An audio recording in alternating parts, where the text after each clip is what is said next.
Chapter 1. Reincarnation. Get lost. All of you, just get lost. Ugh. Are you done yet? A pair of iron pliers thrust into Zhao Yin's mouth, forcefully yanking out his tongue. With a snap, his tongue was severed by his adopted son, Zhang Dongliang, rendering him incapable of uttering another word.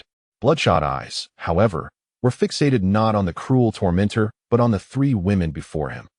These three women were the foolish ones Zhao Yin had incessantly scorned. He had hardly given them a glance, never imagining they would risk their lives to save him, a man destined to perish. Tears welled in their eyes as they gazed at Zhao Yin. Behind them stood a portal, a contingency Zhao Yin had arranged beforehand. All they needed to do was step through to find a way out, yet the three women remained motionless. Ingo, where can we go after we leave? Ningyu forced a smile, tinged with despair. Her usual haughty demeanor softened, revealing a rare gentleness. If it weren't for Yinji's protection, I, Jiang Xiner, would have long been reduced to a plaything for the superhumans. Since Yingu cannot leave, neither shall I, Jiang Xiner echoed, her smile laced with sorrow. Yingu, I will accompany you to death. The youngest among them, a girl named Xiao Dao, wept as she spoke with an unsettling calmness. At that moment, Zhao Yin was bound tightly, a magic-canceling collar around his neck, tongue severed, his white garment stained crimson. He never anticipated that the heaven base would be breached so swiftly.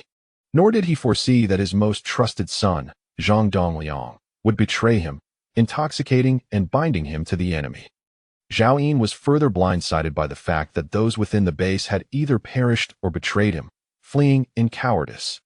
In the end, it was these three women who stayed behind to fight for his rescue. In the 7 years of the apocalypse, Zhao Yin had countless women. They were merely three among many. Had he not found himself in such dire straits, he might never have realized who among them was truly human. How many were mere dogs? Yet it was all too late. It was evident that these three women, devoid of any powers, could not save him. Tonight, no one shall leave. At that moment, a tall, handsome man stepped forward from the crowd. Zhao Yin, I never imagined you would entrust the daylight thunder to these three women. They killed nearly 10,000 of my subordinates to save you, and I must settle this score with you. Zhao Yin finally turned his gaze to the newcomer. It was none other than Lin Tianfeng, once his closest brother. Now he stood as the master of contracts, one of the most formidable figures in this apocalyptic world. Zhao Yin had met him at the dawn of the apocalypse when Lin Tianfeng was weak and defenseless, and it was Zhao Yin who saved his life, leading him to regard Zhao Yin as an elder brother. They had faced countless life-and-death situations together. Unlike Zhao Yin, who had merely awakened a B-level ability and relied on cunning to survive, Lin Tianfeng had awakened an SSS-level ability, the soul of the contract.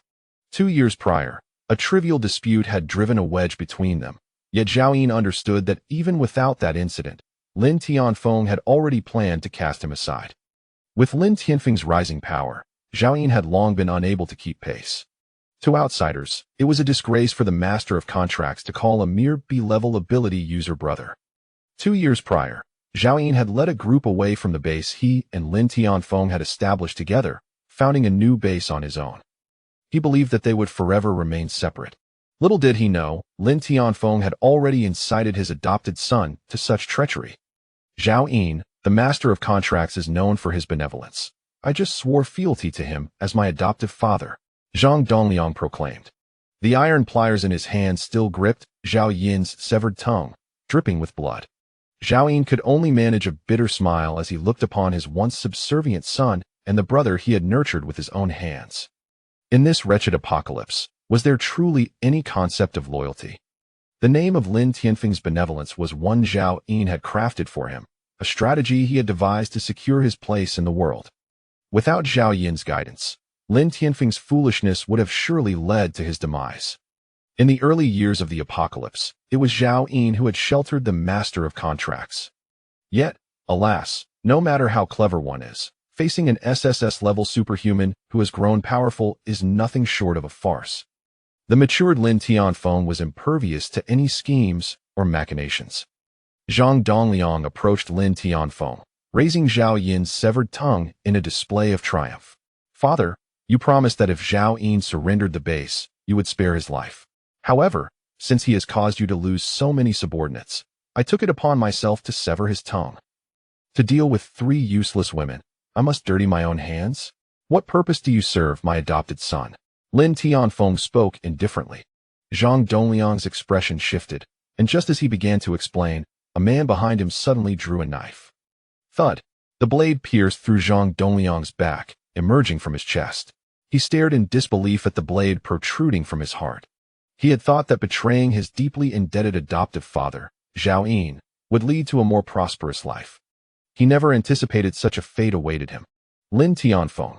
Zhang Dongliang attempted to question him in his final moments, but the blade was abruptly withdrawn, and he spewed blood from his mouth, collapsing lifelessly to the ground. In that moment, Zhao Yin felt no satisfaction. The cunning rabbit meets its end, and the hunting dog is cooked. Zhang Dongliang's fate was his as well. Now, the master of contracts wielded the power of life and death, reigning above thousands. With a mere expression of discontent, subordinates would draw their blades, flourishing those who followed and extinguishing those who opposed. Who dared utter a word of dissent? In that moment, Zhao Yin yearned more than ever for a more potent ability. Even if it were merely an A level, how could he have fallen to such depths? At this juncture, Lin Tianfeng raised his hand slightly, and a fearsome beast descended from the heavens. It was the very creature Zhao Yin had painstakingly captured for Lin Tianfeng, the flying white tiger, a top-tier mutated beast. The flying white tiger landed before the portal, blocking the escape of the 3 women, effortlessly capturing them and dragging them before Lin Tianfeng. This beast, now mighty enough to make the entire apocalyptic world tremble, dropped the 3 women before prostrating itself at Lin Tianfeng's feet like a dog. Zhao Yin, you accuse me of ingratitude. Let me show you the fate of those loyal to you. Lin Tianfeng remarked with a dispassionate smile, as if merely indulging Zhao Yin in a trivial game. Zhao Yin's rage boiled within him, yet he could only emit guttural sounds, unable to move a single finger. He could only watch helplessly as Lin Tianfeng waved his hand, calling forth several men. With drawn blades, they struck down. Thud, thud, thud. 3 resounding thumps echoed as the heads of the 3 women fell. These women, once regarded by Zhao Yin as treasures amidst millions, had transformed into headless corpses. Throughout it all, they remained silent, exuding an eerie calm. Ningyu's head rolled before Zhao Yin, her eyes still open, gazing at him with tenderness. Zhao Yin stood frozen, as if he had become a wooden statue kneeling before them. Ha! Lin Tianfeng's subordinates erupted into laughter. Surrounded by raucous mirth, it was as if they had engaged in a delightful game. Once unyielding, Zhao Yin felt his heart being torn apart, and amid the rising tides of hatred, he experienced his very first regret in this apocalypse. Ningyu, Exinair, Xiao Dao, I wish you all a safe journey. If only I could relive this moment, I would cherish you all dearly. Lin Tianfeng, if I were given another chance, I, Zhao Yin, would personally rend you limb from limb. No, I would ensure your very bones are ground to dust. If only. Yet, what could truly be altered? Lin Tianfeng spoke with a dispassionate tone. Brother Zhao, it was you who taught me the importance of eradicating threats completely. Therefore, do not blame me. If blame is to be assigned, it rests upon your knowledge of my dark past. If I am to etch my name in history, how could I allow you to linger in this apocalyptic world? With a swift motion, the celestial white tiger descended, its paw shattering Zhao Yin's skull. Do not move. As Zhao Yin's consciousness gradually returned, a languid voice floated into his ears, playfully murmuring, Little rascal, don't move. Let sister sleep a little longer. A sudden wave of suffocation washed over Zhao Yin, as if something heavy pressed upon him. Instinctively, he raised his hand to feel, only to discover a softness beneath his touch. In a moment of startled clarity, he realized a woman lay atop him. Her features were unfamiliar, yet bore a hint of recognition. The woman appeared to be in her mid-20s, her fair skin radiant, with cascading waves of hair that spilled across Zhao Yin's chest, exuding a fragrant scent. The sheets were white, and the room contained a vanity adorned with an open box. The floor was littered with scattered tissues. In an instant, memories surged back to Zhao Yin. Chapter 2 Preparation. This was not the eve of the apocalypse. It was merely a fleeting encounter with a woman at a nightclub. Zhao Yin struggled to recall her name, remembering only that after that night, the world as they knew it collapsed, and he never saw her again. The scene before him mirrored that fateful day. After 7 years of enduring the end of days, his formidable psychological resilience quickly enlightened Zhao Yin to the realization he had perished in the wasteland for 7 years and had returned to a time before the cataclysm. Little rascal, are you really going to remain so still? The woman's face remained nestled against Zhao Yin's chest, her slender waist twisting restlessly as she languidly expressed her discontent. Sister comes out to play with men and never offers a second chance. Are you truly not considering indulging a bit more? In the next moment, the woman felt the man beneath her roll over, abruptly tossing her from the bed. She landed on the floor, clutching her chest. Screaming in anger, "What on earth is wrong with you?" Zhao Yin paid her no heed, leaping off the bed and standing before the mirror. He gazed at the youthful visage reflected back at him. Unlike the weariness etched into his features during the apocalypse, the 22-year-old Zhao Yin had fair skin, appearing somewhat gaunt, yet exuding an air of scholarly charm. Standing at 6 feet tall, he embodied the delicate, dashing type that had captivated many in the world before. His heart began to race. "You better help me up." The woman glared fiercely at Zhao Yin. "I, Wang Xiaola, have never encountered such a heartless man." Snapped back to the present, Zhao Yin turned silently to dress. In his memory, the dawn of that night marked the onset of the apocalypse. He was unwilling to squander time on such a woman. Those who sought fleeting pleasures were merely instruments for release. In his past life, he held no attachment. And in this life, he would not allow her to become a stumbling block. "What are you doing? Are you really just going to leave?" The woman, increasingly enraged, began to dress as if preparing to confront Zhao Yin. Although this was not her first time seeking pleasure, she felt a profound sense of abandonment. Zhao Yin finally donned his shoes and, gathering cigarettes, a lighter, his phone, and an open box of condoms from the table, stuffed them into his pockets. Suddenly recalling something, he turned back toward the woman. "What do you want?" Fear flickered across her face. It was then she noticed that the affectionate young man from the previous night had transformed into a completely different person. Zhao Yin halted before her, withdrew his wallet, extracted a 1,000 yuan bill, and slowly bent down to tuck it into her décolletage, casually pinching her cheek. "I never engage without compensation." With that, he turned and exited the hotel room, almost forgetting the habit from his previous life of paying after such encounters. With the money exchanged, they were square, no strings attached. In the early morning, the highway bustled with vehicles, and the sidewalks were teeming with people. Elderly couples strolled hand in hand, women guided children, and white-collar workers hurried to their morning shifts. A common trait bound them all. They were impeccably clean and well-groomed. The aroma of deep-fried dough sticks and steamed buns wafted from the roadside breakfast stalls, accompanied by the nearby scent of roasted duck, braised meats, cake shops, and milk tea establishments. A long-lost sense of nostalgia surged within Zhao Yin, evoking a myriad of emotions. Once, he had failed to cherish this tranquil existence. But after the apocalypse, he found himself repeatedly dreaming of such scenes. Had he truly returned? Zhao Yin slowly raised his gaze towards the direction of Guangzhou No.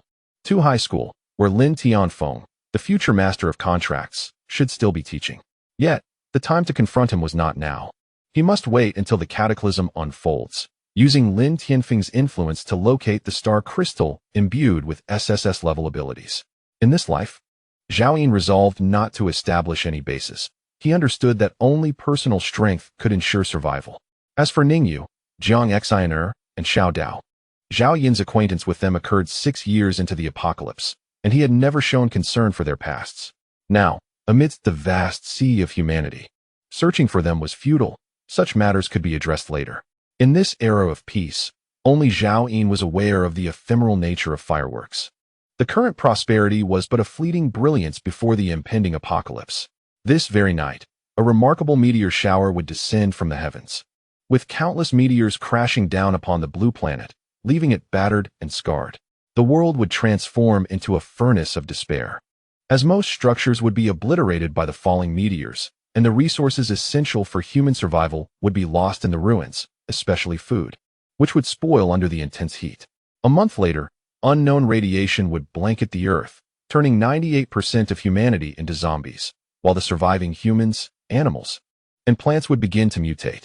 Zhao Yin collected his thoughts, preparing to stockpile supplies. Once the apocalypse erupted, all ordinary food would rapidly decay, and new extraordinary food would emerge. Therefore, he did not need to amass too much. just enough to endure until after the meteor shower. He took a ride back to his home, situated in a luxurious community in the heart of Guangzhou, a legacy left by his parents. His parents had been executives in a state-owned enterprise and tragically perished in a car accident when he was 15. The inheritance and compensation they left behind allowed Zhao Yin to lead a more comfortable life than most before the apocalypse, and the lack of guidance fostered his rebellious spirit. In his previous life, when the apocalypse struck, Zhao Yin was asleep in his home, which fortuitously evaded the meteor's impact. Thus, he resolved to remain sheltered in his house during the impending disaster. He walked directly into the garage and drove his Audi A6 towards the ice cream factory. Located 10 kilometers away, the meteor shower was set to last a full month, beginning with terrifying heat. He needed to procure ice to address this issue. In his past life, he had endured that month of sweltering temperatures with great difficulty, nearly succumbing once the meteor shower concluded. He lacked the strength to seek out supplies and consequently missed the initial opportunity to uncover the secrets of the star crystal. Guangzhou could only be considered a third-tier city domestically, devoid of large-scale ice manufacturing plants, yet an ice cream factory could certainly produce ice. Zhao Yin arrived at the ice cream factory and proceeded directly to the manager's office. After promising a substantial sum, the manager readily agreed to deliver 50 tons of ice to Zhao Yin's address before nightfall. Subsequently, Zhao Yin visited the building materials market, where he purchased a considerable quantity of insulation boards, gas nail guns, and high-temperature adhesives. After negotiating a fair price, he requested the proprietor to assist in hiring a crew of decorators, emphasizing the need for as many workers as possible to commence work that very day. With these arrangements settled, he drove to the supermarket to procure the most essential food items. Everything Zhao Yin deemed suitable was packed into large bags: salt-baked chicken, canned meats, compressed biscuits, pure milk, instant noodles, ham sausages, an assortment of nuts, and dried fruits, all preserved with additives for extended shelf life. He eschewed fresh meat, eggs, vegetables, and fruits. More crucial than food was bottled water, for which he ordered 30 barrels. In the aftermath of the apocalypse, water, electricity, and gas would inevitably be cut off. Thus, he also purchased 3 canisters of liquefied gas and 10 waterproof flashlights. Having gathered supplies sufficient for over a month, with some savings to spare, Zhao Yin felt a sense of satisfaction. Next came the matter of weaponry. Though he had developed a keen sense for combat in this new world, he was, after all, still an ordinary person. Initially, he needed reliable weapons. At the local market, he found a butcher and purchased a pig-slaughtering knife and a bone-cutting knife for 500 yuan. The tools chosen by a professional butcher, both in terms of steel quality and sharpness, far surpassed common knives. He then visited a repair shop, requesting that a metal handle over a meter long be welded to the bone-cutting knife, with the adage an inch longer, an inch stronger in mind. The ordinary bone-cutting knife was transformed into a formidable weapon, while the pig-slaughtering knife was reserved for close combat. After stowing both knives in the trunk of his Audi A6, Zhao Yin finally acquired several gas masks, completing his procurement of all conceivable items. By the time Zhao Yin returned home, twilight had descended.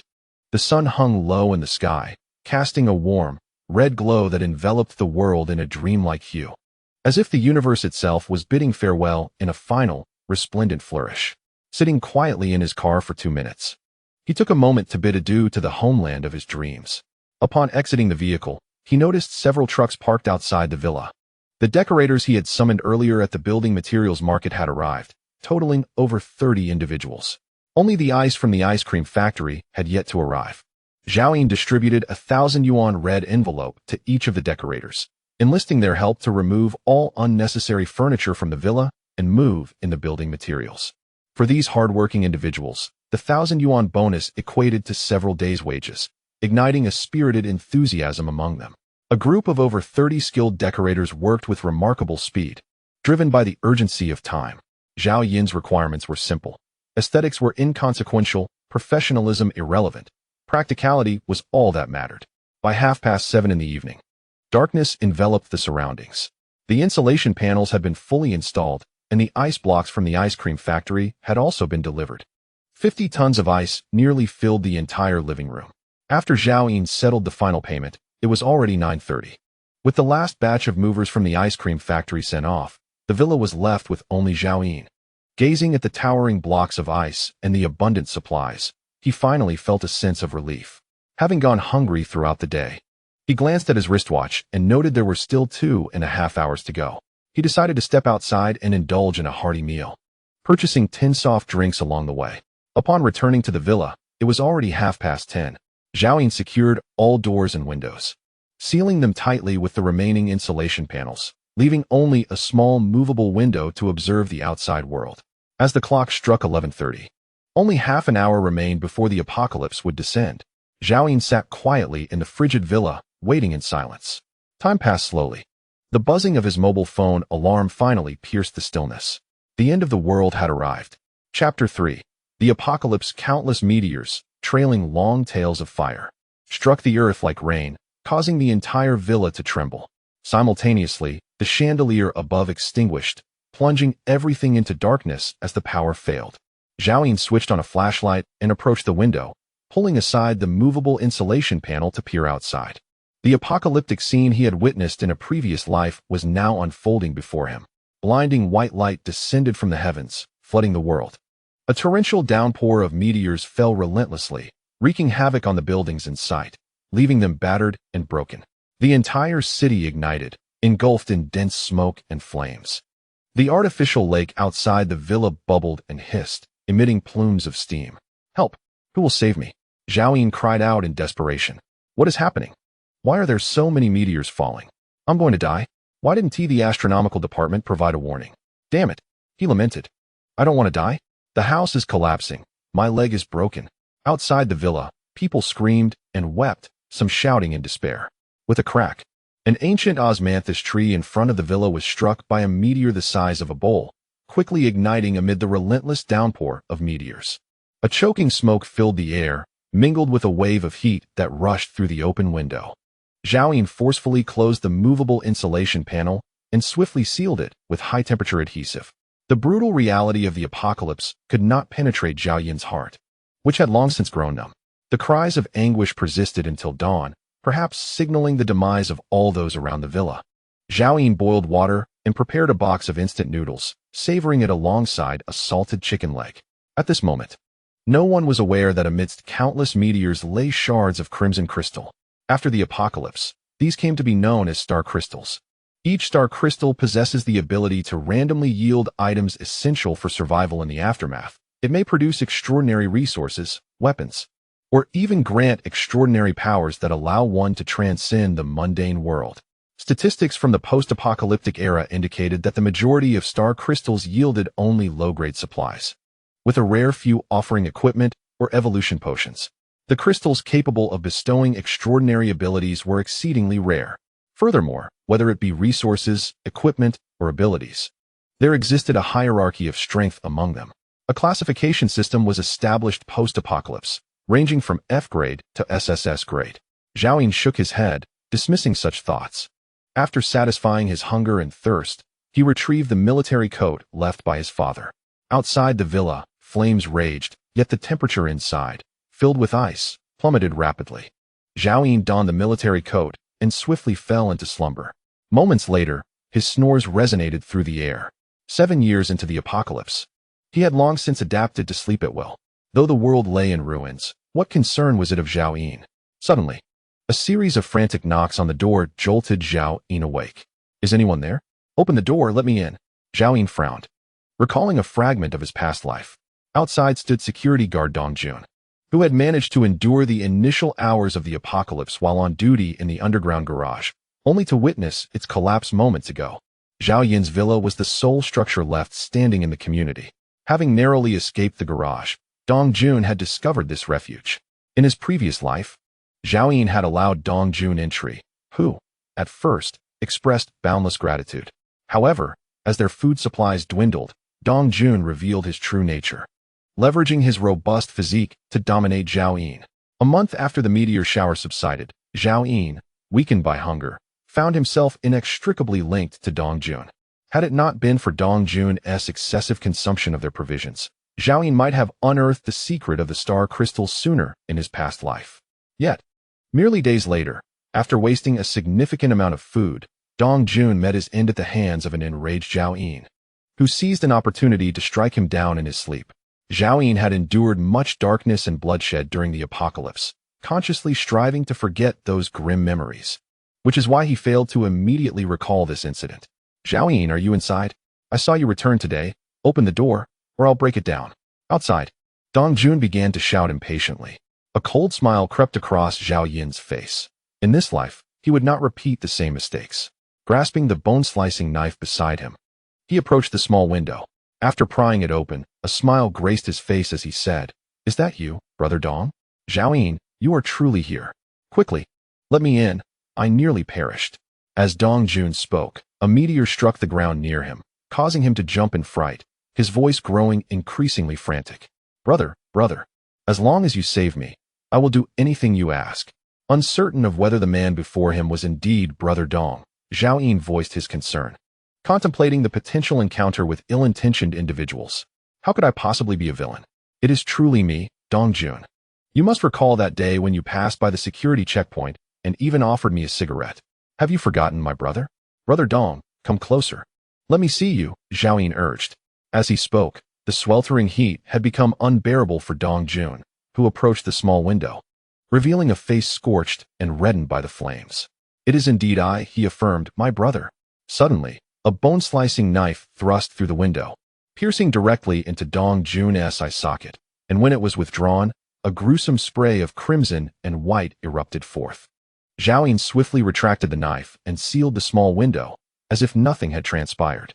In this lifetime, Dong Jun had not yet had the chance to bring ruin upon Zhao Yin, yet the act of killing him evoked not a shred of remorse within Zhao Yin. There was no possibility of escape for the adversary. Eventually, they would come to batter down the door, and without its protective barrier, the sweltering heat would invade the villa. In his previous life, Zhao Yin had been unprepared. In the initial days of the apocalypse, he had relied solely on the villa's insulation to endure. However, within just a few days, the walls grew unbearably hot, forcing him to dig through the floor and entomb himself in the earth, also assisting Dong Jun in the process. Fortunately, the sewage water from the drains flowed into the pit, solving the issue of hydration while simultaneously providing a cooling effect that allowed Zhao Yin to persevere in his past life. In this incarnation, he had no desire to endure such hardships once more. Casting aside the bone-slicing knife, Zhao Yin resumed his slumber, soon producing a symphony of snores. In the days that followed, no one sought him out. The temperature within the room remained consistently below freezing. He ate when hungry, slept when satiated, and upon awakening, exercised his frail body within the confines of the villa. Time passed swiftly, and soon it was the 29th day since the onset of the apocalypse. Despite the installation of thermal insulation and the melting of 50 tons of ice, the room was awash with standing water, yet the temperature persisted at a frigid level. In stark contrast to the torment of his previous existence, this month had been rather indulgent for Zhao Yin. Food and water remained abundant, and he had noticeably gained weight. Peering through the small window, he observed that the meteor shower had diminished significantly, with only scattered remnants falling sporadically, at times. An entire half-day would pass without a single sighting. 29 days prior, the city had ignited in flames, and all that could burn had long since been consumed. The air grew cooler, wisps of smoke rising everywhere, while the surviving individuals and animals had seemingly vanished. Zhao Yin recognized that a portion of supplies had escaped destruction during the meteor shower. There were areas untouched by the celestial bombardment, where resources might be buried or located within certain special structures. Moreover, ordinary buildings like his villa had withstood the calamity. Zhao Yin held little interest in mundane supplies. His greatest desire was to acquire Lin Tianfeng's SSS-level supernatural abilities, and he aimed to gather as much as possible before the secret of the star crystals became known to all. At last, the meteor shower ceased. Zhao Yin prepared for the next phase, dismantling the thermal insulation from the main entrance. He opened the gate of the villa. Chapter 4, Star Crystal. The temperature hovered around 40 degrees, the air thick with lingering wisps of smoke. The surroundings were riddled with craters. The structures within the community lay in ruins, and the once vibrant greenery had been reduced to charred stumps. Zhao Yin's face was obscured by a gas mask, his backpack containing only a modest supply of food and water, while he wielded a cleaver in one hand. A roll of magazines was secured to his left forearm with tape, a butcher's knife embedded within. The world around him was engulfed in an eerie silence. In this apocalyptic landscape, He had long grown accustomed to solitude. Zhao Yin traversed alone, as if he were the sole inhabitant of the earth, stepping into the haze with purpose, heading straight for the family quarters of Guangzhou No. 2 Middle School. Along the way, Zhao Yin encountered countless corpses. Some had been scorched by flames, others had their skulls crushed by meteorites. The apocalypse had struck in the early hours of the morning, when most people were indoors, ultimately entombed beneath the rubble. Yet, these bodies showed no signs of decay despite the oppressive heat. Zhao Yin understood that come dawn, all those who had perished would rise again, their mangled forms restored as they consumed flesh and blood, evolving into the nightmares of any remaining survivors. As he passed by a mall that had not completely collapsed, he sensed a pair of eyes observing him from the shadows. He paused, casting a detached glance in that direction. The upper floors of the mall had crumbled, but the ground level, built with sturdier materials, remained intact. The mall housed ample supplies of food and water, and given its considerable size and effective fireproofing, it was hardly surprising that some had managed to survive within. Zhao Yin chose to ignore it and continued on his path. Meanwhile, in an office within the mall, a dark visage lurked behind a crack in the wall, bright eyes fixed intently on Zhao Yin's retreating figure. As he vanished into the ruins, the tension in the boy's expression gradually eased. He appeared to be around 15 or 16, his school uniform tattered and soiled, barely recognizable in color. "All right, he's gone. We won't have to share our food with another person," he muttered. "Brother, isn't this a bit wrong?" came a voice from a corner, belonging to a girl of about 11 or 12. One of her arms was clearly broken, crudely wrapped with charred wooden planks and tattered cloth, stained with dark blood. "The supermarket's food section has collapsed, and our supplies are dwindling. We can't afford to feed another person," the boy sighed. "But didn't Brother Wang go to the collapsed area to look for food?" the girl protested, pouting. "Wang has been gone for 3 days. Are you sure he'll return?" the boy countered. The girl fell silent, gradually lowering her head. The boy stepped forward and gently stroked her hair. "Xiaodao, when our parents left, I promised them that I would do everything in my power to keep you alive. I swear this in the name of Song Xiaojian. If Zhao Yin were here, he would undoubtedly recognize the young girl, no more than 11 or 12 years old, as Little Knife. Unbeknownst to him, he has missed a significant moment as he swiftly navigates through the ruins. Along the way, he senses several locations where survivors may be hiding. Yet he pays them no mind, for he is not far from the family quarters of Guangzhou No. 2 Middle School. Suddenly, Zhao Yin halts, turning to gaze at a crater not far away. In the dim, golden sunlight, a faint crimson gleam refracts from within. He swiftly leaps into the crater and begins to excavate with his bone-cutting knife. In but a moment, a blood-red crystal the size of a walnut is firmly grasped in his hand. Star crystal. Zhao Yin had not anticipated finding the first star crystal so swiftly. In his previous life, the knowledge of star crystals was embedded within the blood of every survivor. During the month-long meteor shower, a blood-colored crystal was intermingled, later dubbed the star crystal, with most of them buried beneath the rubble. Zhao Yin had only heard tales that, in the early days of the apocalypse, star crystals were present on the surface, but with the zombie outbreak at dawn, they were devoured by the undead.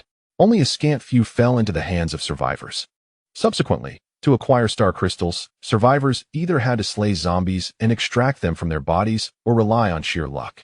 Star crystals could yield an array of items, the variety of which remains unclear even 7 years into the apocalypse. All star crystals appear identical. They may produce mere food and water or, with good fortune, a pack of toilet paper or even extraordinary equipment and evolution potions. The rarest of all was the awakening potion for supernatural abilities. In the apocalypse, these powers were highly coveted, surpassing any imagination of pre-apocalyptic humanity. Before those with abilities, even the evolved could only bow in deference, while ordinary people were regarded as lesser beings. Yet, even among similar items, distinctions of potency existed, later categorized from F to SSS-Grade. For instance, a piece of bread classified as F might merely restore stamina or heal minor wounds at best, while anything above F could directly enhance physical constitution or even regenerate severed limbs. Zhao Yin squeezed the star crystal tightly, noting its pristine condition, and then realized that this body had yet to undergo any evolution. He placed the crystal on a sturdy slab of concrete and lifted his bone-cutting knife, bringing it down with force. Crack! A few fissures appeared on the crystal's surface, followed by a burst of white light that radiated for 3 seconds. As the brilliance faded, A green military jacket materialized in its place. Astonishingly, it was an item of equipment. The first star crystal obtained in this post-apocalyptic world yielded an outfit. Though his instincts suggested that this military garb was merely F-grade, its durability was far superior to the clothing he was currently wearing, impervious to ordinary metal. This was a promising omen. A glimmer of joy flickered in Zhao Yin's eyes. He promptly stripped off his current attire and donned the military jacket, instantly enveloped by a sense of security. On this night of the zombie outbreak, clad in military garb, his safety was significantly enhanced. He hefted his backpack and wielded a bone-chopping knife as he pressed onward. The path ahead was unobstructed, yet he no longer encountered any star crystals strewn across the surface. Soon, Zhao Yin arrived outside the family compound of Guangzhou No. 2 High School. This area had long since devolved into a desolate ruin, enveloped in an eerie silence. Had Zhao Yin not known in advance that Lin Tianfeng was present, he would certainly not have believed any survivors remained here. The zombies and aberrant beasts had yet to undergo their transformations, and the survivors remained ensnared in the aftermath of the sudden catastrophe. Most instinctively chose to remain in safe havens, observing the chaos unfold. However, some stood apart, like Lin Tianfeng, an English teacher at a middle school. Clutching a kitchen knife, he emerged wearily from a partially collapsed basement, his white shirt stained with fresh blood. Under the dim sunlight, Lin Tianfeng gazed at the ravaged world, momentarily lost in a daze. Unbeknownst to him, a pair of icy eyes were fixed on him from behind a shattered wall. Zhao Yin understood that appearing too early could alter Lin Tianfeng's timeline, potentially causing him to miss the star crystal harboring the soul of the contract. In a previous lifetime, Zhao Yin had encountered Lin Tianfeng 3 days later, by which time he had already obtained the contract soul, albeit without successfully binding any contract beasts. Lin Tianfeng's strength remained that of an ordinary individual, and while scavenging for supplies, a falling debris had crushed his leg, leaving Zhao Yin to save his life. Previously, Zhao Yin was unaware of the exact moment Lin Tianfeng acquired the contract soul, but it was now clear the time was today. This night's zombie outbreak would consume the majority of the star crystals on the surface, and given Lin Tianfeng's current condition, he stood no chance of contending with the zombies, nor would he possess the strength to blindly excavate through the rubble. Chapter 5, Malevolence. Damn it! Lin Tianfeng exclaimed, his voice a frenzied roar as he surveyed the apocalyptic landscape before him. He then sank to the ground, cradling his head and weeping. The past month in this new world had evidently been harsh. He appeared gaunt, his lips cracked, and his once white shirt was now a patchwork of bloodstains, his injuries indiscernible.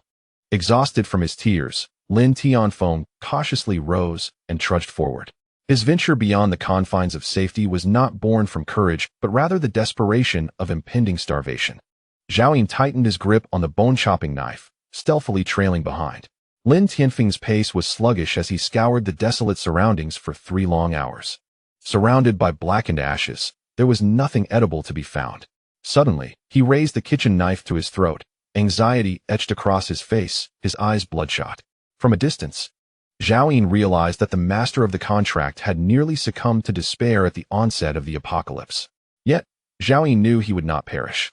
Gradually, Lin Tianfeng lowered the knife, his resolve renewed, and continued onward. Help! Is anyone out there? Can someone assist me?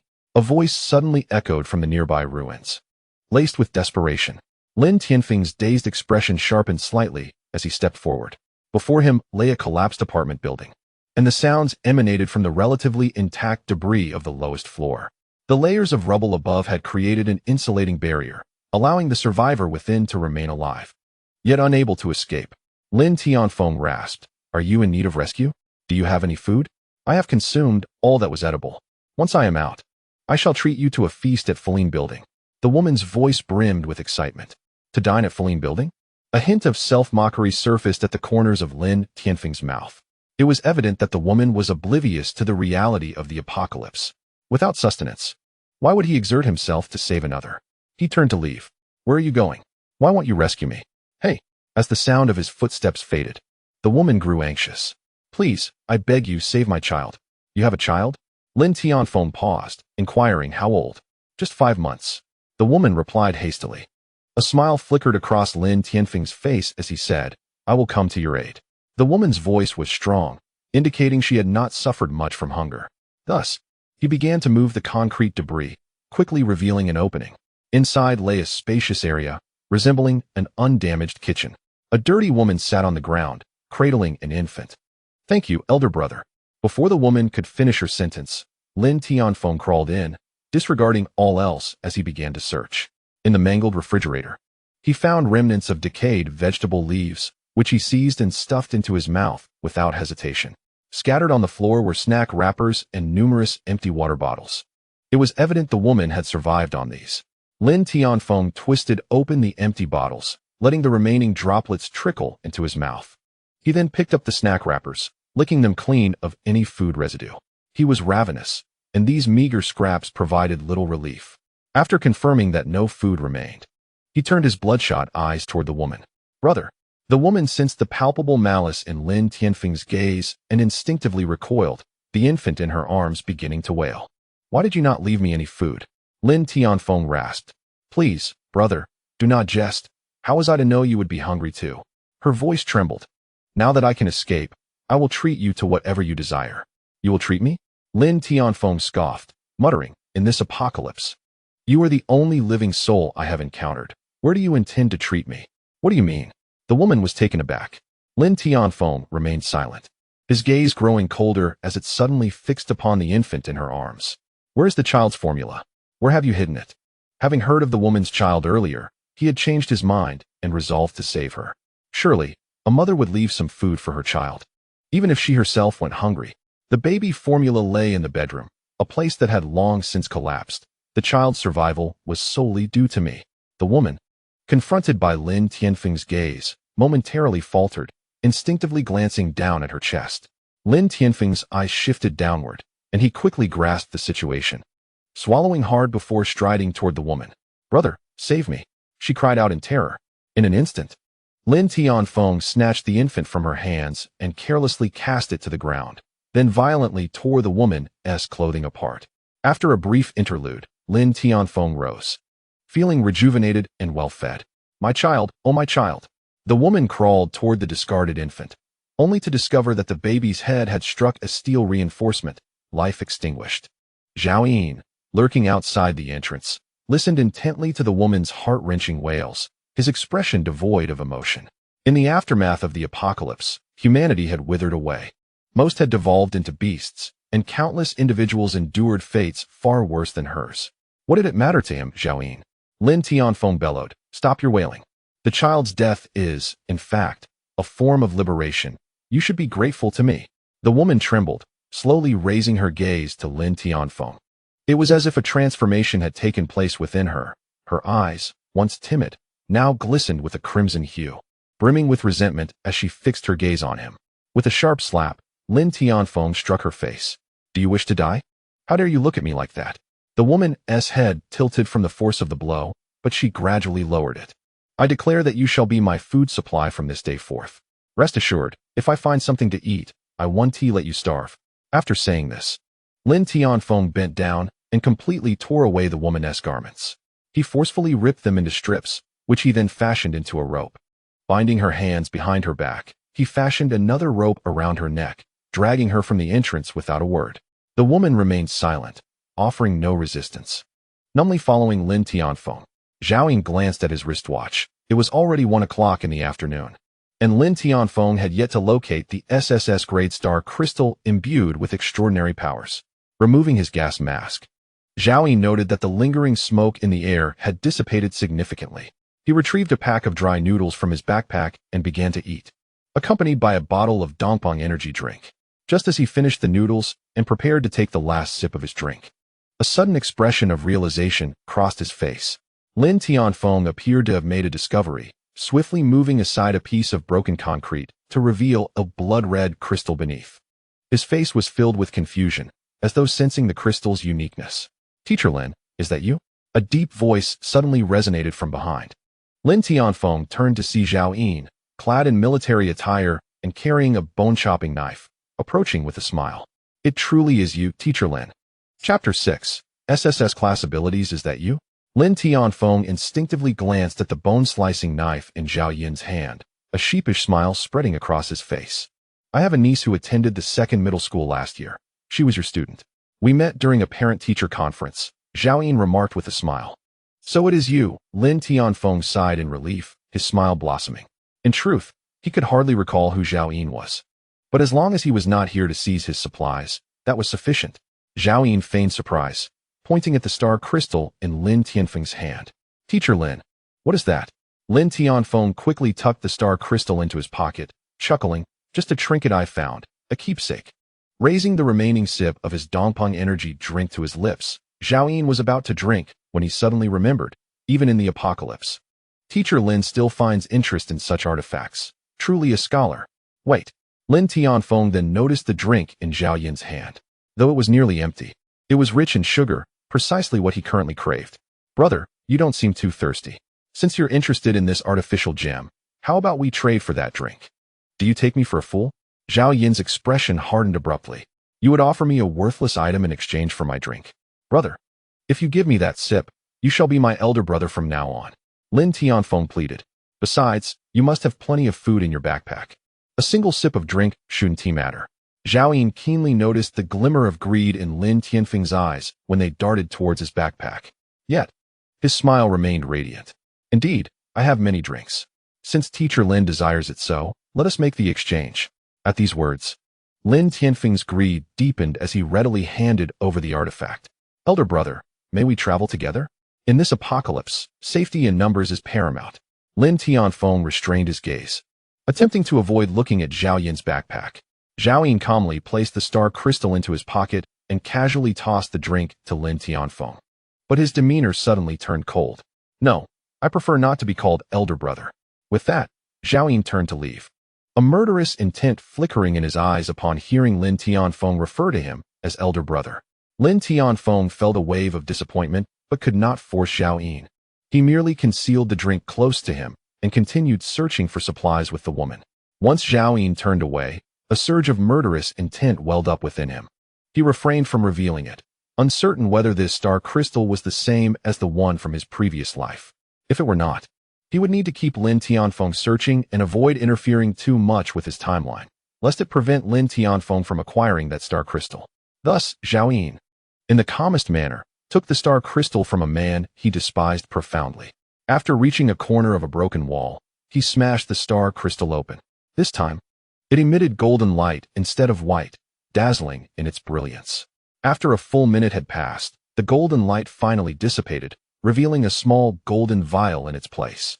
Zhao Yin swiftly grasped it in his hand and uncorked the bottle, discovering a drop of golden liquid within. It resembled flowing blood, and with just a glance, Zhao Yin was certain. This was the SSS level ability Awakening Potion. Despite his unwavering resolve, his hands trembled uncontrollably.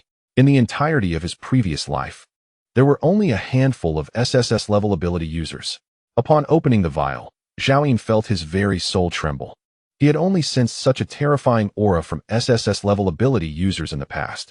Though he had envisioned countless scenarios of acquiring an SSS level ability, the reality felt surreal. Without hesitation, he tilted his head back and consumed the golden liquid. It was difficult to articulate the flavor, but as the liquid coursed through his abdomen, it swiftly diffused, sending a wave of refreshing coolness throughout his entire being. There were no earth-shattering sensations, nor the burning feeling associated with B-level abilities from his previous life. The SSS-level Awakening Potion was astonishingly pleasant. Zhao Yin's mind cleared, and he slowly closed his eyes.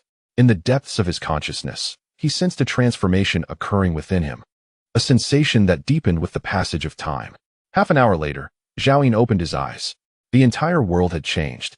Things that had previously been unclear were now vividly distinct, allowing him to see minute grains of sand hundreds of meters away. Even the faintest whispers of the wind reached his ears with crystal clarity. His perception had grown exponentially stronger, enabling him to detect any rustle within a kilometer radius. The essence of the SSS level contract soul was to enhance mental strength. At this nascent stage of awakening, the potential for his mental prowess was already formidable. As his mental strength grew, his perception would become even more terrifying. This was merely the initial effect of the SSS level ability.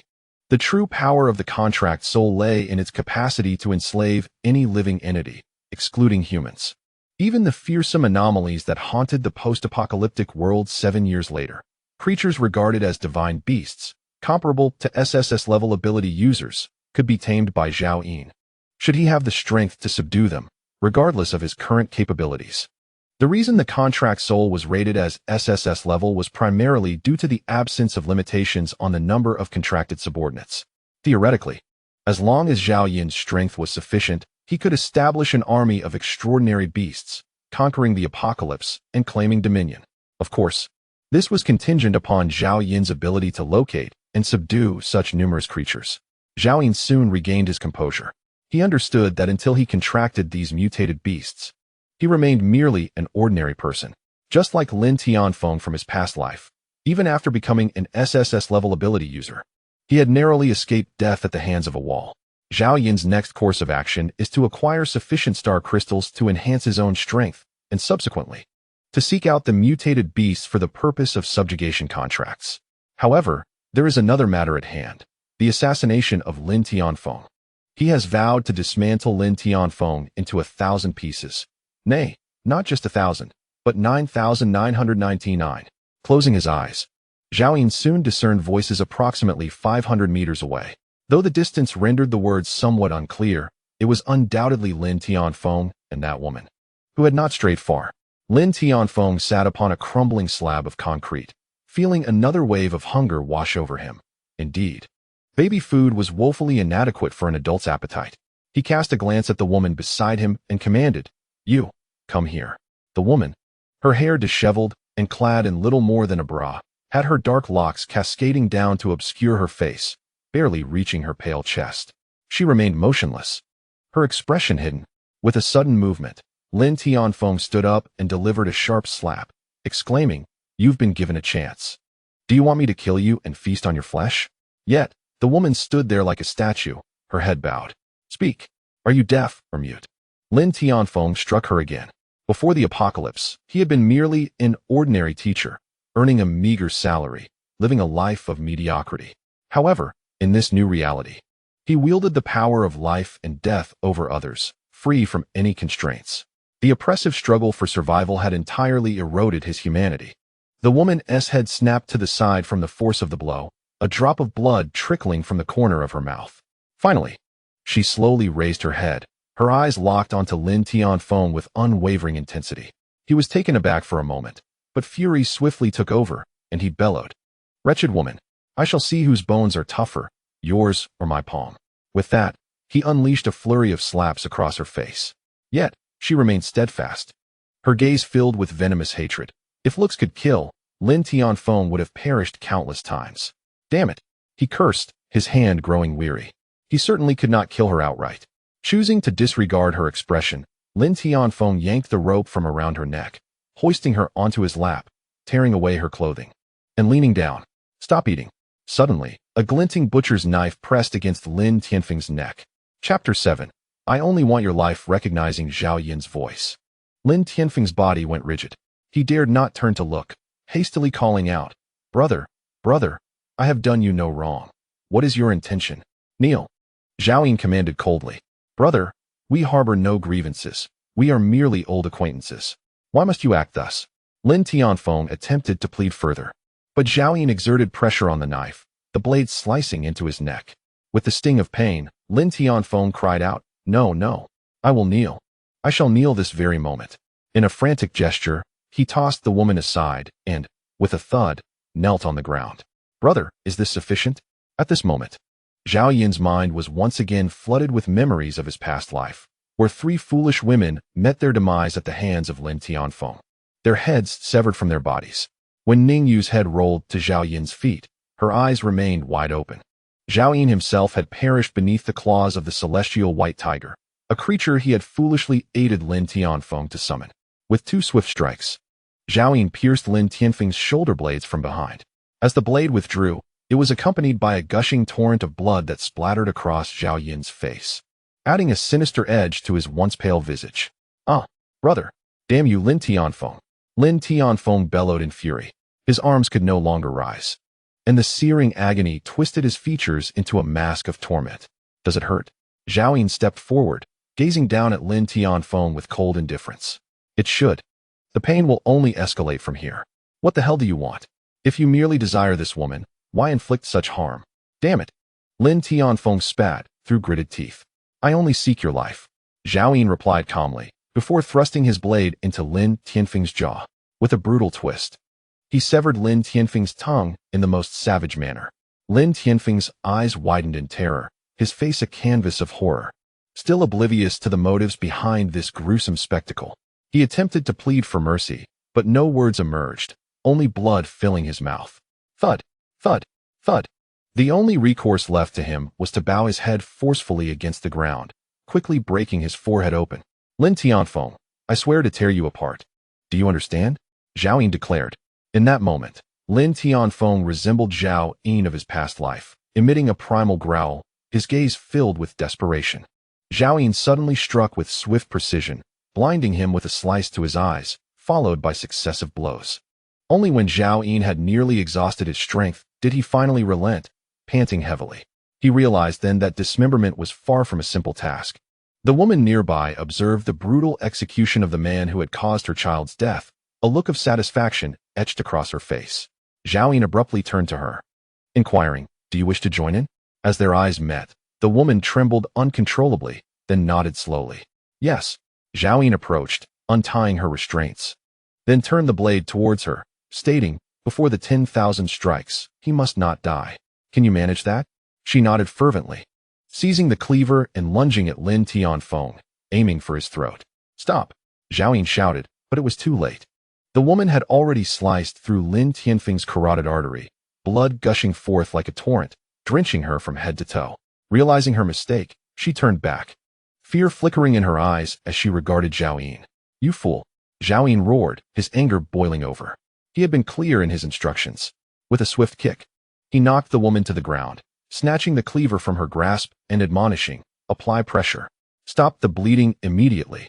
The woman frantically pressed. But no matter how she tried, she could not staunch the flow.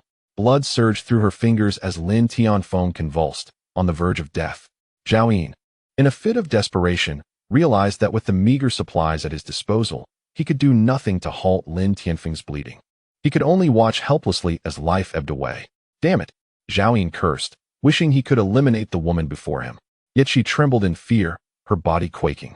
Given the dire circumstances, Zhao Yin, with no other recourse, handed her the cleaver and inquired, Can you chop filling for dumplings?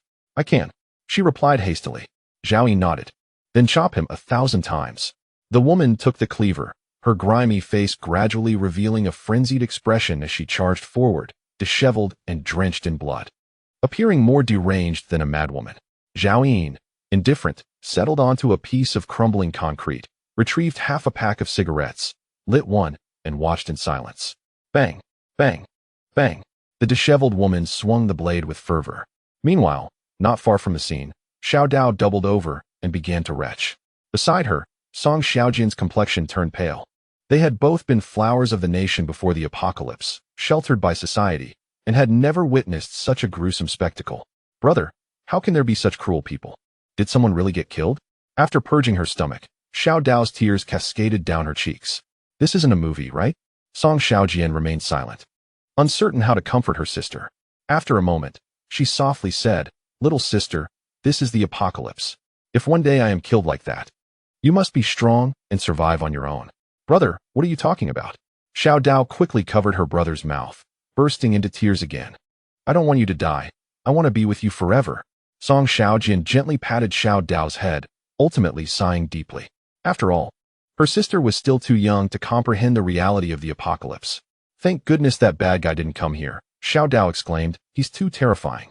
If you ever encounter that person, keep your distance, Song Xiaojin advised. Xiao Dao nodded vigorously. Suddenly, Song Xiaojin changed her tone. No, if you meet him one day, you must obey him, no matter what he asks you to do. Do not resist, for that is the only way to survive longer.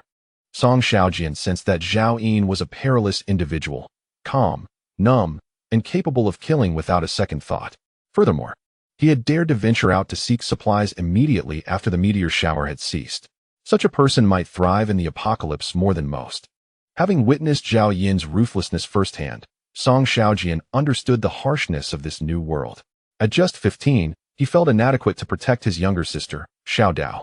Should he no longer be there one day, It was hard to imagine how a 12-year-old girl could fend for herself.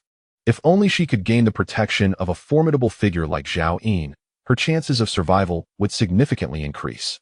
Brother, I refuse to heed the words of that villain. Listen to me.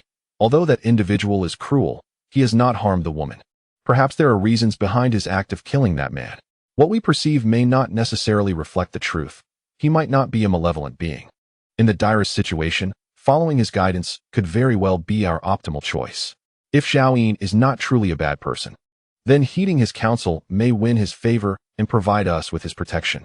These thoughts were never voiced by Song Xiaojian to Xiao Dao. I understand, brother. You will be fine, and I will not encounter him, Xiao Dao replied, her heart brimming with resistance. Yet she refrained from arguing with her brother. With a sigh, Song Xiaojian remarked, there isn't much food left. If Brother Wang doesn't return today, I shall venture out to seek supplies. Brother, it's perilous outside. Xiao Dao's complexion turned as pale as a sheet.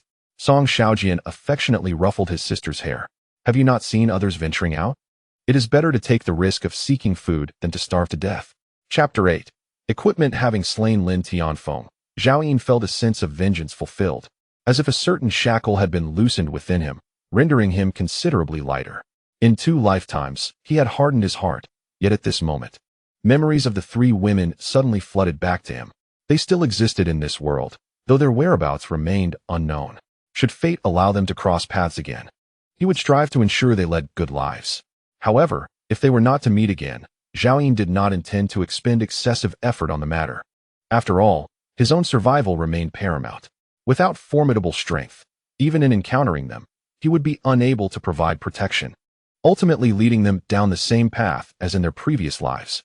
Suddenly, Zhao Yin caught snippets of conversation from survivors in the nearby mall, approximately 500 meters away. It turned out to be a brother and sister. Zhao Yin couldn't help but chuckle softly upon hearing the little girl berating him. He was indifferent. There would be many more who would scold him in the future. Choosing to disregard the siblings' dialogue, he turned his gaze back to Lin Tianfeng. Now reduced to mere pulp, the woman, utterly exhausted, continued to methodically chop away. Enough, hand me the knife, Zhao Yin commanded, extinguishing his cigarette and stepping forward to extend his hand towards the woman. The madness slowly faded from her face as she slowly lifted her gaze to Zhao Yin, her eyes vacant, seemingly oblivious to his words. Without uttering a sound, Zhao Yin bent down to reclaim his slaughtering knife, wiping the blood from its blade against the woman's chest before sheathing it in the paper scabbard on his left arm. Wordlessly, he turned to proceed forward. To eliminate Lin Tianfeng, he had already delayed for nearly an hour. The clock now ticked past 2 in the afternoon, leaving only a mere 10 hours before the impending zombie outbreak. He needed to seek more star crystals as swiftly as possible before the chaos ensued. Suddenly, Zhao Yin halted. The woman had inexplicably followed him. I will not provide you with food. Seek your own supplies, Zhao Yin commanded. In his eyes, such a woman was destined to perish in the night's zombie outbreak, and feeding her would merely be a waste. The woman remained silent, gazing intently at Zhao Yin from a distance, her face smeared with dust and blood. Under the dim sunlight, her body trembled uncontrollably. Get lost, or I will kill you, Zhao Yin retorted coldly, turning to continue his stride. Within a radius of 1 kilometer, as long as there were no obstacles obstructing his line of sight, any star crystal present on the surface would inevitably be detected by him. Half an hour later, a crimson glimmer appeared 300 meters away, prompting Zhao Yin to quicken his pace. Indeed, a star crystal lay mostly buried in the soil, reflecting a faint blood-red light in the sunlight. Zhao Yin grasped it firmly and shattered it with his bone-chopping knife. 3 seconds later, he held a bottle of Nongfu spring water in his hand. Disappointment flickered across Zhao Yin's face. This water was the most worthless resource obtainable from star crystals, classified as F-grade. In his previous life, he had consumed plenty, and its effect merely equated to replenishing a whole day's worth of hydration. Better than nothing, Zhao Yin tossed the Nongfu spring water into his backpack and continued his search. For the next hour, no more star crystals were discovered. By 3:30 in the afternoon, Zhao Yin felt a twinge of frustration. The surface star crystals were far fewer than he had anticipated. In his previous life, so many high-level zombies existed because they could detect the star crystals beneath the surface. Here, however, anything that covered them rendered them nearly undetectable, even if one were to tread upon them. Suddenly, Zhao Yin heard something. halting his steps to glance back. The woman was sprinting toward him. What do you want? Do you truly wish to die? Zhao Yin, already in a foul mood, approached her and kicked her down, raising his bone-chopping knife toward her neck. You avenged me. Let me follow you. The woman, calmer than Zhao Yin had imagined, spoke in a hoarse voice. Weakened from exhaustion and lack of water, I can serve as your granary. Upon hearing this, Zhao Yin's expression darkened instantly. He twisted his wrist, striking the woman's face with the back of his knife, leaving a bloody gash. Get the hell away from me. That damned woman dared to waste his time. Suppressing his murderous intent, Zhao Yin turned and strode away. However, he had to remain vigilant to his surroundings, so he did not walk quickly, allowing the woman to catch up soon after. When Zhao Yin glanced back, she retreated. As he moved forward, she followed suit. Zhao Yin was exasperated. This woman showed no fear of death. Fine. You want to eat, do you? Here. Not wanting to squander time on her, and recalling their previous interaction, he was reluctant to resort to unnecessary violence. From his backpack, he retrieved a salt-baked chicken leg and a bottle of Dongpeng energy drink, tossing them to the ground. Take this and get as far away as possible. Don't follow me. Such ordinary supplies were plentiful in his villa. In the apocalypse, ordinary food, for reasons unknown, could not be preserved for long, quickly succumbing to decay. This was also why Zhao Yin had not stockpiled large quantities before the end. Since they could not be stored for long, he saw no harm in giving her some. He resolutely decided that if the woman dared to follow him after taking the supplies, he would certainly kill her. After Zhao Yin cursed and left, the woman stepped forward to pick up the chicken leg and drink, a flicker of gratitude crossing her face, quickly followed by a shadow of despair in her eyes. 5 minutes later, Zhao Yin confirmed she had not followed him, and he breathed a sigh of relief. Soon, another star crystal appeared ahead. Zhao Yin's gloomy mood instantly lifted as he hastily scooped it up and forcefully smashed it open. Before him lay a jet-black butterfly knife, another piece of equipment. Zhao Yin's heart surged with joy. With a swift flick, he unleashed the butterfly knife, slicing through a meteorite. The cut was pristine, resembling a mirror's surface. Though the butterfly knife was merely of F grade, its origin from the star crystal guaranteed its quality. According to past statistics, the chance of a star crystal yielding equipment was less than 1 in 1,000. Yet, of the 4 star crystals he had obtained, excluding the one with SSS-grade abilities, 2 had astonishingly produced equipment. Was his luck finally turning around in this lifetime? He secured the butterfly knife at his waist and continued his search. Approximately half an hour later, he encountered another star crystal. Sensing that the granary had not followed him, he cursed it as a harbinger of misfortune. Without her trailing behind, his speed in locating star crystals increased. This time, he unearthed a sandwich. Zhao Yin had consumed such bread in his previous life. It could sustain a full day's energy expenditure and, crucially, aid in rapid recovery from injuries. In critical moments, it could prove life-saving, making it one of the most urgently needed supplies for Zhao Yin at present. He carefully stowed the sandwich in his backpack and resumed his search.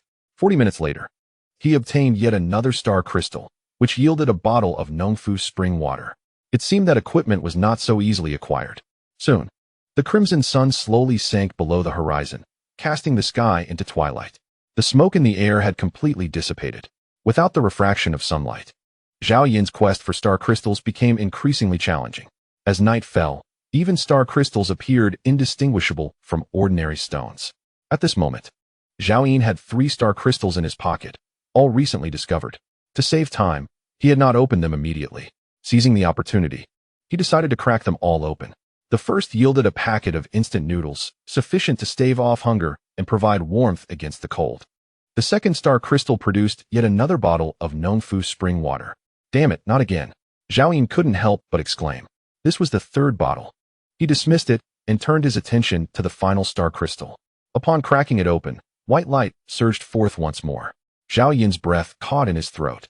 A vague outline of a piece of equipment emerged within the waning white glow. Chapter 9.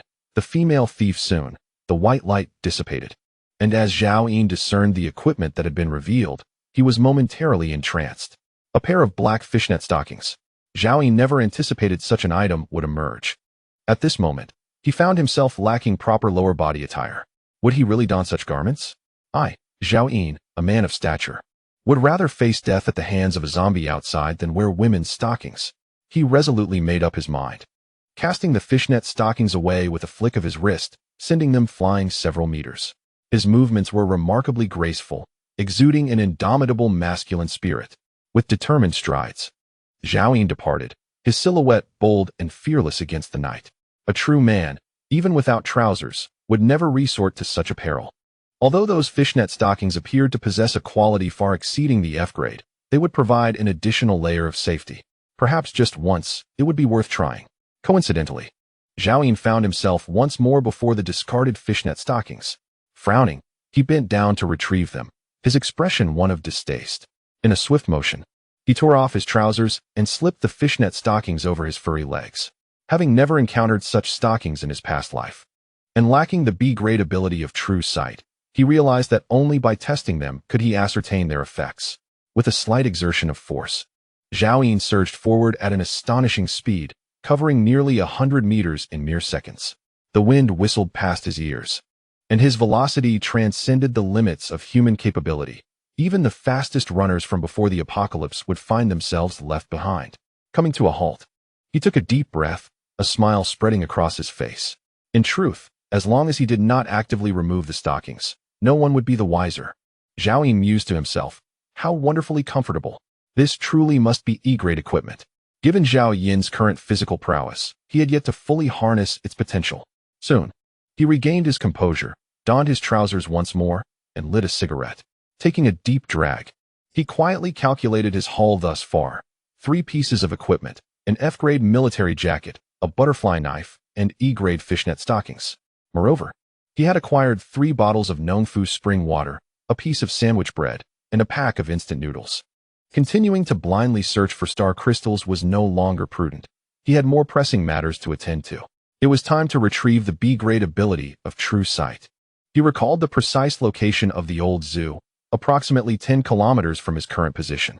Additionally, he remembered that the star crystal containing true sight lay on the surface. Having remained untouched for 3 months, unclaimed and unconsumed by zombies, due to the presence of a mutated monkey. His mission had 2 objectives, to reclaim true sight, and to see if he could tame the mutated monkey. Zhao Yun grasped his bone-slicing knife and set off. Thanks to the speed enhancement from the fishnet stockings, he arrived at the site of the old zoo within 20 minutes. The structures had long been demolished by meteorites, and the vegetation reduced to ashes. The ground was strewn with the remains of both humans and animals, most in a state of disarray. At this moment, the monkey had not yet mutated and had presumably hidden away. Zhao Yun sensed the surroundings, but no sounds of the monkey could be heard. The zoo was enveloped in an eerie silence. The cunning monkey, unfathomably elusive, might be concealed deep within the earth. In a past life, Zhao Yun exerted immense effort to assist Lin Tianfeng in capturing it, enduring several failures. Ultimately, it was only through a substantial monetary investment in an A-grade trapping net that he succeeded in capturing the monkey, which had already reached C-grade status. Its innate growth potential was astonishing, making it one of the most promising extraordinary beasts Zhao Yun had ever encountered. Tragically, it sacrificed itself to save Lin Tianfeng in the 2nd year of the apocalypse, by then having ascended to B-grade. The immediate priority was to acquire the Eye of True Sight. Zhao Yun proceeded directly to the location where the star crystal was discovered, recalling it as an unremarkable meteorite crater. Upon arrival, he swiftly descended into the pit. However, the next moment, his expression hardened. The spot where the star crystal was supposed to be lay utterly vacant. Only rubble and soil were exposed on the surface. This was not the scene from his previous life. He distinctly remembered that the star crystal should have been readily visible above ground, easily detectable. In disbelief, Zhao Yun brandished his bone-slaying knife and began to excavate fervently until he was breathless and fatigued. After digging to great depths, he could not find a trace of the star crystal. He finally confirmed that his Eye of True Sight had indeed vanished without a trace. How could this be? Zhao Yun's eyes widened in astonishment, remaining in a daze for a considerable time. The reason he arrived now was that, in his previous life, he had come 3 months later, and the star crystal was still untouched. At this moment, most survivors were still trembling in fear, hiding away. Who would dare to retrieve the star crystal that should have existed 3 months post-apocalypse? Yet, the reality was undeniable. Zhao Yun felt an intense anger. Regretting not having arrived sooner, the Eye of True Sight belonged to him.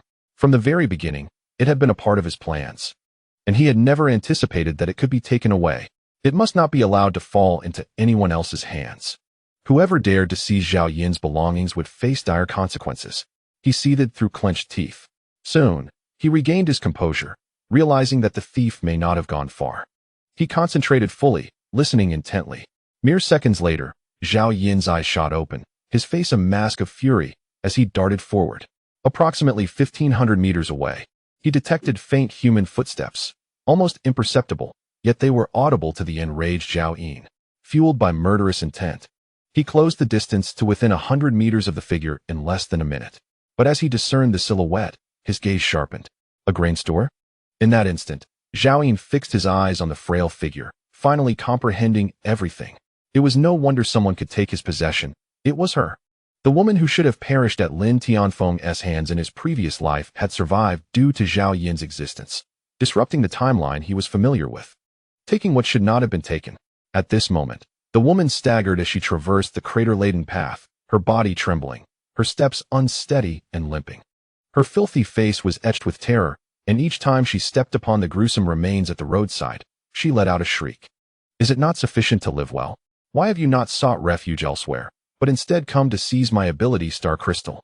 I have extended my offer, yet you have chosen to court death. The murderous intent in Zhao Yin's eyes thickened gradually. Despite her seemingly pitiful appearance, she must meet her demise. Gripping the bone-slicing knife tightly, Zhao Yin advanced. The granary seemed to sense Zhao Yin's footsteps and slowly turned. Is it you? The expression on her face did not exhibit the expected panic. Instead, it quickly transformed into delight as she attempted to maintain a gentle tone, saying, It truly is you. I was just looking for you. You were looking for me. Zhao Yin, who had intended to swing her knife, relaxed slightly. I know you have been searching for this. The granary slowly reached into her bosom, and soon, she revealed something from within, unfolding her grimy palm before Zhao Yin. Astonishingly, 3 blood-red crystals, each the size of a thumb, lay there. I have seen you tirelessly seeking this. It must hold great significance for you, she inquired earnestly. Zhao Yin momentarily lost her focus, her gaze shifting several times. Do you know what this is? I do not, but I noticed you searching for it earlier. Coincidentally, I had nothing substantial to thank you for, so I thought I would assist you in your search. The granary smiled. Her face was dirty, yet her teeth were exquisitely white, and she seemed quite exhilarated. I never expected to encounter you again. I apologize for my inability to find more. I only have these 3. Zhao Yin observed her in silence. Although the granary spoke lightly, he understood that her physical state indicated she had exerted herself entirely to seek the star crystals since their separation. What do you wish from me? Zhao Yin asked coldly. You saved my life. Did you not provide me with food and water? I know these cannot repay the debt of life, but I thought it would express my gratitude. The granary replied, her voice hoarse, followed by a fit of coughing. Zhao Yin gazed at her with profound eyes, suddenly unable to comprehend this woman. In this apocalyptic world, even if she was unaware of the true value of the star crystal, she should recognize that anything of worth was exceedingly precious. Moreover, with Lin Tianfeng's precedent of bartering star crystals for drinks with Zhao Yin, she could not possibly be oblivious to the implications, yet she still desired nothing. Was this woman engaging in a game of feigned indifference? At that moment, the granary abruptly grasped Zhao Yin's hand, placing the star crystals into his palm. Zhao Yin stared at the crystals, which bore the stains of her blood, evidence of her excavation with bare hands through concrete. Please do not disdain them, the granary whispered softly. Zhao Yin's gaze flickered. Of course, he would not disdain them. Even had the granary withheld them, he had already intended to kill and seize. But at this juncture, should he kill, or should he not? Zhao Yin found himself ensnared in turmoil. He had not previously considered that this woman could alter the course of the timeline. At this moment, if I do not take her life, I may never encounter her again. The timeline I am aware of could be irrevocably altered because of this woman. Thank you for allowing me to meet someone as wonderful as you in this world, for having done something so meaningful, the granary hoarsely remarked. I must take my leave. It is likely we shall not meet again. The granary cast a sly smile at Zhao Yin. How many days can a woman like me survive in this apocalyptic world? Thus, we probably shall not cross paths again. She slowly turned, limping forward, her bare feet exposed, having lost her shoes at some point. Zhao Yin gazed at her retreating figure, ultimately refraining from drawing his weapon. After 7 years of apocalypse, I have still not degenerated into a beast. Zhao Yin chuckled bitterly. He could not bring himself to harm a defenseless woman, especially one who had gone out of her way to procure 3-star crystals for him. As the granary walked away, Xiaoyin chose not to warn her about the impending zombie outbreak tonight. Life and death depend solely on her fate. Subsequently, Xiaoyin ceased to dwell on the granary and prepared to crack open the 3-star crystals. Chapter 10. The Zombie Outbreak. As Xiaoyin shattered the first star crystal, a familiar white light re-emerged before him, strikingly vivid amidst the pitch-black night. Yet, Xiaoyin remained unfazed. Within a kilometer radius, aside from the distant granary, there was no sign of life. After the white light faded, a crimson pill materialized before Xiaoyin, though he could not discern its effects. In his previous life, star crystals could yield countless varieties, and no one truly knew the extent. At this moment, Xiaoyin was aware that apart from abilities, various pills and potions were the most rare and precious. This could be considered a fortunate beginning. Contemplating that once he attained the eye of true sight, there would be nothing he could not identify, Xiaoyin dismissed his hesitation and proceeded to smash the second star crystal. This time, the white light persisted for 3 seconds, astonishingly not dissipating. Xiaoyin's breath caught in his throat. Based on his past experience, the longer the light lingered after a star crystal was broken, the more valuable the outcome. Just like the SSS level ability Contract Soul he had previously unveiled, which lasted a full minute and shimmered with a golden hue. This white light lasted an impressive 5 seconds. Could it be yet another E-level item? Finally, as the white light faded, an unassuming bronze ring appeared before Xiaoyin. Upon closer inspection, his eyes widened in disbelief. A space ring. He could hardly contain his excitement. The value of any space ring rivaled that of A-grade equipment. In this chaotic world, a space ring represented a second life. In terms of rarity, it even surpassed A-grade gear. In his past life, he had obtained a space ring only in the 5th year of the apocalypse. By then, Xiaoyin had already nurtured Lin Tianfeng, backed by a supporting power, enabling him to acquire one at a significant cost. Xiaoyin hastily slipped the space ring onto his finger, and with a mere thought, the bone-cutting knife vanished from his grasp. He could sense the bone-cleaving blade quietly resting in a 10 cubic meter space. With Xiaoyin's intent, the blade reappeared in his hand. Indeed, it was a genuine spatial ring. Though not as expansive as the one from his previous life, it was more than sufficient for Xiaoyin at this moment. His emotions took a while to settle as he finally ceased to toy with the spatial ring. He raised the bone-cleaving blade and forcefully struck the 3rd star crystal. After a flash of white light, a vial of blue potion materialized, the B-class ability, Eye of True Sight. In his previous life, it was the existence of the Eye of True Sight that allowed him to survive until the 7th year of the apocalypse. This ability had long since merged with Xiaoyin's soul, having shared life and death with him. Thanks to the Eye of True Sight, he had avoided countless dangers.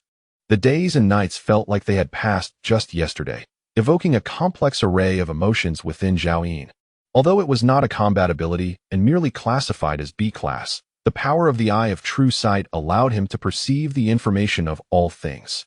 Many powerful ability users from his past sought out Xiaoyin for appraising treasures, which not only earned him substantial commissions, but also built valuable relationships. Thus, during that apocalypse, many would give Xiaoyin a measure of respect, which was one of the reasons he could establish the Heaven Base. Xiaoyin cast aside his distractions, storing all items around him into the spatial ring, and turned towards the old Zeus site. In his previous life, the process of absorbing the B-class ability Awakening Potion was excruciating, lasting 3 hours. During this time, he needed to find a safe place. In anticipation of the mutated monkey, Xiaoyin planned to stay at the zoo site tonight. The mutations among plants and animals, alongside the outbreak of zombies, began simultaneously, right at midnight. He intended to awaken the Eye of True Sight before that. Upon arriving at the zoo site, Xiaoyin approached the collapsed office building, utilizing the spatial ring to collect intact cement blocks and meteorites that had not been buried in the soil due to the building's collapse. He prepared to construct a temporary shelter. After filling the spatial ring, he selected a relatively flat area to release the materials, initially stacking larger pieces of concrete into a triangular space suitable for shelter, and then piling more concrete and meteorites around the outer layer. He transported materials several times until a temporary refuge, resembling a mound, rose to about 5 or 6 meters in height. Only then did Xiaoyin bend down and crawl into the cramped space, which was hardly larger than a coffin. He then released all the concrete blocks from the spatial ring, sealing the entrance completely. After completing everything, Zhao Yin deliberately ignored his fatigue and took out the Eye of True Sight awakening potion, unhesitatingly tilting his head back to drink it. Instantly, a burning sensation spread through his stomach, quickly engulfing his entire body. In an instant, it felt as though he were engulfed in flames, beads of sweat rolling down his forehead. Yet, his face remained expressionless, lying motionless within the mound. The long-lost pain. How exhilarating. The zombies have yet to erupt, and I already possess 2 abilities. Who can rival me in this life? In this desolate world, unbeknownst to anyone, in a secluded corner, a man endures an agony beyond the comprehension of ordinary souls, laughing maniacally.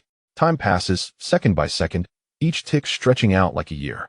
Zhao Yin, though endowed with an indomitable will, is ultimately trapped within the confines of an ordinary body, and at some point, he loses consciousness. Unlike in his previous life, he did not foresee that the SSS-Grade ability Awakening Serum had saturated his mundane form, rendering the absorption of any additional powers exceedingly arduous. As dawn approached, he remained in a state of unconsciousness. Roar. Ugh. In that instant, the once silent world seemed to awaken. The earth trembled, ruins stirred, and countless buried corpses began to claw their way from the depths below. Meanwhile, 30 kilometers away, within the dilapidated confines of a shopping mall, a 12-year-old girl suddenly jolted awake. What sound is that? Is my brother back? Thud, thud. Just before Song Xiaojian set out to scavenge for supplies, a loud banging erupted from the barricaded door, as if someone were forcefully knocking. Brother, stop knocking. I'll open the door for you, exclaimed Song Xiaodao in delight, as she approached to unlock the door. In an instant, however, a grotesque half-face loomed before her, its head shattered beyond recognition. A chunk of flesh, the size of a fist, clung to a stark white skull, suspended by a vein that swayed grotesquely. Xiaodao froze, overwhelmed by sheer terror, instinctively letting out a scream before turning to flee. Yet, she was a moment too late. The zombie seized her collar, yanking her forward, its foul mouth gaping wide to bite down. Help me, Xiaodao cried out in desperation. Bang! At that moment, the zombie's body stiffened, collapsing alongside Xiaodao.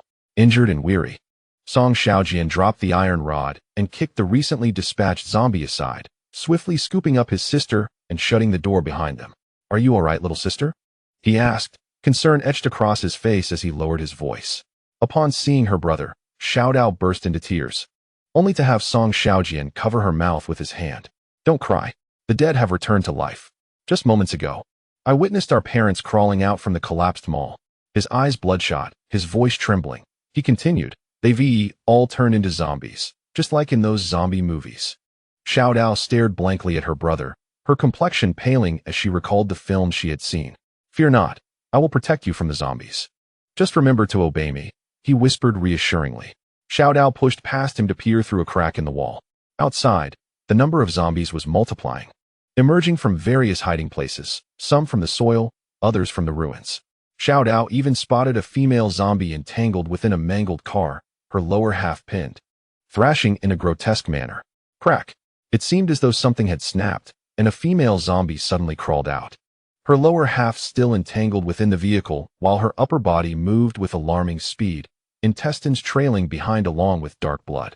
Xiaodao felt a wave of nausea wash over him, yet he dared not make a sound, tears streaming uncontrollably down his cheeks.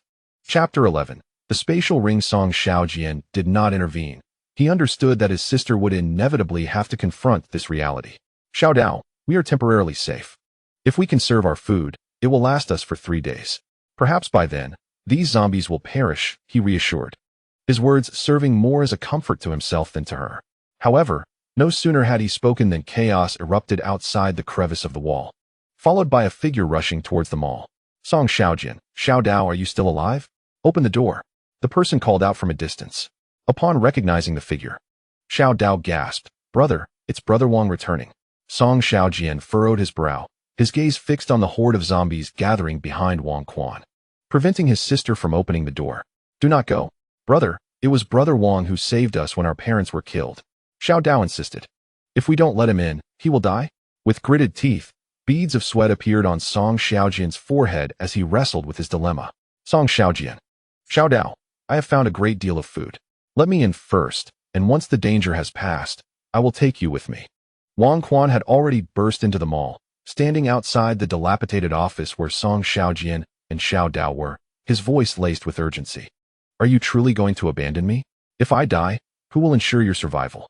Perhaps it was the mention of food, or the debt of gratitude owed to Wang Quan, but ultimately, Song Xiaojian approached and opened the door. Bang! Once Wang Quan entered, Song Xiaojian forcefully shut the door, only to have several zombies collide violently against it. Bang! Bang! Bang! Xiao Dao, quickly! Help me move something to block the door. Song Xiaojian commanded without hesitation.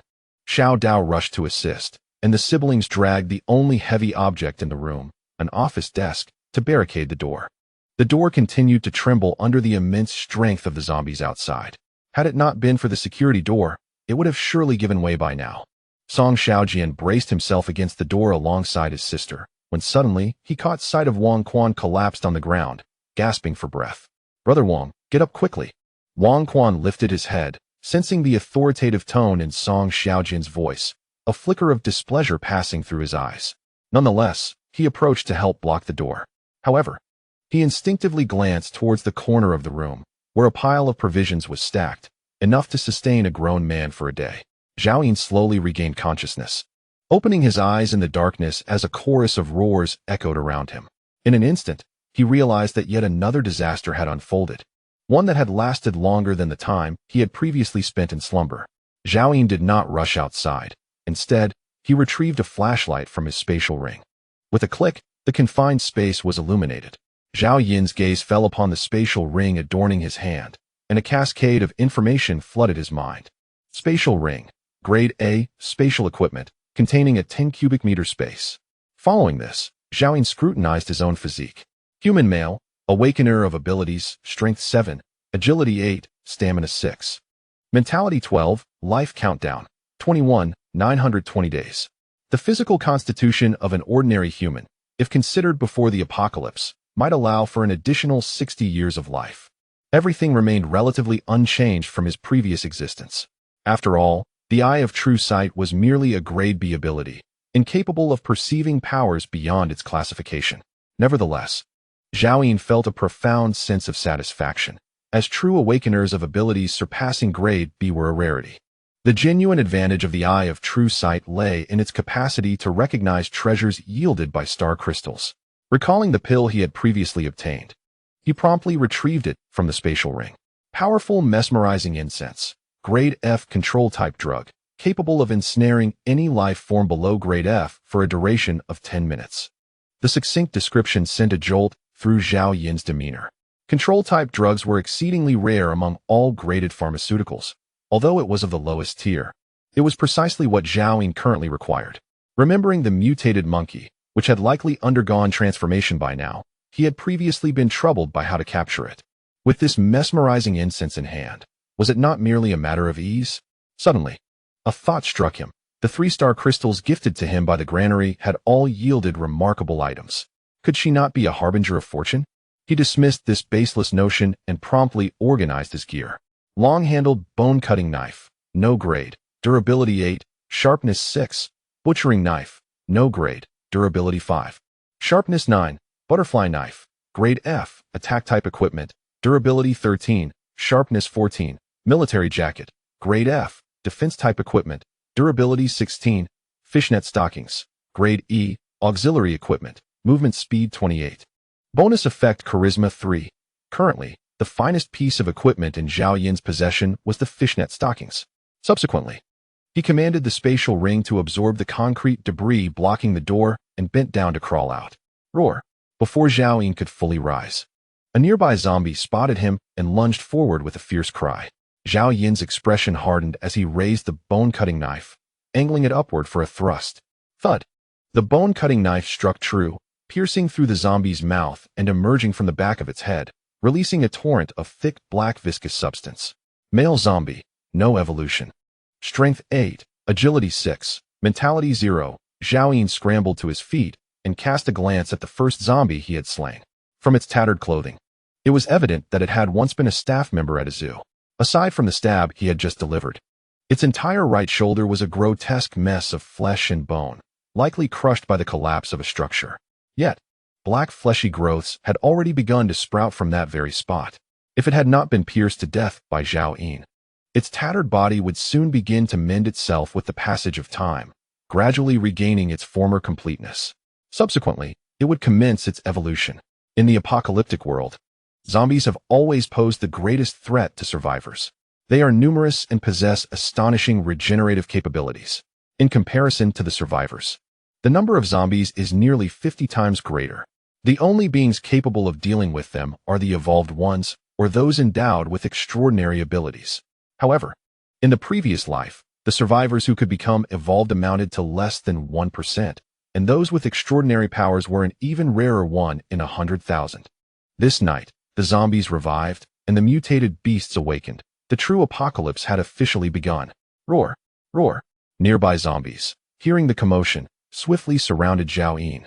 They had yet to evolve, and although they were stronger than in life, their rigid bodies severely hampered their speed. Zhao Yin proactively engaged, his formidable combat instincts, honed in a past life, erupting instantly as he swung his blade toward a zombie's head. To eliminate a zombie, one must destroy the brain. The zombie's skull was shattered in an instant, black ichor mingling with fragments of bone splattering everywhere, with a few drops of brain matter landing on Zhao Yin's face.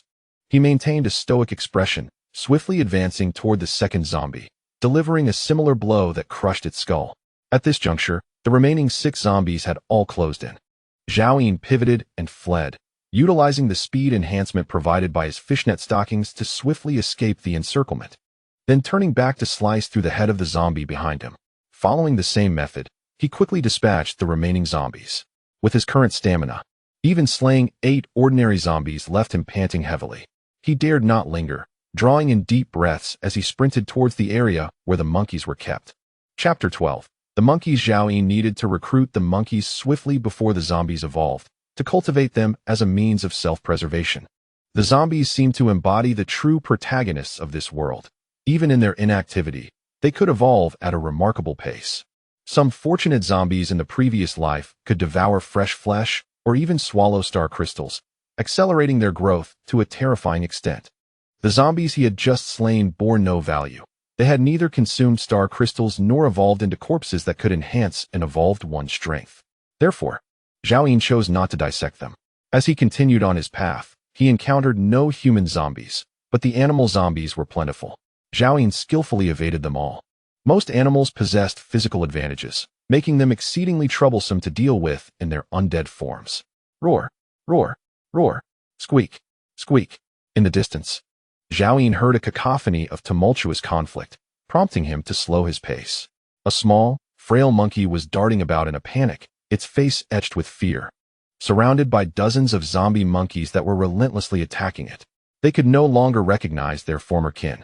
The lifeless eyes of the fish were filled with an insatiable hunger for fresh flesh. Zhao Yin had no intention of rescuing the little monkey. It would not perish so easily. When Zhao Yin encountered it in a previous life, it had already ascended to a sea level, reigning as the sovereign of this realm. Concealed behind a crumbling wall, Zhao Yin retrieved a gas mask from his spatial ring and donned it upon his face, subsequently producing a potent sedative and pulverizing it with the hilt of his knife, wrapping the powder in a piece of tissue. Thereafter, Zhao Yin calmly observed the unfolding events, prepared for any eventuality. The little monkey, chattering and leaping among the scattered stones, moved with remarkable speed. Yet, the sheer number of zombie monkeys forced it to emit terrified cries. For reasons unknown, Zhao Yin suddenly sensed that the little monkey harbored no intention to harm the zombie monkeys. In a swift turn of events, one of the zombie monkeys clawed at the little monkey's thigh, provoking it to weep in a surprisingly human manner. In that moment of distraction, another zombie monkey seized the little monkey's tail, lifting it into the air. The zombie monkey opened its mouth, aiming to bite the little monkey's rear. At that instant, a transformation occurred. The little monkey screeched, and a leg, scarcely larger than that of an infant, inexplicably swelled to the size of an adult monkey, propelling itself backward with a powerful kick. Bang! The zombie monkey that had grasped it was sent flying, its head colliding with a stone, shattering like a watermelon. The little monkey, momentarily stunned and clearly unaccustomed to this change, stood with one elongated leg in a pose reminiscent of a proud rooster, while the other appeared diminutive, akin to a toothpick. From his concealed vantage point behind the stone, Zhao Yin's expression hardened. At that moment, he unequivocally recognized the identity of this monkey. It was indeed the mutated monkey from his previous life. The sea-level monkey, capable of bodily enlargement, had merely just begun to awaken its mutation. After dispatching a zombie monkey, the little monkey bared its teeth, posturing menacingly at the remaining zombie monkeys. Unfortunately, the zombie monkeys, devoid of reason, exhibited no fear of its display, encircling it once more. Thus, the earlier scene replayed itself. A horde of zombie monkeys pursued the little monkey, darting among the rocks, while it once again cried out in terror. The difference now lay in its newfound long leg, which rendered its movements uncoordinated. Rather than hastening its pace, it had instead slowed down. Within a minute, the little monkey bore numerous injuries, its pleas for mercy falling on deaf ears. The zombie monkeys would not relinquish the imminent feast before them. At last, the little monkey seemed to be stirred by a surge of wrath, its gaze sharpening with ferocity as one claw rapidly expanded, seizing the head of a zombie monkey. Bang! It crushed it effortlessly. In that moment, the little monkey shed its former timidity, a visage now twisted with savagery and ferocity. The little monkey swiftly approached the second zombie monkey, delivering a decisive blow that shattered its skull. However, tears streamed down its face in increasing abundance. Zhao Yin observed it quietly, as if witnessing a reflection of his former self. In the early days of that apocalyptic world, he too had known fear, had wept, and had mourned the deaths of others. From trepidation to resilience, and then from resilience to a chilling numbness. He had resorted to slaying zombies and even humans in his struggle for survival. In this merciless world, everyone fought merely to stay alive, nothing more. This included the fierce monkey before him. Moments later, all the zombie monkeys besieging the little monkey lay lifeless, their grotesque bodies scattered around. The little monkey stood there, trembling uncontrollably, as if just awakening to the horrifying realization of having killed so many of its kin.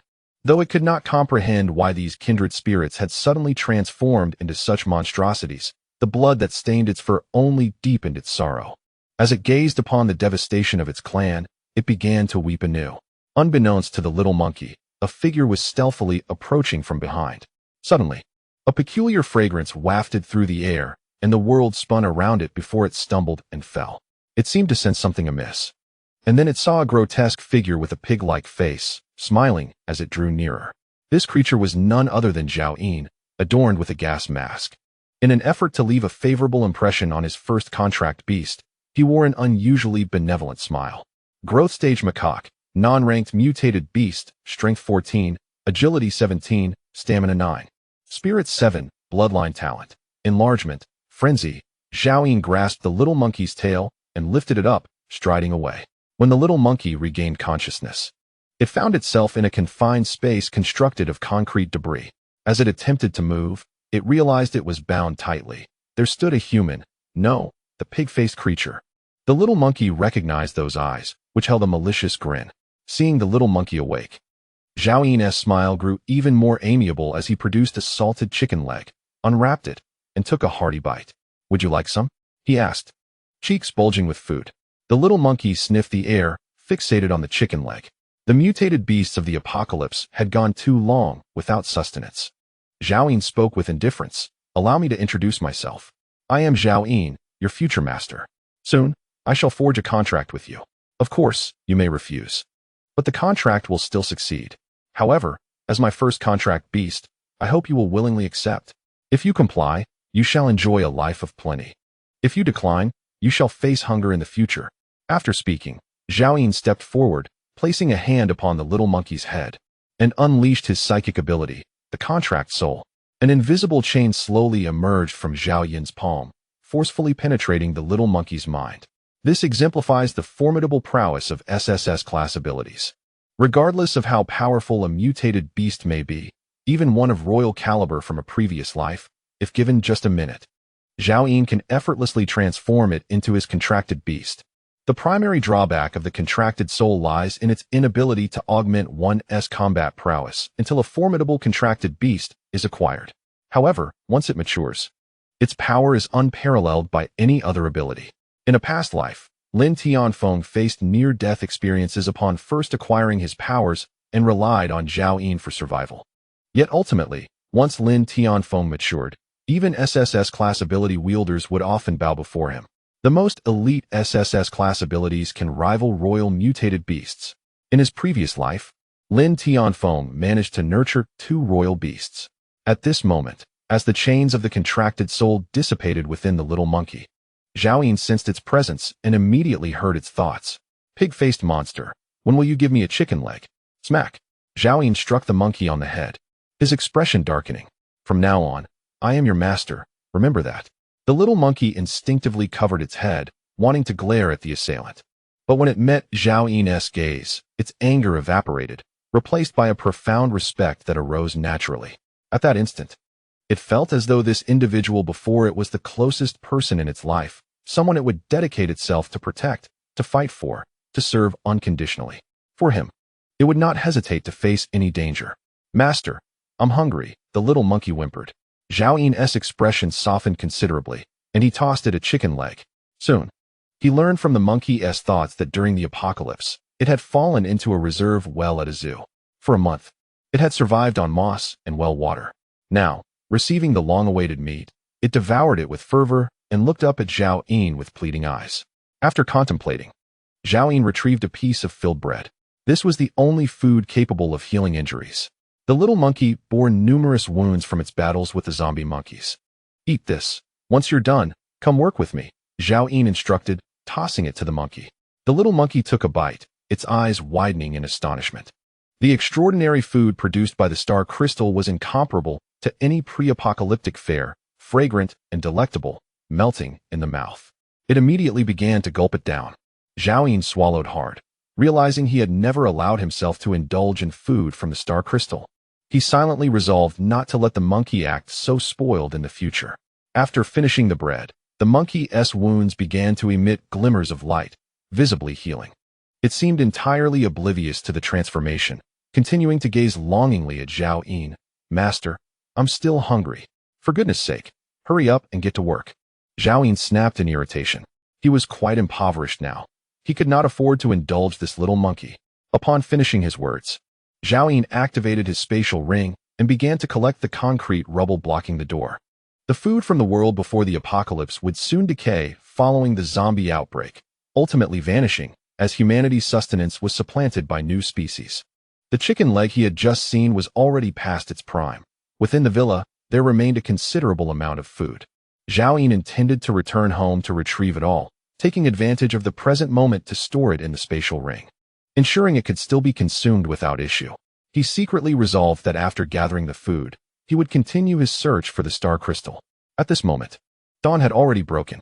The temperature had dropped significantly today, reminiscent of the summers before the apocalypse, hovering around 30 degrees Celsius.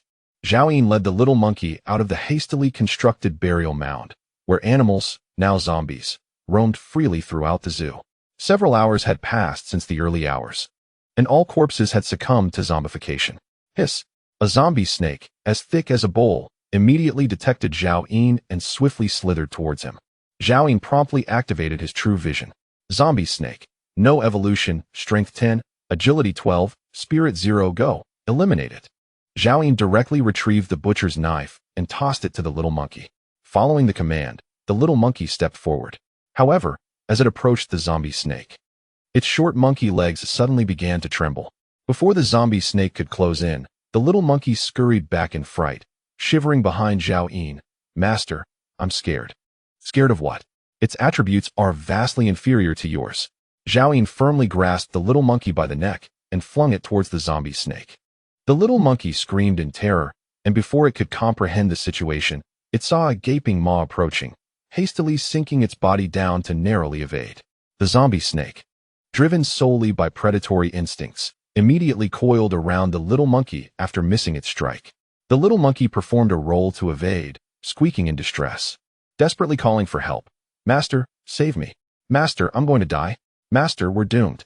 Silly monkey, I'm not dead yet. Zhao Yin scolded. Kill it, and you shall survive. Thereafter, you will feast on delicacies with me.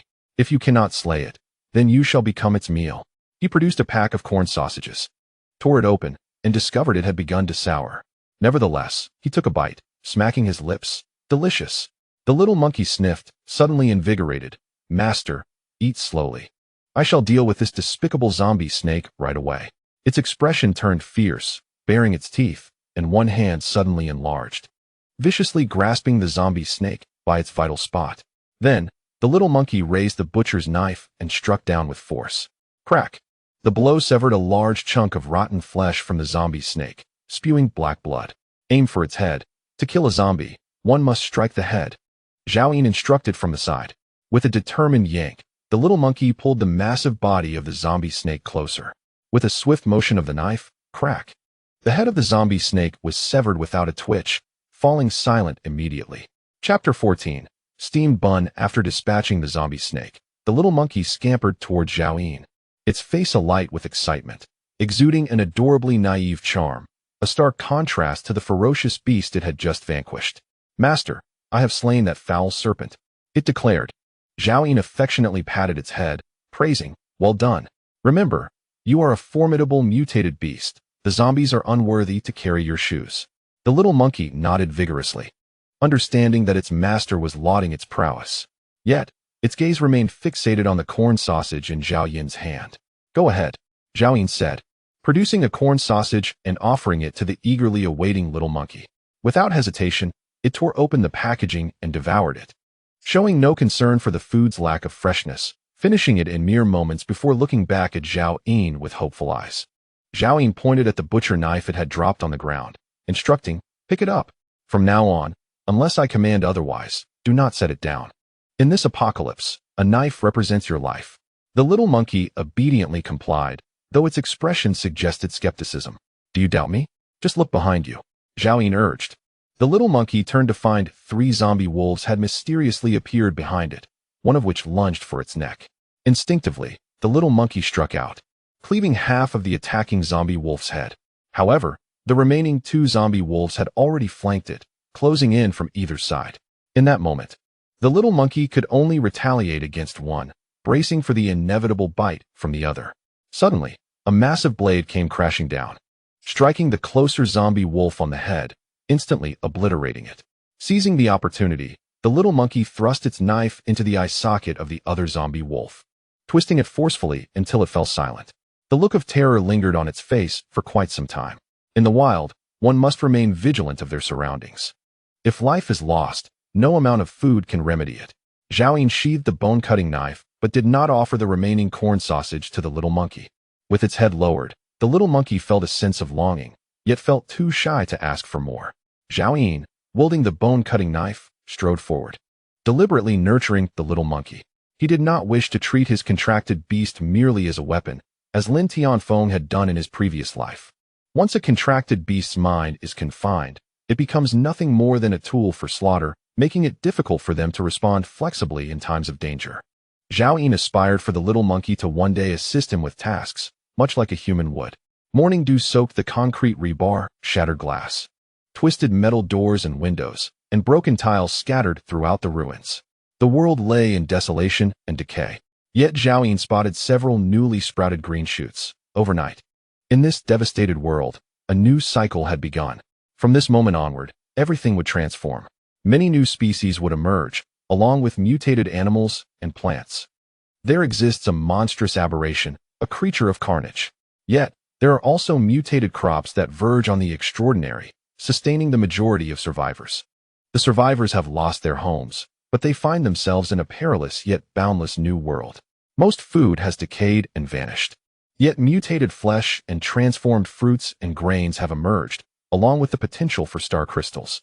Zhao Yin reminisced about the myriad experiences of his past life as he gradually exited the remnants of the zoo. A roar, not far off. The groans of the undead echoed. Amidst the ruins, countless zombies meandered aimlessly. Although Guangzhou City is not vast, it is a bustling district, without the cover of buildings. The zombies swarm like villagers at a market, filling the pedestrian streets densely.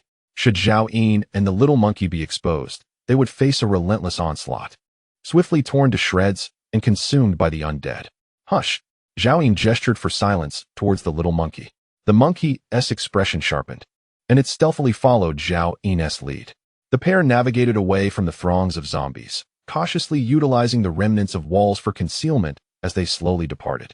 At last, they exited the bustling area, where the zombies were no longer as densely clustered.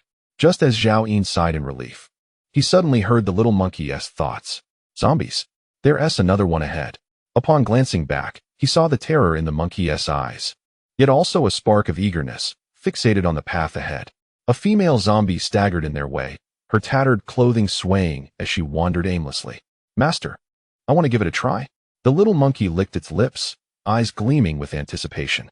Zhao Yin seized its ear, lowering his voice. Are you not afraid? Not afraid. The little monkey pointed at the female zombie, puffing out its chest defiantly. Look, master, I am quite formidable. Roar, roar, roar. At that moment, two more zombies appeared at the edge of their sight, a young man and a small boy, both in tattered attire, swaying as they ambled. Blackish yellow saliva dripping from their mouths, emitting low growls intermittently. Their faces, marred with twisted veins, contorted as if struggling to control their expressions, enduring immense agony. Zhao Yin speculated they might have been a family of three in life. Though they no longer recognized one another, even in their undead state, they remained together. Perhaps this, too, is a form of happiness. The attire of the three zombies was in tatters. The small boy had lost an arm, with maggots crawling in and out of his decaying flesh. A foul stench permeated the air. Monkey, you handle the two adult zombies. I shall take care of the more challenging little one. Zhao Yin whispered, a glint of murderous intent in his tone. Master, is the little one truly difficult to kill? The little monkey questioned, yet its gaze remained filled with trust for Zhao Yin. Indeed, the smaller one is more formidable. Leave it to me. As for the larger ones, they are easier to deal with. Go forth. The little monkey had an unsettling feeling, scratching its ear, yet still wielding the cleaver, cautiously approached the nearest female zombie. Suddenly, Zhao Yin recalled something and communicated telepathically. Remember to aim for the head. Only a decapitation can ensure a kill. Roar. The female zombie, hearing the footsteps, turned her pale eyes towards the little monkey. She revealed her yellowed teeth and let out a chilling growl, immediately charging at the little monkey with a surprising swiftness despite her otherwise sluggish movements. The little monkey, agile by nature, crouched and evaded the zombie's embrace with ease. Nimbly leaping behind her, swiftly turning, it thrust the cleaver forward. Thud! The blade sank into the zombie's lower back, drawing forth dark, viscous blood. Yet, the female zombie seemed unfazed, turning back to continue her assault on the little monkey. Squeak! Startled, the little monkey screamed. It suddenly remembered its master's instruction to target the head and quickly jumped to avoid the attack. At that moment, two other zombies noticed the commotion and began to roar as they charged towards the little monkey. Roar! Squeak! The little monkey cried out, communicating telepathically with Zhao Yin. Master, help! Stop screaming. Do you wish to attract more zombies? Zhao Yin scolded furiously. Foolish monkey, I told you to aim for the head. Do you understand? As he berated it, Zhao Yin brandished a bone-chopping knife and lunged towards the boy zombie. The little zombie roared, extending its arms to embrace Zhao Yin, who deftly sidestepped and then turned, striking the back of its head with the knife. Bang! The tremendous force instantly shattered the little zombie's skull. Not bothering to wipe the blood from his face, Zhao Yin swiftly pivoted and charged at the male zombie. Witnessing his master's prowess, the little monkey finally calmed. As if ignited by the female zombie's fury, its grip on the cleaver suddenly expanded, transforming into a hand larger than that of an ordinary man. Firmly wielding the weapon and swinging it forward with great force.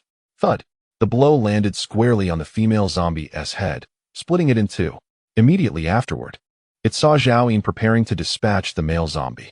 Master, let me handle that zombie. The little monkey, feeling emboldened after its successful strike, seemed invigorated, fearing its master might dismiss its efforts. In a flurry, its furry legs began to expand rapidly, fully unleashing its growth ability. With a towering figure, it stepped forward to shield Zhao Yin. Bang! The male zombie collided with the little monkey but was unable to budge it, instead bouncing back. Thud! The cleaver plunged into the male zombie's eye socket, spraying dark brain matter onto Zhao Yin's face. Thus, the battle concluded simply and without peril. Master! The little monkey stood proudly, puffing out its chest, as if awaiting praise. Zhao Yin wiped the brain matter from his face and suddenly leaped, slapping the little monkey on the head with a resounding crack. Who allowed you to splatter your brains about? The little monkey received a slap and instantly felt aggrieved. Covering its head and gazing at him with a pitiful expression, Zhao Yin glared in response, but suddenly found it impossible to suppress a laugh. Chapter 15. Evolution Potion. Sensing his master's joy, the little monkey also brightened, swiftly shrinking in size and bouncing around Zhao Yin with exuberance. It extended its fluffy paw, clutching tightly to the hem of Zhao Yin's garment, resembling a child in its innocence. "Are you hungry?" Zhao Yin inquired, a pang of conscience striking him. Though uneducated and merely a 6-month-old infant monkey, its loyalty was unwavering. Upon hearing the question, the little monkey nodded vigorously, squatting at Zhao Yin's feet, barely reaching his knees. "I'm starving, master," it exclaimed, its furry paw still gripping Zhao Yin tightly. "Then eat. We aren't short of money," Zhao Yin replied earnestly. "Chirp, chirp, chirp." The little monkey immediately perked up again, bouncing joyfully around Zhao Yin. From his spatial ring, Zhao Yin retrieved a slightly moldy piece of bread. "The bread is still quite fresh. Take your time eating it. Don't choke." The little monkey seized the bread and began to devour it eagerly, satisfaction gleaming in its eyes. A cold wind blew, carrying a foul stench, and amidst this desolate world, a flicker of warmth surged within Zhao Yin's heart. After the little monkey finished the bread, Zhao Yin continued onward with it. Along the way, they encountered several scattered zombies, and Zhao Yin commanded the little monkey to engage them. With the reward of food, its courage gradually grew. At times, it would even leap forward to attack without awaiting Zhao Yin's orders. 2 hours later, Zhao Yin finally made his way back to the neighborhood. In the distance, he spotted his villa, standing forlornly amidst the ruins, where a zombie was lurking outside the door. Zhao Yin recognized it immediately as the neighborhood security guard, Dong Jun, whom he had personally dispatched. Now, he had become one of the undead. This time, Zhao Yin did not allow the little monkey to intervene. He stepped forward himself and struck the zombie's skull with a swift blow. Following this, he ushered the little monkey inside their home. The supplies within remained untouched, with no signs of intrusion. Perhaps they owed this to the zombie Dong Jun. However, regrettably, the food had deteriorated significantly over time. Zhao Yin had anticipated this and quickly stored everything in his spatial ring. In the days that followed, Zhao Yin took the little monkey out during the day to hunt zombies and search for star crystals. Now, the star crystals on the surface had been entirely consumed by the returning zombies. To obtain them again, one could only extract them from the corpses. 3 days passed in the blink of an eye. Zhao Yin encountered 9 zombies that had consumed star crystals, acquiring 9 pieces in total. The previous 7 crystals yielded a piece of stuffed bread, 3 bottles of Nongfu Spring, a block of instant noodles, a can of tuna, and a block of compressed biscuits, all of which were classified as F-grade food and water. In response, Zhao Yin felt no surprise. In his previous life, the majority of the resources that the star crystals could yield were the most basic sustenance, namely food and water. Such fortuitous luck, as experienced 3 days prior, was not something to be expected regularly. Among the resources, the tuna and compressed biscuits were items that had not been obtained 3 days ago. Canned tuna, grade F. Type extraordinary food, effect, immunity to F-grade viruses for 24 hours upon consumption. Compressed biscuits, grade F, type extraordinary food, effect, sustains vigor for 72 hours. At that moment, Zhao Yin clutched the 2 star crystals he had just acquired today and let out a long sigh. For the past 3 days, he had returned home with the little monkey well past midnight, and this body, still that of an ordinary person, had endured relentless combat, leaving Zhao Yin utterly fatigued. With only 2 star crystals remaining, he silently wished for the emergence of an evolution potion. The little monkey looked up at him, not comprehending what an evolution potion was.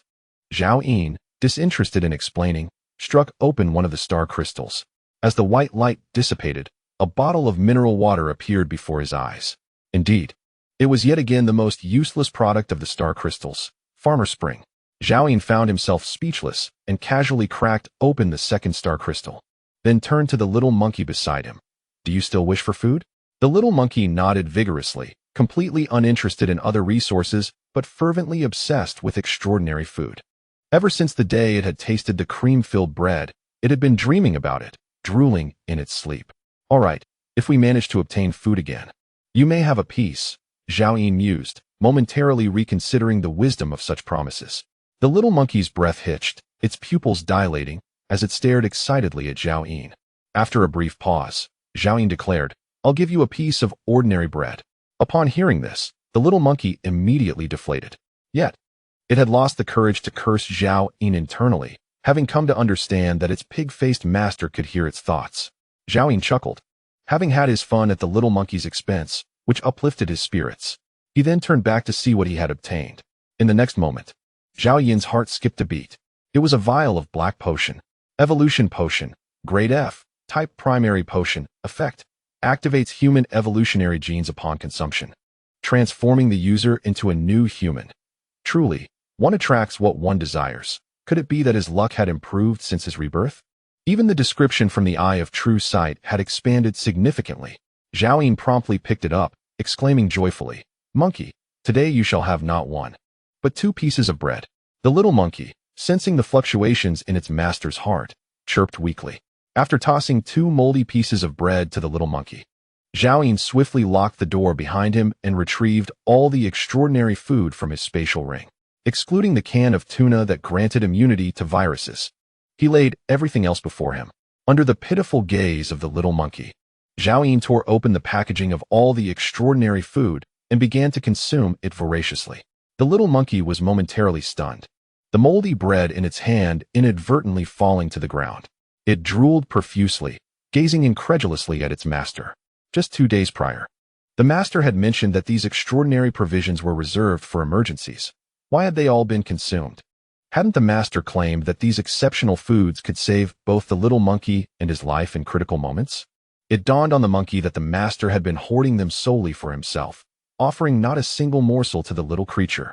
Zhao Yin continued to consume the extraordinary provisions, yet his true desire was merely the capacity to stave off hunger.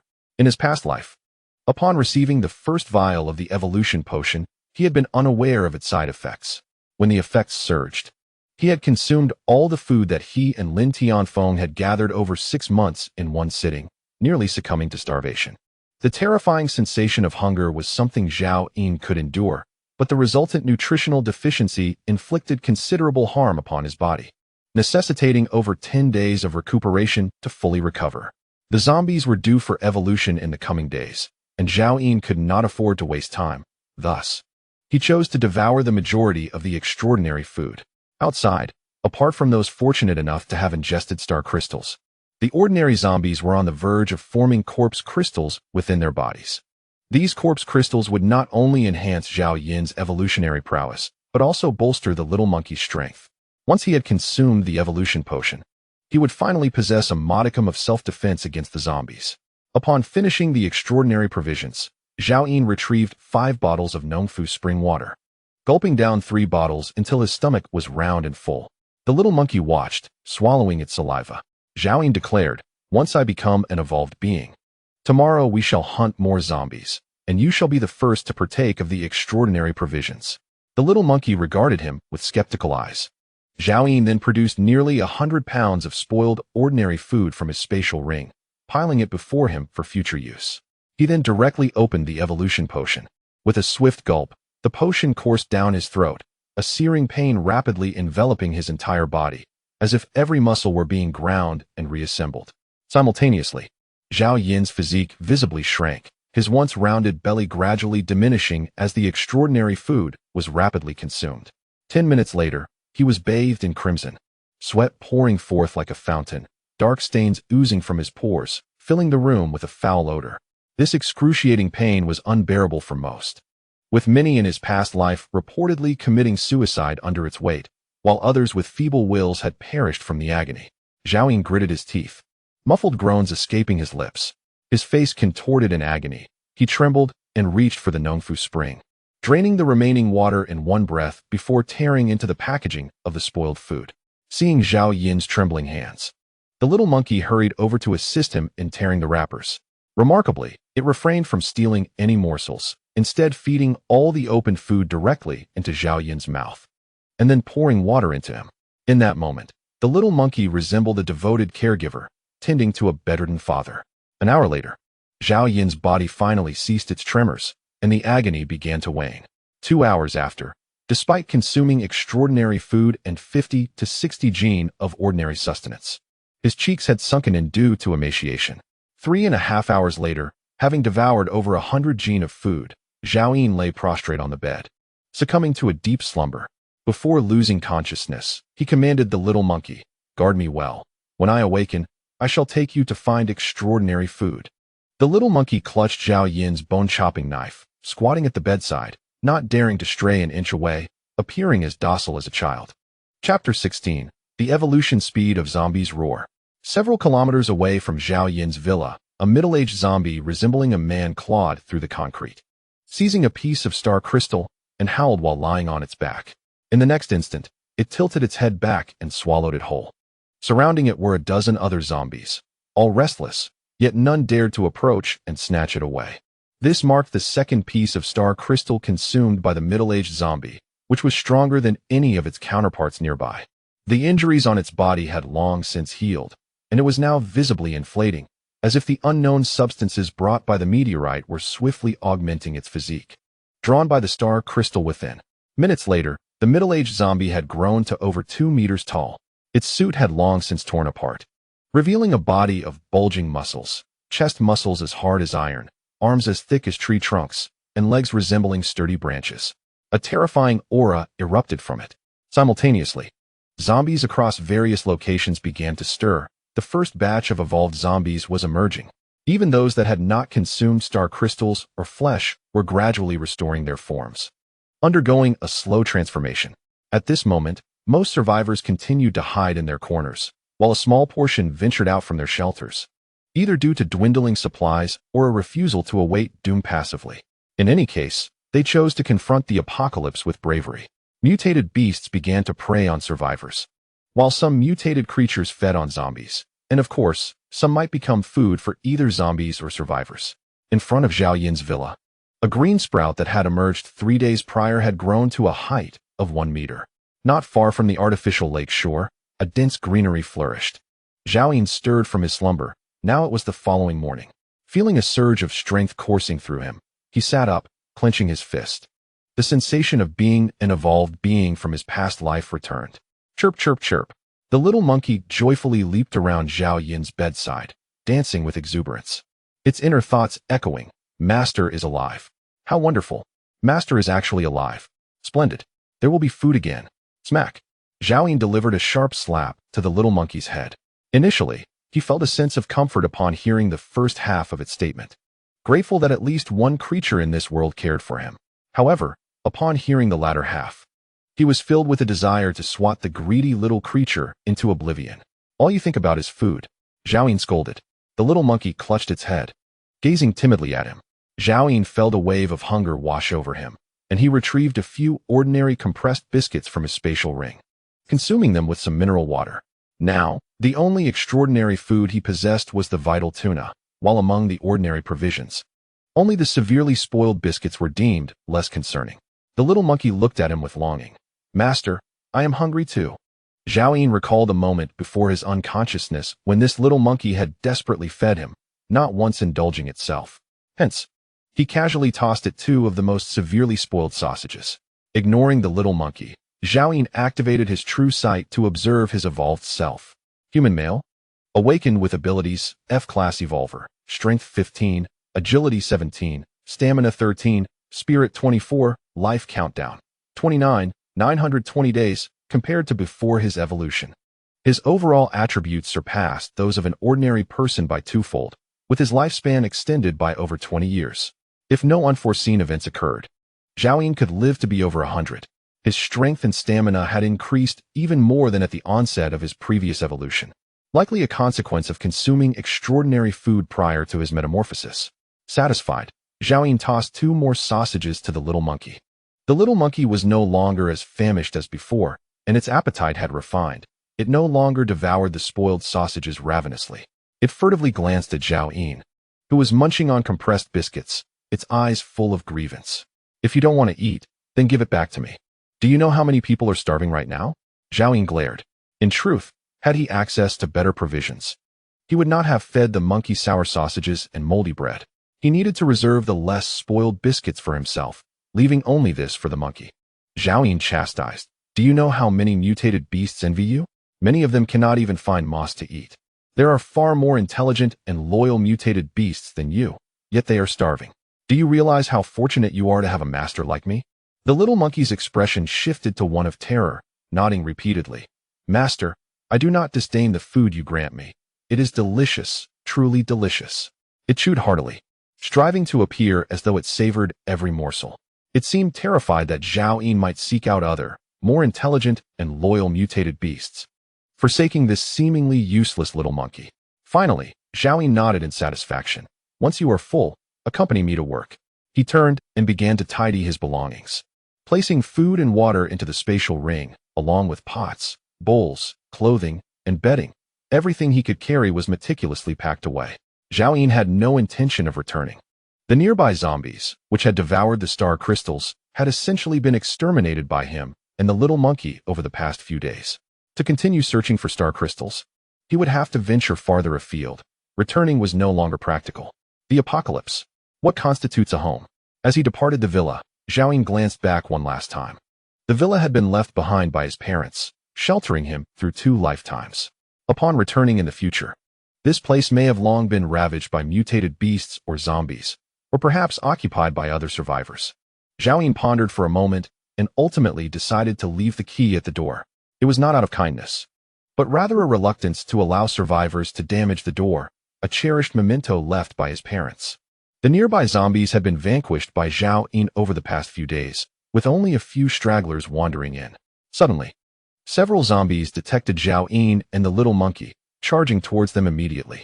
Zhao Yin tightened his grip on the bone-slicing knife and surged forward. His physique, now twice that of an ordinary person, granted him astonishing explosive power. His already swift pace, augmented by the E-grade fishing net stockings, made his form a blur, creating a whirlwind in his wake. Bang! One zombie, caught off guard, had its head obliterated by Zhao Yin, while the others only then sensed his presence, howling as they lunged towards him. In Zhao Yin's eyes, they moved as sluggishly as if they were mired in muck. With a swing of his bone-slicing knife, a series of resounding cracks echoed through the air. Thud, thud, thud. All their skulls were shattered, blackish-brown brain matter splattering everywhere. Zhao Yin sheathed his knife, standing amidst the chaos, wiping the grime from his face, a surge of exhilaration swelling within him. In his previous life, after acquiring the evolution serum, these zombies had evolved into formidable foes, forcing him to tread carefully to survive. Now, as an F-grade evolver facing unaltered zombies, he was an overwhelming force.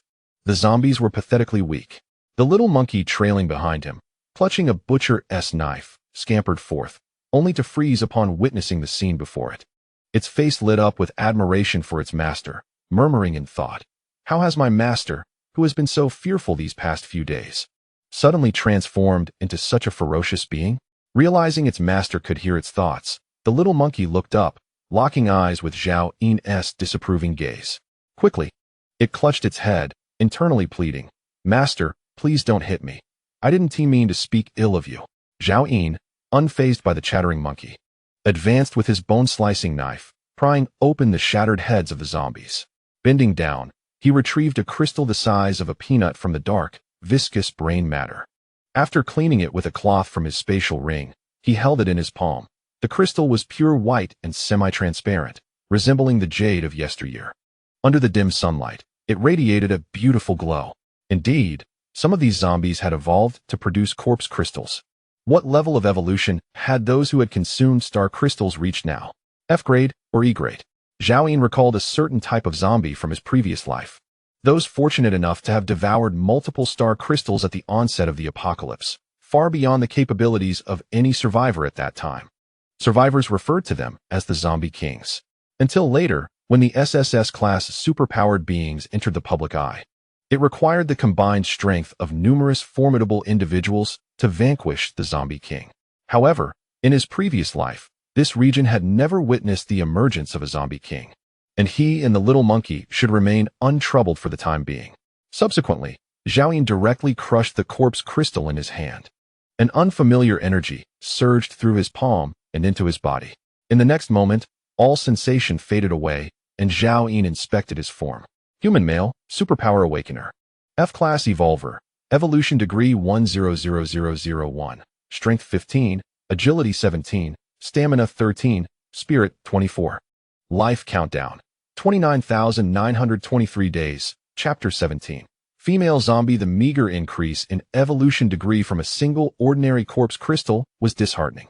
Zhao realized that to ascend to an E-class evolver, he would need to consume 10,000 of these ordinary corpse crystals, while merely 100 F-class crystals would suffice for the same elevation, and only one E-class crystal was necessary.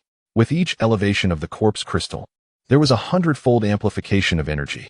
Zhao pried open the skulls of several other corpses, but found no evolution crystals within. The evolution rate of these zombies was alarmingly rapid.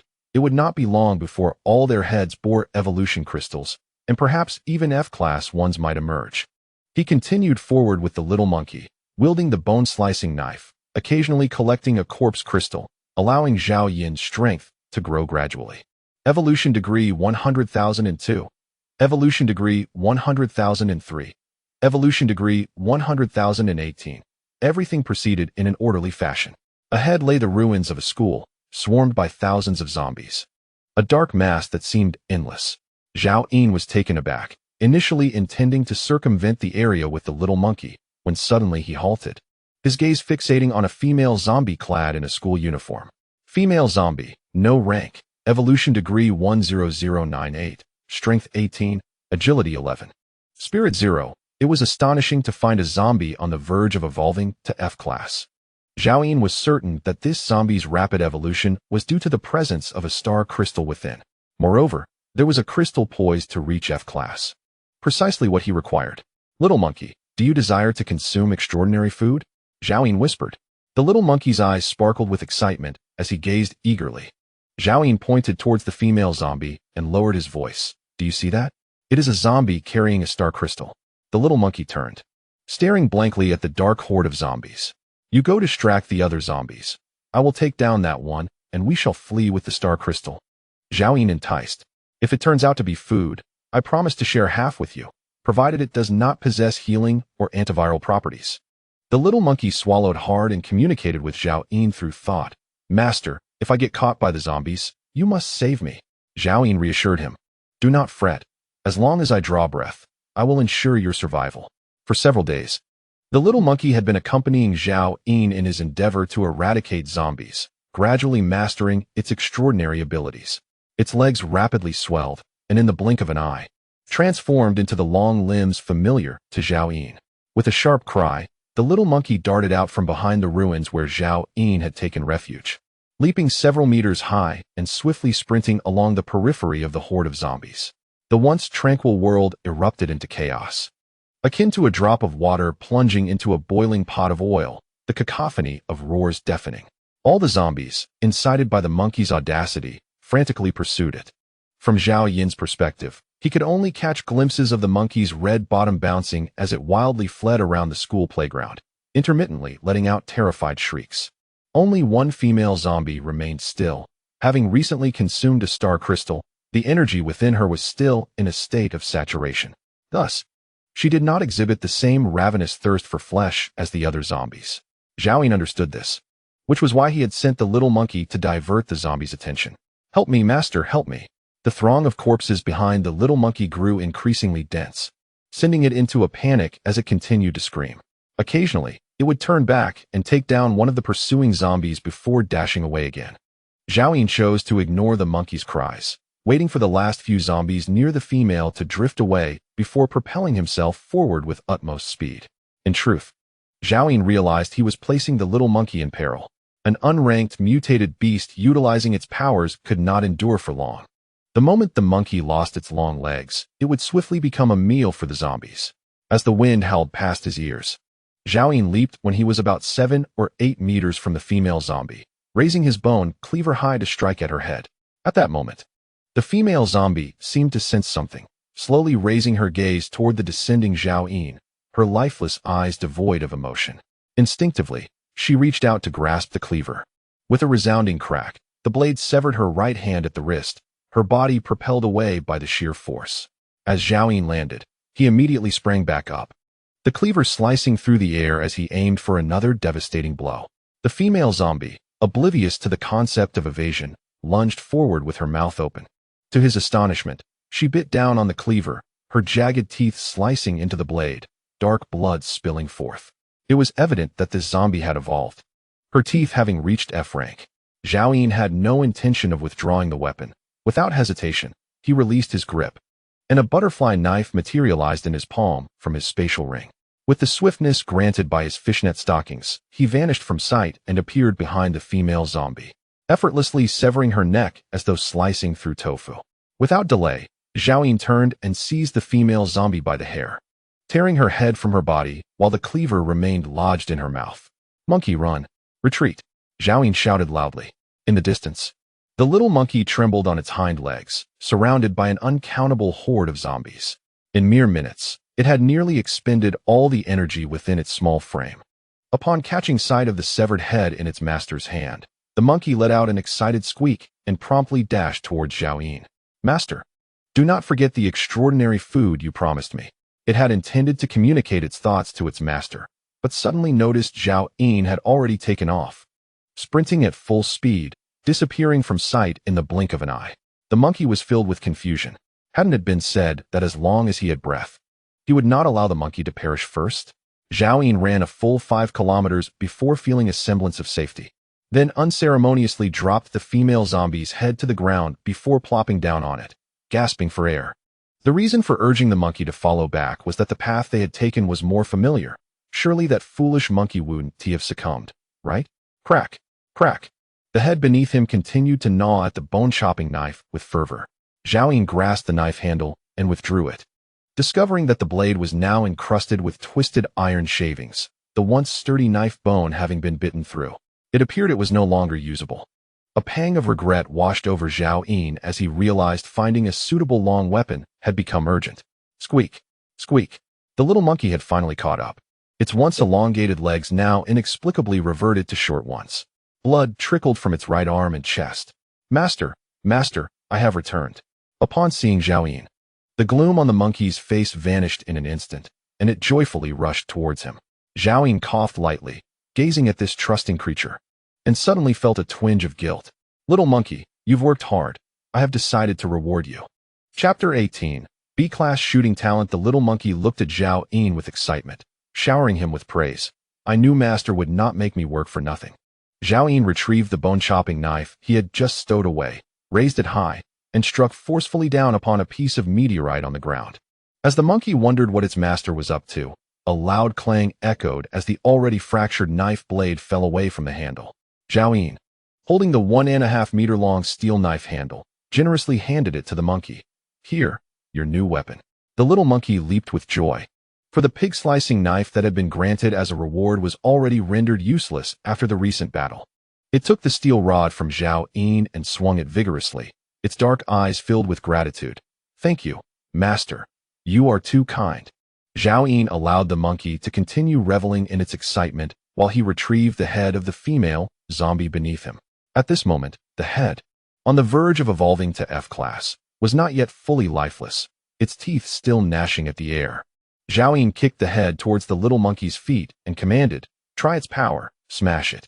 The monkey, eager to test its new weapon, raised the steel rod and struck down. With a squelch, the female zombie's head burst like a watermelon, brain matter splattering everywhere. Zhao Yin stepped forward, extracting 2 crystals from the brain matter. One was slightly larger than a peanut, resembling mutton fat jade. It was the corpse crystal of a female zombie, distinguished from an F-grade crystal by a mere thread. The other was undoubtedly Zhao Yin's cherished star crystal. After a moment's contemplation, he refrained from immediately absorbing the corpse crystal, instead directing his gaze toward the small monkey, which was meticulously polishing a steel rod with utmost care. Its movements were incredibly earnest, treating the newly gifted weapon from its master with a tenderness reminiscent of Zhao Yin's affection for his past lovers before the apocalypse. Now, in his quest to evolve to E-grade, Zhao Yin required nearly 100 F-grade corpse crystals. However, if he were to bestow this crystal upon the small monkey, it might just enable the creature to evolve successfully from its unranked state to F-grade. The unranked monkey already possessed physical attributes comparable to an F-grade evolved being, and should it achieve F-grade, it could undoubtedly contend with E-grade zombies. Enhancing the monkey's strength would, in turn, augment Zhao Yin's own power. "Little monkey, I have promised that if you diligently fulfill your duties, you shall be handsomely rewarded. Here, take this," Zhao Yin declared, tossing the corpse crystal towards it. The monkey, having previously witnessed Zhao Yin absorb a corpse crystal, had a vague understanding of its potential to enhance strength. Moreover, this was a crystal produced by a soon-to-evolve level 1 zombie, and it was unexpected for its master to gift it to him. Overwhelmed with gratitude, the small monkey's eyes brimmed with tears as it clasped its hands together in reverence towards Zhao Yin. Do not rush to absorb it. I shall construct a shelter for you. With that, Zhao Yin utilized his spatial ring to gather concrete, swiftly erecting a makeshift mound. He grasped the small monkey by the scruff of its neck and unceremoniously deposited it within, sealing the entrance. This way, even if there were some commotion, nearby zombies would remain undisturbed. Subsequently, Zhao Yin turned his attention away from the monkey and gripped the star crystal, channeling his strength into it. With a crack, the immense power of an F-grade evolved being shattered the star crystal, releasing a burst of white light into Zhao Yin's hand. As the brilliance faded, a green pill materialized in his palm. Talent pill, grade B, effect. Amplifies 1 talent. A surge of excitement coursed through Zhao Yin. It was indeed a B-grade pill. In his previous life, he had consumed a talent pill, swiftly popping it into his mouth, where a sweet flavor unfurled and descended down his throat. In the next moment, clarity enveloped his mind, and an indescribable epiphany surged within him. Human male, ability awakened, F-grade, evolved being, evolution degree 100039, strength 15, agility 17, stamina 13, spirit 24. Talent, B-grade shooting, life countdown, 29,923 days. This talent pill had remarkably enhanced his shooting ability.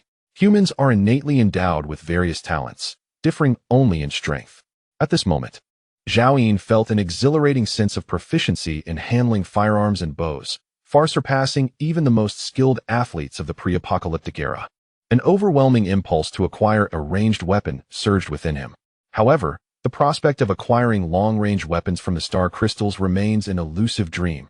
Thus, one must commence with conventional arms. Before long, Zhao Yin recalled an intriguing matter he had overheard in his past life. There existed a shooting range in Guangzhou, where the proprietor had kept a sniper rifle in his office. This was none other than the M82A1, renowned as the king of sniper rifles. Boasting an impressive range of up to 2 kilometers, capable of effortlessly penetrating armored vehicles 1,000 meters away and demolishing target structures with ease. With Zhao Yin's current shooting prowess, he could undoubtedly master it with finesse. Suddenly, a tremor shook the grave mound behind him, and a fist the size of a cooking pot forcefully propelled a chunk of concrete into the air.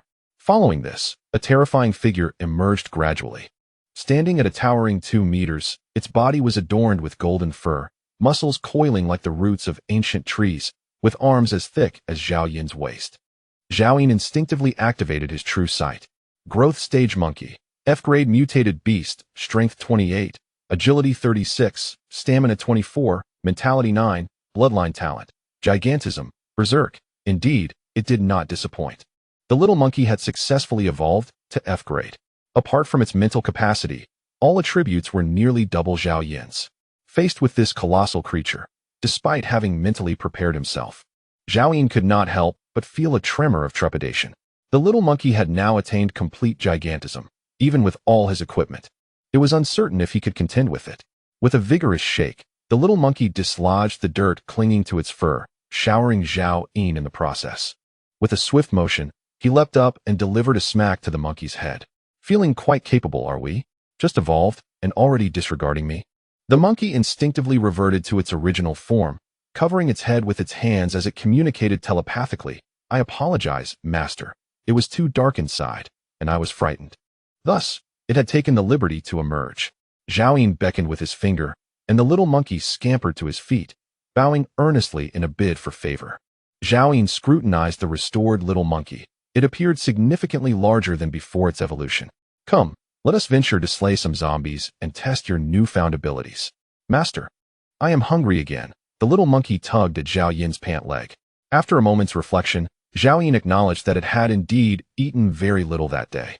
In truth, the best sustenance for mutated beasts was the flesh of other mutated beasts. Regrettably, since the apocalypse began, Zhao Yin had encountered only this singular mutated creature. Otherwise, he would not have considered feeding it beast meat. He would have simply acquired another contracted beast by his side. Zhao Yin assessed the supplies within his spatial ring and discovered that food was running perilously low. He decided to retrieve the most spoiled bread, totaling 6 pieces, and tossed them to the little monkey. Observing it devour the food voraciously, Zhao took out a piece of compressed biscuit and chewed it down with some mineral water. With both man and monkey sufficiently nourished, they set forth once more on their path of exterminating zombies, their destination being the shooting range etched in Zhao Yin's memory. In this apocalyptic world, survival hinged upon relentless slaughter. Resources and strength are eternally paramount. As we traverse this path, time slips away unnoticed. Song Xiaojian, divert those zombies. And your sister and I can enter safely. Outside the half-collapsed shooting range, Wang Quan commanded in a decisive tone, hiding behind a half-meter-high concrete block. Brother Wang, you have consumed all the food. My brother hasn't eaten in days, and just moments ago, he almost encountered disaster while slaying that zombie. We cannot afford any more risks. Before Song Xiaodao could finish, Wang Quan coldly interrupted. I consumed that food to recuperate. Moreover, it was originally provided by me. My body has yet to recover. If Song Xiaojian does not go, would you be the one to take his place? Song Xiaodao attempted to voice further objections, but was silenced by Song Xiaojian's raised hand. He turned to Wang Quan. Brother Wang, you were the one who brought my sister and me into that office. We have always been grateful to you. You claim the food was yours. I will not dispute that. However, I am truly unable to run any longer. If I perish here, who will carry out tasks for you in the future? I only know that without someone to divert those zombies, the 3 of us will starve to death here. Wang Quan spoke coldly, his left hand stealthily reaching behind him. Let us search elsewhere. Brother Wang, I implore you. Song Xiaojian's face was pale, his lips chapped. Speaking with a feeble breath, there are zombies everywhere. After searching for a long time, this is the only place that isn't completely collapsed. Where else can we go?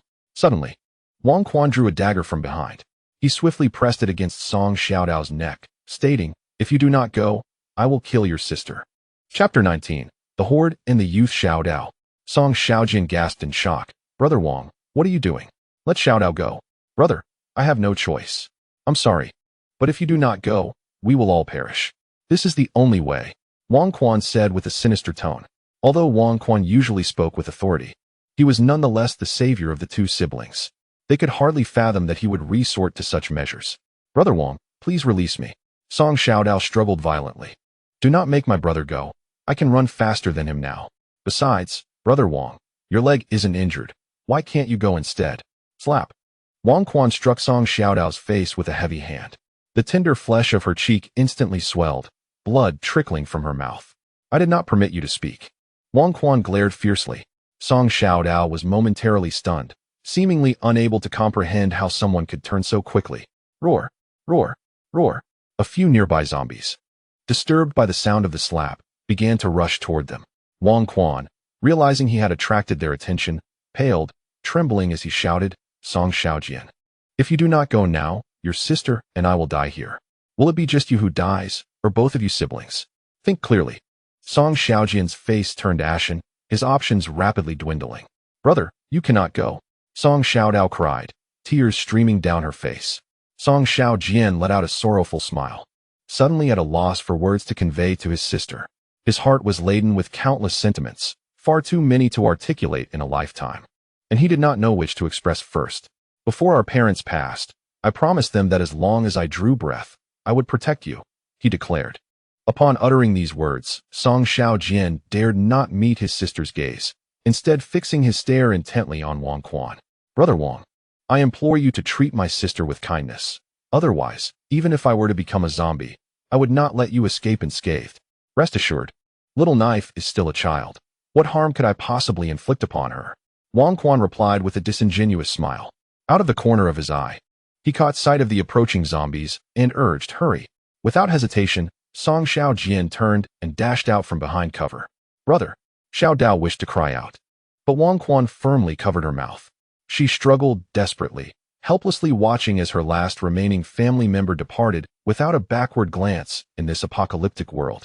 A growl erupted from several zombies who had spotted Song Xiaojian, and they went into a frenzy, their stiff limbs propelling them forward in pursuit. Song Xiaojian ran through the uneven ruins, his footsteps unsteady. He aimed only to lure the undead away, further and further, so that his sister might survive. In truth, he understood that if Wang Quan encountered danger, he would assuredly allow Xiao Dao to perish first. Behind Song Xiao Jian, the number of zombies swelled, drawing in nearby hordes. And as the commotion escalated, even more distant zombies were attracted by the cacophony. At that moment, Wang Quan, witnessing Song Xiao Jian's retreat, allowed a smile to grace his lips and finally released Xiao Dao. Do not fear, I shall ensure your survival. Once I lead you to a safe place, I will sell you for a good price. Xiao Dao refrained from crying out, tears streaming silently down her cheeks as she gazed in the direction her brother had vanished. She understood that if she attracted more zombies, her brother would have died in vain. She vowed to live on, to live for her brother, longer than anyone else. Let us go, we must find something to eat. Wang Quan dusted himself off and strode toward the partially collapsed entrance of the shooting range. Xiao Dao turned to look at Wang Quan's retreating figure, and in that moment, the 12-year-old girl was left with nothing but hatred in her eyes. Wordlessly, she followed him. From a distance, Zhao Yin spotted a dense mass of zombies, far greater than the earlier horde encountered at the school, numbering at least 5,000 or 6,000. As they pursued a lone youth, a nest, Zhao Yin could not help but curse. No one had informed him in his previous life that a zombie wave would emerge from the shooting range. He hurriedly led the little monkey to safety, never even considering the idea of rescuing the young man. How unfortunate, Zhao Yin muttered to himself, puzzled as to how an ordinary boy, lacking even the status of an evolved being, could attract such a multitude of zombies. He and the little monkey cautiously circumvented the chaos, waiting for the youth to draw the horde away before they made their way back to the exterior of the shooting range. At that moment, not a single zombie remained in the vicinity, suggesting that the young man had intentionally led them all away.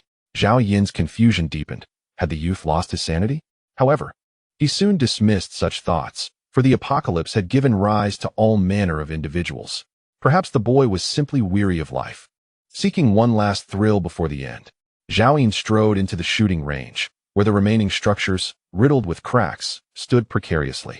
He guided the little monkey directly to the former office site.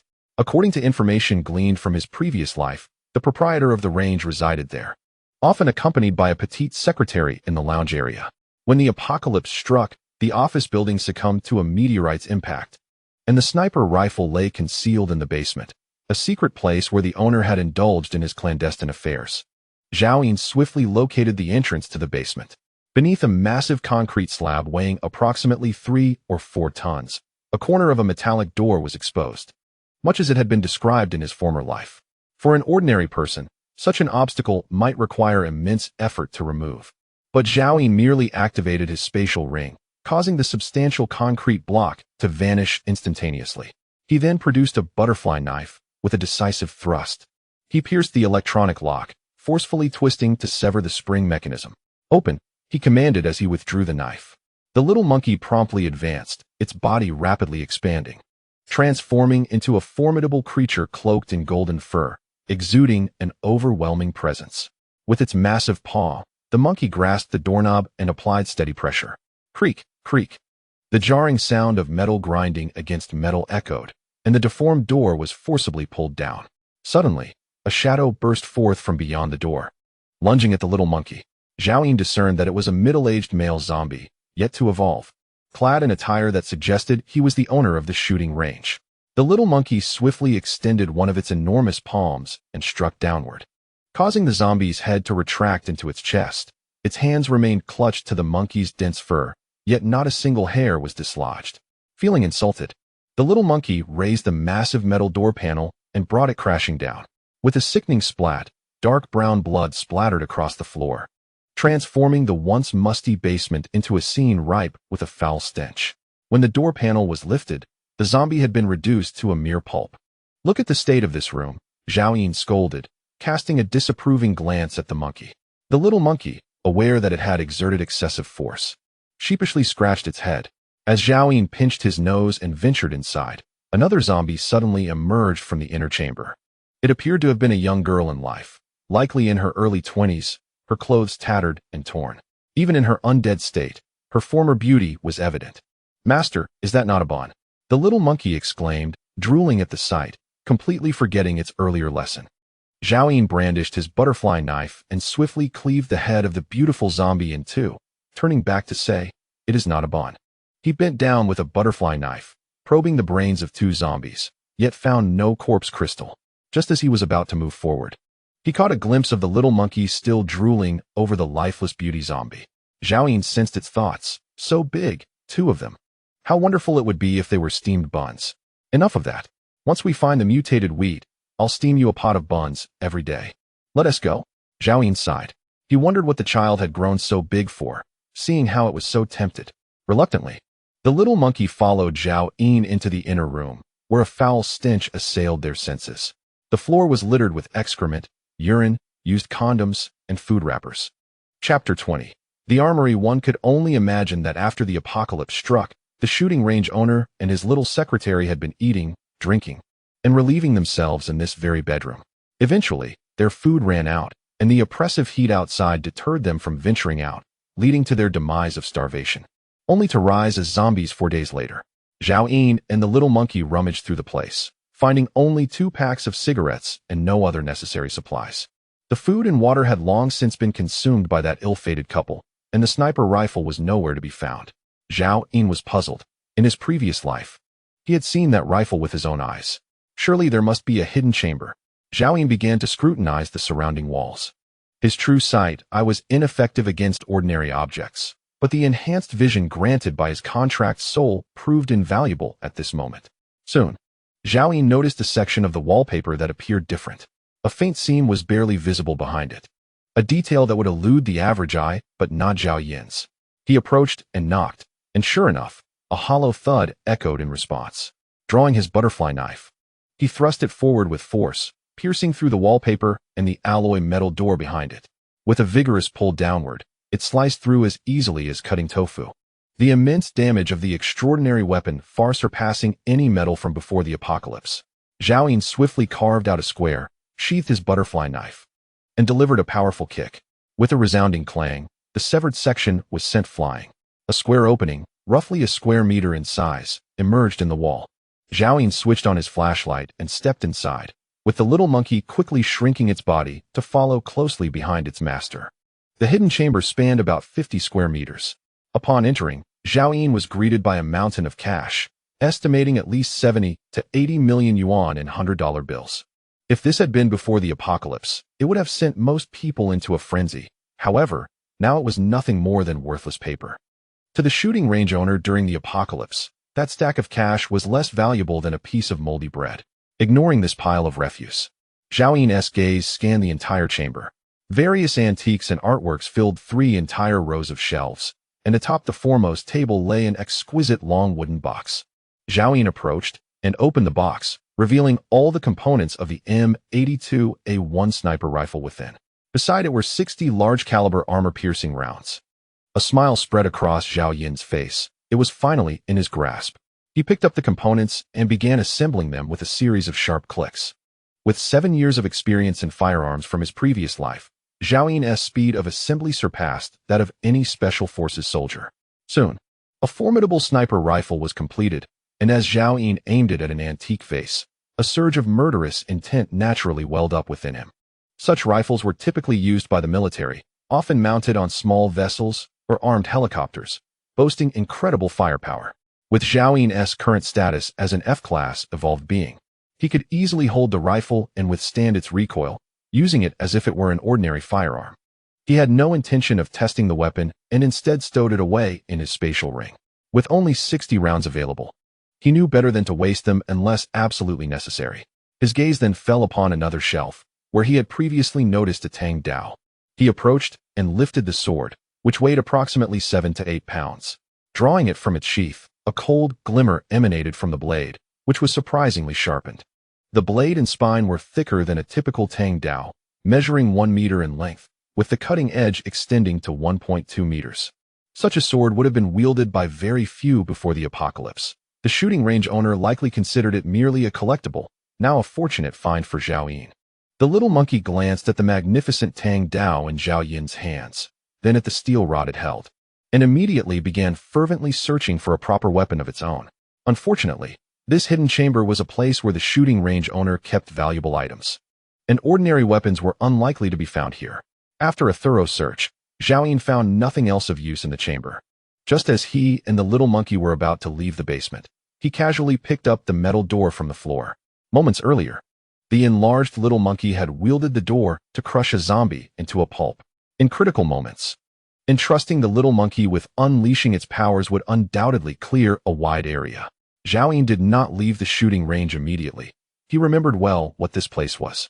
In his previous life, the man had obtained a sniper rifle and departed without mentioning the weapon storage of the range, simply because he was unable to uncover it at the time. Zhao Yun, however, was different. Though the weapon storage had collapsed, he was confident that some firearms and ammunition had survived. The shooting range was an expansive, open area, easily identifiable, and the weapon storage should not be far from it, with the surrounding buildings having crumbled. As Zhao Yun led the little monkey through the ruins, he suddenly heard voices, one belonging to a man and the other to a youthful girl. He could not decipher their words clearly. Survivors within the shooting range. Zhao Yun planned to grab the weapons and leave, as the rest was of no concern to him. He did not consider himself an easy target, nor did he mind dispatching a few individuals if necessary. Before long, Zhao Yun discovered a piece of bulletproof glass with the inscription "Weapon Storage" in red letters. This had once been a standalone building, and the concrete that had collapsed was sturdier than the surrounding debris, undoubtedly the shooting range's armory. Zhao Yun immediately utilized his spatial ring to transport the concrete, while the little monkey enlarged its arms to assist. Now an F-grade mutated beast, it could sustain the use of its abilities for a significantly longer duration compared to before. If it fully activated its size enhancement, Zhao Yun estimated it could last at least 3 minutes, merely enlarging its arms.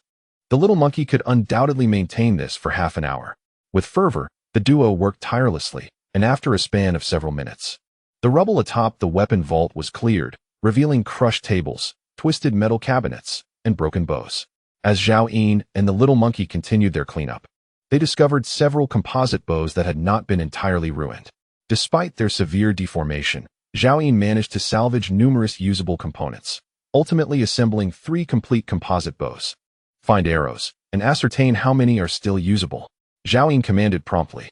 The little monkey swiftly enlarged its arms, forcibly prying open several deformed metal boxes and spilling forth thousands of arrows. Most were severely damaged, but upon inspection, Zhao Yun found approximately 100 arrows still fit for use. Unlike bullets, arrows are reusable, and with careful management, Zhao Yun could employ them for an extended period. The significance of these 3 composite bows far outweighed that of the recently acquired sniper rifle, as ammunition was scarce. Shortly thereafter, the little monkey unearthed a severely deformed safe amidst the clutter. Zhao Yun handed the butterfly knife to the little monkey, which swiftly cut it open. Inside lay an array of firearms and ammunition. The long guns were crushed and rendered useless, yet many compact handguns remained intact. Ultimately, Zhao Yun discovered 12 usable revolvers, along with a substantial supply of ammunition, 120 rounds for the shotgun and 1,600 rounds for the handguns. Regrettably, no suitable large-caliber rounds for the M82A1 were found, likely due to the range's limited inventory or regulatory constraints. The revolvers, being relics of the last century's police arsenal, offered mediocre firepower. However, for most individuals in this apocalyptic world, they were invaluable lifelines. Zhao Yun stored all the weapons in his spatial ring, retaining only 1 composite bow and 50 arrows. He secured the arrows in a quiver and slung them alongside the bow for convenient access. "Let us go, little monkey," Zhao Yun instructed. The little monkey promptly followed, and the pair made their way toward the exit. At that moment, Zhao Yun overheard the earlier survivors conversing. "Song Xiaodao, hurry up and get it done." A man's voice growled threateningly. "No, I don't want to. It's so disgusting, Wah." A terrified girl's voice responded, "Quan Gu, please, I beg you, spare me." "Song Xiaodao?" Zhao Yun's expression hardened as he recalled that, in his previous life, among the 3 women who sacrificed themselves to save him at the end, the youngest was named Xiaodao.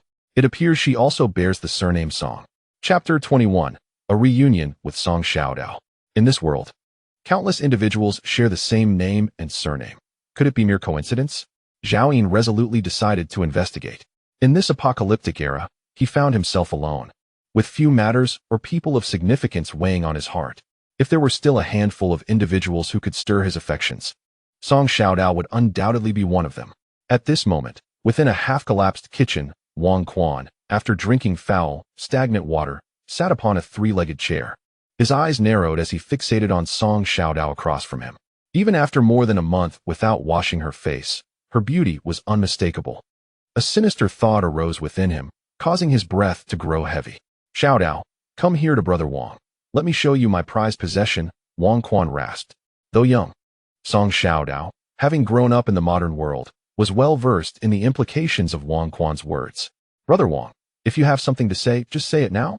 Wang Quan's expression suddenly darkened, and he barked, I will count to 3. If you do not come over, do not blame me for my ruthlessness. 1. He bellowed the count. 2. 3. A tremor coursed through Song Xiao Dao's body, and she instinctively recoiled. Brother Wang, you promised my brother you would take good care of me. How can you be so untrustworthy? Trustworthy? Wang Quan scoffed. This is the apocalypse. What use does that have? If I do not deceive him, would he willingly choose death? With that, Wang Quan rose and advanced toward Song Xiao Dao, but suddenly stumbled over a piece of concrete. Falling headlong, the timid girl, emboldened by desperation, sprang up and struck Wang Quan on the head with a stone. Bang! Wang Quan felt a jolt of pain and shook his head to clear the dizziness, glaring fiercely at the girl. Do you dare to strike me? Brother Wang. I didn't mean to. Song Xiao Dao initially aimed to knock him out, but her strength proved insufficient. Trembling, she clutched the stone tightly. Slap! Wang Quan retaliated with a vicious slap across her face, causing her cheek to swell and leaving her dazed. Die, you wretch! Wang Quan, consumed by madness, continued to strike her across the face. Without me, you and your brother would have perished long ago. How dare you resist? Blood trickled from the corner of Song Xiao Dao's mouth, yet she ceased her pleas, staring numbly at Wang Quan. What are you staring at? Do you believe I want to gouge out your eyes? Wang Quan felt a wave of unease wash over him under her gaze, a sense of humiliation creeping in. The look from a mere girl sent chills down his spine, as if he were being scrutinized by a malevolent spirit. In a fit of rage, he raised his hand to poke at her eyes. Just then, a large hand, resembling a fan, suddenly grasped his outstretched arm, and in that instant, Song Xiao Dao felt as though the light above her head had been obscured by some colossal entity.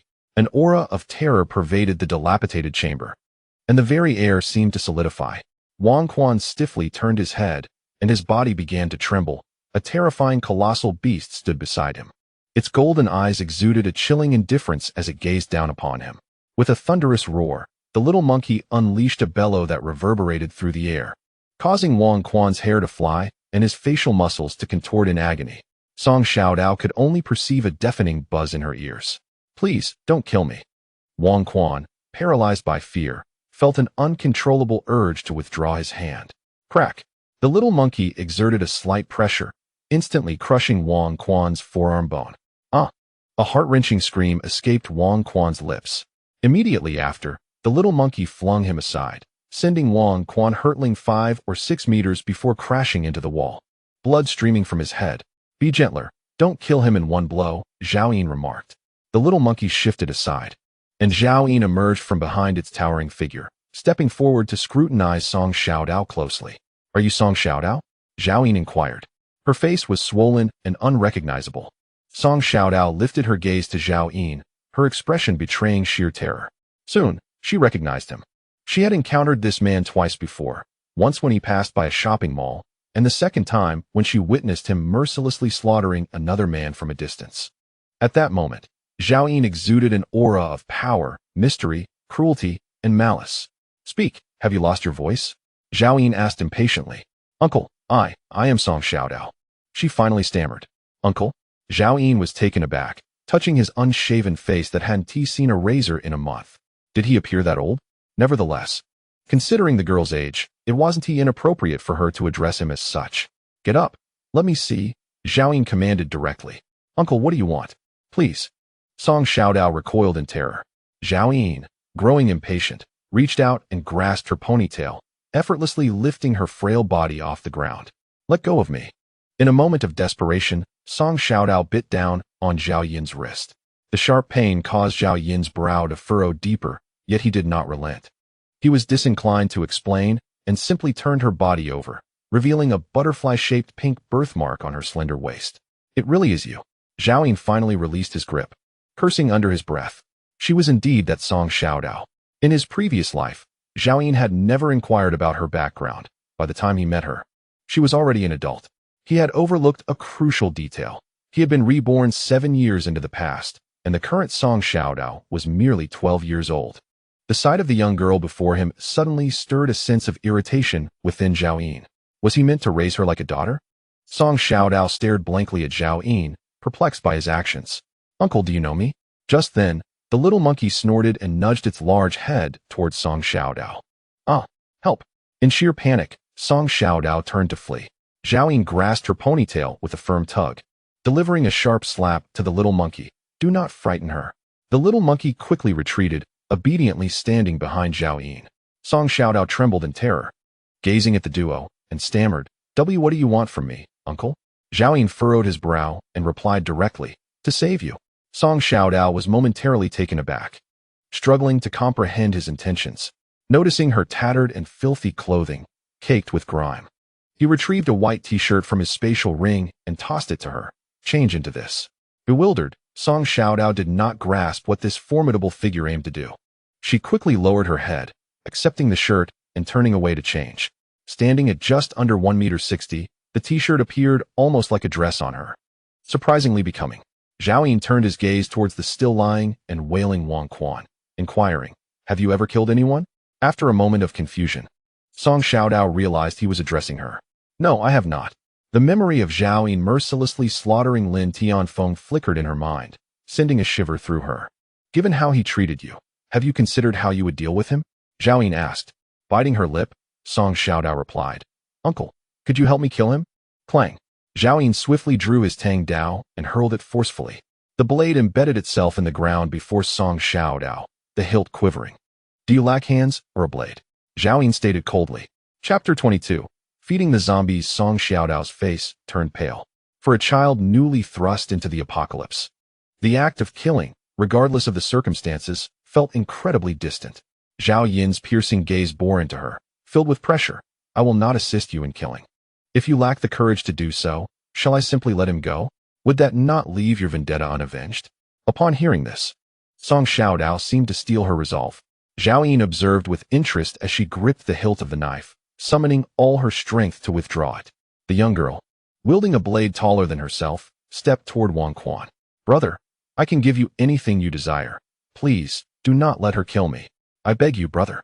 Wang Quan lay on the ground, his bones likely shattered by the little monkey's assault. Zhao Yin smiled, a chilling smile. Even if Song Xiaodao was a burden, she must become a useful one in the future. This man was destined to be the first person she would kill in this new world, serving as a stepping stone on her path to growth. In her past life, Song Xiaodao had earned a place in Zhao Yin's harem, undoubtedly due to her unique qualities. Amongst those with extraordinary abilities, beauty was never in short supply. If she lacked a resolute spirit, how could she have captured Zhao Yin's attention back then? "Wang Quan, my brother considered you a benefactor, and in our attempt to save you, my sibling and I nearly fell victim to the zombies." The voice of Song Xiaodao suddenly turned hoarse.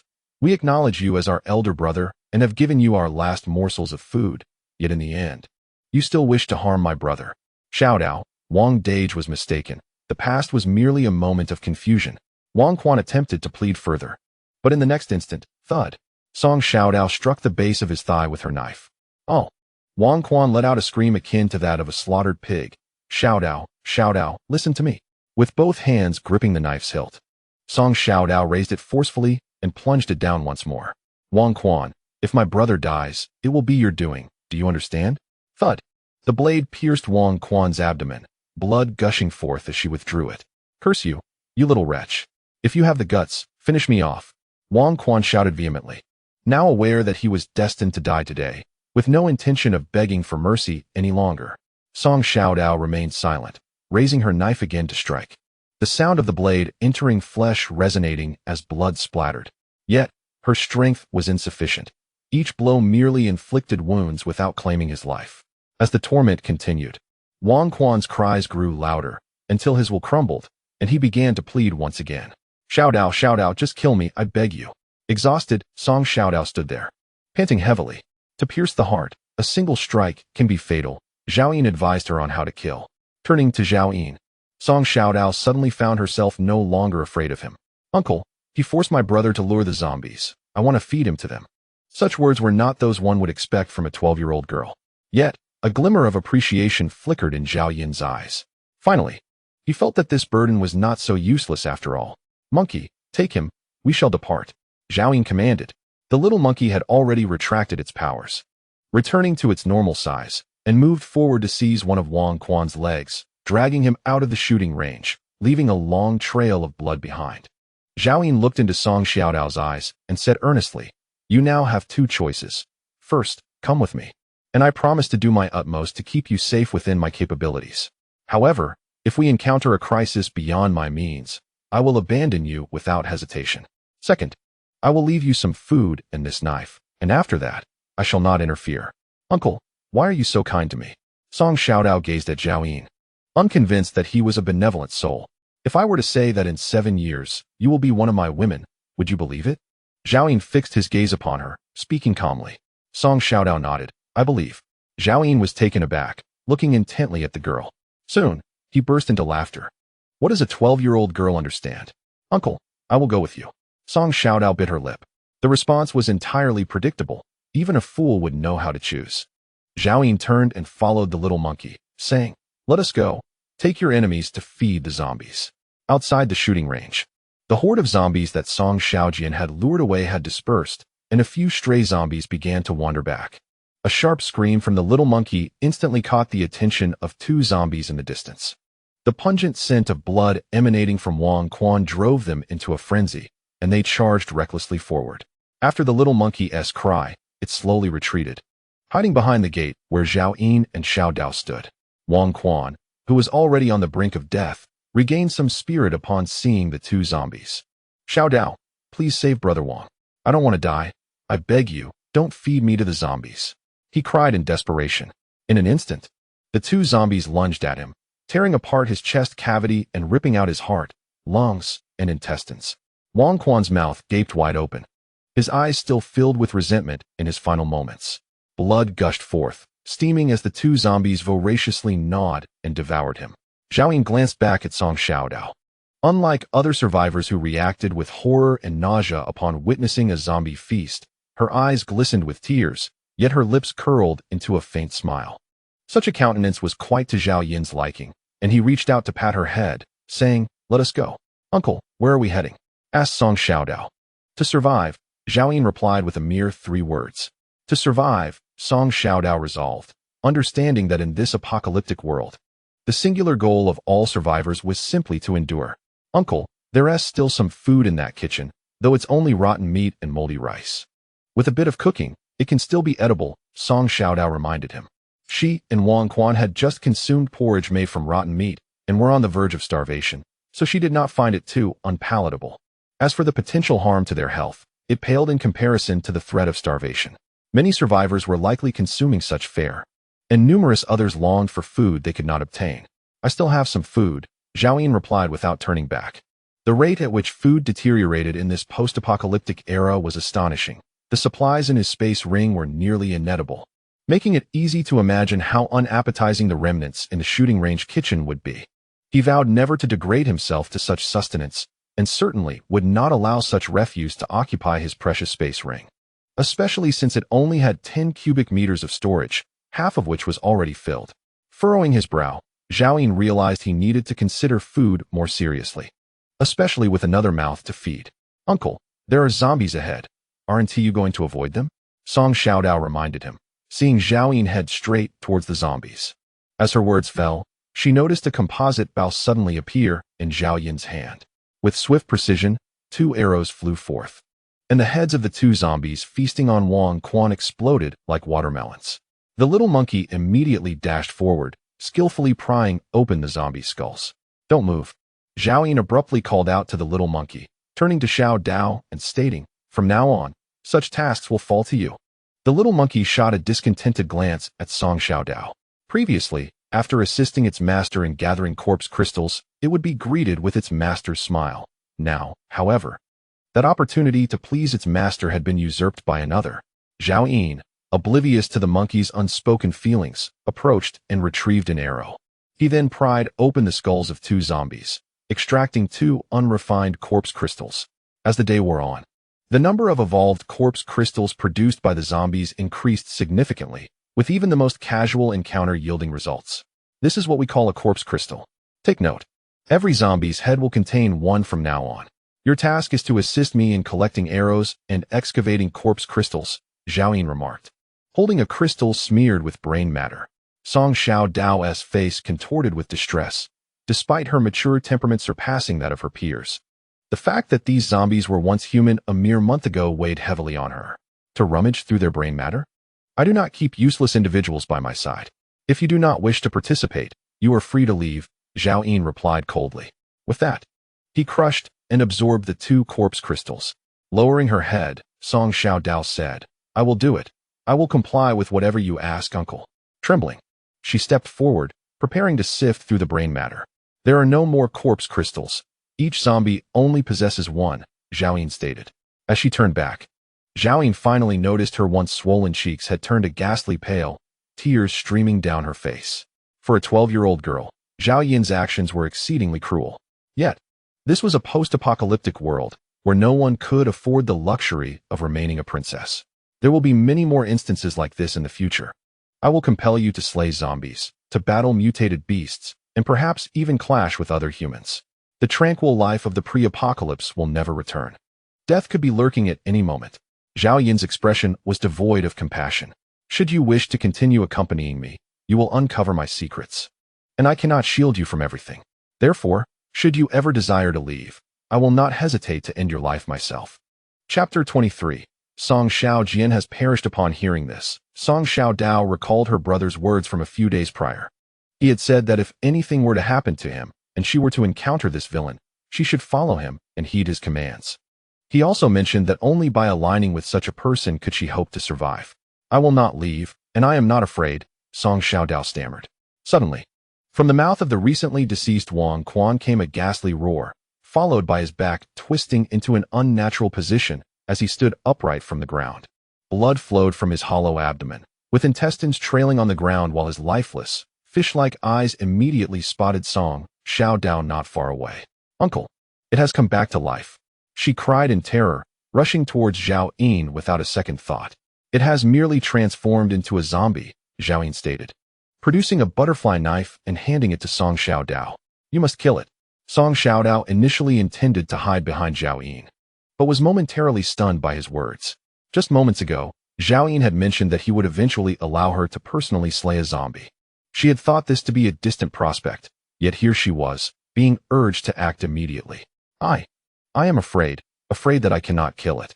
The newly awakened zombie exhibited stiff movements. If one could indeed vanquish it, it would serve as an excellent opportunity for practice. When the time came to face a zombie alone, such experience could prove vital for survival. Zhao Yin's gaze held an air of undeniable authority as he once again extended the butterfly knife. Go, I shall not repeat myself. With gritted teeth, Song Xiao Dao accepted the butterfly knife and approached the zombie that had once been Wang Quan, gradually discerning its grotesque appearance. Its nose and eyes had been devoured by the previous zombie, and its body was drenched in crimson blood. A foul stench assailing her senses from several meters away, more repugnant than that of a slaughterhouse. Roar! Wang Quan emitted another ghastly sound, lunging towards Song Xiao Dao with increased velocity. However, the newly revived zombie had lost a significant portion of its muscle and sinew to consumption and had barely begun to recover.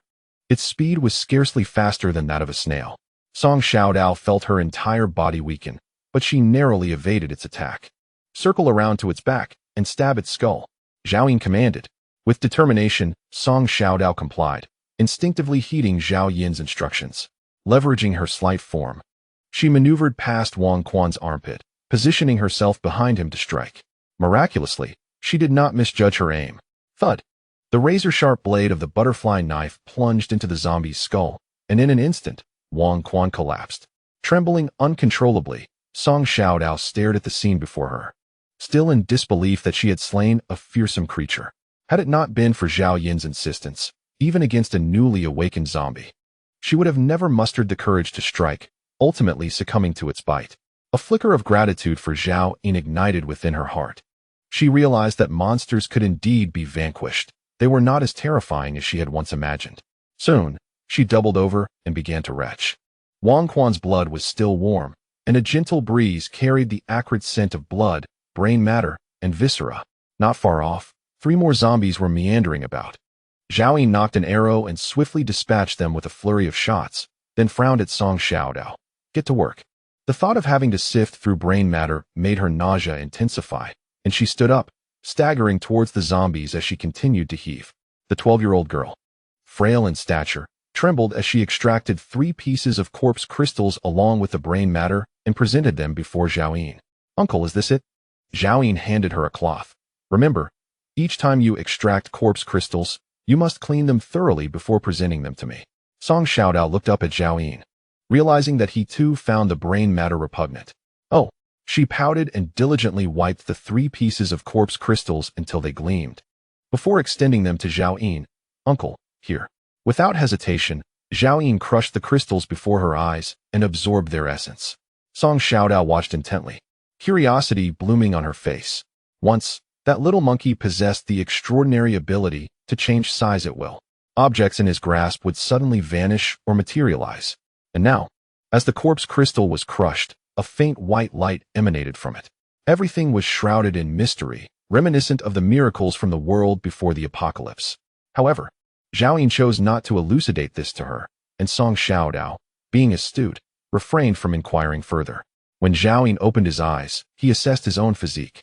Human male, awakened supernatural being, F-level evolver, evolution degree 100176, strength 15, agility 17, stamina 13, spirit 24, talent B-level shooting. Life countdown, 29,953 days. After a day of slaying zombies, Zhao Yun's evolution degree had risen to 176. At this rate, he would ascend to E-level evolver in less than 2 months. For other survivors, dreaming of achieving Zhao Yun's pace would elicit laughter even in slumber. Yet, Zhao Yun remained unsatisfied. He understood that those zombies were exceptionally endowed, and to advance further, he could not afford to lag behind them. Nevertheless, his life countdown had increased by a month. Uncle, when you arrived, did you encounter a boy? He asked about your height, around 16 or 17 years old. My brother Song Xiaojian. Song Xiaodao suddenly posed the question. Zhao Yun immediately recalled the valiant youth who had drawn the horde of zombies. I've seen him. He.S. dead. Zhao Yun nodded in response. Song Xiaodao stood there, tears streaming down her face. Despite being psychologically prepared, an overwhelming sadness swiftly engulfed her heart. Song Xiaojian had sacrificed himself for her. From that moment on, she would no longer have a brother, nor any remaining kin. After a pause, she asked, where did it happen? Can you take me to see? Song Xiaodao pleaded. She still harbored a fear of Zhao Yun, but for the sake of her brother, she set aside her trepidation. He has turned into a zombie. Who knows where he wanders now? Zhao Yun furrowed his brow, speculating, if you wish to bury him, I can take a detour that way. If we happen upon him, I will assist you in laying him to rest. If not, I shan't delay for such trivial matters. Song Xiaodao was taken aback that Zhao Yun would genuinely acquiesce, and she quickly expressed her gratitude. Thank you, uncle. If we do not encounter him, I won't trouble you. Zhao Yun rubbed his stubble, suddenly darkening his expression. Do not ever call me uncle again. Each time she uttered the term, he felt an urge to silence her with a slap. He was barely in his 20s. Then what should I call you? Is big brother acceptable? In the world before the apocalypse, Song Xiaodao had undergone 7 years of compulsory education and understood basic etiquette. Little did she know, Zhao Yun's expression darkened further. In this life, he would neither be anyone's adoptive father nor their elder brother. I am Zhao Yun, he coldly stated before striding forward, deliberately avoiding the direction where Song Xiaojian had fallen. Even if Song Xiaojian were indeed alive, Zhao Yun would not come to his aid. In a man's lifetime, the 2 types of young men one must be most wary of are the son-in-law and the younger brother. He possessed no understanding of Song Xiaojian and could not afford to carry an additional burden. In a world ravaged by the apocalypse, where countless lives had been extinguished, why should Song Xiaojian be exempt from death? Zhao Yun pressed onward, dispatching zombies with ease, now armed with ranged weaponry. He could even eliminate small clusters of the undead in collaboration with the little monkey. With Song Xiaodao aiding in the collection of zombie crystals, Zhao Yun's evolutionary progress soared. Evolutionary level 100183, evolutionary level 100251, evolutionary level 100378. Certainly, Zhao Yun's direction was not without purpose. He recalled a mutated chestnut tree from his past life, situated in the outskirts south of Guangzhou. Chapter 24, Village battle. As night descended, Zhao Yin showed no inclination to halt. Before the apocalypse, it was said that hard work did not guarantee wealth, but in this new world, only the diligent could hope to survive. Until the early hours of dawn, Zhao Yin, along with Song Xiaodao and the little monkey, finally emerged from the urban sprawl, drawing near to their destination as the undead became increasingly sparse. The scene before them transformed from the ruins of a city to the desolate, fire-scorched fields, pockmarked and barren, with the occasional aimless zombie wandering about. They seemed tireless, driven by an insatiable thirst for blood, akin to an unceasing perpetual motion machine. In a past life, some speculated that a mysterious force from a fallen meteorite was replenishing the zombies' energy. Zhao Yin, shall we not take a break? Song Xiaodao gasped, each step becoming a monumental effort. Fatigue had supplanted her initial fear of the zombies. We'll rest upon reaching the village ahead, Zhao Yin replied, nocking an arrow. With a swift motion, a distant zombie fell, its head burst. The little monkey raised his steel rod and shattered another zombie's skull, and without a glance back, the duo continued their advance. Song Xiaodao steeled herself, quickly excavating 2 zombie crystals, jogging to catch up with Zhao Yin, wiping the crystals clean before handing them over. Zhao Yin accepted the crystals and crushed them without hesitation. Human male, ability awakened, F-class evolver, evolution level, 100642, strength 15, agility 17, stamina 13, spirit 24, talent, B-class shooting. Life countdown, 30,074 days. At this rate, Zhao Yin would ascend to E-class evolver within 10 days at most. The life countdown had now extended to over 30,000 days. At last, a ruin appeared at the end of the fields, the very village Zhao Yin sought. Amidst the debris, a well-preserved rural villa stood solitary in the center. A survivor like Zhao Yin's own residence. In the twilight, he spotted a towering tree swaying gently before the villa's entrance, and the air around seemed to grow significantly fresher. Zhao Yin, there is a house, Song Xiaodao exclaimed, pointing excitedly at the villa. A smile graced Zhao Yin's face, his fatigue dissipating. Let us proceed. There is food to be had there. The little girl and the monkey were startled by the sound of food, instantly following Zhao Yin. Upon arriving at the villa, Zhao Yin abruptly halted, raising his hand to grasp the little monkey that had dashed ahead. Wait. The little monkey, caught by its tail, looked up at Zhao Yin with confusion. Just then, a cacophony erupted from the once tranquil surroundings. The quiet night was shattered by the resounding roars of countless zombies emerging from the small Western-style building. The back, quickly, little knife, run, Zhao Yin bellowed, swiftly drawing his bow. With a flurry of arrows slicing through the air, he dispatched several zombies in front of him. However, the onslaught seemed endless. From the modest rural villa poured forth a horde of 100 to 200 zombies, many of which exhibited signs of evolution. Among them, 2 had reached F level, their speed comparable to that of Zhao Yin, an evolved being. There was no time for Zhao Yin to ponder the rapid evolution of these zombies or their concealment within the villa. After firing a few arrows, he turned and began to sprint. Should he be surrounded by these zombies, he might not perish immediately, but even a minor scratch could lead to infection. Currently, he possessed only a single can of tuna capable of warding off the zombie virus, an insufficient prize for such a risk. Little Knife's short legs could barely keep pace, her cries of terror only attracting more zombies. At that moment, the little monkey seized Little Knife by her collar, propelling her forward in a frantic dash. Monkey, let go of Little Knife and take down those 2 F-level zombies, Zhao Yin commanded from behind. He intended for Little Knife to flee, not for the monkey to run in fear. What could a mutated beast of F-level possibly fear? As he shouted, Zhao Yin turned to release another volley of arrows. Whoosh! 3 more arrows were shot in rapid succession.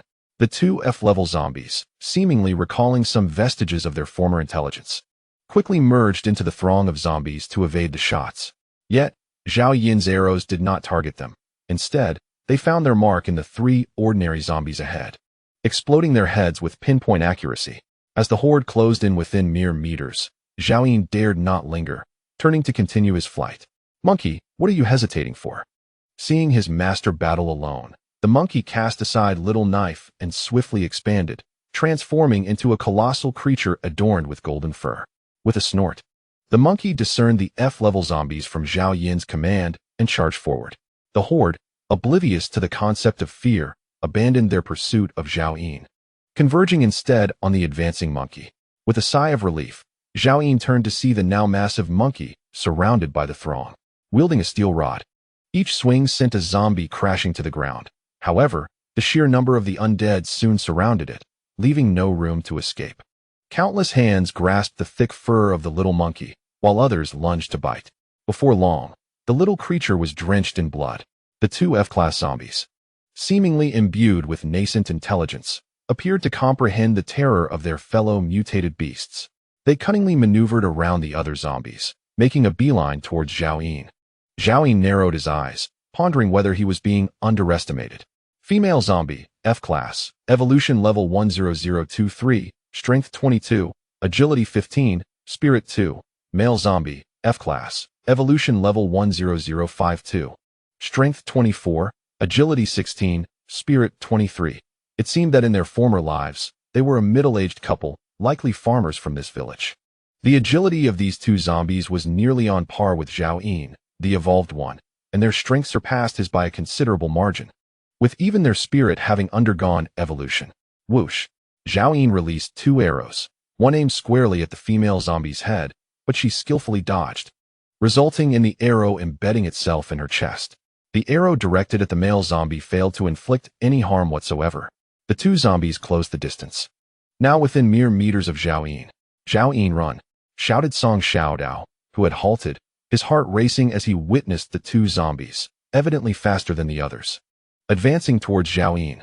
Zhao Yin stood resolute, motionless, as his compound bow suddenly vanished, replaced by a revolver in his hand. The zombies, oblivious to the ominous black object, perceived Zhao Yin's action of sheathing his bow and arrows as a signal to hasten their approach. Bang! Bang! The gun's muzzle erupted with blinding sparks, and the two zombies fell, one after the other, as if time had frozen in that moment, each with a bullet hole in their foreheads. They collapsed lifelessly to the ground. Zhao Yin holstered his pistol and resumed his archery, swiftly aiding the little monkey in dispatching the remaining horde of zombies. Song Xiaodao stood in stunned amazement, exclaiming, "His gun is incredible." Bang! The little monkey delivered a decisive blow, shattering the skull of the last zombie. Its massive form rapidly shrank, transforming back into the small monkey cub, which stood panting heavily. The recent battle had nearly drained all its energy, and Zhao Yin, though not as exhausted as the little monkey, was still slightly breathless from the intense exertion of shooting. "Well done," Zhao Yin said, stepping over the fallen corpses to approach the little monkey, gently patting its head. The monkey's previously listless expression brightened instantly, chattering excitedly. Through a mental connection, Zhao Yin sensed its recounting of the perilous encounter and its own bravery, all in the name of protecting its master. Generously, Zhao Yin produced 20 compressed biscuits, opened one for himself, and offered the rest to the little monkey. "Eat up, this is your reward." The little monkey joyfully clutched a biscuit, circling Zhao Yin several times. "Master, I shall surely exert myself even more in the future." At that moment, Song Xiaodao's eyes widened, momentarily forgetting her astonishment at Zhao Yin and the monkey's prowess. Fixated on the compressed biscuit in the monkey's grasp, gulp, she could not suppress her saliva. For several days, she had merely accompanied Wang Quan in consuming a meager half-bowl of putrid meat porridge, and now, the enticing aroma of the compressed biscuit ignited an overwhelming hunger that consumed her entirely. Zhao Yin showed no intention of sharing, pointing at the two F-grade zombies. "I will handle these two myself. The rest of the zombies are yours to deal with. Finish your tasks before eating." Song Xiaodao understood that, in their trio of one human and one beast, she was the least capable. Yet, she couldn't help but plead, "Can we eat first?" No. Zhao Yin firmly rejected her request. He swiftly devoured the compressed biscuit and, wielding his tang knife, approached the corpses of the two F-grade zombies. Crack! Crack! With the precision of slicing a watermelon, he severed the zombies' heads in two swift strikes. The tang knife deftly maneuvered, quickly uncovering two corpse crystals and two star crystals. A smile graced his face. He had long anticipated that the current F-grade zombies would harbor star crystals within. Their rapid evolution could only be attributed to the power of the star crystals. Absorbing the two corpse crystals increased his evolution rate by 2%, equivalent to 200 low-grade corpse crystals. However, Zhao Yin was far more concerned about the two star crystals. He had not acquired any star crystals throughout the day. These were the only two. May fortune favor him. Chapter 25. Another piece of women's clothing. Zhao Yin crushed the first star crystal, and a brilliant white light erupted from his hand. At that moment, Song Xiaodao was instantly captivated. Her curiosity piqued as she inquired, "Zhao Yin, what are you doing?" Zhao Yin opened his other hand, cradling the remaining star crystal. "This is a star crystal. Most high-level zombies possess them, so pay special attention in the future." The secret of the star crystals would soon be known to all survivors, and Zhao Yin had no intention of concealing it from Song Xiaodao. She nodded, somewhat comprehending, and then watched as the white light dissipated, revealing a bottle of beverage. Zhao Yin's gaze fell upon the object in his hand. Ice black tea, grade F. Type extraordinary beverage. Effect: replenishes 24 hours of water consumption. Body attributes doubled for 1 hour. At last, he had produced a second type of beverage. Aside from Nongfu Spring, with commendable effects that could prove invaluable in critical moments. Zhao Yin tucked the ice black tea away and crushed the second star crystal. As the light faded, a garment materialized in his hand. Zhao Yin's breath caught. Yet another piece of equipment. He hastily unfolded the garment before him, only to quickly find his expression darkening. It was yet another ludicrous piece of women's clothing. In his grasp was a white, cartoon-patterned short dress, its hemline barely covering the upper thigh. This is undoubtedly compelling him to become a cross-dressing sensation. Dress, grade F, defensive equipment, durability 15, strength 8. Additional effect, charisma 10. Upon discerning the attributes, Zhao Yin's heart raced. Although the durability was slightly inferior to that of a military jacket, it significantly enhanced his strength by a remarkable 8 points. This was akin to augmenting his own power by the strength of an adult male. What should he do? Should he wear it or not? Zhao Yin found himself in a quandary. Was this not a blatant invitation for him to embrace femininity? Fishnet stockings. A dress. He was merely a pair of high heels short of the complete ensemble. Upon noticing the dress in Zhao Yin's hands, Song Xiaodao cast a glance at her own male t-shirt, her eyes suddenly alight with excitement. "Zhao Yin, hurry up and get to work." Zhao Yin promptly extinguished her hopes, swiftly stowing the dress into his spatial ring. Meanwhile, the little monkey gazed enviously at the iced red tea Zhao Yin had just opened. Observing the bloodstains on the little monkey, which had ceased to flow, Zhao Yin affectionately ruffled its head. "That is a combat beverage, meant for our survival. I cannot let you have it for now." The little monkey felt the warmth of the hand above, closing its eyes in pure bliss, as if, in that moment, the allure of extraordinary food had diminished considerably. "Master just gave me compressed biscuits," the little monkey communicated inwardly, brimming with happiness. Zhao Yin paid no heed to its genuine elation. Soon, they would have chestnuts. Spoiled ordinary food was merely to be digested by the little monkey, lest he feel guilty discarding it. After all, in this apocalyptic world, many went without food. Waste was a disgrace. "Come, there is an honorable task for you," Zhao Yin declared. The little monkey perked up immediately. "I relish the tasks my master assigns me." Each completion brought forth a glimpse of his master's appreciative gaze. Occasionally, there were rewards, but most importantly, it did not want Song Xiaodao to usurp its place in Zhao Yin's heart. Just moments ago, Zhao Yin had bestowed upon it compressed biscuits, while Song Xiaodao had none, which filled the little monkey with pride. "Next, I need you to pluck all the chestnuts from above," Zhao Yin instructed, pointing towards a towering chestnut tree not far away, laden with numerous chestnut pods. Each mutated chestnut was the size of a human head, adorned with sharp spines, glimmering ominously. The little monkey, excited at the prospect of climbing, felt an exhilarating thrill from its genetic inclinations. No sooner had Zhao Yin finished speaking than the little monkey darted up the chestnut tree, reaching out to pluck a chestnut pod. The next moment, a series of shrill squeals erupted. "Ouch! Ouch! Master, help!" The mutated chestnut spines were as sharp as blades, and even the little monkey's tough skin was pierced. "Fool! Use a stick to poke it," Zhao Yin shouted. The little monkey then grasped this insight, wielding a steel rod, and with a series of thuds, chestnut pods began to rain down like meteors. After several minutes, the ground was blanketed with a layer of fallen chestnuts. Soon, the little monkey knocked down the last chestnut ball, inadvertently trampling many branches and leaves, which now lay scattered across the ground. Descending from the tree, the monkey's face radiated excitement as it scampered to Zhao Yin's feet, eager to receive praise. "Well done." Zhao Yin generously lavished his commendation upon the creature. After showering the monkey with accolades, his attention turned to the chestnut balls on the ground. He counted them, finding a total of 303.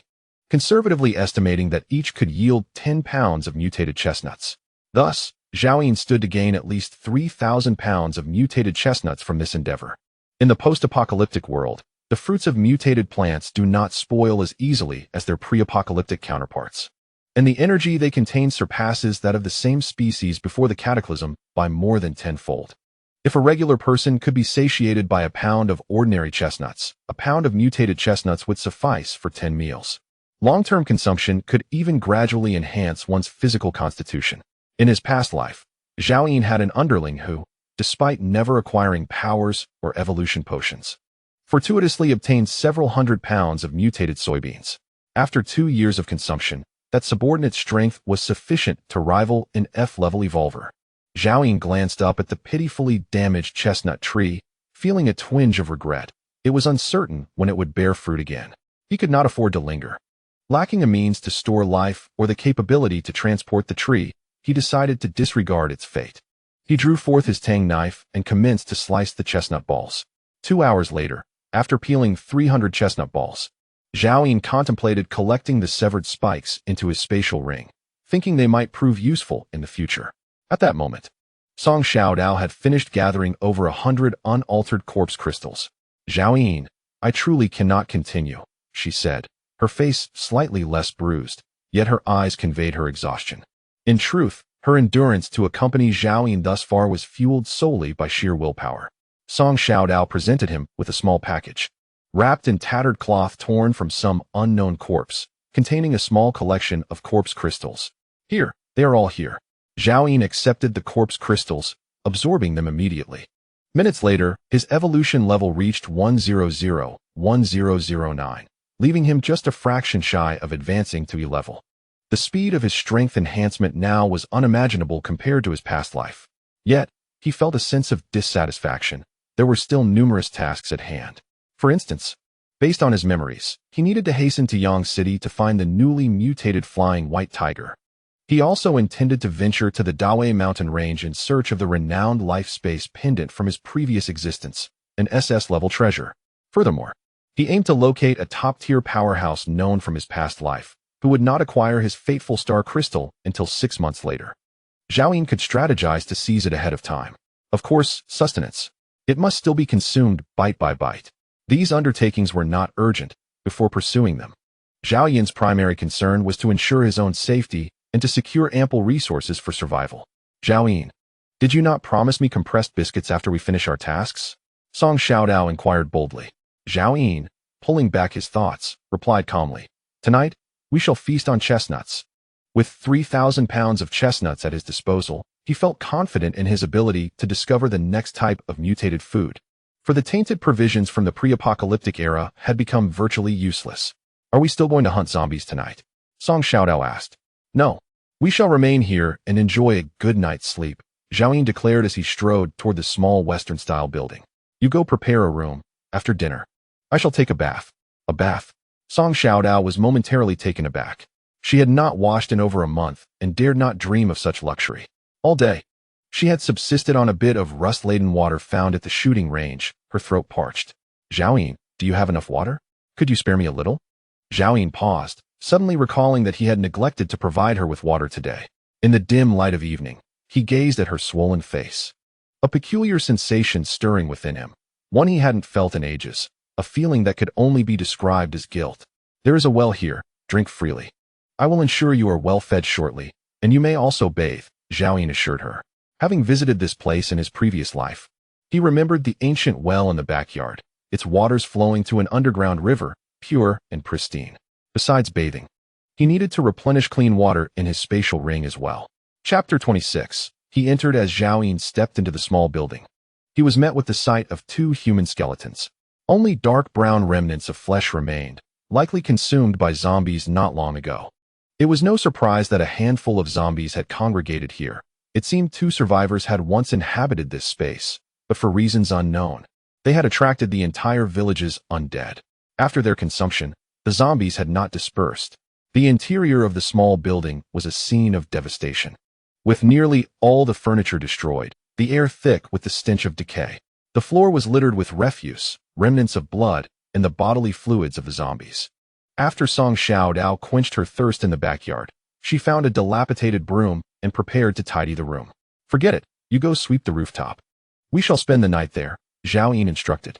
With that, he made his way to the independent kitchen in the backyard, which had also suffered severe damage from the zombies. The wood-burning stove had collapsed, and kitchenware lay shattered across the floor. Zhao Yin utilized his spatial ring to gather the wooden materials, then proceeded to the ancient well to fetch water.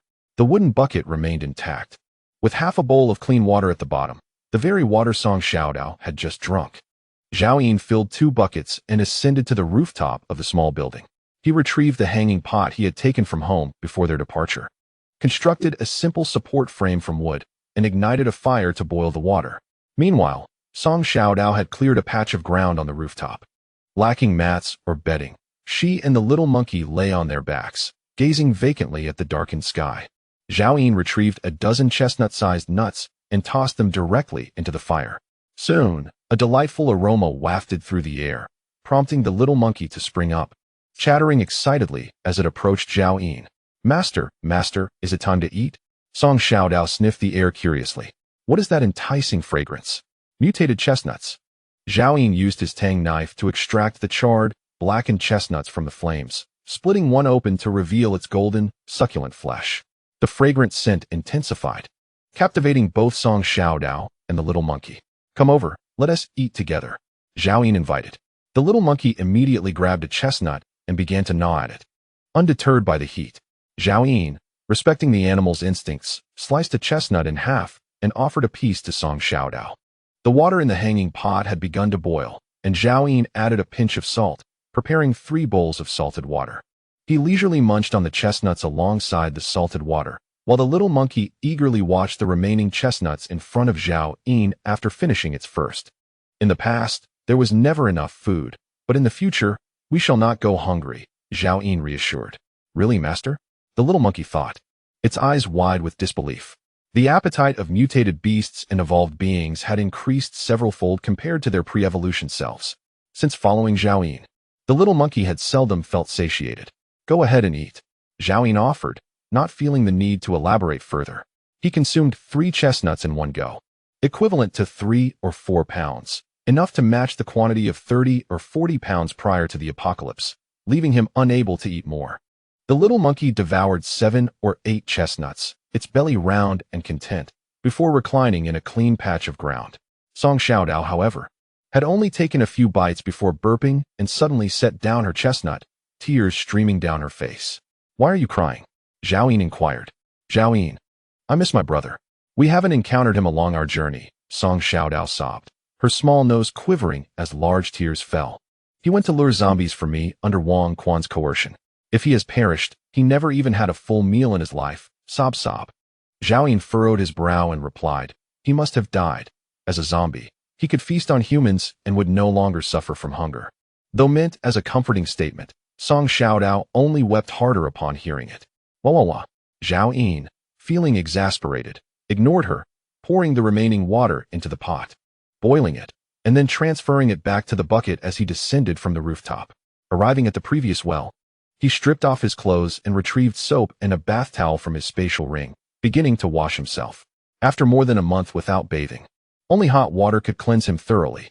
As the repugnant scent of zombies gradually faded, Zhao Yin finally felt a semblance of normalcy return to him. Discarding all his clothing except for his fishnet stockings and military jacket, he prepared to don a fresh outfit from his spatial ring. Suddenly, he recalled the newly acquired dress within the ring. Zhao Yin took the dress in his hands, once again engulfed in hesitation. Should he wear it or not? Adorning it would enhance his strength, providing him with an additional means of survival in this apocalyptic world. After all, he was already wearing fishnet stockings. What was there to fear as a straight man? Yet, donning this dress would leave an indelible stain on his life. His name would undoubtedly resonate throughout the wasteland. And how could he bear to carry such a disgrace? This particular dress resembled those worn by popular female streamers from before the collapse.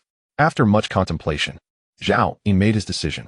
As long as he refrained from removing his outer garments, no one would know he was wearing a skirt. With a renewed spirit, Zhao Yin returned to the rooftop, carrying 2 buckets of fresh water, intending to heat it for Song Xiaodao and the little monkey to wash themselves. At that moment, Song Xiaodao had ceased her weeping, shoving the remnants of a half-eaten chestnut into her mouth with the fervor of a starving soul. Zhao Yun dropped the buckets and instructed, "Once you're done eating, boil some water for a bath." Song Xiaodao nodded, unbuttoning her collar to tuck away the last morsel of chestnut into her clothing. Lacking pockets, she deemed it safest to store such a delectable morsel close to her body. Immediately, Song Xiaodao busily set about boiling water, while Zhao Yun retrieved a tent from his spatial ring and pitched it beside the campfire, laying down a moisture-resistant mat and bedding within. Being an ordinary person, Song Xiaodao had exhausted herself after a day of strenuous labor, and tonight, she deserved a proper rest. The little monkey, having sustained injuries, also needed time to recuperate. "Zhao Yun, do you have any clean clothes? I cannot wear this anymore," Song Xiaodao suddenly inquired after finishing the water. Her white t-shirt and the exposed skin of her thighs were smeared with the dark brown brain matter of zombies. Zhao Yun glanced back at her, and if not for the slight bulge of her chest, it would have been impossible to discern her gender amidst the filth. He tossed her a t-shirt, saying, "Wear this. Don't discard the other. Wash it, and you can wear it again tomorrow."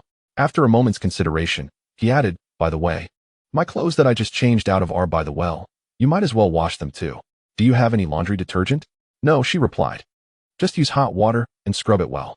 After saying this, Zhao Yun proceeded to rouse the little monkey. The little creature, groggy and somewhat disgruntled, squeaked, "Master, do I have to work again?" "Bathing," Zhao Yun replied, promptly tossing the little monkey into a bucket of cold water. Meanwhile, Song Xiaodao, panting with effort, descended the rooftop with the hot water for her bath. The little monkey, startled by the cold water, instinctively attempted to climb out.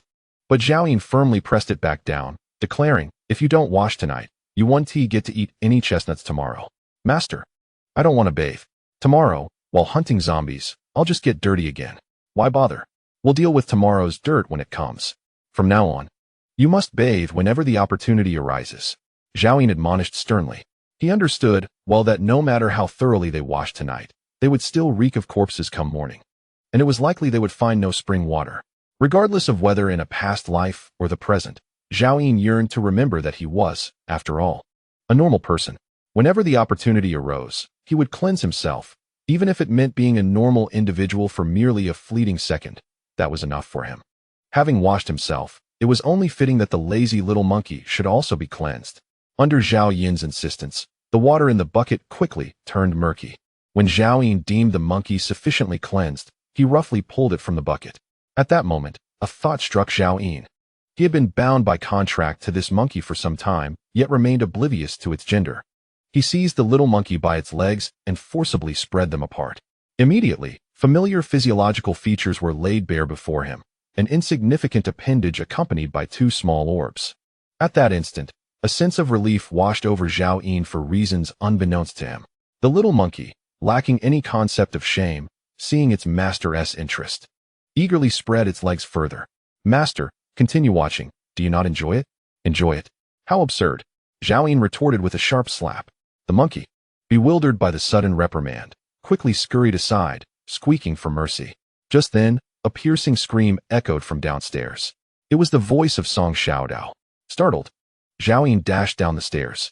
Upon arrival, he found Song Xiaodao seated in a bucket filled with hot water. A look of terror etched on his face as he pointed in a certain direction. "Zhao Yun, what on earth is that?" Zhao Yun turned to follow his gaze and was met with the sight of a colossal creature standing beneath the chestnut tree. It was chewing on the leaves and branches that had been dislodged by the little monkey, its gaze toward Zhao Yun marked by indifference and disdain. Adult water buffalo, E-class mutant beast, strength 42, agility 39, stamina 50, defense 63, spirit 8, bloodline talent, gigantic strength, iron armor. Zhao Yun gasped in astonishment. The creature had evolved to E-class, its overall power far surpassing that of the little monkey, even exceeding Zhao Yun's own capabilities by several folds. Once a mutant beast reaches E-class, it experiences a substantial enhancement in physical attributes, gaining an additional defensive characteristic. The defensive rating of an E-class mutant buffalo was an astonishing 63 points. Since binding himself to the little monkey, Zhao Yun had not encountered any other mutant beasts, and he had secretly anticipated this moment. Yet, upon facing this creature, he found no joy. Uncertainty loomed over whether he would be trampled to death by the buffalo.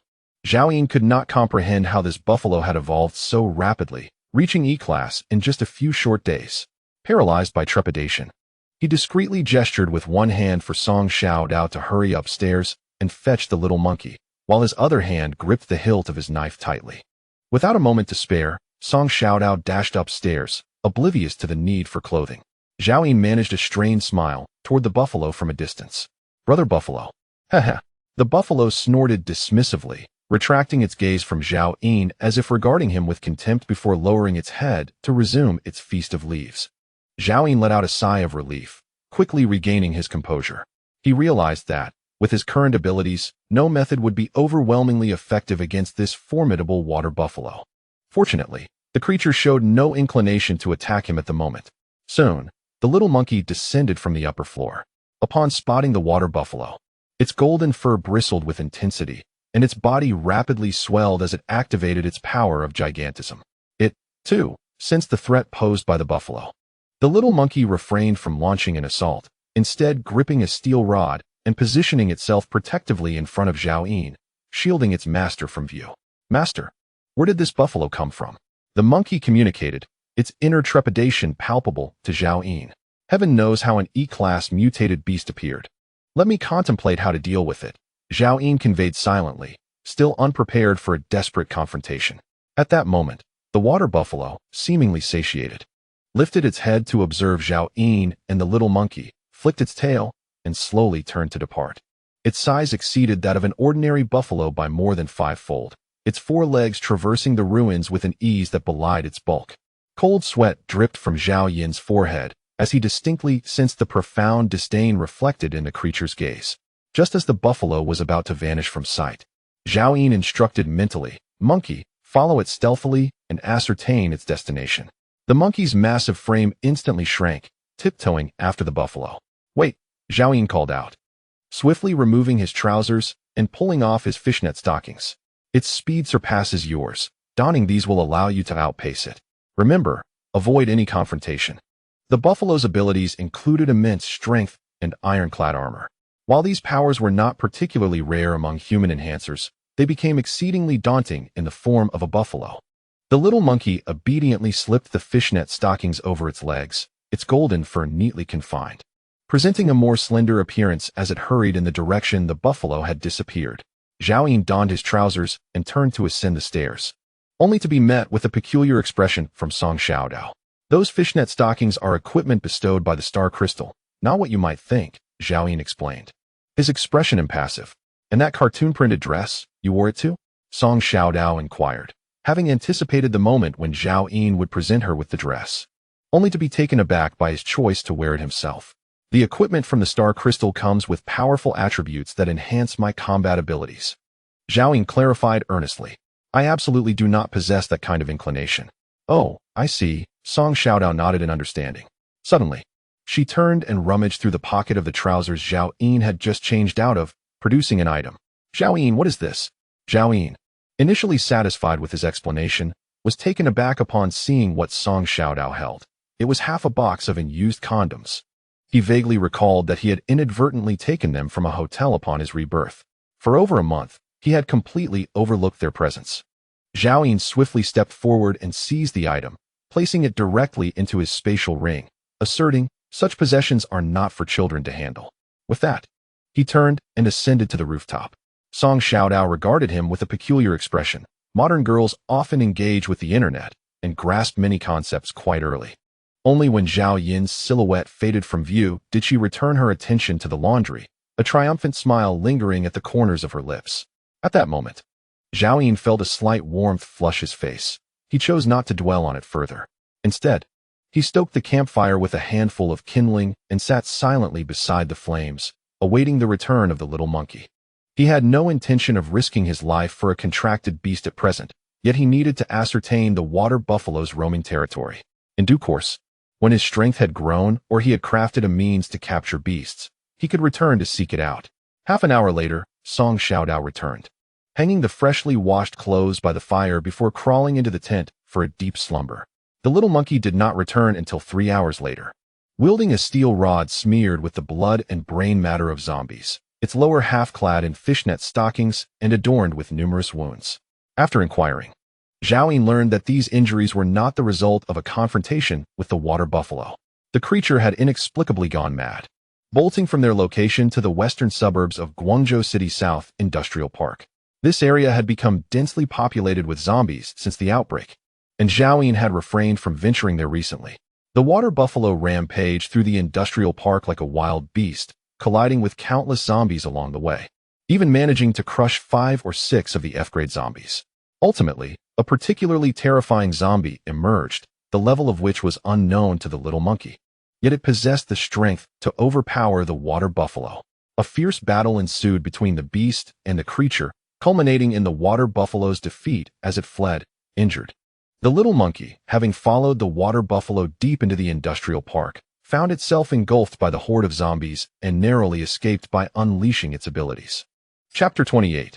Chestnut leaves. I was terrified and could no longer pursue. The little monkey sheepishly confessed to Zhao, marking the first occasion it had failed to complete a task assigned by him. Zhao retrieved a few chestnuts and tossed them into the fire, reaching out to pat the little monkey's head. No wonder you, after finishing these chestnuts, go rest. The little monkey was taken aback, not expecting its master to offer food. With a hopeful expression, it declared, "Master, should I encounter that buffalo again, I will slay it for you to enjoy its meat." Zhao furrowed his brow. That was a mad buffalo. If capturing it proved impossible, they would have to devise a means to kill it for sustenance. Eat, Zhao instructed, pulling the half-cooked chestnuts from the fire and rolling them before the little monkey. The creature eagerly gobbled them up, finishing in mere minutes. Its previously flat belly now round once more. Go to sleep. Dawn is merely 2 hours away, Zhao remarked as he glanced toward the sky. Master, I can keep watch, the little monkey communicated telepathically. Under the influence of the contracted spirit, the mutated beast felt an inherent instinct to protect its master. Go to sleep. Stop nagging, Zhao commanded. The little monkey still needed rest to recover from its injuries. At dawn, Zhao would continue to slay zombies, and it remained the primary force. Presently, this lone contracted beast was essential, and many perilous tasks Zhao was reluctant to undertake himself had to be entrusted to this monkey. Touched by his words, the little monkey teared up, crawled into the tent, and moments later, the sound of snoring filled the air. The intensity of battle had indeed exhausted it. Hearing the snoring, Zhao entered the tent and swiftly removed the fishing net stockings from the monkey's legs. Such life-preserving items were, of course, best worn by him. Upon exiting the tent, Zhao glanced at Song Xiaodao nearby. Curiously, the bruises on her face, which were supposed to fade in a few days, had already disappeared. At this moment, her facial features bore a striking resemblance to her former self, albeit with a touch of youthful innocence. Brother, please don't leave me. Perhaps in her dreams, she encountered her brother again, tightly clinging to one of the monkey's legs, crystalline tears streaming down the corners of her eyes. Zhao took a fleeting glance before stepping out of the tent, settling beside the fire to meditate. All sounds within a kilometer radius were absorbed by his ears. The village was devoid of zombies, although a few wandered sporadically in the fields, but the firelight would not attract them. The sky gradually brightened. Zhao made his way to the ancient well again, retrieving more than 20 empty pure water barrels from his spatial ring. Each barrel could hold about 20 liters of water, and once filled, would sustain them for a considerable time if used solely for drinking. After securing the water, Zhao fetched water in a wooden bucket from the kitchen to boil on the rooftop, using half to wash his face with hot water, and adding a pinch of salt along with several chestnuts to cook. Soon, the delightful aroma of boiling chestnuts wafted through the air. Just as Zhao was about to awaken Song Xiaodao and the little monkey, a heavy thudding sound suddenly reached his ears. Thud, thud, thud. Hurriedly, Zhao approached the edge of the rooftop, where he spotted the water buffalo from the previous night. Its glossy black hide was marred, with several wounds grotesquely visible. One eyelid drooped, blood covering its eyeball. The water buffalo galloped furiously, soon arriving in front of the villa where Zhao stood, panting heavily before lowering its head to munch on the chestnut leaves left from the night before. The remaining leaves on the ground were scant, quickly devoured, and even branches as thick as a thumb were drawn into its mouth with a satisfying crunch. At that moment, a miraculous scene unfolded. The buffalo's wounds visibly ceased bleeding and began to heal. Zhao stared in astonishment, fully aware that certain mutated plants could heal injuries. Yet he had not realized that the leaves from this chestnut tree possessed such properties. In his former life, Many were familiar with chestnuts, but no one recognized that the leaves were the true treasure. In that instant, Zhao Yin comprehended fully. No wonder the water buffalo had come to consume the leaves last night. No wonder Song Xiaodao's facial injury healed so swiftly. That gluttonous girl must have secretly indulged in the leaves. It is only now that I realize the efficacy of the leaves, and I cannot blame Zhao Yin. In his previous life, spanning 7 years, he had never heard of any mutated plant capable of producing two distinct effects simultaneously. This chestnut tree transcends Zhao Yin's comprehension of mutated flora from both his lives. He extracted a chestnut and activated his true sight. Chestnut, F-grade mutated plant fruit. Rich in nutrients. Leaves. F-grade medicinal property mutated crop. Rapidly restores injuries upon consumption. To his astonishment, there indeed exists a mutated plant that can yield crops with dual benefits. At that moment, Zhao Yin's heart bled. The leaves the little monkey had collected last night weighed at least several hundred pounds. How could they be squandered by this beast? The water buffalo, having finished the branches on the ground, circled the chestnut tree, gazing longingly at the leaves above. Unfortunately, this chestnut tree stood over 30 meters tall, and the buffalo could not climb. Ultimately, the buffalo charged violently against the trunk, producing a resounding crash. The enormous chestnut tree trembled violently, and a scattering of leaves was forcibly dislodged. The buffalo emitted a jubilant grunt, eagerly swishing its tail as it scrambled to consume them. Zhao Yin's breath caught. Those were his chestnut leaves. How could he allow this beast to continue feasting? With those leaves from the chestnut tree, he would no longer fear the little monkey getting injured. Once he subdued other contract beasts in the future, he could scarcely fathom how many casualties could be averted. The potential of star crystals to yield healing sustenance relied entirely on fortune, making the leaves of the chestnut tree particularly crucial for Zhao Yin at this moment. There were still thousands of pounds of leaves on the tree. How many injuries could they heal?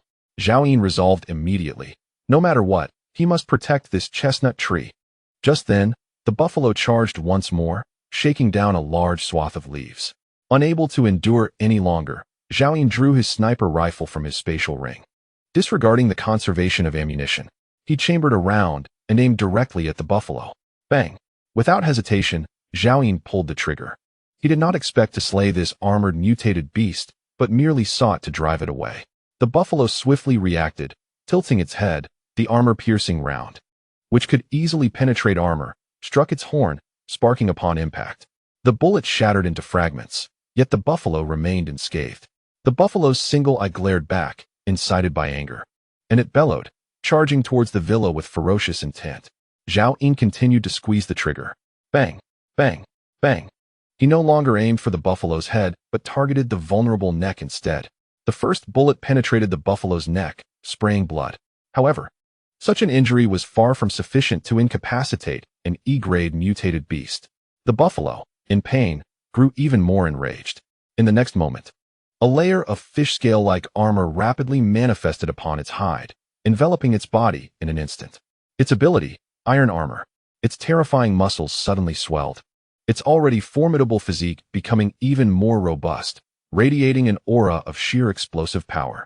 With extraordinary abilities and immense strength at that moment, Zhao Yin's bullets could at most tear through the hide, ultimately becoming lodged within the thick skin. Boom! The water buffalo crashed into the villa's wall, causing the entire structure to collapse instantaneously, while the rooftop beneath Zhao Yin trembled violently. Chapter 29. The Zombie King Monkey. Get up! Zhao Yin bellowed.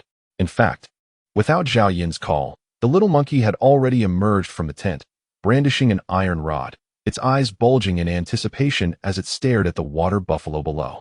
It was merely an F-grade mutated beast, vastly inferior to the water buffalo in strength. Activate your powers, take Song Xiaodao, and run. Just as Zhao Yin finished speaking, there was another crash. The water buffalo charged through another load-bearing wall, causing the entire villa to tilt precariously. Zhao Yin, clutching his sniper rifle, leaped off the rooftop, disregarding the little monkey and Song Xiaodao behind him. He sprinted for several hundred meters before daring to glance back. The villa had completely crumbled, and the enlarged little monkey was trailing behind, one hand gripping Song Xiaodao. Zhao Yin paused.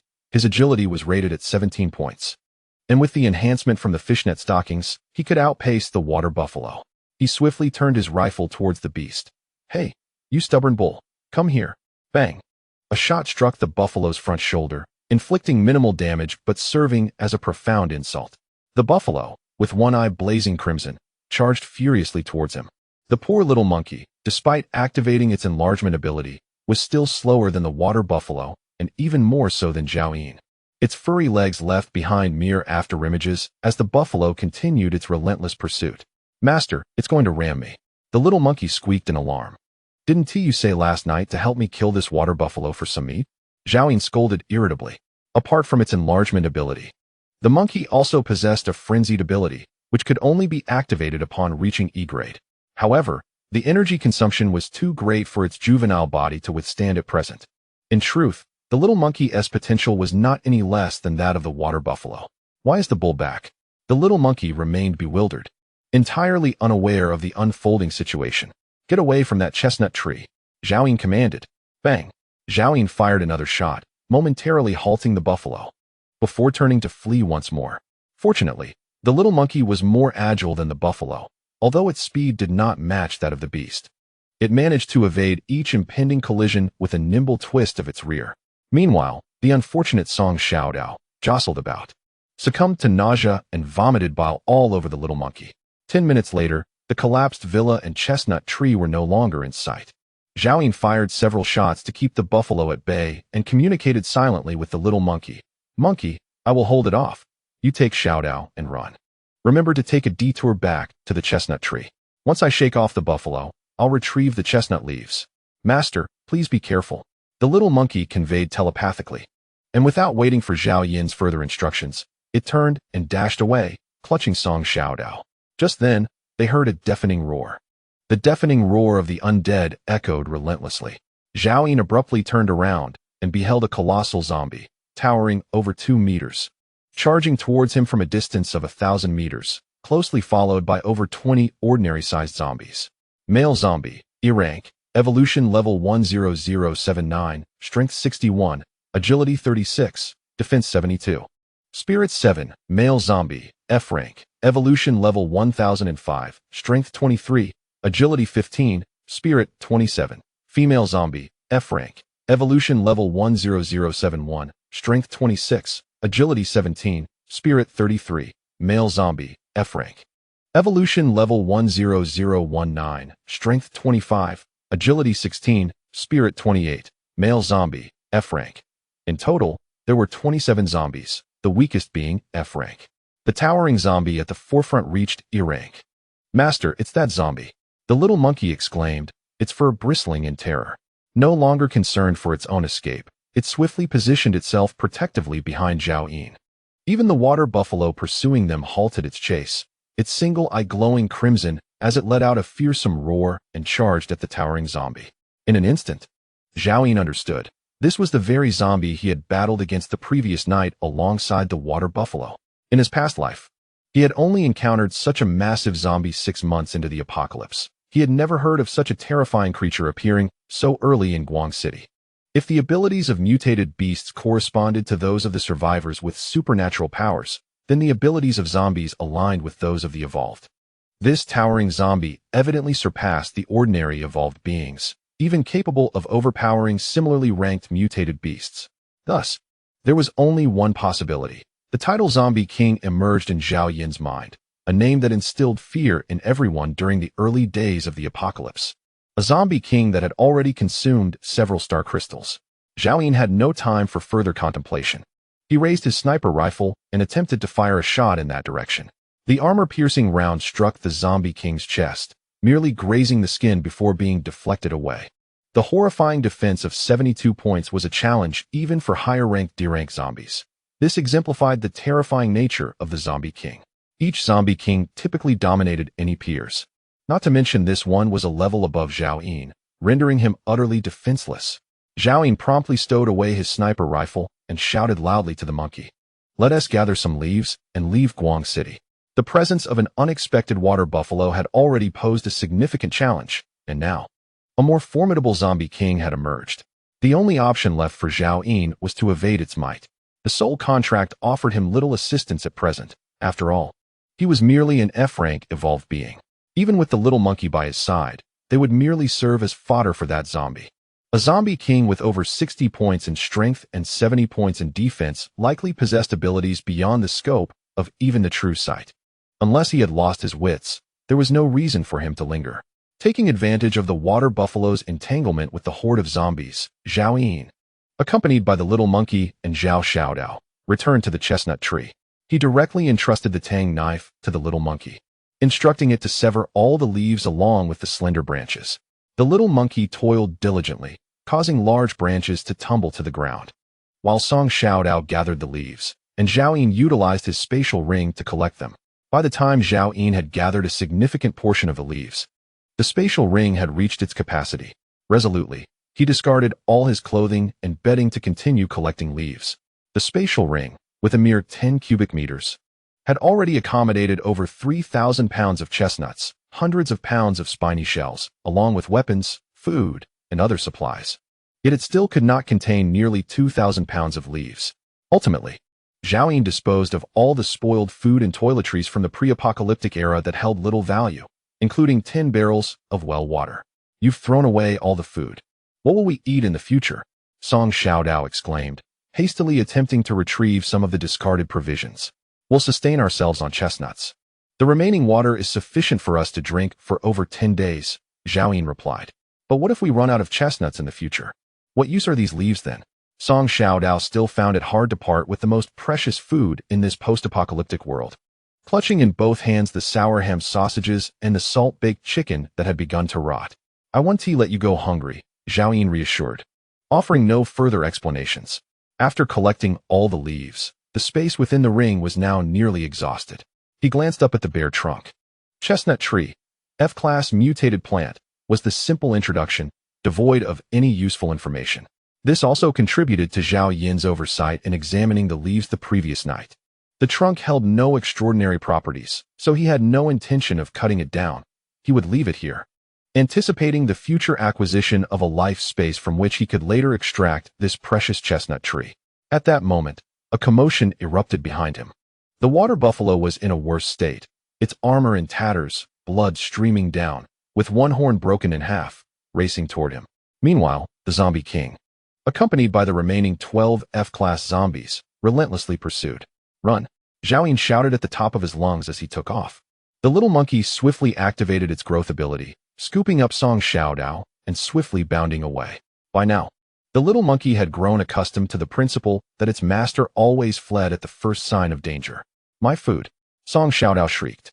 The little monkey's forceful grip caused most of the food she held to be flung away. Yet, she understood that stopping the little monkey was not an option. She could only watch, heartbroken, as the food distanced itself from her. After running several hundred meters, Zhao Yin glanced back. The zombie king had indeed pursued the water buffalo into the village, while the buffalo stood beneath the chestnut tree, staring blankly at the bare trunk. Zhao Yin understood, this dead beast was, once again, fixated on his chestnut leaves. A cold smile crept across Zhao Yin's mind. Zhao Yin, that cow is truly formidable. Look, it has injured the great zombie. Suddenly, Song Xiaodao exclaimed. At Zhao Yin's glance, he observed that a fragment of a bull's horn was lodged in the shoulder of the zombie king, oozing dark blood, while one arm dangled limply, with only the fascia still clinging to the shoulder, swaying as it moved. The zombie king's waist bore a gaping, luminous wound, causing its speed to diminish compared to before. Zhao Yin immediately felt invigorated. Monkey, follow me on a detour. Master, are we going to eliminate that zombie and the dead cow? The little monkey inquired silently. What are we doing? The injured zombie king is beyond our current capability to confront. We are going to collect the star crystals, Zhao Yin replied. With the zombie king's strength significantly diminished, Zhao Yin felt a surge of security, and his thoughts began to flow. He recalled clearly that there had been 26 F-class zombies accompanying the zombie king, but now only 12 remained, indicating that the remaining 14 had been dispatched by the water buffalo. The site of the previous battle between the water buffalo and the zombie king was not far from their location, and Zhao Yin estimated he could reach it in a minute or two. He sprinted fervently and soon arrived at the scene, where the once uneven farmland lay in shambles, resembling the aftermath of a catastrophic earthquake. Several F-class zombies lay scattered, their bodies crushed under the iron hooves of the water buffalo. Among them, a few had their bodies mangled beyond recognition, yet their intact skulls gaped open as Zhao Yin approached. Had he not arrived, they would have likely regained their forms within a day or two, mended by some unknown energy. However, it was evident that these zombies would not be afforded such an opportunity. Without any command from Zhao Yin, the little monkey promptly released Song Xiaodao, and the trio began to strike the zombies' heads with fervor. In no time, 14 star crystals and corpse crystals appeared in Zhao Yin's hands, which he swiftly collected. He shouted to the little monkey, "Let's go." However, before he could take a step, hurried footsteps echoed behind him. The water buffalo, blood streaming from its mouth and nose, bore a large wound in its abdomen, with intestines spilling out. In the blink of an eye, it charged over the distance of several hundred meters, followed closely by the zombie king, yet the 12 F-class zombies were nowhere to be seen. With a single red eye blazing with resentment, the water buffalo fixed its glare on Zhao Yin, as if it had come to understand that the leaves which could have healed its wounds had been taken by this very human. This human was to blame for its plight. Thus, unable to vanquish the zombie king, it resolved to eliminate Zhao Yin before its demise. There was no time for Zhao Yin to escape. The water buffalo unleashed the last vestiges of its life force, moving with astonishing speed. Without a moment's hesitation, Zhao Yin drew his sniper rifle and fired. The bullet struck the vulnerable spot on the water buffalo's head, penetrating it. With a thunderous crash, the water buffalo and Zhao Yin narrowly brushed past each other before the beast collapsed to the ground. Had Zhao Yin hesitated even for a split second, he would have met his end at the hooves of the water buffalo. Without waiting for Zhao Yin to catch his breath, the zombie king arrived. Having lost interest in the water buffalo, it let out a ferocious roar and charged at Zhao Yin. Bang! Bang! Bang! Zhao Yin fired several rounds, all striking the severed arm of the zombie king. The few strands of connective tissue that remained were instantly severed, causing the arm to plummet to the ground.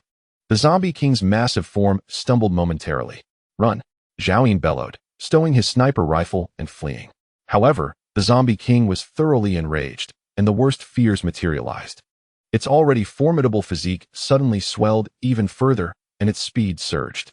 Neither Zhao Yin nor the little monkey had witnessed this capability before. The creature's velocity surpassed that of Zhao Yin, even with his fishnet stockings. With hands adorned with long, jet-black claws, it lunged towards Zhao Yin's back.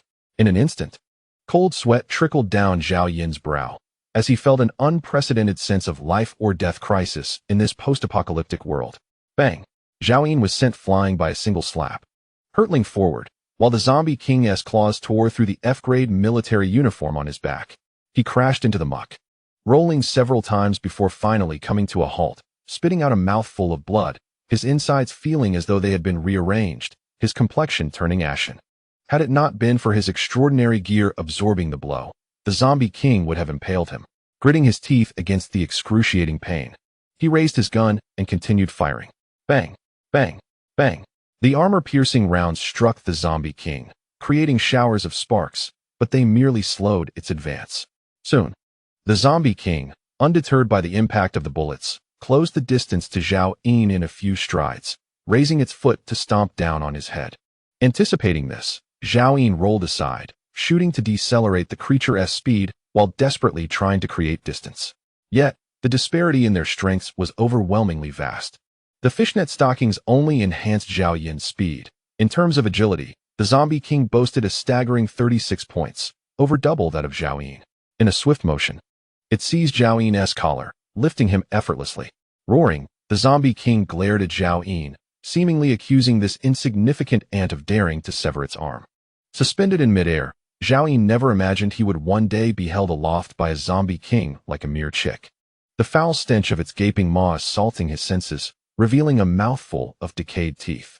Suddenly, a furious roar echoed from behind the zombie king. The little monkey had finally responded, though the zombie king was far too quick. Activating its growth ability to the fullest, the little monkey swung a metal rod down upon the zombie king's head. A thunderous impact resonated. The rebar twisted and deformed, wedged against the zombie king's skull. Unfazed, the zombie king slowly turned to regard the little monkey, perhaps perceiving the human and monkey before it as nothing more than a jest. Bang! In the next moment, the little monkey was sent flying by a powerful kick, its substantial form plummeting like a meteorite. Zhao Yin remained remarkably composed. The formidable zombie king before him exhibited nearly no weaknesses, possessing unparalleled speed, terrifying strength, and an almost impenetrable defense. The sole vulnerability lay in the damage inflicted upon it by the water buffalo. Indeed, its Achilles heel was the harm wrought by the water buffalo. Zhao Yin thrust the sniper rifle into the gaping wound in the zombie king's abdomen, pulling the trigger with fervor at such close range. Chapter 31, D-Class Weapon Bang. Bang. Bang. The armor-piercing rounds wreaked havoc within the zombie king, violently tearing through its entrails. In that moment, the zombie king trembled.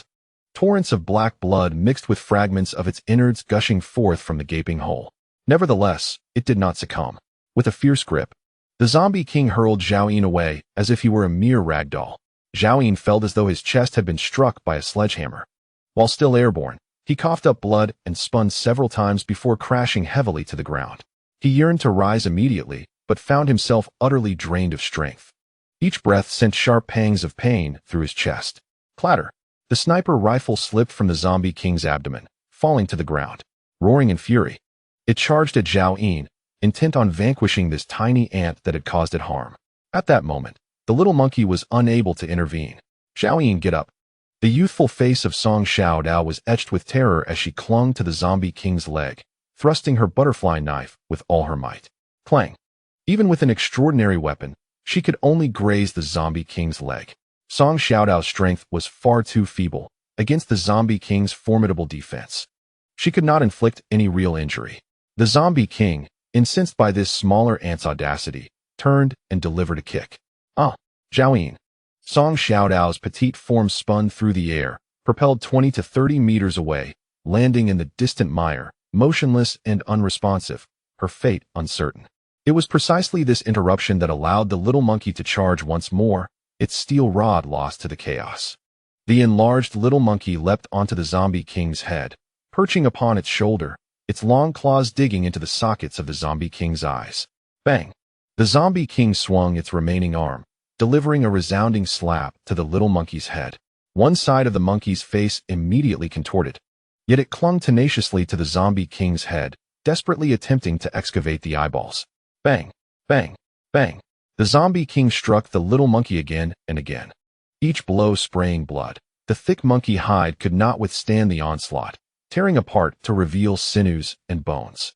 Master, get up, run. The little monkey's silent pleas trembled within, its bloodied face reflecting agony, its eyes dimming. With two sickening sounds, the zombie king's eyes were finally extracted. A howl erupted from the creature. The voice of the zombie king grew increasingly mournful, its claws suddenly piercing the little monkey's abdomen, gripping the skin from within and yanking violently forward. The already exhausted little monkey convulsed as if in the throes of death, hurled away by the zombie king, landing in the muck and twitching a few times before becoming still.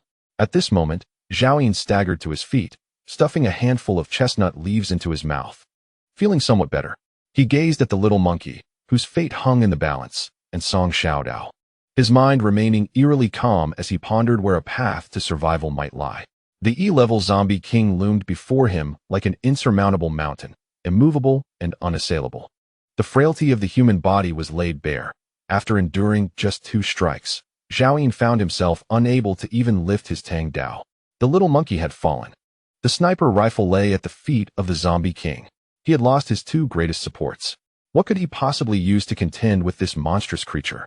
At that moment, the zombie king, having lost both its eyes, swayed unsteadily, and Zhao Yin suddenly realized that it had evolved to possess sight, relying on its remaining senses to perceive its surroundings.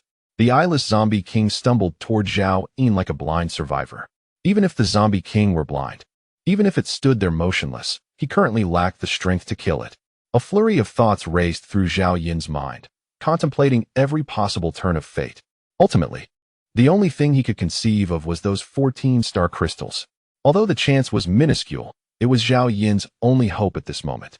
Should he happen to unlock formidable equipment, he might have a chance to survive. Without hesitation, Zhao Yin took out the 14 star crystals and crushed them all at once. Farmer Spring, Grade F, extraordinary beverage, replenishes water consumption for 24 hours. Stuffed bread, Grade F, extraordinary food, replenishes energy consumption for 24 hours.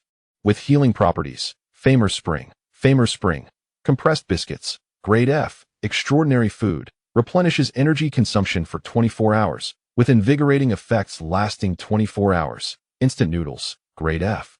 Extraordinary food, replenishes energy consumption for 24 hours, with cold resistance effects lasting 24 hours.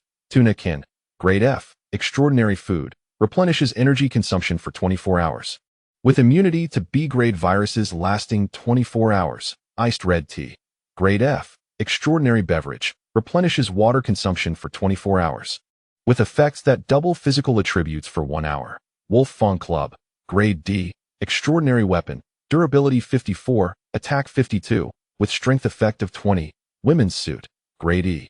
Defensive equipment, durability 31, agility 28, with charm effect of 5. Famer Spring, Famer Spring, Famer Spring, stuffed bread, as the white light dissipated. Item after item fell from Zhao Yin's hands onto the ground. As he discerned the formidable spiked club, an exhilarating surge coursed through his being. To his astonishment, he had indeed uncovered a life-saving weapon, an extraordinary D-grade artifact, boasting an impressive attack power of 52 points, complemented by an additional strength of 20. It was abundantly clear that with Zhao Yin's own 15 points of strength, vanquishing the E-grade zombie king before him would pose no insurmountable challenge. Without hesitation, Zhao Yin stuffed a handful of chestnut leaves into his mouth, followed promptly by tearing open a piece of healing sandwich bread, which he chewed and swallowed with fervor. But that was not the end. He then uncorked a bottle of iced tea, tilting his head back to drink deeply.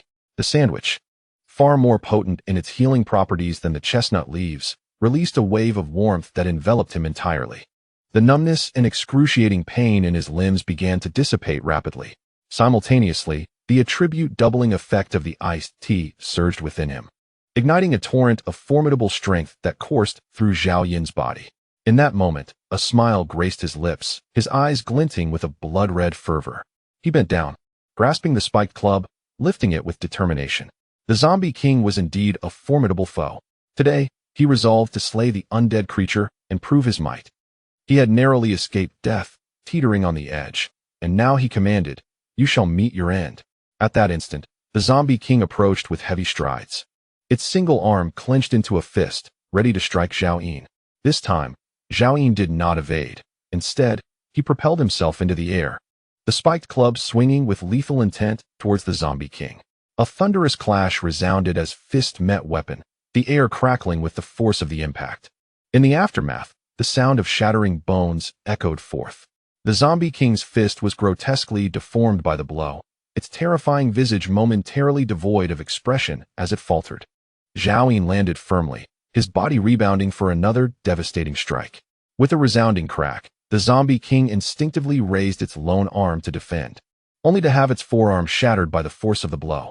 Enraged, the zombie king roared, instinctively attempting to retaliate against Zhao Yin, but its arm hung limply, unable to strike. Seizing the opportunity, the spiked club descended once more, aimed squarely at the zombie king's head. The creature attempted to evade, but the blow landed with a resounding thud against its neck, causing its massive form to topple to the ground. "Take that, you foul beast," Zhao Yin exclaimed, planting his foot upon the zombie king's chest as he rained down blows with the club. Again and again, he struck until the zombie king's skull lay in ruins, motionless and lifeless beneath him. Satisfied that the creature was irrevocably slain, he finally ceased his assault. Exhausted, Zhao Yin gasped for breath, the weighty spiked club, which felt as if it weighed 300 to 400 pounds, clattering to the ground. Wiping the blood from the corner of his mouth, he glanced towards the small figures of the monkey and Zhao Xiaodao. In the mud, the two tiny forms lay still, as if molded from the earth itself, utterly motionless. "Xiaodao monkey," Zhao Yin called out. Yet, neither responded. The memory of their desperate attempt to save him pierced through his hardened heart, igniting a pang of anguish. "Have you perished?" Ignoring his fatigue, Zhao Yin struggled to his feet and trudged towards them. The little monkey's skull was fractured, exposing its brain, and its fur was ragged, torn away by the zombie king. A substantial gash in its abdomen resembled that of the previous water buffalo, with intestines spilling forth. Meanwhile, Song Xiaodao's chest had entirely caved in, blood continuing to gush from his mouth and nose, leaving him unconscious. Fortunately, both creatures still clung to a breath of life. Zhao Yin swiftly retrieved a handful of chestnut leaves, placing them into the monkey's mouth, only to find it lacked the strength to chew. After a moment's contemplation, Zhao Yin chewed the leaves himself, masticating them into a pulp before prying open the monkey's mouth. With a swift motion, he spat the mixture into the monkey's mouth, followed by a generous gulp of water. Once the monkey was attended to, Zhao Yin employed the same method for Song Xiaodao.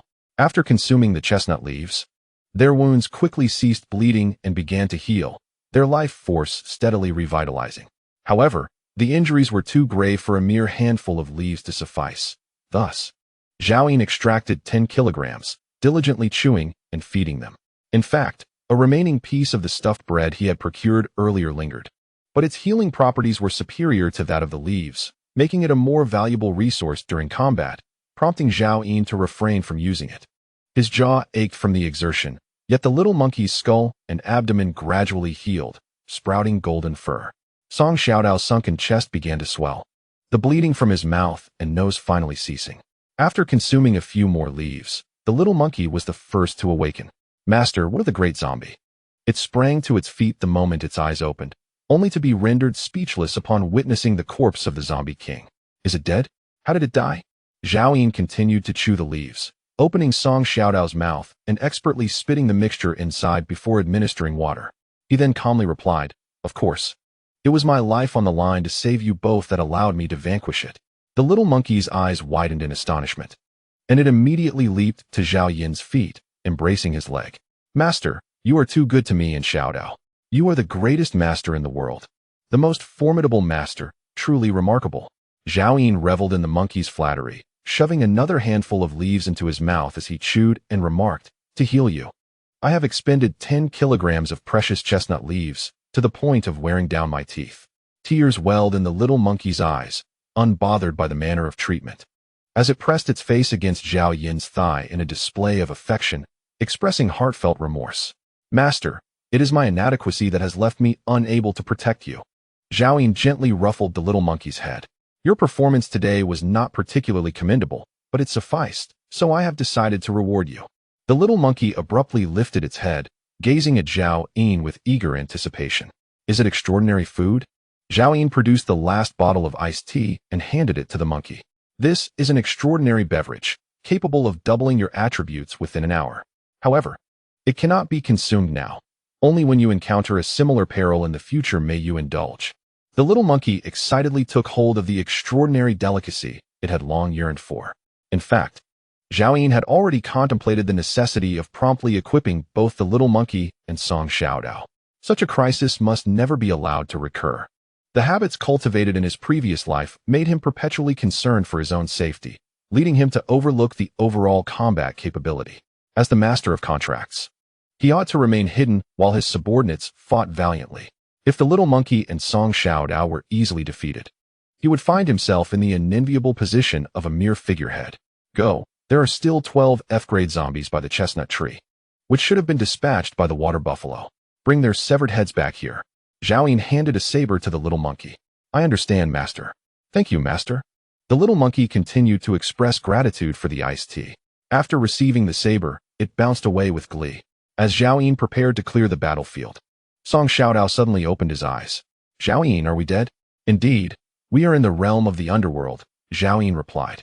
Surprisingly, Song Xiaodao did not exhibit the anticipated panic. Instead, his expression appeared one of sudden liberation, and he closed his eyes again. "Oh, what is this taste in my mouth?" "Chestnut leaves. They are for treating your wounds," Zhao Yin explained. "I thought I was dead. Why are you treating my wounds?" As if a realization struck him, Song Xiaodao abruptly sat up, eyes wide as he surveyed his surroundings, soon spotting the deceased zombie king. "I am not dead. You killed the great zombie?" Zhao Yin responded calmly. "Since all is well, rise and get to work. Go and dissect that dead buffalo. Tonight, we feast on beef." Song Xiaodao remained perplexed, but dared not question further, picking up the butterfly knife that had fallen into the muck, wiping it clean before approaching the water buffalo. Zhao Yin also rose and moved forward, retrieving his sniper rifle, which he found intact and deposited into his spatial ring. Although this sniper rifle had seen little action today, it would undoubtedly suffice against ordinary zombies and survivors. Regrettably, half of his armor-piercing ammunition had been expended. Suddenly, a scream pierced the air behind him. "Zhao Yin, what happened?" Zhao Yin turned to inquire. "Do you no longer wish for beef?" "Not that. Zhao Yin, come quickly, this buffalo is still alive. Song Xiaodao, clutching the butterfly knife, retreated cautiously, terror etched across his face as he gazed at the buffalo's corpse.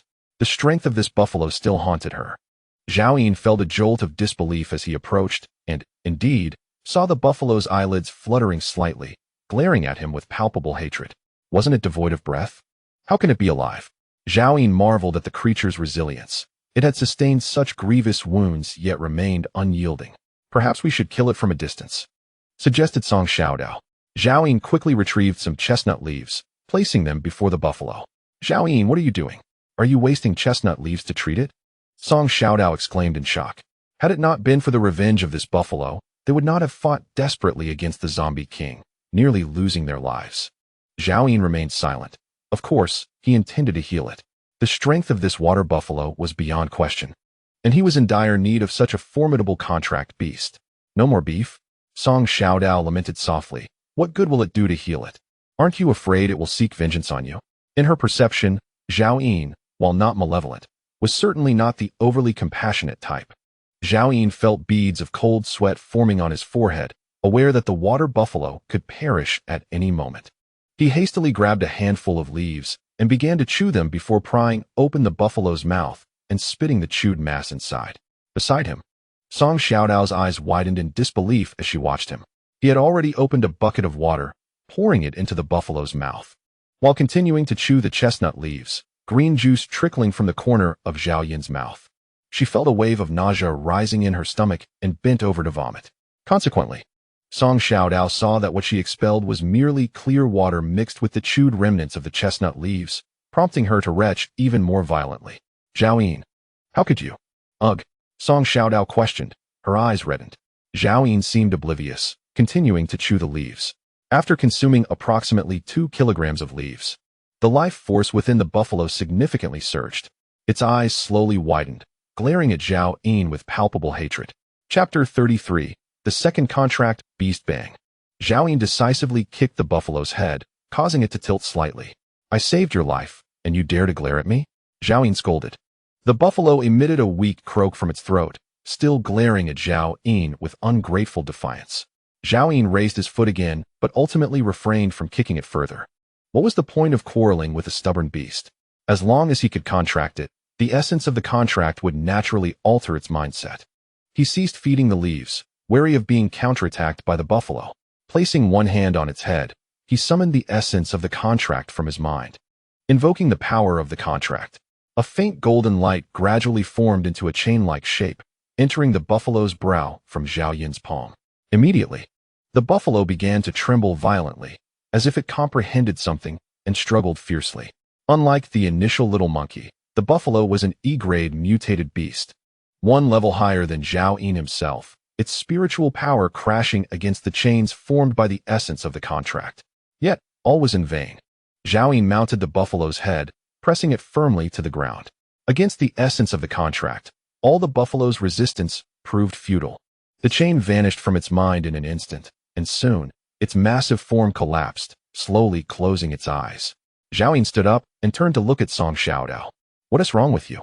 If it weren't for me chewing the leaves to feed you, where would you find the strength to vomit now? Who are you disgusting? Song Xiaodao, already intimidated by Zhao Yin, recognized the truth in his words, wiped away her tears, and did not dare to retort. Yet the tumultuous emotions within her could not be quelled, for no one relishes the bitter taste of another's disdain. Come here. Zhao Yin beckoned her with a crooked finger.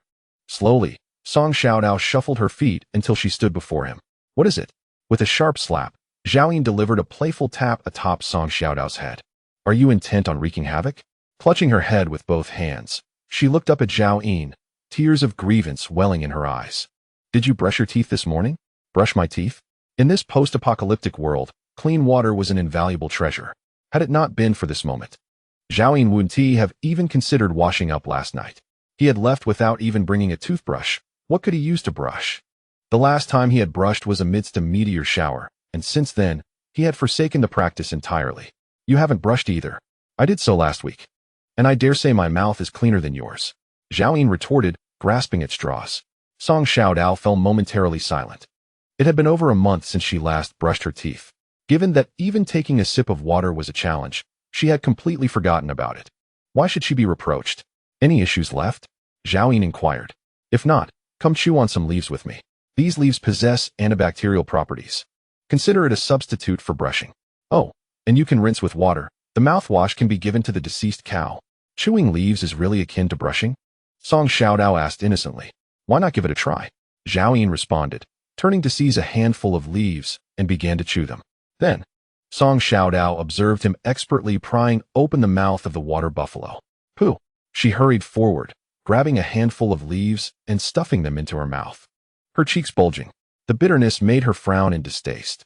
After a round of chewing, she too exclaimed, Pooh! After both had munched on approximately 5 kilograms of leaves, the little monkey returned, having procured a strand of grass adorned with 12 zombie heads. Thus, the trio commenced their leaf-chewing ritual. Pooh! Pooh! Pooh! Monkey, for heaven's sake. Be more careful, you've splattered me. Eek! Ha ha ho ho! The lifeless water buffalo, lying on the ground, was fed copiously, its vitality gradually renewing. Eventually, after consuming 100 pounds of leaves and 3 large buckets of water, all its wounds healed completely, save for the blind eye and the severed horn that remained. To regenerate lost limbs, a higher-grade medicine derived from star crystals was required. For now, this was the best they could manage. Before long, the water buffalo opened its lone eye and rose to its feet. The little monkey remained unfazed, while Song Xiaodao was startled, hastily discarding the leaves in her hand and retreating swiftly. Zhao Yin, what now? Zhao Yin calmly bent down to gather the scattered leaves, assuring her, no worries. It shall henceforth be our companion. At that moment, a voice echoed in Zhao Yin's heart, Master. The water buffalo approached him, its anthropomorphic forelimbs kneeling as it lowered its head in reverence. Song Xiaodao gazed in astonishment at the scene before her, fixating intently on the water buffalo and Zhao Yin, and then casting a glance at the little monkey. In that fleeting moment, comprehension dawned upon her. Zhao Yin, did the little monkey come to be in the same manner? She had witnessed Zhao Yin signing the contract just moments ago. At last, she understood what he had been engaged in at that time. In Song Xiaodao's eyes, the man before her grew increasingly enigmatic. He undoubtedly harbored countless secrets. Zhao Yin nodded, offering no further elucidation, merely stating, It is different. I rescued the little monkey, and we have never had any unpleasantness. Chirp chirp. The little monkey immediately chimed in support. Regrettably, Song Xiaodao was unable to decipher its utterances. Zhao Yin kicked the water buffalo, instructing, Go find some grass to eat. Without my command, you are not to leave. Otherwise, I shall break your legs. Yes, master. Came the water buffalo's thoughts, which, unlike the little monkey's lively expressions, sounded somewhat dull. It rose and ambled to a nearby spot to nibble on the newly sprouted green shoots in the field. Zhao Yin retrieved all his belongings into his spatial ring and approached to reclaim the Wolf Fang Club, pointing at the 14 severed heads brought back by the little monkey. He instructed Song Xiaodao, Go tidy up. Song Xiaodao complied, skillfully moving towards the watermelons to begin slicing them. Finally, Zhao Yin reached the corpse of the zombie king. At this moment, its head had been utterly pulverized, and Zhao Yin used the Wolf Fang Club to rummage through the brain matter. Soon, 3 star crystals and 1 E-grade corpse crystal rolled out. Zhao Yin, taken aback by the 3 star crystals, realized the immense strength of this E-grade zombie. Indeed, it was a zombie king. In his past life, he had only heard tales of such creatures, often fleeing with Lin Tianfeng and others at the first hint of danger, and had never truly encountered one.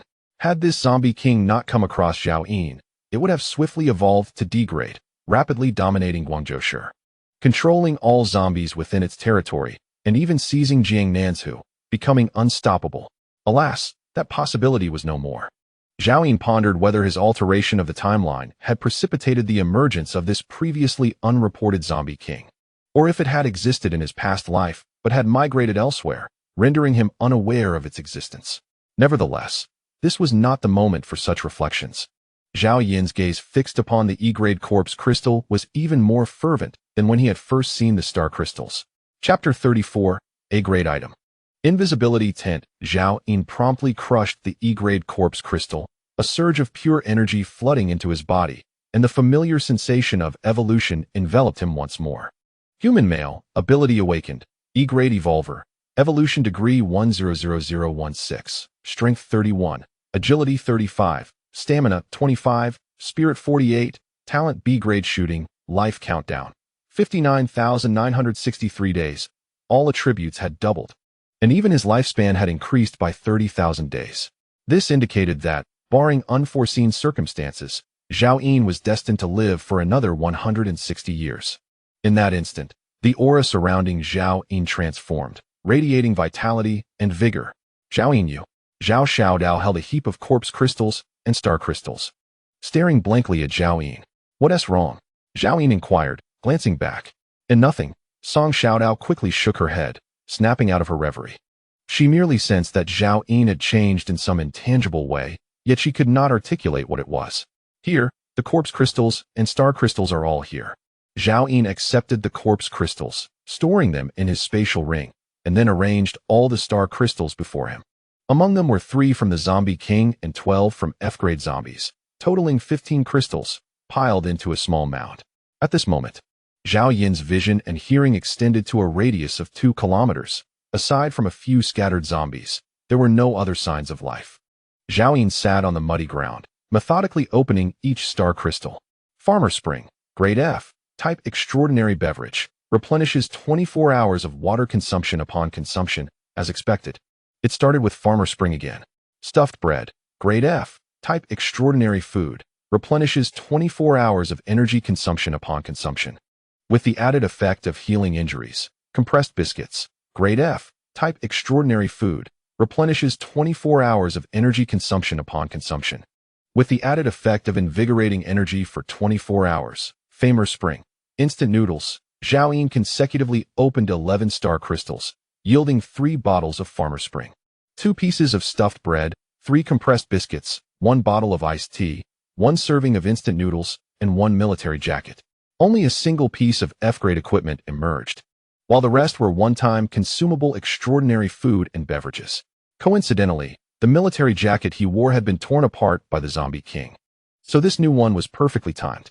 4-star crystals remained before Zhao Yin, aside from the last one, which was dropped by an F-grade zombie. The other 3 were obtained from the Zombie King. He recalled a rumor from his previous life, suggesting that the star crystals dropped by the Zombie King had a significantly higher chance of yielding exceptional items. Regardless of the truth of this rumor, Zhao Yin decided to save these 3-star crystals for last, hoping to surprise himself.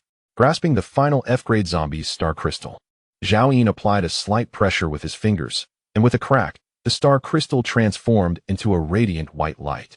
Soon, the white glow dissipated, revealing a small vial in his palm.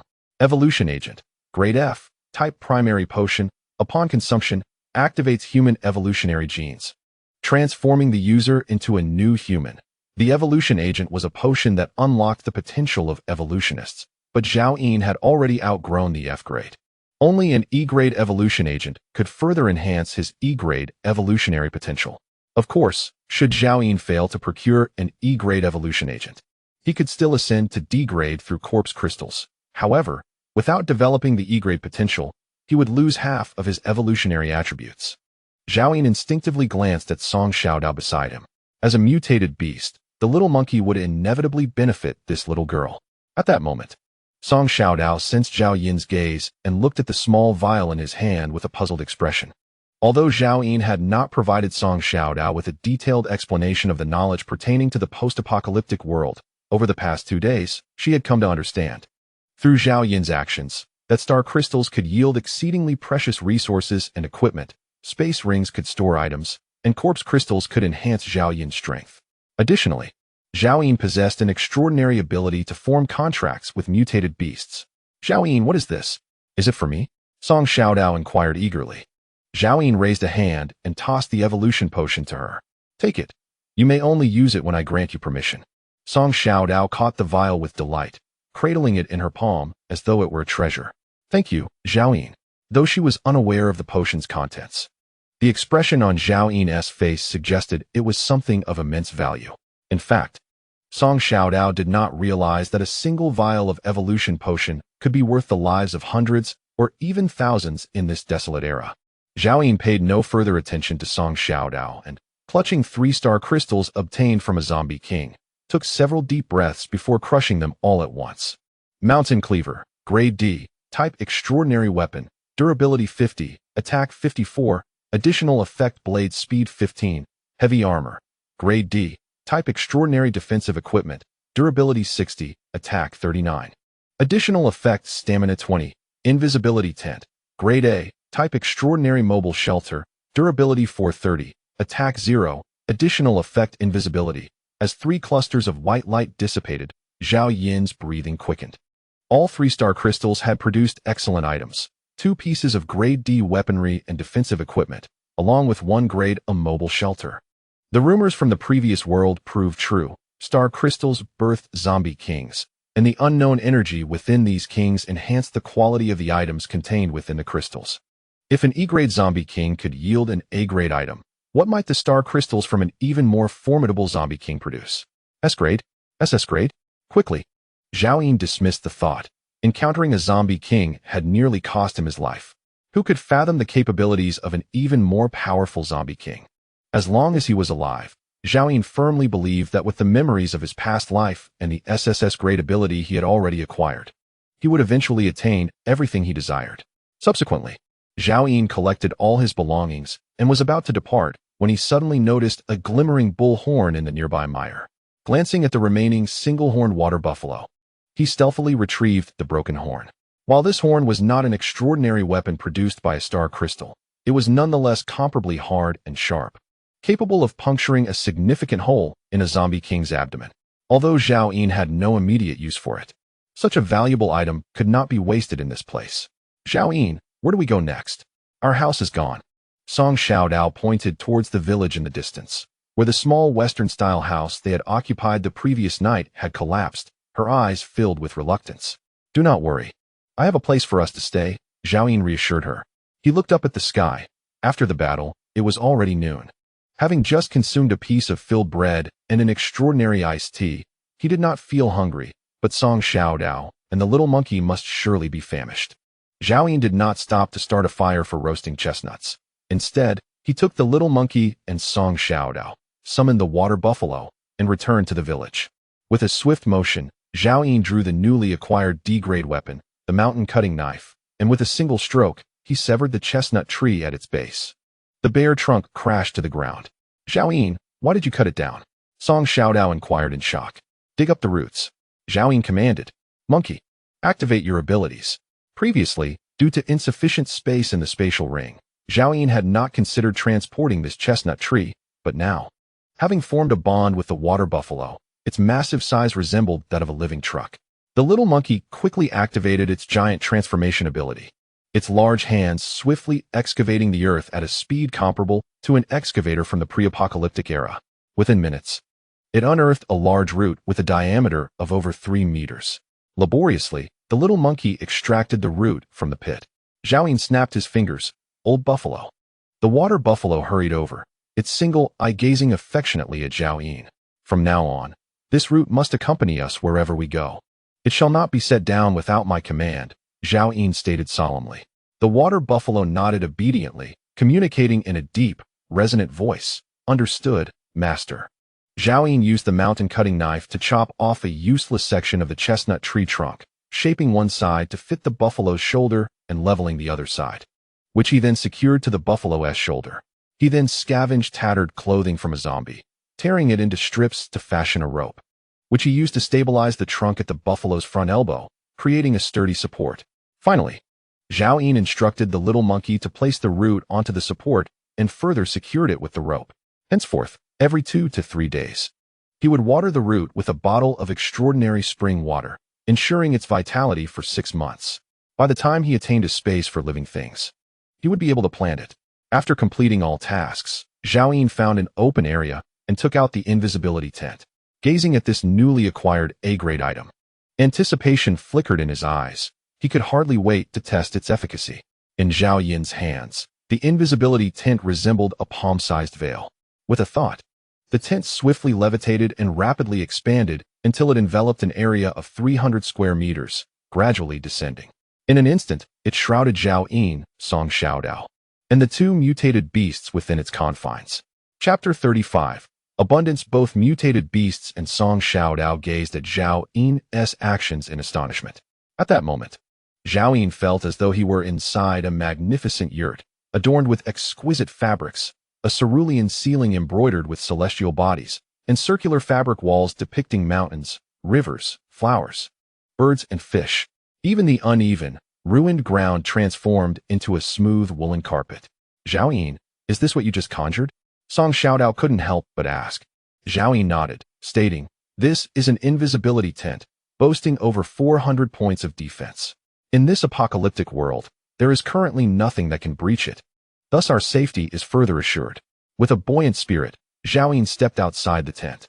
Song Xiaodao hurriedly followed suit, with the little monkey scampering behind, and eventually, the water buffalo, feeling the urge to conform, moved its hooves in unison with the others. Upon reaching the entrance of the tent, Zhao Yin turned to glance back at the desolate ruins before him. Suddenly, a small figure materialized out of thin air. It was Song Xiaodao, who had just exited the tent, followed closely by the little monkey and the water buffalo. Had it not been for Zhao Yin's meticulous arrangement of the tent, even his formidable mental prowess would not have detected its existence. Old Bull, charge forward with all your might, Zhao Yin commanded, pointing towards the tent. The water buffalo hesitated, gazing at the emptiness ahead, filled with uncertainty, yet it activated its immense strength. With a sudden rush, the water buffalo lunged forward. The master instructed it to exert maximum effort. Thus, it must demonstrate the extent of its power. With a thunderous crash, the water buffalo collided with an invisible barrier, rebounding violently to the ground. Bearing several tons of weight, it took a moment to rise. The little monkey gleefully observed the water buffalo, while Song Xiaodao stared wide-eyed at the invisible wall. A smile crept onto Zhao Yin's lips as he produced a mountain-splitting knife, swinging it forcefully. A resounding thud echoed as he unleashed all his strength, causing his arm to tingle, nearly losing grip of the weapon. Within his perception, not a single scratch marred the surface of the invisibility tent. Indeed, an A-grade artifact proved to be exceptionally robust. After testing the tent's defensive capabilities, Zhao Yin returned inside with Song Xiaodao and the two mutated beasts. It's time to eat, Zhao Yin announced. The beasts and Song Xiaodao immediately gathered around him, their eyes eagerly fixed on him. Zhao Yin retrieved 30 raw chestnuts, foregoing the roasting process, tossing 20 to the little monkey, while only granting 10 to the water buffalo. Evidently, he displayed favoritism. Thank you, my magnificent, handsome, invincible, and most revered master, the little monkey exclaimed, delighted to see the disparity in chestnuts between itself and the water buffalo. The monkey, known for its grudges, had not forgotten how the water buffalo nearly endangered their master. The water buffalo glanced at the little monkey's pile of chestnuts, then at its own, and its demeanor visibly darkened. In its heart, it lamented, the master is biased. Little Bull is quite unhappy. If you wish to be treated like the monkey, then you must work diligently for me, Zhao Yin admonished. And do not refer to yourself as Little Bull. Take a good look at your size in the mirror and remember, from now on, you shall be called Old Bull. Understood? The water buffalo bowed its head in silence, not daring to protest. What about mine? Song Xiaodao interjected eagerly, noticing her lack of chestnuts. While the two mutated beasts received their share, it seemed Zhao Yin had forgotten her entirely. Instinctively, she placed her hand upon her chest, where she had hidden a small piece of roasted chestnut from the previous night's meal. Zhao Yin reached out to wipe the fabric around her waist, where a butterfly knife was tied with a ragged strip by Song Xiaodao. He swiftly seized it and settled onto the woolen carpet. Zhao Yin produced a heap of chestnuts and placed them before him. The edge of the knife sliced through the chestnut shell, revealing a gash. And with a gentle rub of his fingers, the shell fell away, unveiling the golden flesh within. Moments later, Zhao Yin had peeled a dozen or so. Lifting his gaze to Song Xiaodao, these chestnuts are all for you. All for me. Song Xiaodao's spirit was instantly uplifted. Her concern was not the quantity of chestnuts Zhao Yin offered, but the fact that he had taken the time to peel them for her. In this post-apocalyptic world, apart from her brother, no one had ever shown her such kindness. Zhao Yin, oblivious to the glimmer in the girl's eyes, calmly stated, before you eat the chestnuts, drink the potion I gave you. All right. Overjoyed, she did not question the nature of the potion and hastily brought it to her lips. Gulp. Song Xiaodao smacked her lips, exclaiming, Zhao Yin, it tastes delightful. Indeed, a sweet and sour flavor, Zhao Yin nodded. In the next moment, Song Xiaodao's face flushed crimson as her eyes widened. Fixated on Zhao Yin. Wait, my stomach hurts. Zhao Yin, what exactly is this potion? It is an F-grade evolution serum, capable of unlocking the hidden evolution genes within you. If you can withstand it, you will gain powers akin to mine. Should you fail, death or madness will be your fate. Zhao Yun maintained his composed demeanor. Why didn't you tell me beforehand? Song Xiaodao complained, her complexion shifting from red to white, then to a ghastly green within mere seconds. Soon, sweat drenched her forehead, and her white shirt clung to her youthful form. She visibly withered before his eyes. Zhao Yun understood the agony that accompanied the serum. He grasped a chestnut, asking, "Shall I feed you?" Just as Song Xiaodao was about to nod in agreement, a memory of Zhao Yun feeding her leaves flashed in her mind. Battling through the pain, she accepted the chestnut and began to gnaw on it voraciously. Zhao Yun continued to peel chestnuts, indulging in one himself, savoring its crisp and sweet flavor. He watched Song Xiaodao with a tranquil gaze. In her previous life, she had remained an ordinary person until her last moments. In this life, Zhao Yun had granted her this opportunity. He would not entertain idlers by his side. Even if he felt gratitude for her past sacrifices, that was the extent of it. He provided her with the best he could offer. Whether she could seize it depended solely on her. She must either become a formidable ally or perish. As Song Xiaodao devoured the chestnuts, her small frame trembled increasingly, occasionally emitting muffled groans through her nostrils, yet she did not cease her consumption. If she faltered under the torment, even for a minute, she would face starvation. Zhao Yun glanced at the remaining chestnuts before him and ceased peeling. They were sufficient for Song Xiaodao to endure until the evolution concluded. He began to organize the extraordinary resources within his spatial ring. Today, I vanquished 26 F-grade zombies and 1 E-grade zombie king, a truly bountiful endeavor. I collected 9 bottles of Nongfu Spring, 2 packets of instant noodles for warmth, 3 pieces of sandwich bread for healing, and 3 packs of energy-boosting compressed biscuits. Additionally, I secured 2 cans of tuna to fend off the F-grade virus, and, regrettably, only 1 bottle of iced tea that doubles attributes for an hour remains. There is, however, another bottle of iced tea with the little monkey. My original military jacket has suffered damage, but today I procured a new one. Moreover, I acquired a wolf fawn club and a mountain cutting knife, alongside an E-grade women's suit. Zhao Yun is reluctant to easily utilize extraordinary food and water, had it not been for the dire need for sustenance to support his evolution. He would have refrained from consuming even a single bite. After stowing away all extraordinary food, he began to organize his equipment. The wolf fawn club, which he wielded to slay the zombie king, is undoubtedly destined for the little monkey. This weapon is exceedingly heavy. Zhao Yun was only able to defeat the zombie king due to the doubled strength effect from the iced tea. Although the little monkey's strength does not rival Zhao Yun's current might, once her gigantification ability is activated, her power will double, making it feasible for her to wield it. The D-grade mountain cutting knife possesses attributes that are not inferior to the wolf fawn club, yet it is significantly lighter. Thus Zhao Yun intends to keep it for himself. Consequently, the tang knife will naturally be replaced by the evolved Song Xiaodao. The butterfly knife will also be retained for Song Xiaodao, allowing her to continue slicing watermelons, as Zhao Yun does not favor close combat.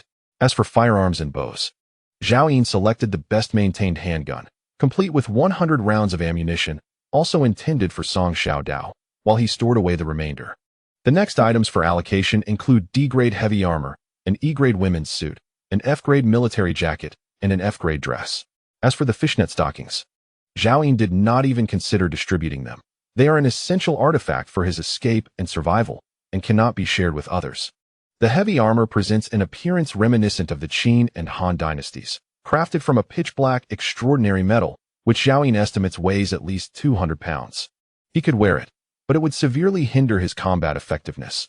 Thus, he also plans to give it to the little monkey. One can easily envision the little monkey, donned in impenetrable armor and wielding the wolf fawn club, charging through hordes of zombies, effortlessly slaying formidable foes and collecting star crystals. Zhao Yun wiped away some drool, finally recalling that he should give the dress to Song Xiaodao. He can manage at most 2 tops, and any more would impede his mobility. The military jacket must be worn on the outside, and the newly acquired E-grade women's suit possesses attributes far superior to that of the dress. Therefore, the dress is to be bestowed upon the long-desired Song Xiaodao. Having decided on the allocations, he turned to observe Song Xiaodao, who had finished devouring the freshly peeled chestnuts and had succumbed to unconsciousness, requiring at least 5 to 6 hours to awaken. He donned all the equipment that required changing and divided the gear intended for the little monkey and Song Xiaodao into 2 separate piles. Then Zhao summoned the little monkey. Monkey, this heavy armor and the Wolf Fawn Club are both grade D, the finest gear at my disposal. Initially, I intended to keep them for my own protection, but reflecting on how I raised you with utmost care, I have decided to give them to you. The little monkey's eyes widened in astonishment, gazing at the heavy armor and the Wolf Fawn Club Zhao pointed at. It vividly recalled how the fearsome zombie king was vanquished by its master wielding the Wolf Fawn Club. It was utterly unprepared for such a formidable weapon to be bestowed upon it by its usually frugal master. This heavy armor is truly remarkable. Defensive gear is rarer than weaponry. With a sturdiness of 60 points, it is only slightly inferior to that zombie king. Once donned, even armor-piercing rounds would struggle to harm you. Zhao added. The little monkey looked up at Zhao, tears welling in its eyes. Master, you are too kind to me. You should wear this heavy armor yourself. It gazed at its master, who was clad only in a military jacket and beneath it, a pink women's suit, nearly shedding tears. I said it's yours, wear it.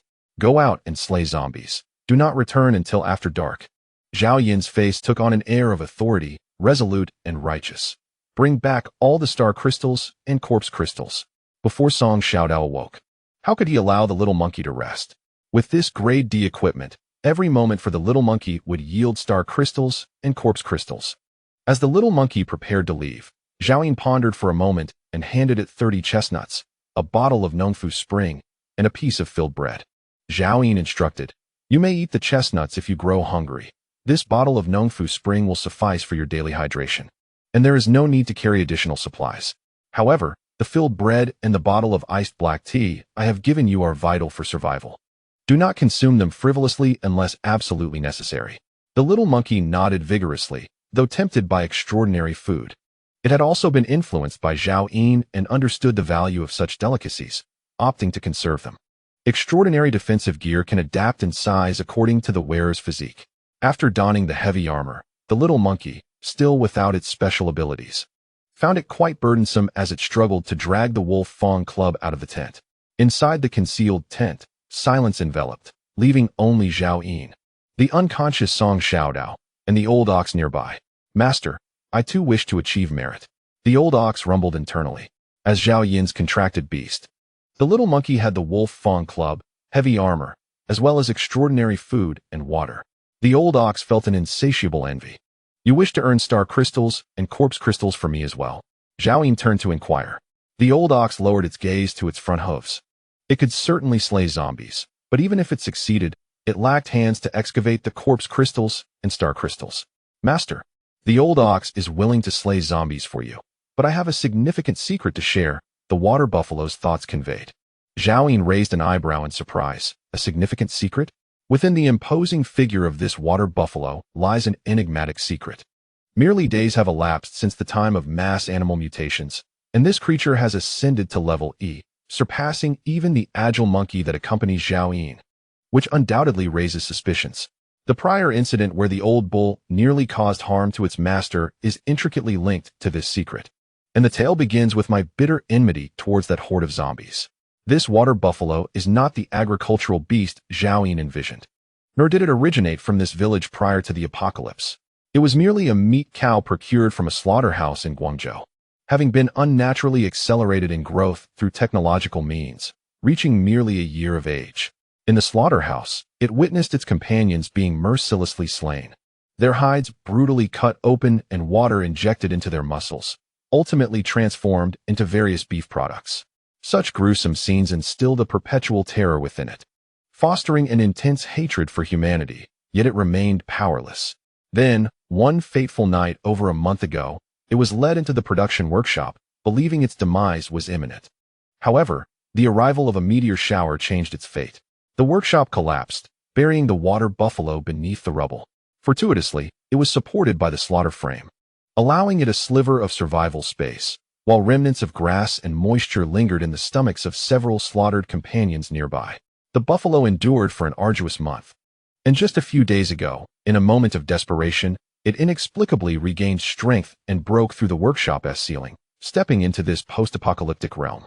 At first glance, The buffalo beheld the familiar but transformed figures of the butchers, now wandering aimlessly amidst the ruins of the slaughterhouse. Confused and enraged, it charged forth, toppling them one by one, trampling them into a bloody pulp beneath its iron hooves. Astonishingly, it discovered its strength was formidable, and in a frenzy of slaughter, it gradually realized that these humans had morphed into another breed of monstrosity, their powers escalating alongside their grotesque transformations. As time passed, the buffalo began to sustain injuries while inflicting its wrath, forced to evade large groups of zombies, quenching its thirst with filthy water and satisfying its hunger with the tender shoots of newly sprouted grass. Just 2 days ago, it inadvertently ventured into an industrial park and stumbled upon a shrub bearing 2 vibrant red fruits. From a distance, the buffalo caught a whiff of an enticing aroma, a peculiar scent that has since captivated its senses. It consumed one fruit, only to be overwhelmed by excruciating pain, collapsing into unconsciousness. Upon awakening, it discovered an astonishing increase in strength and the emergence of an armored ability. Renewed in confidence, the buffalo prepared to devour the remaining fruit, only to be confronted by the tyrannical zombie king of the industrial park. Thus began a fierce battle between beast and undead, culminating in the buffalo sustaining injuries and retreating to the outskirts, where it encountered Zhao in the very night prior. Drawn by the scent of chestnut leaves, the buffalo approached, sensing a resemblance to the shrub, and partook of the leaves, discovering their remarkable healing properties for its wounds. The water buffalo understood that the leaves were caused by Zhao Yin's actions, and thus, it ultimately refrained from taking Zhao Yin's life.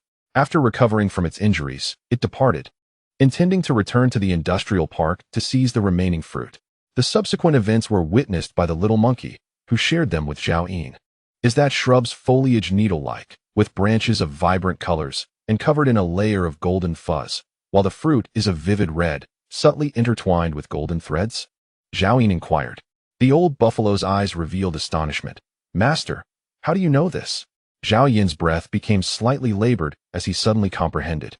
Chapter 37. Golden thread fruit. He was intimately familiar with that fruit, having harvested it in his previous life for Lin Tianfeng.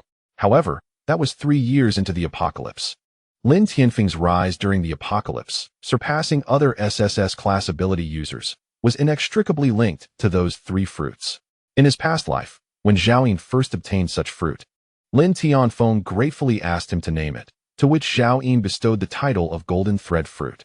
The Golden Thread Fruit allows D-class and below mutated beasts to ascend a level, but its greatest function is to directly awaken a unique ability within the mutated beasts.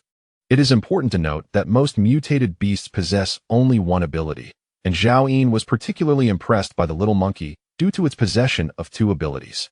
Moreover, the abilities of all mutated beasts are innate and seldom change. Each additional ability can double the strength of a mutated beast of the same class, or even lead to overwhelming dominance. In the 7 years of his previous life, Zhao Yin had only encountered the Golden Thread Fruit, which could enhance a mutated beast's abilities. Unfortunately, the quantity of such extraordinary items was exceedingly scarce. A single fruit tree could yield at most 2 fruits, with most producing only 1, and once ripe, it would wither and die. Zhao Yin could hardly fathom that in the small city of Guangzhou, not only had a zombie king appeared, but there was also a golden thread fruit. With a resounding smack, Zhao Yin struck the old buffalo on the head. Why didn't you tell me sooner? To the buffalo. This slap felt merely like a tickle, yet it feigned great pain. I apologize, master, my memory is rather poor. In truth, the old buffalo had only been Zhao Yin's mutated beast for less than 3 hours, during which Zhao Yin had been preoccupied, leaving no opportunity for it to inform him. Zhao Yin shifted his tone. Mistakes must be acknowledged, yet I shall not diminish your contributions. If we acquire that golden thread fruit, you may choose 3 types of extraordinary food, and I shall reward you with 100 chestnuts. The old buffalo immediately expressed immense gratitude. It had never tasted extraordinary food, but having seen the little monkey's eagerness, it imagined it must be incredibly delicious. At that moment, Song Xiaodao had yet to awaken, and Zhao Yin could not take her along to seek the golden thread fruit, as the journey was far too perilous. Furthermore, he could not afford to divide his vital resources between 2 locations. His principle during the apocalypse was always to prioritize safety. Thus, Zhao Yin resolved to wait for Song Xiaodao to awaken before venturing to pluck the golden thread fruit. That location was the industrial park, the area with the highest concentration of zombies in all of Guangzhou, making it unlikely for anyone else or any mutated beast to harvest the golden thread fruit beforehand. Zhao Yin emerged from the cloaked tent, with the loyal old Neo closely following, reminiscent of the most devoted bodyguard. Subsequently, Zhao Yin activated his spatial ring to clear the remnants of the small villa. Old Neo, bewildered and holding his breath, recalled the structure's unfortunate collapse was due to his own actions. Eventually, Zhao Yin discovered a deformed tent amidst the rubble and continued his search, soon unearthing a misshapen hanging pot containing several half-cooked chestnuts. Earlier that morning, as old Neo had collided with the villa, Zhao Yin had instructed the little monkey to carry Song Xiaodao and flee, leaving these items buried here. After casually tapping the distorted pot to improve its appearance, he stored it in his spatial ring. He then proceeded to the location where he had previously discarded food and daily necessities. After considerable time had passed, the abandoned food, deprived of the spatial ring's protection, had deteriorated even further. The self-heating rice and instant noodles were now covered in green mold, while the salt-baked chicken, cooked beef, marinated eggs, and ham had all rotted and emitted a foul stench. Zhao Yin merely glanced at the scene before dismissing it. He gathered the previously discarded daily necessities along with the tin buckets of well water. Next, he constructed a wooden frame to secure the salvaged supplies onto old Neo's back. With this makeshift beef transport, Zhao Yin had no intention of letting it go to waste. Old Neo, panting heavily, bore a massive tree root along with the supplies, resembling a small mountain on his back. Zhao Yin nodded in satisfaction. Work diligently, and I shall not forget your contributions. In due time, I will ensure you evolve into a more formidable mutant beast. Thank you, Master. I shall strive to do my best, replied old Neo. Zhao Yin affectionately patted the old bull's head, resembling a leader of a cult. He casually tossed the few half-cooked, dirt-covered chestnuts to old Neo, who, undeterred by their condition, eagerly devoured them and followed Zhao Yin into the tent. 3 hours later, as the sun began to set, the little monkey returned, clad in clanking armor, wielding a bloodied wolf fawn club in one hand and a tattered bundle in the other. Master, I have procured 3-star crystals and 3 F-grade corpse crystals, along with 536 unranked corpse crystals. The little monkey exclaimed, reveling in its accomplishments. Which horde of zombies did you vanquish? Zhao Yin inquired, astonished by the monkey's bravery. He had not anticipated such valor. I managed to eliminate at least 500 or 600 zombies, including 3 of F-grade. The little monkey boasted through a mental connection. It was that school. Yesterday, the zombies there dared to injure my backside, and today, I annihilated a significant portion of them. Zhao Yin recalled the school where he had encountered the female zombie and remembered instructing the little monkey to divert the horde. Upon its return, the little monkey had indeed sustained an injury to its rear. A day had passed, and now the little monkey was capable of independently dispatching half a horde of zombies. You weren't injured, were you? Have some chestnuts and rest well, Zhao Yin said, producing 10 chestnuts as he accepted the bundle handed over by the little monkey. As the little monkey prepared to depart, it had consumed all the chestnuts it had brought along, and the bottle of Nongfu Spring had been drained as well. Clad in heavy armor and dragging a hefty wolf-tooth club weighing several hundred pounds, its physical strength had been significantly depleted. The little monkey continued to boast, Master. Had I not hesitated to drink the iced tea, I could have obliterated the entire horde of corpses. It is not worth wasting extraordinary sustenance on mere ordinary zombies. You have done well, little monkey, Zhao Yin replied, continuing his subtle indoctrination, or rather, his praise. He then turned to the old cow, saying, Did you see that? Learn from this in the future. The old cow gazed at the little monkey with envy, nodding repeatedly. It imagined the greater rewards it would receive once the master harvested the golden silk fruit, and it could hardly contain its anticipation. After dismissing the little monkey and giving the old cow a nudge of encouragement, Zhao Yin opened the package. Inside lay over 500 low-grade corpse crystals, their energy equivalent to approximately 5 F-grade crystals. Coupled with 3 additional F-grade crystals, Zhao Yin's evolutionary progress surged to 100,026. Although this rate of growth appeared sluggish, it represented the most efficient means for an evolver to enhance their strength. In fact, if this acquisition rate had been presented to Zhao Yin in his previous life, he would have been utterly astonished. To rapidly accelerate the evolution process, one must vanquish zombies of equal or higher levels. However, Such feats were far from easy. After utilizing the corpse crystals, Zhao Yin retrieved 3-star crystals and opened them without hesitation. Nong Fu Spring. Again, it began with the most inconsequential of beverages. Zhao Yin had grown accustomed to this and proceeded to crack open the 2nd-star crystal. Beef canned food. E-grade. Type extraordinary sustenance. Restores energy consumption for 24 hours. With a permanent strength effect of 1. At last, it was no longer an F-grade, single-use food item, and Zhao Yin felt a surge of joy. While it only added a single point to his strength, he understood that there was no upper limit to this enhancement.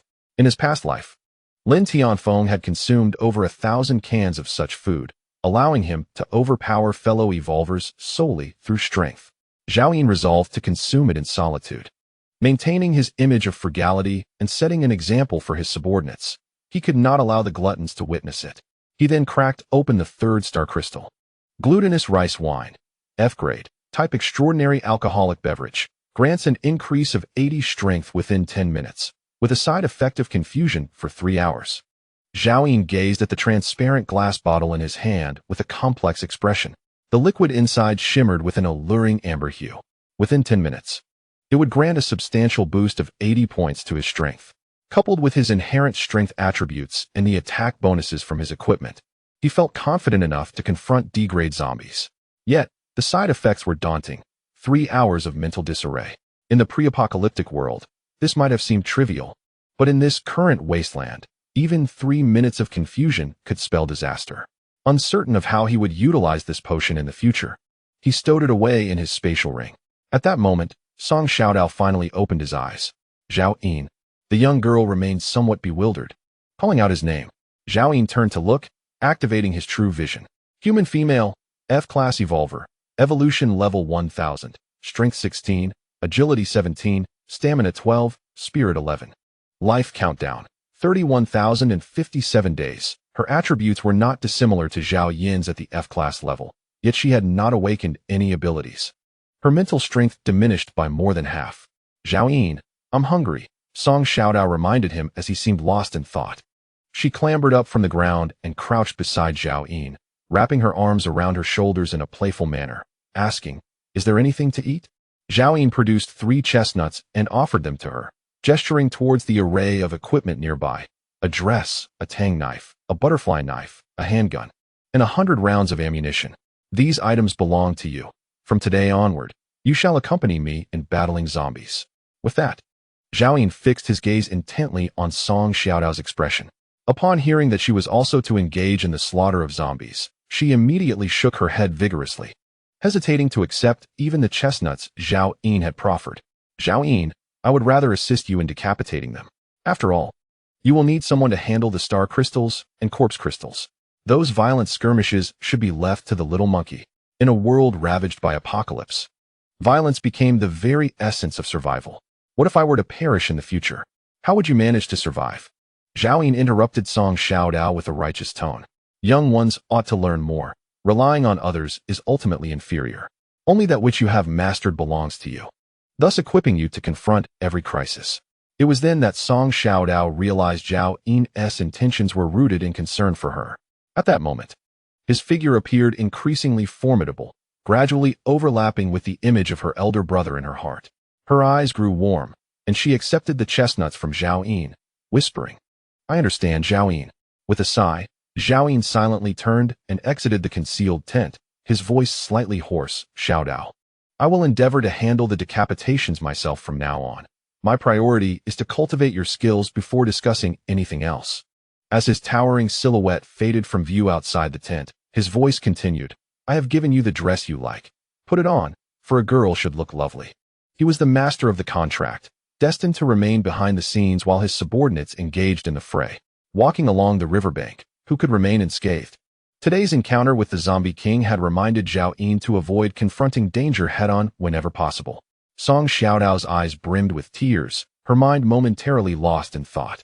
She clenched the chestnuts tightly, her small fingers turning pale from the pressure. Mom and Dad, brother, do you know? I have met a good person.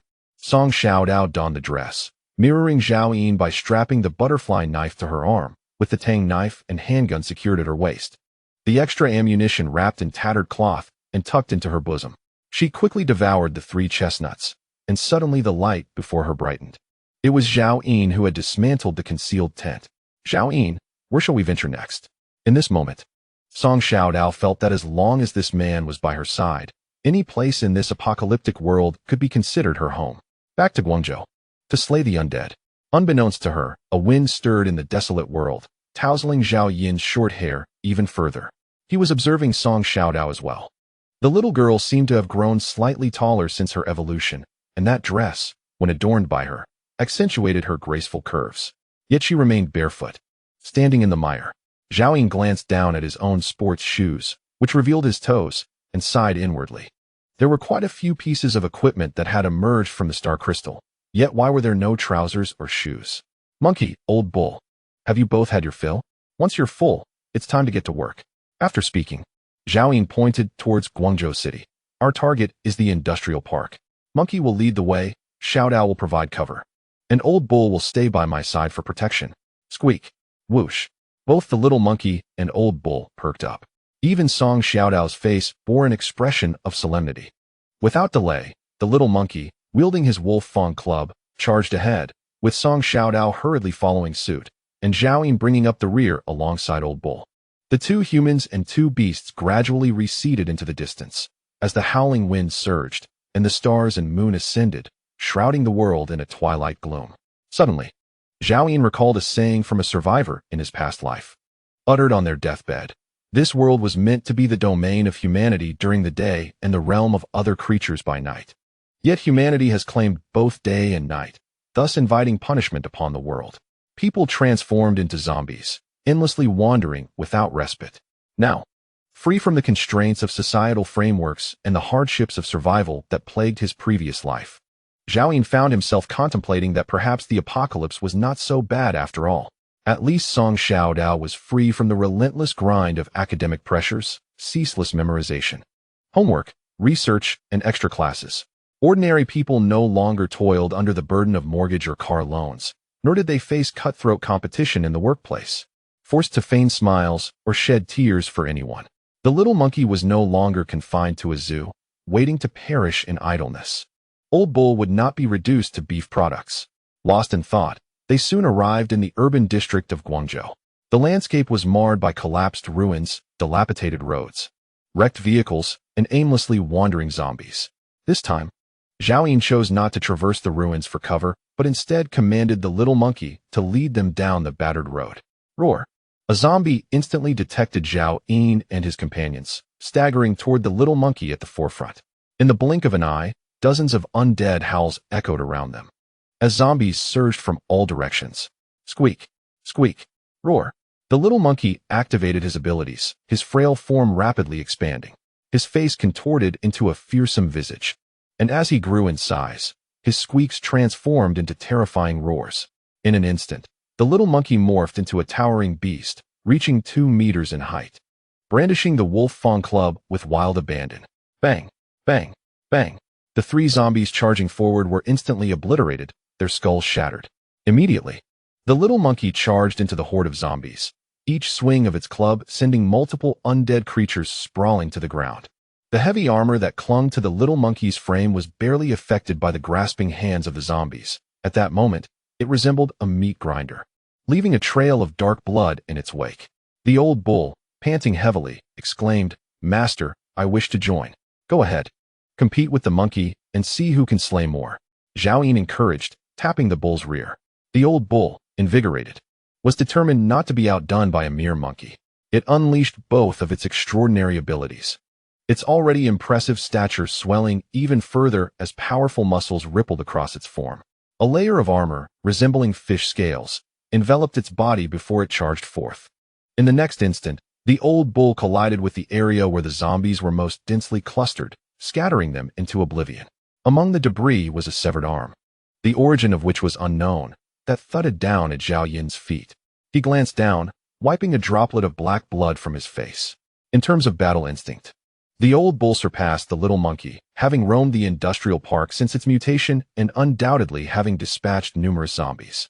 At this moment, the zombies had yet to form a cohesive group, as the 2 mutated beasts had already eliminated the majority of them. Song Xiaodao had anticipated a fierce struggle for survival. But to her astonishment, not a single zombie managed to approach her.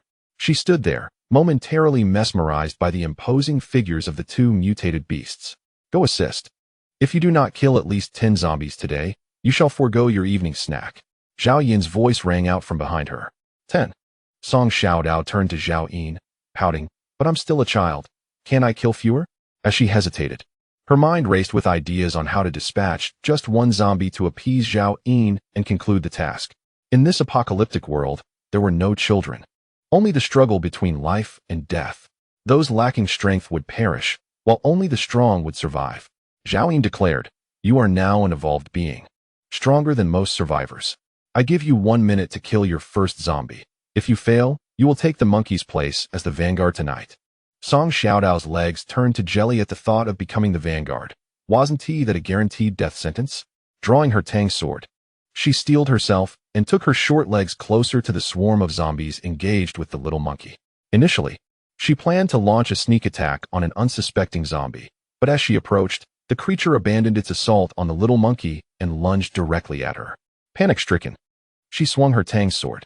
Thud! The zombie's shoulder was severed cleanly, yet it seemed utterly unfazed, continuing its advance with one arm outstretched towards her. In that moment, Song Xiaodao realized she had no time to react, tumbling to the ground with a cry, "Zhao Yin, help!" Zhao Yin had anticipated this turn of events. He swiftly kicked the disarmed zombie aside and, with a decisive motion, severed its head, pulling her back to her feet. To vanquish zombies, one must aim for their heads. Remember to wield the blade with ferocity, lest the skull ensnares your weapon, and avoid being scratched or bitten, for otherwise, you too shall succumb to becoming one of them. Zhao Yin imparted this solemn lesson. Song Xiaodao, still trembling from shock, pressed closely against Zhao Yin, her voice tinged with a whimper as she pleaded. Must I really slay zombies? I could assist you in other ways. Tasks must be performed, and zombies must be slain. I have already made it clear to you. Since you have chosen to follow me, your life belongs to me. Attempt to leave, and I shall end you. Zhao Yin retorted, shoving Song Xiaodao aside and gesturing towards the nearby zombies. Go and kill. This is your only path forward. He himself had endured such trials in his past life. During his first encounter with zombies, many were unable to even lift a weapon, ultimately meeting their demise in a state of terror. Song Xiaodao, still a child, had at least not yet soiled herself. Tears streamed down her face as she glared at Zhao Yin, the fondness she had previously felt evaporating in an instant. At that moment, the nearby zombies had been nearly eradicated by the little monkey and old bull, leaving Song Xiaodao no choice but to obey Zhao Yin's command and rush forward with her saber. A zombie let out a ferocious roar and charged at her, and she swung her blade down upon its head. The strength of an F-grade evolver was far beyond that of an ordinary zombie. With a single powerful strike, the zombie was cleaved in two, its innards spilling forth in a grotesque display, accompanied by a foul stench. As the last of the nearby zombies fell to the prowess of Old Bull and the little monkey, Song Xiaodao stood in stunned silence, gazing at the lifeless body she had just dispatched. Ever since the outbreak, in her understanding, zombies had been the most terrifying creatures in existence. Yet, she had witnessed Zhao Yin's effortless slaughter of zombies before, marveling at his prowess. Now, she had achieved the same feat herself. Had she truly killed this zombie? It felt surreal to her. Suddenly, a warm hand gently brushed the top of her head, and Zhao Yin's voice reached her ears. Well done. A flicker of warmth ignited within her heart, for she was still just a child, unburdened by grudges. Zhao Yin, did you not think me useless? The earlier words had stung, yet she felt the need to clarify. People must grow. Sometimes, we must push ourselves to discover our true potential. Zhao Yin, one hand ruffling her hair, gazed upward at the starlit sky, his jawline defined beneath a scruffy beard. In this moment, Song Xiaodao's eyes sparkled with admiration as she looked into his. I'm sorry, Zhao Yin, it was my cowardice that let you down. Zhao Yin, without responding, instructed. Get to work, I want all the crystal cores unearthed. With that, he bent down to extract the head of a nearby corpse, swiftly retrieving a star crystal devoid of rank. He didn't even bother to clean it, simply crushing it to absorb its essence. Song Xiaodao hastily sheathed her saber and drew forth her butterfly knife, returning to her former expertise. Old Bull, crush all the intact heads. Monkey, you too. Go dig for crystal cores. Zhao Yin commanded, raising his head. The master was personally engaged in labor, while the two mutated beasts merely observed, leaving one to ponder the concept of hierarchy. The two beasts, having just concluded a fierce battle, hastily withdrew their abilities upon hearing this. The little monkey struck a nearby head with a forceful blow, shattering it, and directly reached inside to extract the corpse crystal. Although the old bull lacked hands, it did not hinder its ability to assist Song Xiaodao in crushing skulls. Song merely needed to retrieve the star crystal. In a matter of minutes, 157 rankless corpse crystals were absorbed by Zhao Yin, resulting in an increase of 0.00157 in evolution degree. Subsequently, the group of 2 humans and 2 beasts continued toward the industrial park, leaving a trail of carnage in their wake. The entire F-rank zombie population of Guangzhou had been summoned by the Zombie King and was largely decimated by Zhao Yin that very morning. Thus they encountered no rank zombies along the way. As they gradually approached the industrial park, they came upon dozens of zombies lying motionless amidst the ruins, their bodies in tatters. "Zhao Yin, are those zombies asleep?" inquired Song Xiaodao. "Zombies do not require sleep," Zhao Yin replied with a frown, recognizing that these zombies were clearly slain by someone. Just as he pondered who would dare to kill zombies in this area, the little monkey silently conveyed, "Master, it was the old bull last night." Zhao Yin, enlightened, commanded the 2 beasts and Song Xiaodao to extract the corpse crystals. As they progressed, they encountered several more corpses taken down by the old bull, eventually discovering one F-rank zombie, with both its star crystal and corpse crystal intact. Zhao Yin promptly activated the star crystal. Farmer Spring, he savored the taste and stored it in his spatial ring.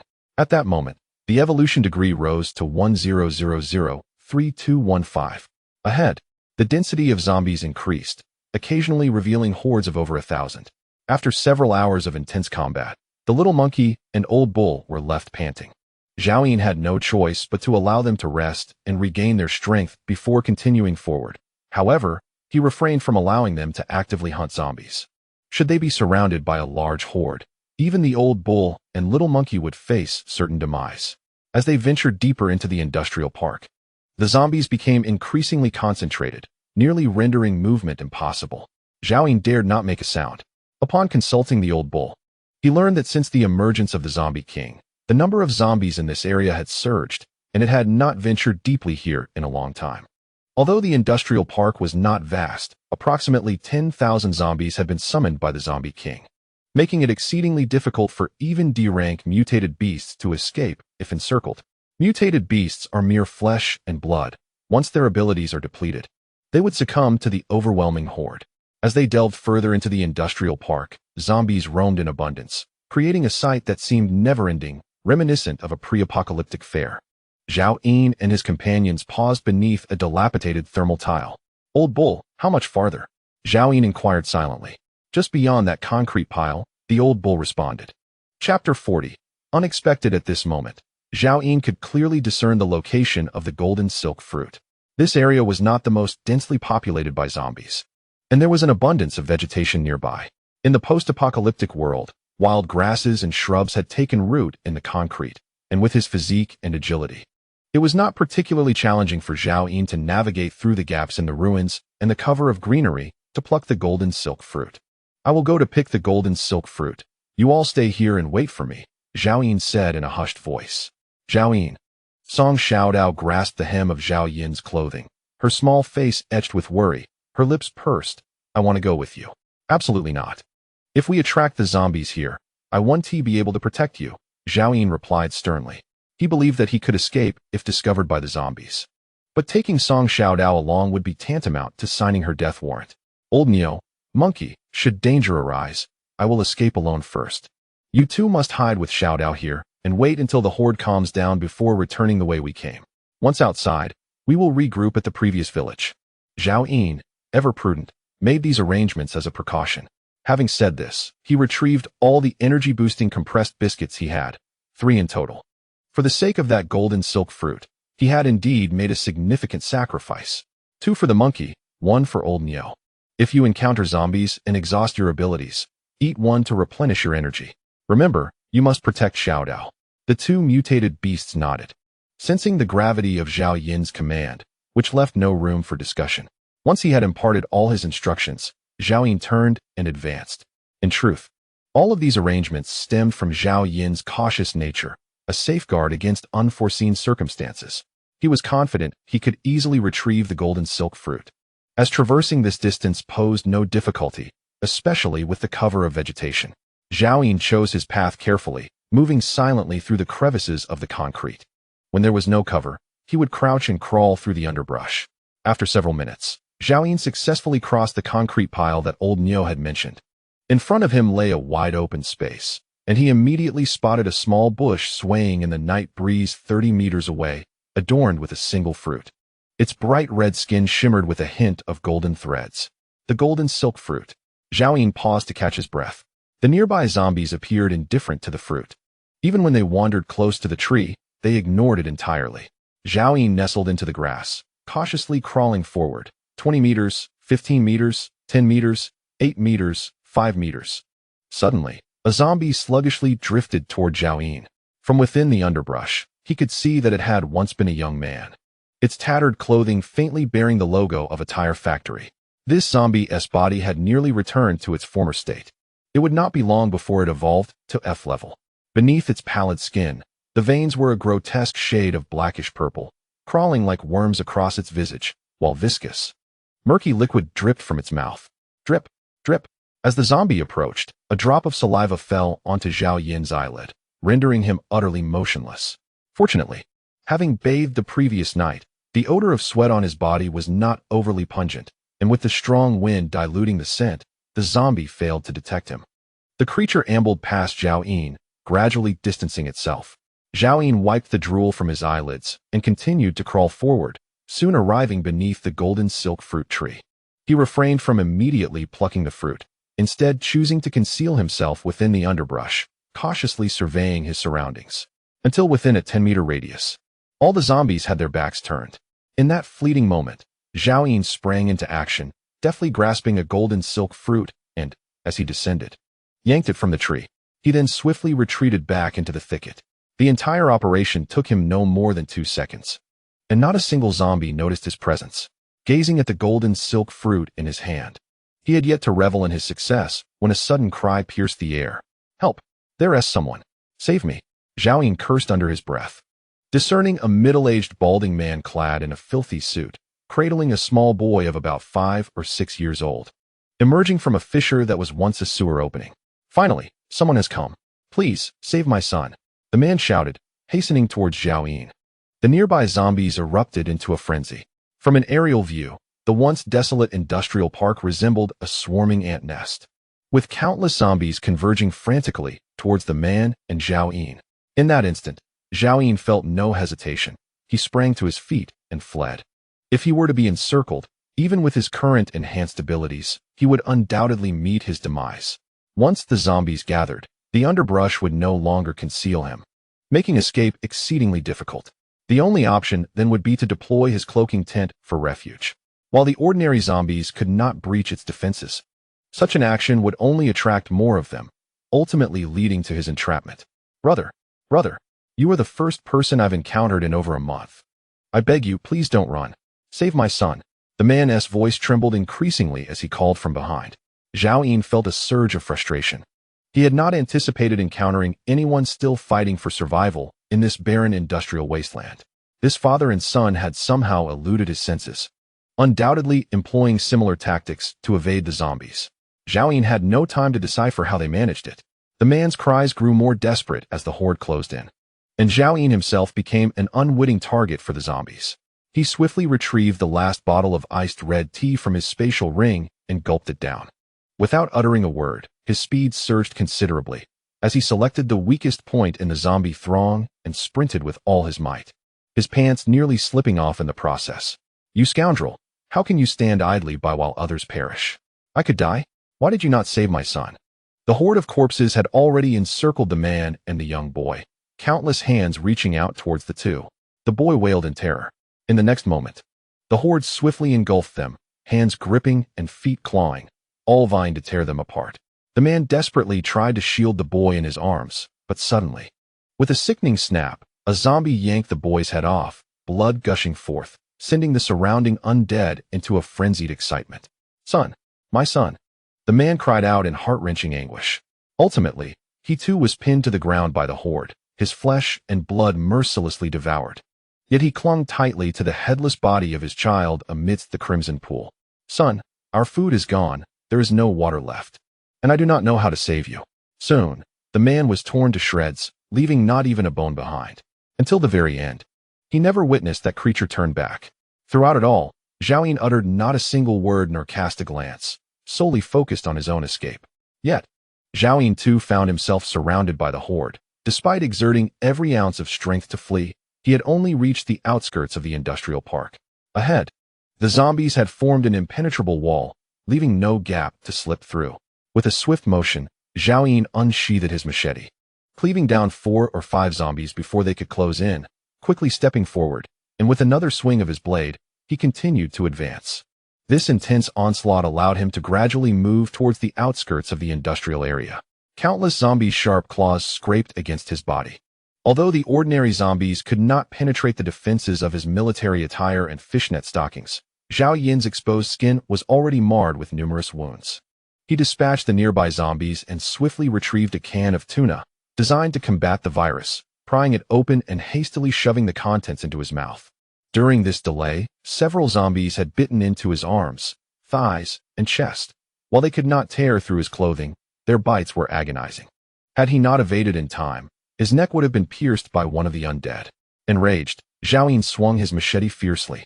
The scent of blood from the bald man and his son lingered in the air, even though they had been consumed to the last fragment of bone. Countless zombies still rushed towards that spot, relentless in their pursuit. Typically, the zombies aimlessly wandered, turning away from obstacles. But now the allure of flesh drove the horde into a frenzy. Several zombies, while climbing over a crumbling wall, fell into the crevice where Song Xiaodao and the 2 beasts lay hidden. Bang, bang, bang.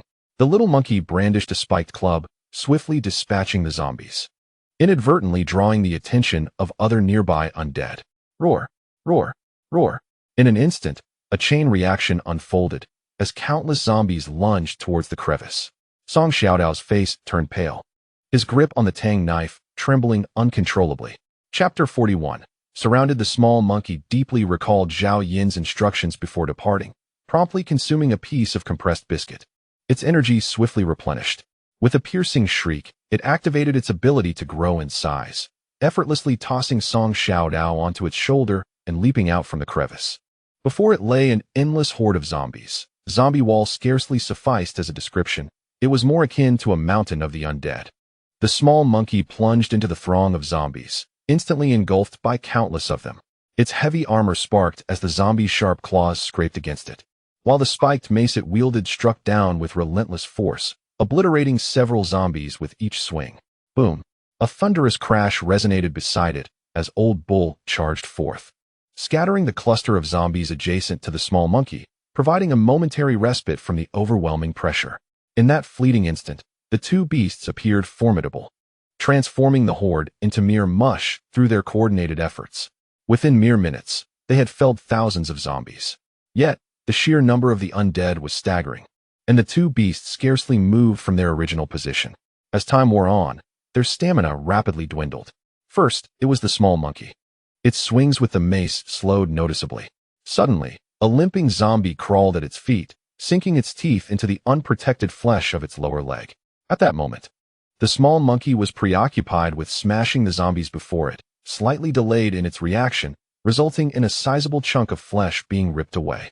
Blood gushed forth, and soon, the surrounding zombies, drawn by the scent of blood, lunged at its legs.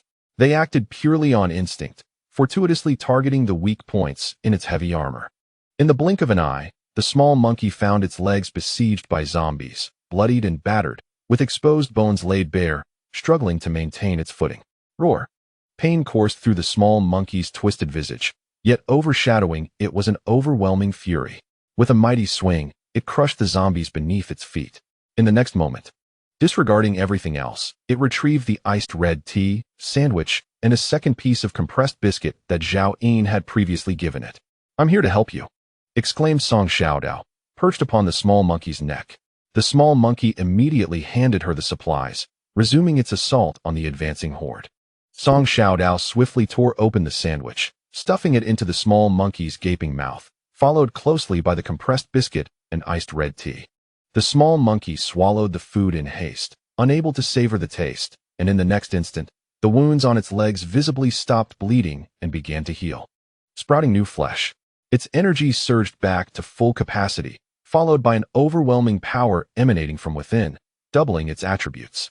At that moment, its strength surpassed that of Old Bull, the E-rank mutated beast. The monkey's face contorted, and its form began to swell once more, muscles rapidly bulging. Roar! It seemed to be enduring excruciating pain.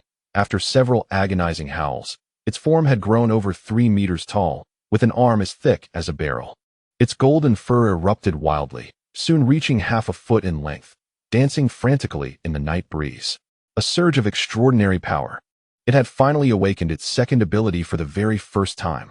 Even Zhao Yin had never witnessed the little monkey's transformation upon activating its second power in this lifetime. It was supposed to unlock upon reaching E-rank. Yet, with the monkey's strength skyrocketing and its inner fury boiling over, it had undergone a wild transformation. Boom! The terrifying figure swung its spiked club with ferocity, unleashing a deafening sonic boom.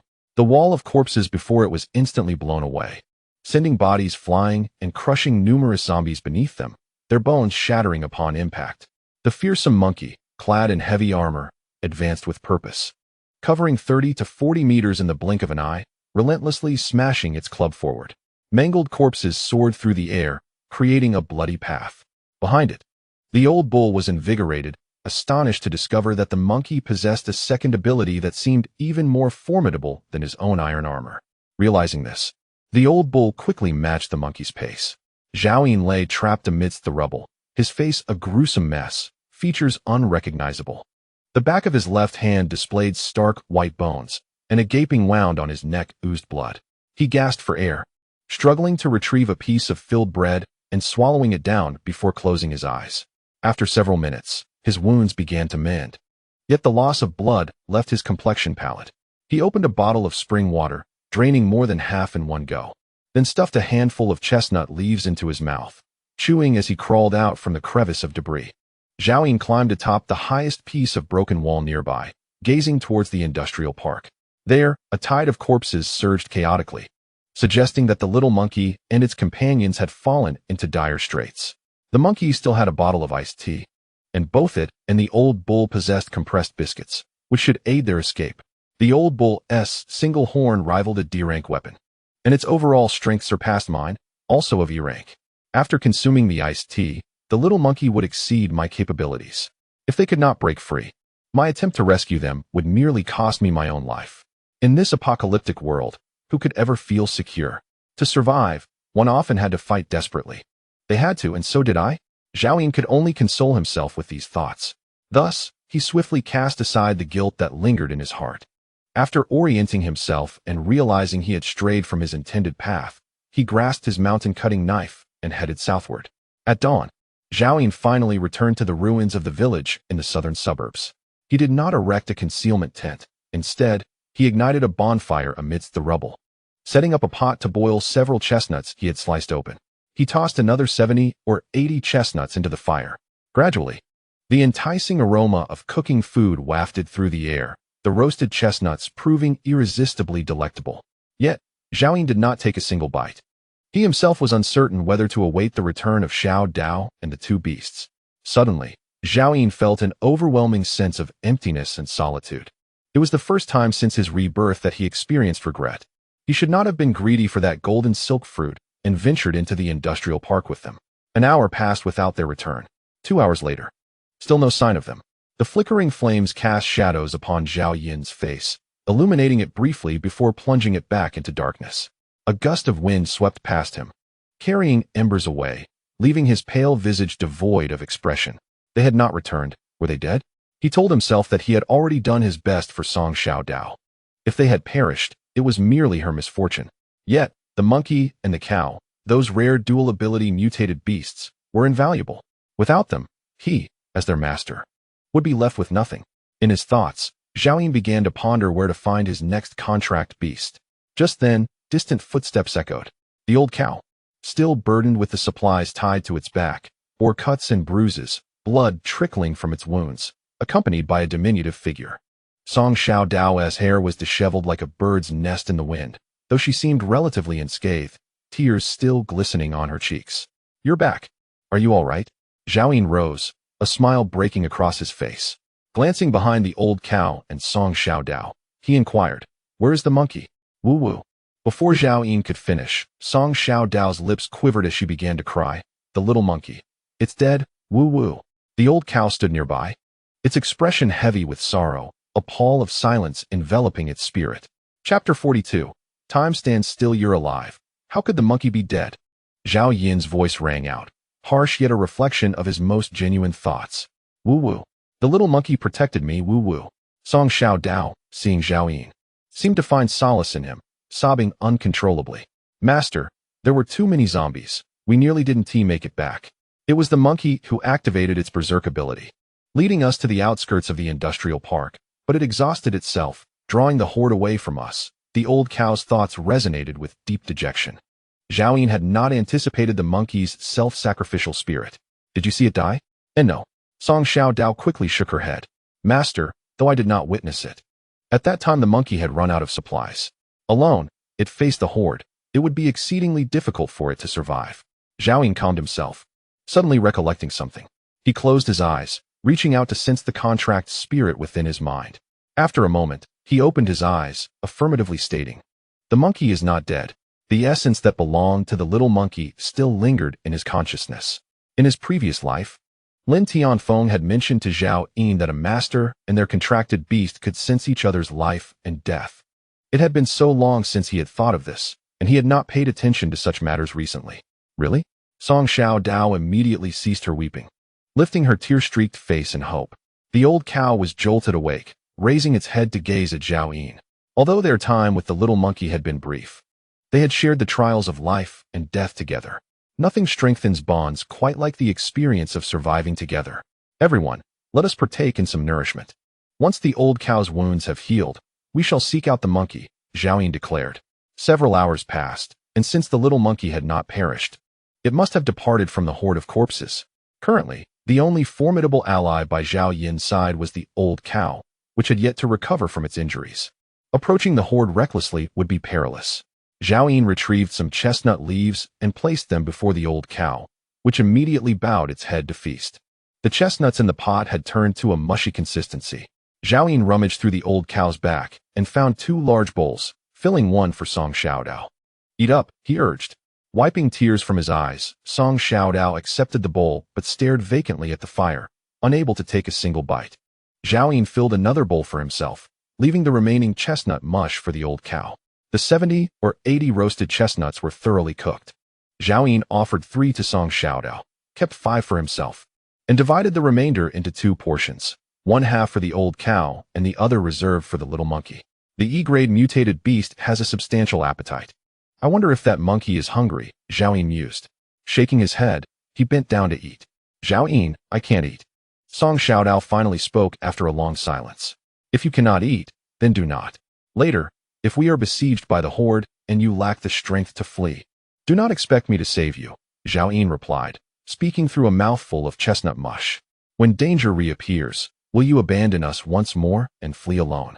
Song Xiao Dao questioned with a hint of grievance. Do you wish for me to accompany you to death? Zhao Yin retorted.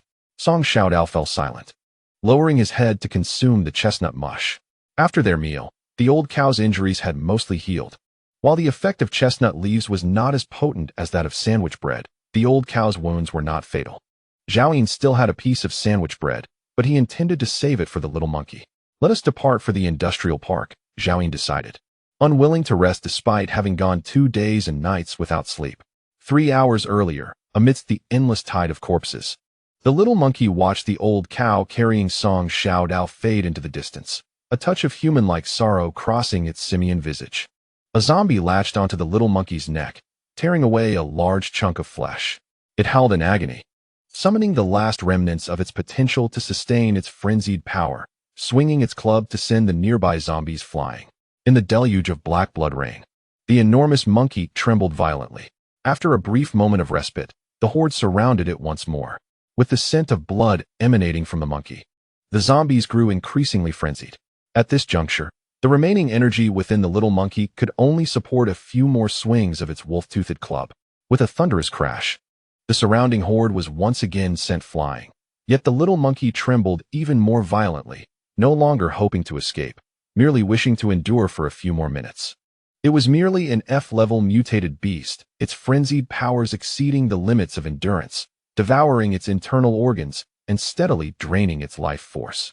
Just as the little monkey believed its end was nigh, an unexpected stillness enveloped the surrounding horde of zombies. In that moment, the entire world seemed to freeze. All the zombies stood motionless, resembling lifeless statues. The little monkey was bewildered by this phenomenon when suddenly, a hoarse and unpleasant voice broke the silence. "Aren't you leaving?" Turning to look, the little monkey saw only zombies, with no sign of human presence. The voice grew more urgent. "Go, quickly." Without a moment's hesitation, the little monkey summoned its strength, its long legs propelling it forward in a desperate dash beyond the industrial park. With no zombies to impede its escape, it burst out of the confines of the industrial area in less than a minute. At that moment, its final reserves of power were utterly depleted, and its massive form began to shrink rapidly. The once diminutive body, forced to unleash a second ability, became increasingly emaciated, resembling a blood-stained child's skeleton from a distance. The little monkey could no longer lift the spiked club. The heavy armor felt like a mountain pressing down upon it. Suddenly, the horde behind stirred back to life. It was as if they had merely awoken from a slumber, and an oppressive atmosphere filled the air. The little monkey turned to see the zombies surging forward like a swarm of ants, frantically closing in. Summoning its remaining energy, it discarded the spiked club and stripped off its heavy armor, struggling to move its short legs as it sprinted ahead. In its panic, it lost all sense of direction. The zombies, initially at a considerable distance, began to lose the little monkey's scent, as its diminutive size allowed it to weave through the gaps in the rubble. As it fled, the pursuing zombies gradually fell behind, until only a handful remained in pursuit. The little monkey was unaware of how long it had been running, its weary eyes squinting, yearning to take another step, when suddenly darkness enveloped its vision. With a thud, the little monkey collapsed onto the ground. By this time, daylight had broken, yet its vision remained clouded. In this desolate world, it was oblivious to the whereabouts of the only human with whom it shared a bond. Lying on the ground, still bleeding, it vaguely sensed its impending demise. The little monkey turned its face, hoping to glimpse the world once more. But a fallen meteorite obstructed its view. Suddenly, it found itself missing Xiaoyin. In the depths of its being, the little monkey felt that its master was still alive. He was alive, how wonderful. Slowly, the little monkey closed its eyes. Look, what is that ahead? Unbeknownst to it, a group of 4 men and 1 woman had approached. Ragged and grimy, their faces obscured by soot, rendering their ages and features nearly unrecognizable. Among them was a child. It is indeed a monkey. How did it survive that meteor shower? Regardless of how it managed to survive, we must take it back. How wonderful. It has been over a month since I've eaten meat. Although this monkey is thin, a couple of pieces of meat each should suffice. Can monkeys eat? I can't shake the feeling that they are quite similar to humans, a woman remarked. One middle-aged man stepped forward, grasping the little monkey by its tail and lifting it up, saying, "If you're too afraid to eat, we shall divide it amongst ourselves." In this apocalyptic world, not even a mere monkey is off limits. I would dare to eat it, even if it were truly a child. The woman suddenly laughed. Xiaoyin arrived outside the industrial park, where the horde had considerably thinned, reverting to a state of aimless wandering.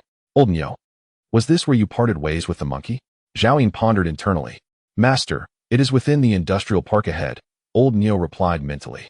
Chapter 43. Pursuit. Xiaoyin did not immediately delve into the industrial park. Instead, he and Old Nyo, along with Song Xiaodao, concealed themselves amidst the ruins, observing the movements of the nearby horde. If the little monkey had already departed from the industrial park, it would surely have left traces behind. After a while, his gaze narrowed as he spotted 3 F-rank zombies wandering deep within the industrial park. Previously, all F-rank zombies had been led to the southern suburbs by the Zombie King, indicating that these must have recently evolved. It was evident that the flesh and blood of the bald man and his son had catalyzed their transformation.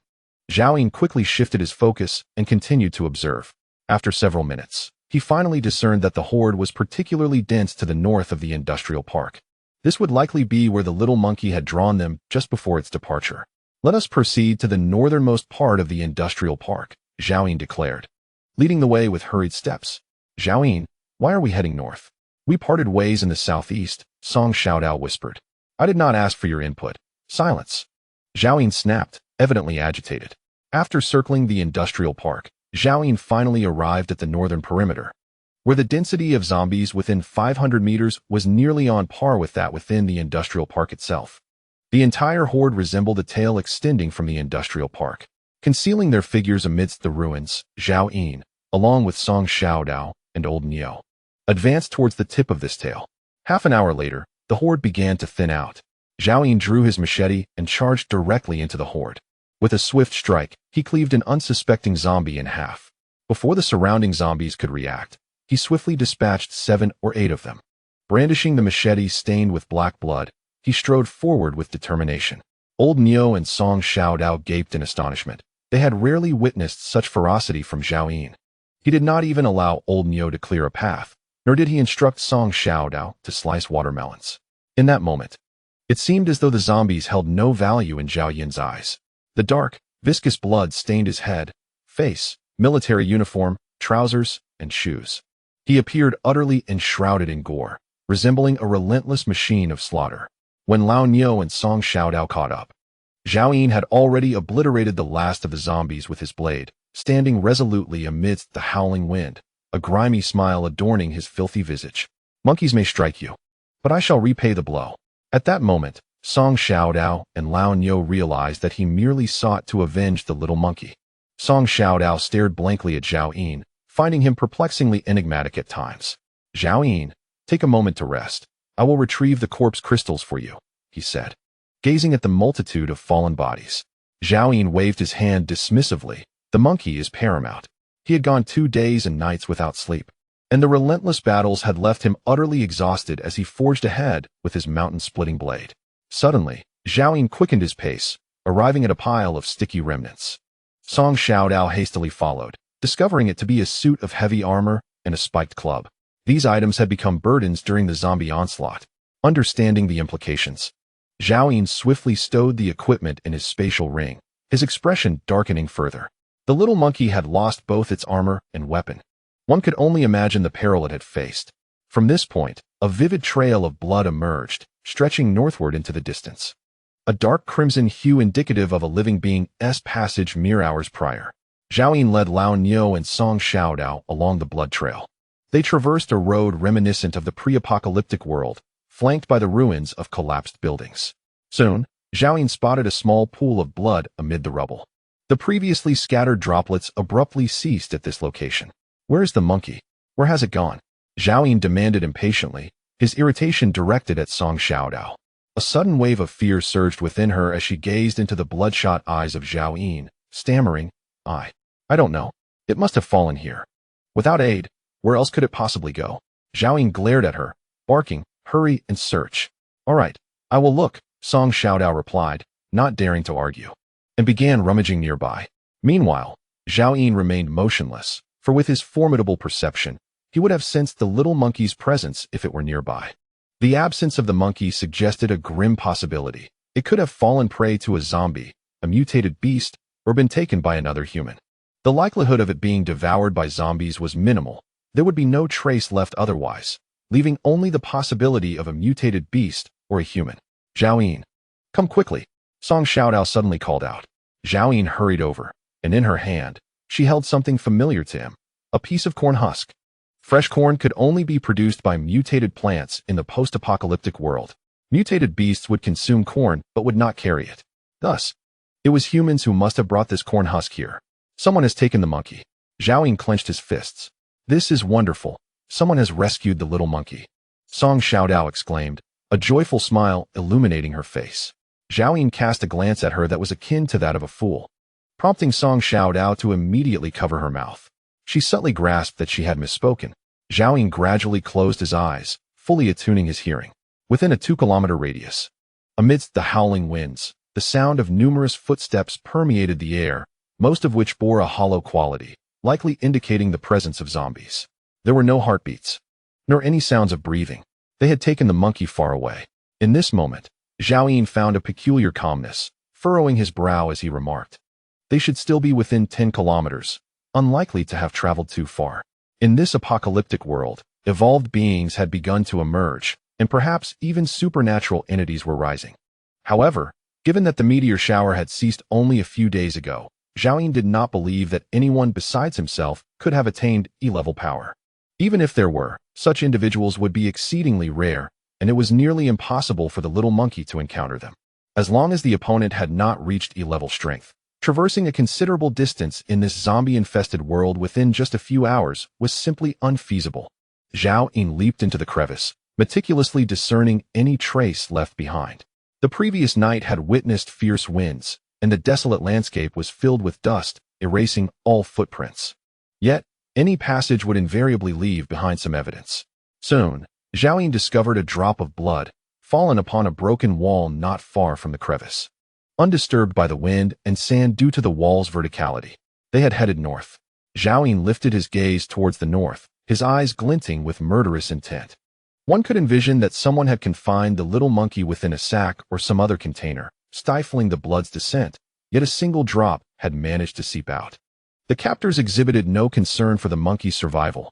Clearly, in their eyes, it was merely sustenance. How do you know this? Song Xiaodao inquired. Zhao Yun pointed to the drop of blood. Survivors these days are ravenous. Upon acquiring an injured monkey, their immediate thought would be to consume its flesh. It is unsafe to cook outside, so they would certainly return to their previous shelter. Zhao Yun continued. The corn husk area was where they had previously rested. Just a dozen meters from here. The blood drop indicates their path back. Song Xiaodao felt somewhat bewildered, and just as she was about to ask again, Zhao Yun suddenly scooped her up. Zhao Yun, what are you doing? Song Xiaodao exclaimed in surprise. Without hesitation, Zhao Yun tossed her onto the back of the old cow. Sit still and keep quiet. With that, he strode northward. After advancing 50 meters, Zhao Yun indeed discovered another drop of blood, confirming his suspicions. Along the way, blood traces appeared at intervals, sometimes every 20 or 30 meters, and at other times, hundreds. Not every drop of blood could be preserved. The captors were evidently well acquainted with the surrounding environment, deliberately choosing paths that evaded zombies, allowing Zhao Yun and his companions to proceed unimpeded. Half an hour later, after closing his eyes to listen, Zhao Yun opened them again, his gaze brimming with lethal intent. Zhao Yun, have you found the little monkey? Song Xiaodao could not restrain his inquiry. I heard a group of people. It must be them. Zhao Yun replied coldly. What if they truly harm the little monkey? What will you do? Song Xiaodao asked. If they cause even a single hair to fall from the monkey, I will slay them all, Zhao Yun declared. Although Song Xiaodao was already aware of Zhao Yun's temperament, a chill still coursed through him upon hearing those words. Chapter 44. Survivors in the tunnel before them lay a low hill, marred by the impact of a meteor shower, which had pockmarked the summit, igniting the trees in flames and transforming the surface soil into a hard crust. Remarkably, just days after the meteor shower, half-grown weeds sprang forth. Their resilience astounding in this post-apocalyptic world, with some taking root in the very stones. At the base of the hill, an unfinished road led to a tunnel that once burrowed into the heart of the mountain. Though much of it had collapsed, a considerable space remained. At last, they had returned. 4 men and 1 woman stood before the tunnel. A man carrying a cement bag wore a smile, proclaiming, "We are safe now." The sight of the tunnel instilled a sense of security, causing their voices to rise in volume. I'm hungry. When will we skin the monkey? Another man urged eagerly. Who isn't hungry? The corn has only yielded a single cob, and we have been boiling foul soup made from rotting flour. The woman lamented. The man with the cement bag suggested, first, let us boil some water to scald the monkey and pluck its fur. The skin is also edible. Wasting it would be foolish. Let it die in boiling water. Killing it will cause bleeding, and blood is consumable, a previously silent man remarked with a laugh. Indeed, we must conserve our food. The woman chimed in. The 4 men were originally senior members of the tunnel construction team. On the night the meteor shower struck, the workers had taken leave to a rest area a kilometer away. The 4, seeking thrills, had brought a woman from a KTV into the tunnel for amusement, thus escaping a cataclysmic disaster. As they ventured deeper into the tunnel, a slender figure emerged. Did you find anything to eat? Damn it, all you think about is food. Can't you ask if we are in danger? The man with the cement bag scolded the approaching woman. She, equally filthy, had managed to wash her legs to a paler hue despite the scarcity of drinking water, her torn stockings contrasting with her efforts. However, the 4 men paid her no heed, their focus solely on the prospect of meat. Some gathered wood to ignite a fire, while another retrieved a rice cooker pot. Heading towards a nearby puddle, their sole source of drinking water. Water dripped intermittently from the tunnel's ceiling, accumulating around 7 or 8 liters of clear water. The man carefully filled half a pot and returned to the fire to begin boiling it. Finally, the man with the cement bag set it down with a thud, and a bloodied little monkey tumbled to the ground, motionless. The woman in stockings widened her eyes in astonishment, exclaiming, "What creature is this? Is there flesh to consume?" The men remained silent, and the woman who had previously ventured out with them to gather supplies interjected, "Though you have not exerted much effort, you shall not be deprived of your share. Perhaps you can feast on the monkey's tail." "But what meat is there on a monkey's tail?" the woman in stockings retorted, clearly dissatisfied. "How can you claim I have not contributed? Did I not stay behind to guard old Sheen? It was Manager Wei who insisted that someone must remain. I ventured into the horde of zombies to scavenge for food. Why should you indulge here?" The woman seeking supplies raised her voice. Before the apocalypse, both women had worked at the same KTV, yet in this new world, they often found themselves at odds, fueled by jealousy. They understood that survival depended on aligning with the men, yet to leverage their influence, beauty became their tool, hence they regarded each other as rivals. "Old Sheen hasn't escaped, has he?" At that moment, the man who had returned carrying the monkey, referred to as Manager Wei, interrupted the quarrel between the 2 women. The woman in stockings immediately donned a smile. "He hasn't fled, Wei Go. I shall do my utmost to fulfill your instructions. Bring him out. Let him help pluck the monkey's fur," Manager Wei commanded. Soon, a frail man was dragged forth by the woman in stockings, bound and stumbling, appearing to be in his 40s. "What purpose does keeping this useless wretch serve?" she complained. "Sustaining him requires little. A sip of urine and some maggots from decayed flesh. He can still perform some tasks and provide us with amusement in our idle moments." Manager Wei chuckled. "If a horde of zombies were to breach our defenses, he could serve to divert their attention." Laughter erupted among the other men. The man known as Old Sheen wore a vacant expression.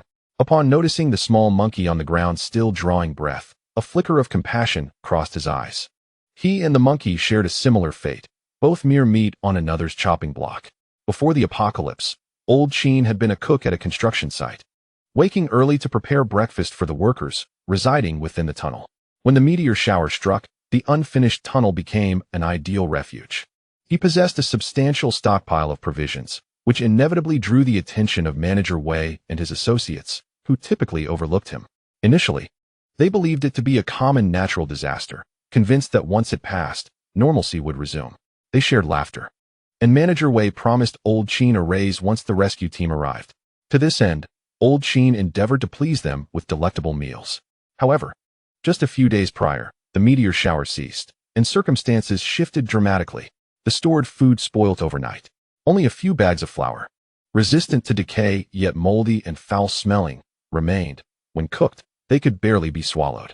As the food supply dwindled, Manager Wei ventured outside and discovered the outbreak of zombies. Several individuals imprisoned the Old Sheen, providing him only with urine to drink each day. Aware of his grim fate, he recognized that, like the monkey, he would inevitably meet his end at the hands of these brutes. "Brother Wei," he pleaded, "given my compliance, might I be granted a leg of monkey? Or even just the head?" The woman in stockings approached, lifting her soiled short skirt to reveal her lack of undergarments.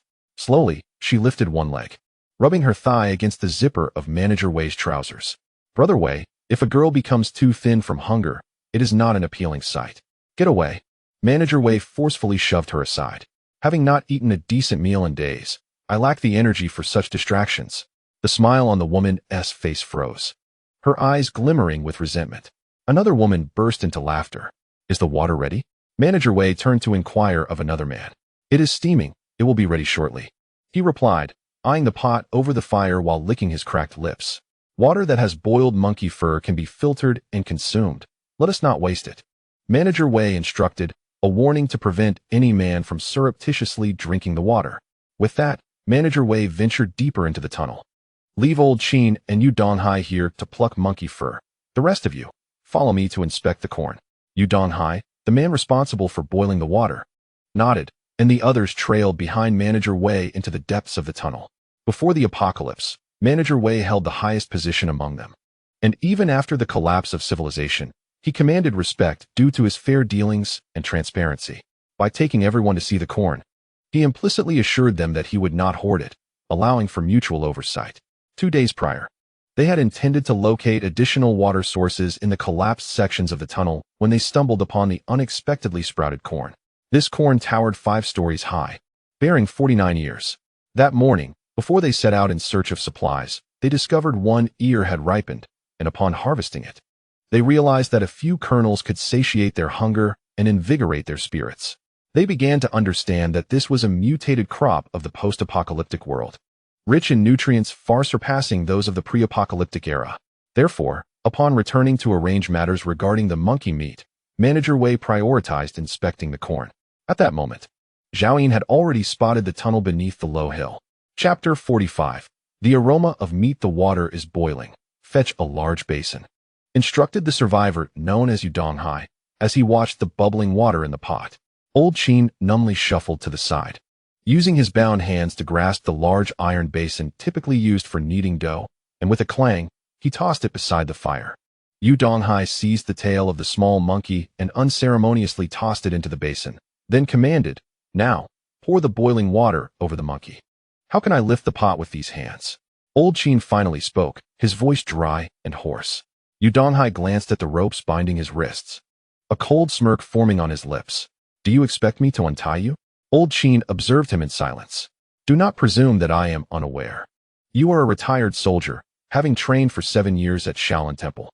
After we untie you, we will not be enough to contend with you alone," Yu Donghai taunted. "I have been starving for 3 days. I lack the strength you imagine," Old Qin rasped. "Forget about being untied, perhaps in your next life." After Yu Donghai spoke, he approached and picked up a rag, wrapping it around the inner pot of the rice cooker. Just as he was about to pour it over the little monkey, Old Qin suddenly collided into him. Crash! Ah! The pot flipped onto Yu Donghai, scalding hot water dousing him entirely, as he screamed in agony while tearing at his clothes. In a mere moment, a horrifying layer of blisters rose on Yu Donghai's crimson face. "Ah! Help!" Old Qin wore an expressionless visage, coldly observing him without any inclination to flee. At that moment, Manager Wei and the others, who had not yet delved deeply into the tunnel, heard the commotion and rushed back. Upon witnessing the ghastly sight of Yu Donghai and the smiling Old Qin standing nearby, they immediately comprehended the situation. "Old Yu is finished," the woman in stockings chuckled. Many survivors in the post-apocalyptic world exhibit a degree of neurosis. In such a dire environment, no one could save Yu Donghai from such severe burns. Once he perished, there would be one less person to share the corn and monkey meat. Everyone calmly watched as Yu Donghai writhed in torment. Even Manager Wei merely displayed a token of anger without any intention of aiding Yu Donghai, loudly reprimanding Old Qin. "Was this your doing?" "Yes, it was me," Old Qin replied numbly. Smack! A man stepped forward and slapped Old Qin across the face. "If anything happens to brother Yu, I will take your life." Old Qin, already weak, swayed slightly, blood trickling from the corner of his mouth. Bang! Another man wielded a rolling pin, striking Old Qin from behind, knocking him to the ground. "I will kill you." Immediately, 2 men began to punch and kick Old Qin.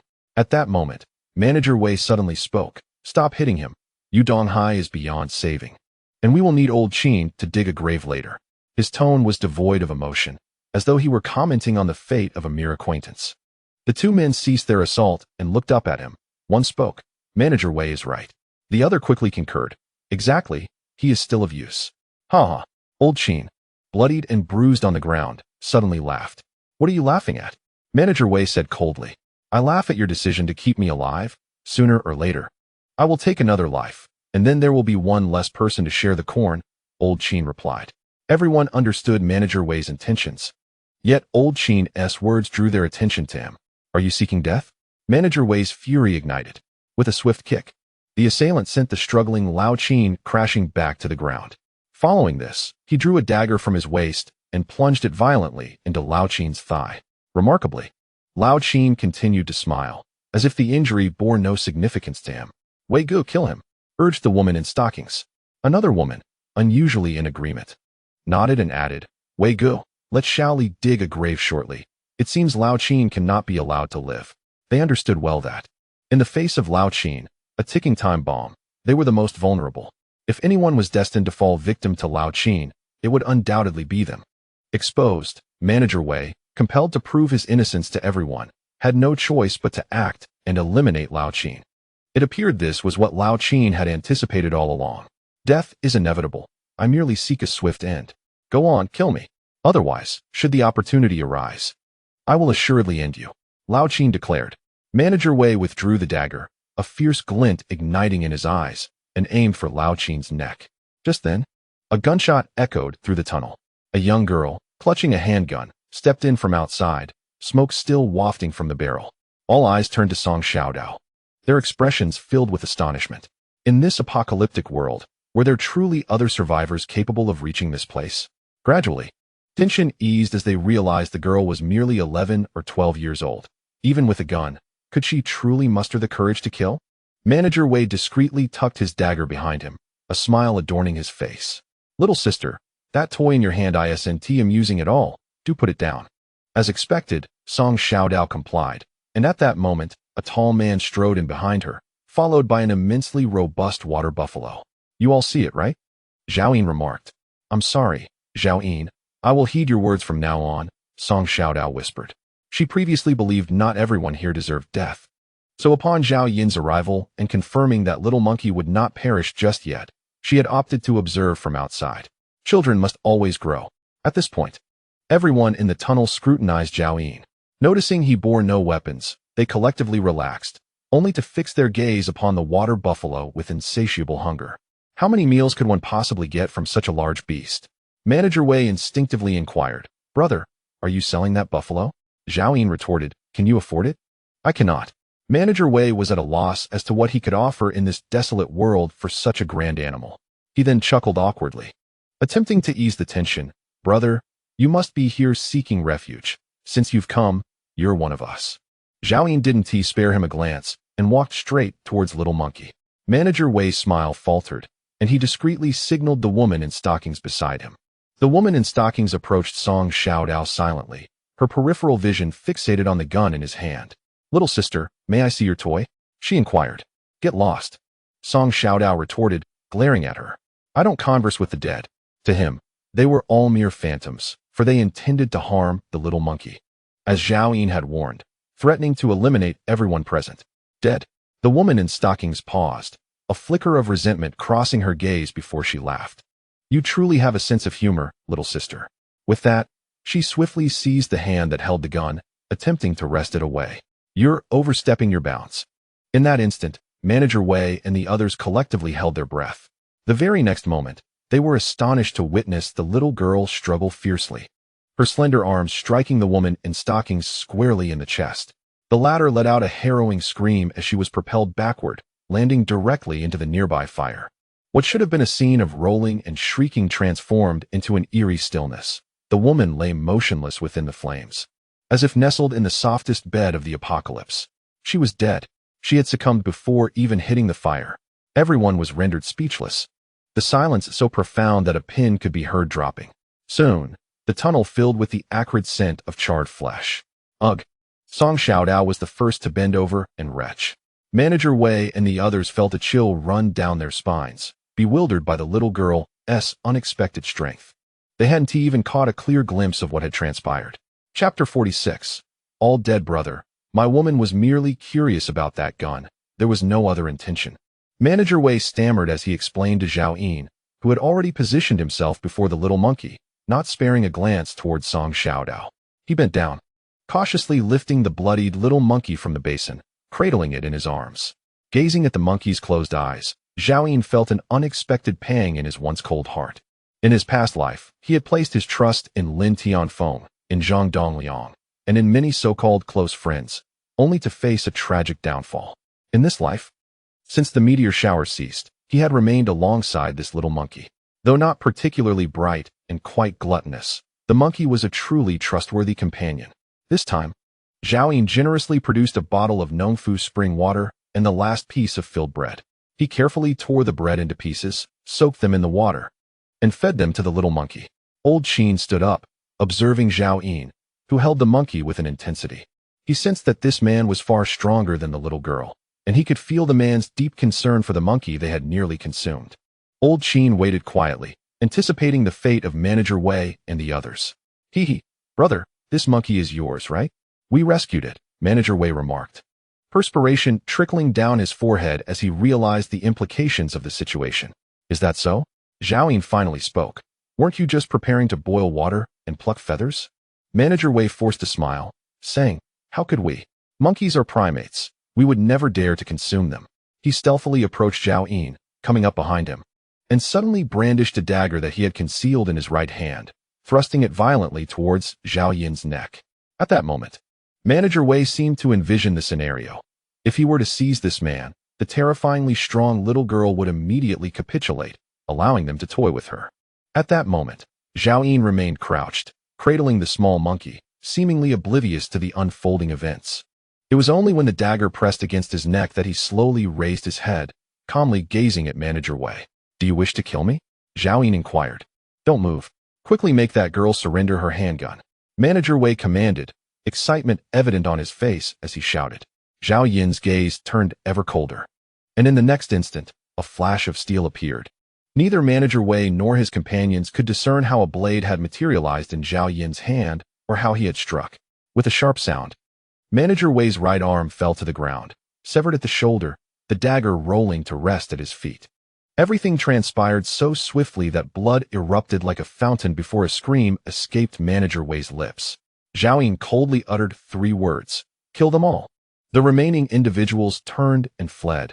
None had ever encountered someone like Zhao Yin, who instilled far greater terror than the zombies themselves.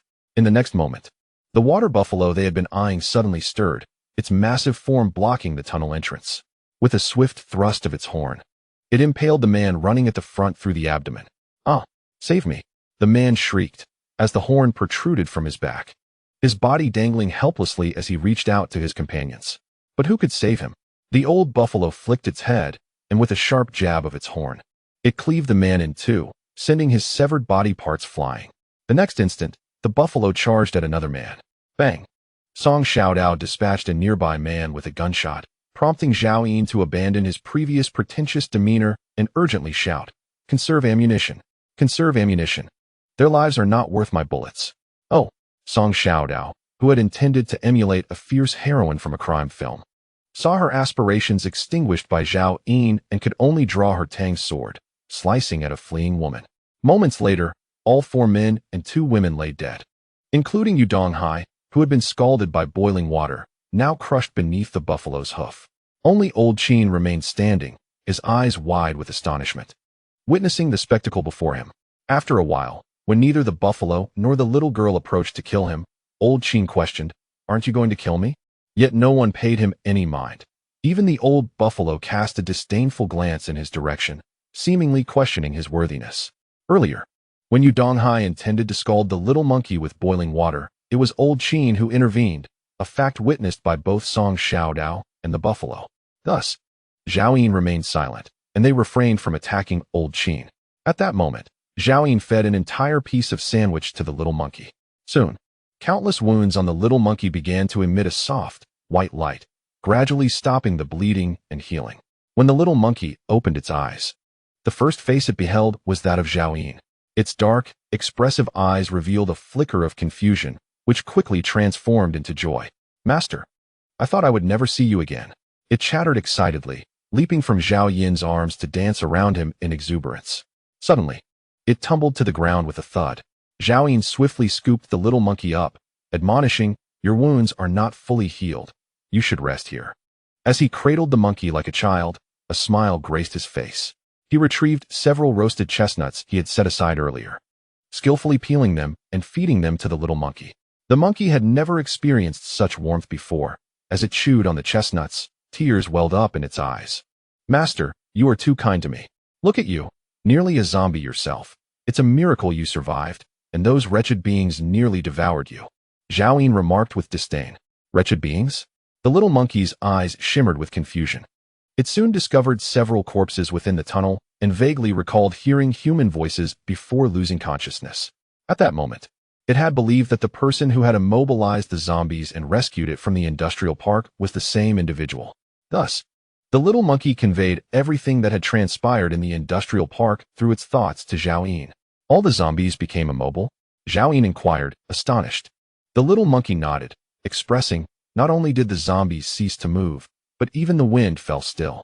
However, that person's voice sounded urgent, as if controlling the zombies required great effort. Zhao Yin furrowed his brow at this revelation. The ability to still both zombies and the wind? In his memory, only two types of ability users possessed such power: spatial and temporal manipulators. Both abilities were exceedingly rare in his previous life during the apocalypse. Zhao Yin had encountered only a handful of individuals wielding such elusive powers. Though these abilities varied in strength, the least potent were still classified as S-Rank. Now, Zhao Yin had yet to see even a single evolved being, and yet there was an S-Rank or higher ability user right in Guangzhou.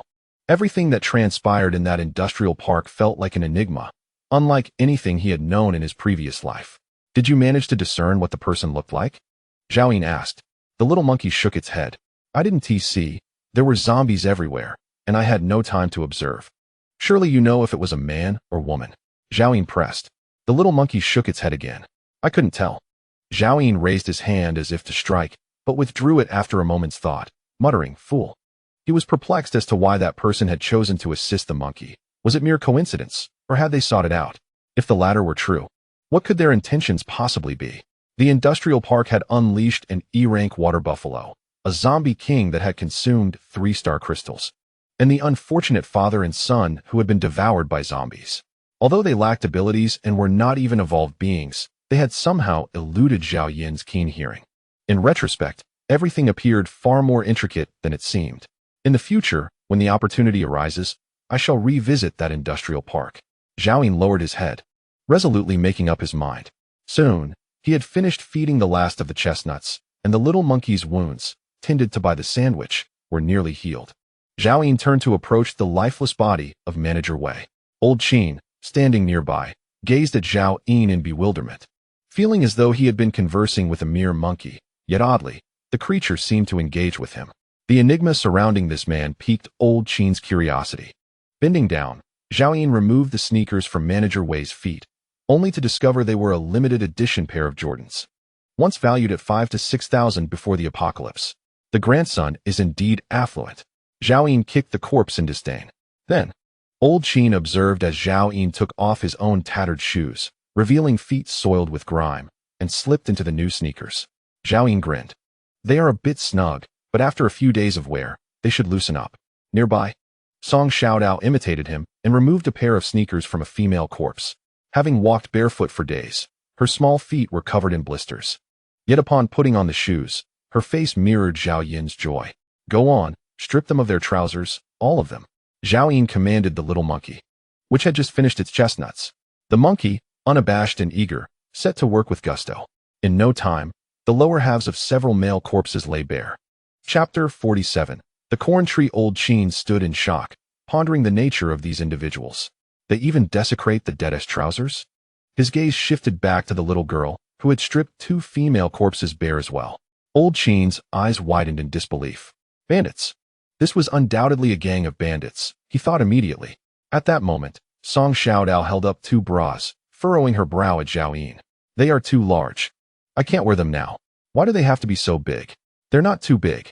You are too small, Zhao Yin replied, glancing at the collection of bras. Ah yes, I am still too young. When I grow up, I will be able to wear such beautiful bras. Song Xiaodao completely misinterpreted Zhao Yin's words and quickly shouted. Zhao Yin, hurry and store these clothes in your spatial ring. Recently, none of the star crystals had yielded any trousers, as if Zhao Yin were fated to be devoid of them. Each day, his trousers and shoes suffered damage, leaving him with very few remaining. He surveyed the pile of trousers and shoes on the ground, feeling satisfied as he gathered them all, then turned to Song Xiaodao and said, Go find old Neo. Let him carry your belongings. No, old Neo must fight the zombies. What if he gets damaged? Song Xiaodao clutched the 2 bras and a pair of torn stockings, with the rest of the garments piled on the ground. Do you truly desire these? Zhao Yin glanced at the bras in front of her. What purpose do they serve? Song Xiaodao's little face flushed immediately, and she protested, I am almost 12 years old and will soon grow up. Will you help me put this away or not? The young girl was determined not to compromise with Zhao Yin regarding this matter. Zhao Yin shook his head, too indifferent to engage in further conversation with her. He approached and began to tidy up her belongings. Soon after, his gaze fell upon a large iron basin on the ground, perfect for bathing the little monkey and Song Xiaodao. He also spotted the inner pod of a rice cooker, picked it up, and held it over his head, contemplating its potential as a helmet. However, upon placing it on his head, it obscured his vision. Therefore, he took out his machete and carved out an opening for his face, then donned it. Not bad, right? Zhao Yin inquired of Song Xiaodao. She immediately nodded. Very cool. Anyone who is handsome looks good in any helmet. Zhao Yin nodded in agreement. The little monkey and old Neo also nodded in approval, expressing their agreement. This pot helmet would undoubtedly withstand the attacks of ordinary zombies. Had he possessed this helmet last night, Zhao Yin would not have sustained such serious injuries. In the tunnel, there was nothing else Zhao Yin required. He surveyed the area and finally focused his gaze on Old Qin, his expression darkening. Where is the corn? What? Old Qin was momentarily taken aback by the sudden question. The corn, the food you usually eat. Zhao Yin pressed. They only gave me urine to drink, and I ate the maggots on the rotten meat. There is indeed corn in the tunnel. Old Qin stammered. Despite having no fear of death, he felt inexplicably anxious in the presence of this man. Upon hearing this, Zhao Yin turned and walked deeper into the tunnel, with the little monkey and old Neo hastily following him. Zhao Yin, wait for me, Song Xiaodao called out. Trailing behind them, only Old Qin remained, standing there in a daze, hesitating over whether or not to follow. However, he was unfamiliar with them, and the man seemed rather unapproachable. What if he misinterpreted his intentions? Yet if he didn't follow, where could he possibly go? Zhao Yin soon discovered the corn, or more accurately, the corn tree. The main stalk was thicker than a water bucket and towered to the height of 5 stories. Its dense foliage resembled a towering tree. Reaching the ceiling of the tunnel, Zhao Yin counted a total of 48 ears of corn on the tree. There were signs of harvesting in one area, which Zhao Yin surmised was related to the corn husks discarded by Manager Wei and the others. He employed his true sight to inspect the corn tree from top to bottom. Corn, F-grade mutated crop, nutrient-rich, 52 hours until maturity. Corn, F-grade mutated crop, nutrient-rich, 61 hours until maturity. Corn, 49 hours until maturity. Corn stalk, F-grade mutated plant. This corn tree did not possess the ability to produce 2 types of beneficial crops like the chestnut tree. However, this was entirely normal. In 2 lifetimes, Zhao Yin had only encountered a particularly unique chestnut tree. At this moment, the little monkey excitedly tilted its head back, fixating on the corn cobs above, drooling and eager to climb up. Wait, Zhao Yin interjected. These corns are not yet ripe. We must wait a few more days. Disappointed, the little monkey climbed down, frequently glancing up at the corn cobs. Zhao Yin, are we going to wait here for a few days? Inquired Song Xiaodao. The latest corn cobs would require 3 days to mature. During this time, the 2 mutated beasts would consume chestnuts far exceeding the value of 48 corn cobs. Corn is not for eating. Once matured, it becomes seed. Zhao Yin elucidated. Currently, he lacked not food, but rather variety in his sustenance. We shall rest here for 3 days. With that, Zhao Yin led the group towards the tunnel's exit, intending to find a spacious area to set up a concealed tent. As they passed by the tunnel's entrance, Zhao Yin spotted Old Qin still standing there. You haven't left? Zhao Yin asked, surprised. Old Qin appeared somewhat awkward in front of Zhao Yin, instinctively bowing slightly as he had before the apocalypse. Little brother, I do not know where else to go. May I accompany you? No. Zhao Yin interrupted before Old Qin could finish, decisively rejecting him. He had encountered many such individuals in his past life, survivors unable to endure. Often, they would cling to the strong, hoping for shelter, yet in times of crisis, they would flee faster than anyone else. Upon hearing this, Old Qin's face momentarily turned ashen. After a brief silence, he nodded, I understand. With that, he turned and left without further hesitation. You were just going to leave like that? Zhao Yin asked, slightly astonished. Old Qin turned back and asked, little brother, do you have any further instructions? Those trousers and shoes are decent. Take them off, Zhao Yin commanded directly. Cold sweat beaded on Old Qin's forehead. He then forced a bitter smile, not comprehending why such a powerful individual was so fixated on his trousers. But he complied and removed them. After receiving the items, Zhao Yin waved his hand. Go. The shoes were an old pair of liberation shoes, seemingly a perfect fit for Zhao Yin. Such durable footwear was far more practical than ordinary sneakers in the apocalypse. Having killed Manager Wei and others and taken over the tunnel, Old Qin was, by the rules, his captive, along with the clothes on his back. As Old Qin slowly exited the tunnel, he felt neither gratitude nor hatred towards Zhao Yin. A pair of trousers and shoes in exchange for a life he deemed worthless was hardly a fair trade. Indeed, Zhao Yin had not saved him out of kindness, but had fortuitously eliminated his enemies instead.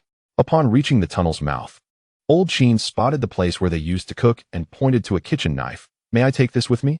Without a word, Zhao Yin nodded. Old Qin grasped the knife and stepped out of the tunnel. Under the dim sunlight, clad only in a pair of briefs, his legs appeared quite pale. The master, a kind-hearted individual, found himself compelled to share some of his chestnuts. At that moment, the little monkey suddenly tugged at Zhao Yin's clothing. "You barely have enough chestnuts for yourself, and yet you wish to give him some?" Zhao Yin inquired, his brow furrowed. "I must give them to him. He has aided me," the little monkey asserted with unwavering conviction, although the little monkey had been unconscious when Old Qin offered his assistance. The heightened senses of the mutated beast allowed it to perceive certain events. In truth, Zhao Yin was not intent on claiming this tunnel for himself, nor was he determined to drive Old Qin away. His primary concern was the fear that an outsider might pilfer his precious corn. After a moment of contemplation, Zhao Yin retrieved 5 chestnuts, a handgun, and 50 rounds of ammunition, handing them to Song Xiaodao with the instruction, "Present these to him, and inform him that the gun is intended for dealing with survivors. Firing it indiscriminately will attract zombies." Song Xiaodao accepted the items and dashed outside. Zhao Yin chose a flat area at the tunnel's entrance to set up a concealed tent. He then produced the golden silk fruit. "Monkey, for your valiant protection of Old Niu and Xiaodao, this is a reward for you." Chapter 48. The dawning mountain range. The little monkey vividly remembered that its master had risked his life to obtain this very fruit deep within the industrial park. Holding the golden silk fruit in its hands, it asked in disbelief, "Master, is this truly for me?" "Indeed, I would never neglect a loyal servant," Zhao Yin replied. Old Niu, observing from the side, cast a gaze filled with envy. He had long coveted this golden silk fruit, now bestowed upon the monkey. However, recalling how the little monkey had risked its life to save him, Old Niu felt no inclination to contest it. Every mutated beast could consume only one golden silk fruit throughout its lifetime, as consuming more would yield no further benefit. Zhao Yin spoke, dispelling Old Niu's fleeting hopes. Eager to express gratitude towards his master, the little monkey attempted to flatter him, but Zhao Yin interrupted with a stern look. "Aren't you going to eat it?" The little monkey, fearing that the opportunity might slip away, promptly stuffed the golden silk fruit into its mouth and began to chew with bulging cheeks. Moments later, the little monkey collapsed on the ground, convulsing. Old Niu watched with a glimmer of schadenfreude, for he was well acquainted with the experience of consuming the golden silk fruit. The last time had brought immense suffering until he fainted, though fortunately, the zombie king was absent at that time. However, when it came to knowledge about the golden silk fruit, Zhao Yin surpassed everyone. The fruit could elevate a mutated beast by 1 level and grant it a new ability, a transformation that demanded considerable endurance through pain. Yet, the little monkey was certainly safe. Zhao Yin casually retrieved a blanket, laid it on the carpet, lit a cigarette, and drifted into a tranquil slumber. When he awoke, 5 hours had passed, and the sky had turned dim. Song Xiaodao had returned at some point. Curled up beside Zhao Yin, who, despite having healed his wounds with a sandwich, had not fully recuperated from the blood loss and had fallen into a deep sleep. Beside, the little monkey and the old cow exchanged wide-eyed stares, both lost in thought. Zhao Yin activated the true sight of the little monkey. Growth stage monkey, E-class mutant beast. Strength 40, agility 42, stamina 48, defense 32, spirit 15, bloodline talent, gigantism, berserk, fire control. Like zombies, once a mutant beast evolves to E-class, it gains an additional defensive attribute. What truly piqued Zhao Yin's interest was the fire control ability the little monkey had unexpectedly acquired during its evolution. Fire abilities rank among the most formidable in combat, and he had previously harbored concerns that the monkey might evolve into a being with a useless power. To his astonishment, it was indeed a fire ability. "Monkey, let's see your fire control ability. Step outside the tent to demonstrate," Zhao Yin instructed. anxious that the little monkey might inadvertently set the tent ablaze. The little monkey, noticing Zhao Yin's awakening, was equally thrilled and communicated excitedly, "Master, I feel incredibly powerful now." Naturally, having evolved to E-class, it was significantly stronger than before. Zhao Yin led the little monkey out of the tent and settled onto a plastic chair, lighting a cigarette as he awaited the monkey's performance with great anticipation. The little monkey, cautious not to harm its master, positioned itself about 20 meters away, its gaze sharpening as it slowly raised a hand toward a nearby pile of wood. With a puff, a flicker of flame ignited between its fingers, barely the size of a soybean, extinguishing itself less than a second later. The little monkey's eyes widened in disbelief, frozen in place. Zhao Yin, equally bewildered, wondered if this was truly its fire ability. "Master, I didn't have enough to eat, and I lack the strength to activate my powers," the little monkey communicated sheepishly. Zhao Yin's brow furrowed. In his previous life, when he sought out the golden silk fruit for Lin Tianfeng, the little monkey had already perished. Dual-ability mutant beasts were exceedingly rare. Even Lin Tianfeng had only managed to awaken a second ability for his contracted beast. As for a third ability, it was merely theoretical, requiring the discovery of a dual-ability mutant beast and the effects of the golden silk fruit to become a possibility. In truth, Zhao Yin had never witnessed such a phenomenon. Was it that the limit for mutant beasts was merely dual abilities? While he could not ascertain the truth, he gazed at the little monkey with a calm demeanor, internally lamenting the loss of the golden silk fruit. "Master, could you provide me with extraordinary food? Once I am full, I can demonstrate my flames for you," the little monkey urged. "No need. I do not wish to see," Zhao Yin replied, rising to head back into the concealed tent. His heart ached at the thought of losing a golden silk fruit. "Master, chestnuts would suffice. Just let me eat my fill, and I will show you," the little monkey insisted, trailing closely behind and tugging at the hem of his clothing. "We will eat together once Xiao Dao awakens," Zhao Yin assured. In the following 2 days, Zhao Yin rested with Song Xiao Dao and the 2 beasts in the tunnel until the 3rd morning, when he ventured alone into the depths of the tunnel. The corn stalks had begun to wither, their leaves turning yellow. Zhao Yin plucked the last corn cob and stored it in his spatial ring, calling upon Song Xiao Dao and the 2 beasts to prepare for their journey. He resolved not to return to Guangzhou City, setting his sights on the Dai mountain range. In his past life, during the 2nd year of the apocalypse, Zhao Yin had assisted Lin Tianfeng in laying traps within the Dai mountain range, successfully capturing a flying white tiger that was merely a sea-level mutated beast at the time. This creature later ascended to the rank of an emperor-level beast. In this life, he aspired to thrive, not only by enhancing his strength, but also by continuously gathering resources. Presently, what Zhao Yin lacked most was a life space. He vaguely recalled that in the 4th year of the apocalypse, a life space had manifested in the Dai mountain range, claimed by a formidable ability user. When the tale reached Zhao Yin in the 5th year of the apocalypse, it was most commonly recounted how that ability user, in concert with a dozen A-level evolvers, had slain a zombie king. Ultimately, only that ability user survived. And after obtaining a star crystal, he unveiled an SS-level treasure. An SS-level treasure. Such an artifact was coveted by anyone in the apocalypse, inciting a bloodbath, with even SSS-level ability users intervening. The one who acquired the life space ultimately met a bloody end in the mountains. Zhao Yin organized his stealth tent and, accompanied by Song Xiao Dao and the 2 beasts, exited the tunnel. "Zhao Yin, look, what is that?" Suddenly, Song Xiao Dao pointed towards a certain direction.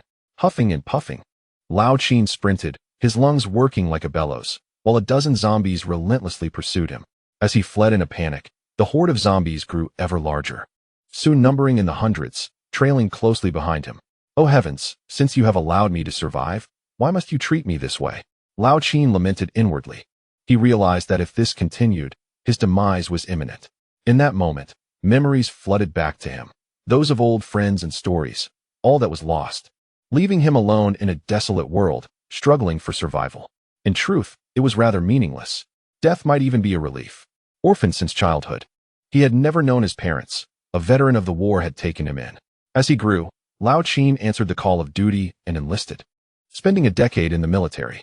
During a visit home, someone had blinded his adoptive father's eye. The assailant came from a powerful background, leaving his father no choice but to endure the humiliation. In a fit of rage, Lao Qin took up a blade and killed the man.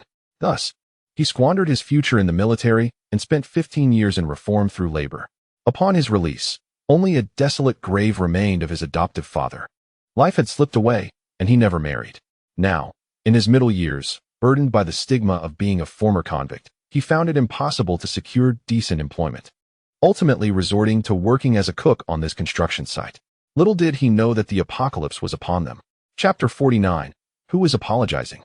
With a grip on his kitchen knife, Lao Qin sprinted with his long legs. Suddenly, a dozen more zombies appeared on the only path ahead, completely sealing off his escape. Old Qin turned around to behold a vast throng of zombies, all drawn by his panicked flight, their numbers unfathomable. He collapsed onto the ground, gasping for breath. In that moment, the panic in his eyes gradually dissipated, yielding to an encroaching despair, and then to acceptance. He lacked the strength to slay even a single zombie, an endeavor impossible amidst such a horde.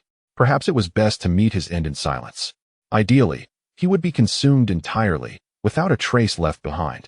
For he had no desire to become a zombie in death, nor to lie alone in the desolate wilds. With a clatter, Old Qin cast aside his kitchen knife, watching as the undead drew ever nearer. Come, devour me. If you leave anything behind, you're the disgrace. He bellowed with a laugh, struggling to his feet, heading towards the advancing horde.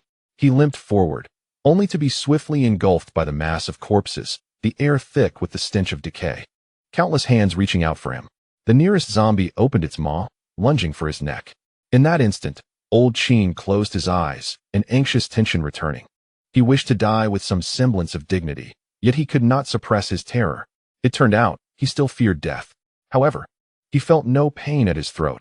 When he opened his eyes, he beheld the zombies frozen in place, as if they had all been transformed into wooden sculptures in an instant. At that moment, even the wind had stilled. Old Qin observed the fine sand, lifted by the breeze, suspended in the air as if time itself had halted, as if the years had come to a standstill. Suddenly, a cold little hand grasped his wrist, pulling him from the heap of corpses. Regaining his senses, Old Qin saw a diminutive woman, clad only in a bra on her upper half and filthy jeans below, dragging him forward, leaving him with a gaunt silhouette. Instantly, vigor surged through his body, his long legs propelling him forward. Amidst the swirling sand, the man was bare below, the woman above, racing for their lives. Once they had distanced themselves from the undead horde, the woman released her grip and turned to scrutinize him with piercing eyes. "Thank you," Old Qin managed to say, only to realize that despite her dirt-streaked face, she possessed striking beauty. She appeared to be in her early 20s, reminiscent of a star from the pre-apocalyptic world. At that moment, the woman tucked a small, fist-sized copper lamp into her pocket, licked her cracked lips, and rasped, "No need to thank me. You should thank him." "Him?" Old Qin queried, perplexed. "He spared your life, provided you with sustenance and a weapon, which indicates you are worth rescuing," she explained. Upon hearing this, Old Qin recalled Zhao Yin. Was it due to that man that she had saved him? The woman continued, "I need a partner to assist me. He demonstrated through his actions that you are the suitable candidate. Are you interested?" Without hesitation, Old Qin nodded. "Regardless of what it entails, you are my savior, and I shall do anything you ask." The woman's recent abilities had not escaped Old Qin's notice. She could immobilize those terrifying zombies. By aligning himself with such an individual, not only could he repay a debt of gratitude, but he could also prolong his own life. After all, he had nowhere else to go, so why not work for her? Suddenly, the woman swayed unsteadily, nearly losing her balance. Old Qin quickly reached out to support her. "Are you injured?" he inquired. "I am fine," she replied, steadying herself and shaking her head. She found a large meteorite and seated herself upon it, retrieving a handful of red berries from her pocket, sharing half with Old Qin while she slowly consumed the other half. Yet, her other hand remained tightly clasped around the copper lamp nestled in her pocket.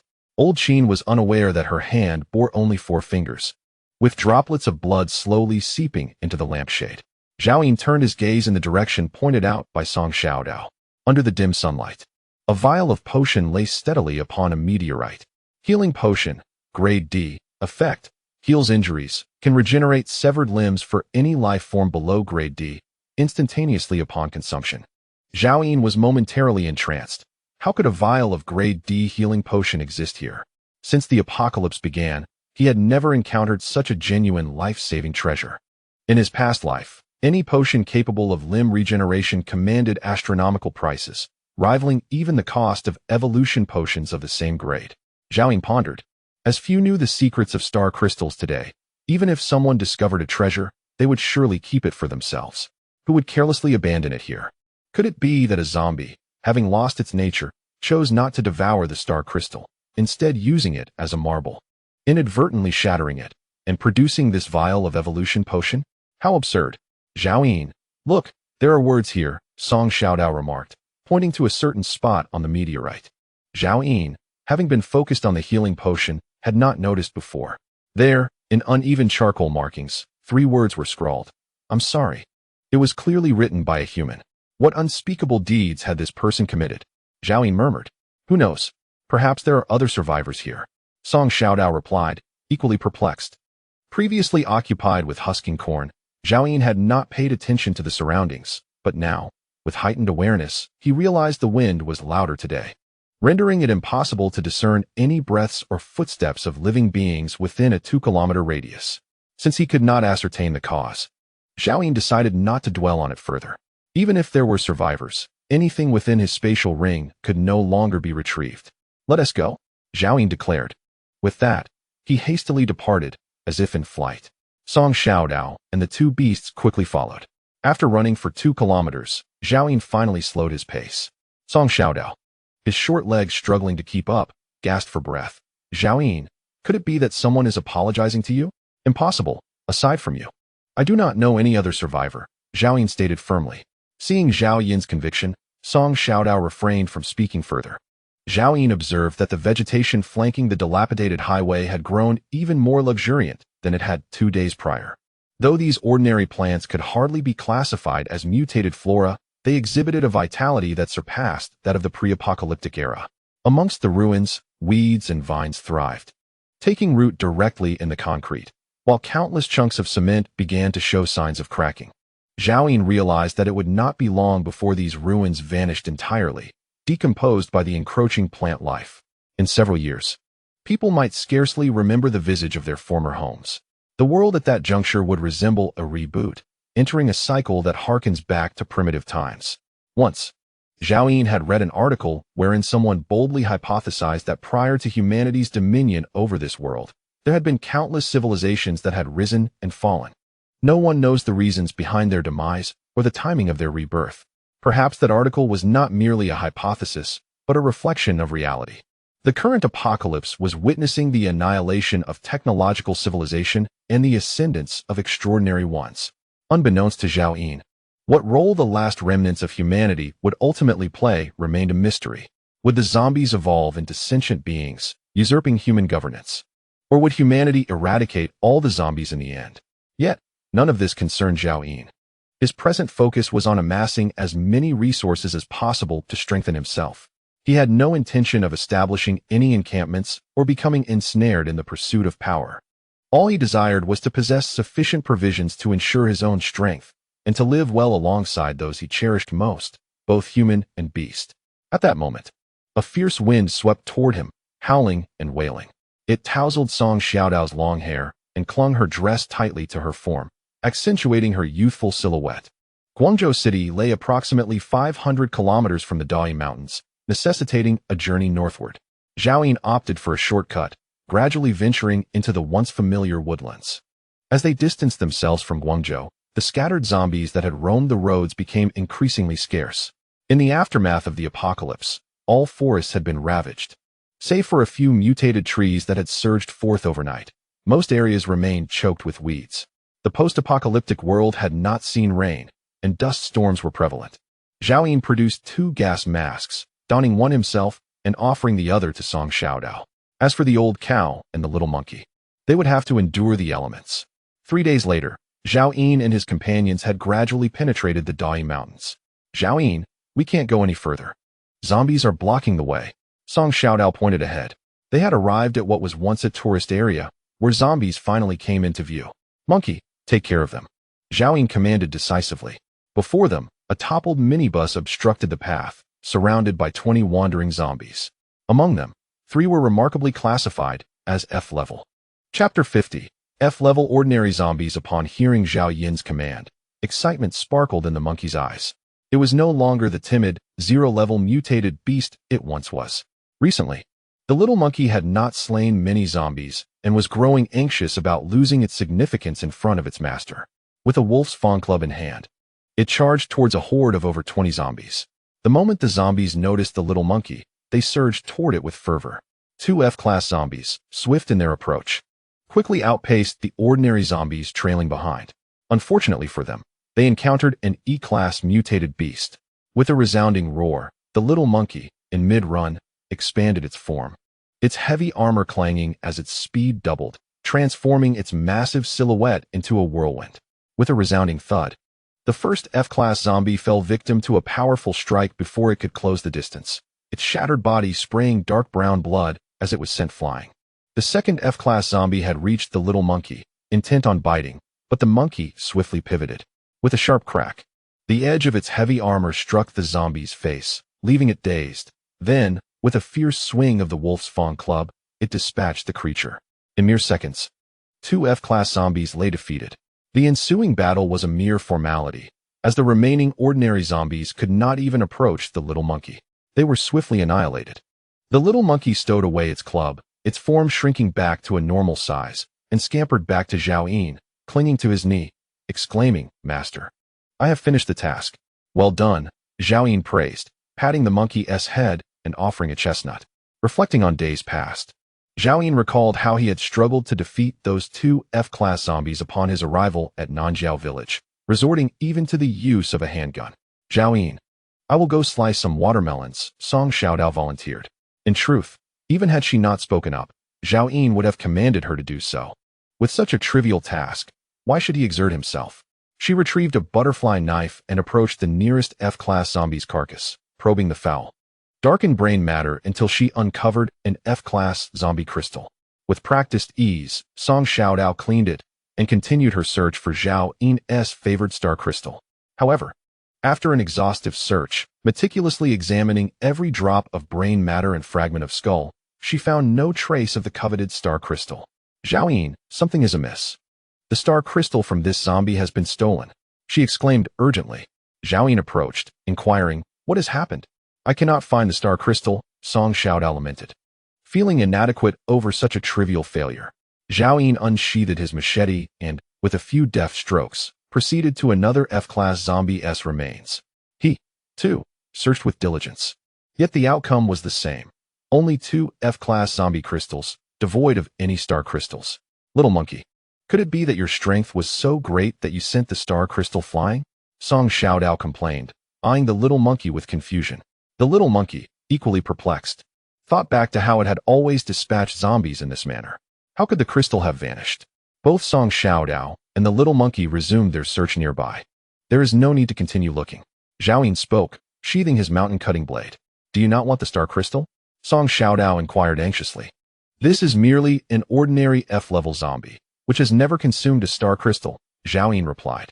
Calculating the time, he noted that nearly half a month had elapsed since the outbreak of the zombies. Ordinary zombies should have evolved into F-level by now. Yet Zhao Yin and his companions had encountered none in the forest. Most of the zombies that had consumed star crystals should have already evolved to E-level, with some possibly reaching D-level. Can zombies that have not consumed star crystals evolve? Song Xiaodao's expression changed.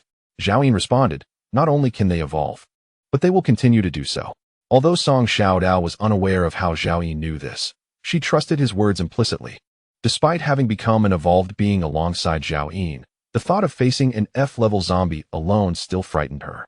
It was easy to imagine the dire circumstances ordinary survivors faced. She could hardly fathom what her fate would have been had she not encountered Zhao Yin. Would she have been devoured by zombies or sold by Wang Quan to dubious individuals, ultimately living a life akin to that of old Qin? Song Xiaodao dared not ponder further. Suddenly, she leaped into Zhao Yin's embrace, clinging tightly to his waist, her small frame trembling uncontrollably. Zhao Yin was momentarily taken aback. "What is the matter with you?" "I'm fine," Song Xiaodao replied, her face pale. "I just want to hold you, Zhao Yin. Please let me hold you for a while." Standing there, Zhao Yin felt her warm little body pressed against him. And to his chagrin, he experienced an involuntary physiological response. After a moment's contemplation, he found himself unable to push her away. "Zhao Yin." Song Xiaodao buried her face in his chest. If one day, and I mean if, we encounter danger again, will you abandon me and the little monkey? I will do my utmost to protect you, but if I face a crisis I cannot handle, I will leave alone. Zhao Yin hesitated slightly and replied earnestly, thus, you must become stronger. Slowly lifting her head, Song Xiaodao pouted, gazing at Zhao Yin. Could you not say something sweet, even if it's a little white lie? Do you enjoy being deceived? Zhao Yin lowered his gaze, fixating on the girl's clear, yet somewhat naive eyes. Song Xiaodao buried her face again in his chest. Actually, I prefer the honest you. Didn't you say that in 7 years I would be your woman? When I grow up, I will marry you. So, Zhao Yin, you must protect your fiancé well. Zhao Yin was astonished that she could utter such words. He raised his hand and gently pushed her away, chiding, get back to work. Song Xiaodao remained before him, her eyes wide with inquiry. Zhao Yin, will you marry me in the future? Zhao Yin turned away. Monkey, help her remove her equipment so she can see her own worth. You jerk, Song Xiaodao shrieked, shielding herself with her hands. Is it not enough that I go to work? With that, she walked away, feeling aggrieved as she began to slice watermelons. After Zhao Yin collected all the corpse crystals, he set off to continue his journey. Along the way, Song Xiaodao kept his head down, refraining from uttering a word. At some point, the once golden sun in the sky vanished, gradually shrouded by ominous clouds. Soon, the rumble of thunder echoed, and large raindrops began to plummet.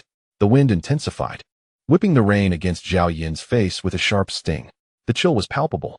Even the evolved beings were not impervious to the temperature. Song Xiaodao shivered from the cold, yet still chose to remain silent. The two mutated beasts, however, seemed unfazed. The little monkey frolicked in the rain, darting ahead only to return, then dashing forward again, seemingly finding delight in this playful dance. The old cow dutifully trailed behind Zhao Yin, occasionally seizing the opportunity to nibble on patches of grass, its mouth perpetually chewing. We shall rest here for the night, Zhao Yin declared, locating a clear patch of ground. He tossed out an invisibility tent, and Song Xiaodao hurriedly crawled inside, taking the initiative to start a fire and prepare a meal. Sitting beside the fire, Zhao Yin reminisced about his previous life, recalling that after the first rain in the post-apocalyptic world, flora would erupt in growth, and the variety of mutated crops would increase. Many survivors, who had barely endured for a month and a half, would find relief in the aftermath of such rain. Simultaneously, the surviving fauna would become more active, as the jungle was their paradise. They would hunt zombies for star crystals or capture living prey for sustenance, rapidly enhancing their strength, leading to the emergence of many pseudo-mutated beasts. In essence, this rain rejuvenated the decaying world, offering hope for survival to all life forms, barring the zombies. Lost in thought, Zhao Yin was unaware that deep night had fallen. Suddenly, amidst the sound of rain, he discerned hurried footsteps approaching rapidly. Chapter 51. The pseudo-mutated rodent swarm. Zhao Yin immediately recognized the sound as human footsteps and turned to take a glance. Song Xiaodao had fallen into a deep slumber, while the little monkey and the old cow were wide awake, their eyes flashing with alertness. Old cow, stay in the tent. Monkey, come with me to investigate. After mentally communicating this, Zhao Yin stepped out of the invisibility tent with the little monkey. Thunder rumbled. The sky echoed with a roar as torrential rain soaked Zhao Yin in an instant. The little monkey's iron-like armor glistened with droplets. Zhao Yin squinted into the darkness ahead, where 4 figures were sprinting madly, approximately 300 to 400 meters away. 2 men and 2 women, all appearing to be young, with the women empty-handed while one man wielded a shovel and the other a crowbar. Their expressions were frantic. Occasionally one would stumble over creeping vines only to be quickly assisted by a companion. The direction they were headed was precisely towards Zhao Yin. There are zombies ahead. As the group drew closer, a girl with disheveled hair and black-framed glasses pointed at Zhao Yin and the little monkey, shouting, "Hurry, take a detour." Another short-haired girl exclaimed in panic, "No, it's too slippery. Only this stretch of road is somewhat level. Otherwise, when Team Wang can no longer hold on, we will never outrun that wretched pack of rats." A tall young man exclaimed, turning anxiously to his companion with a buzz cut. "Xiaohong, we must eliminate those 2 zombies." "Kill zombies?" The buzz-cut youth stammered, his voice quivering. "There's no time. Hurry," urged the bespectacled girl. "Hong Xiaodian, are you still a man? Didn't you say you would protect us?" Upon hearing this, the buzz-cut youth clenched his teeth, his expression shifting from hesitation to resolve. grasping a shovel. He followed the tall young man as they dashed toward Zhao Yin.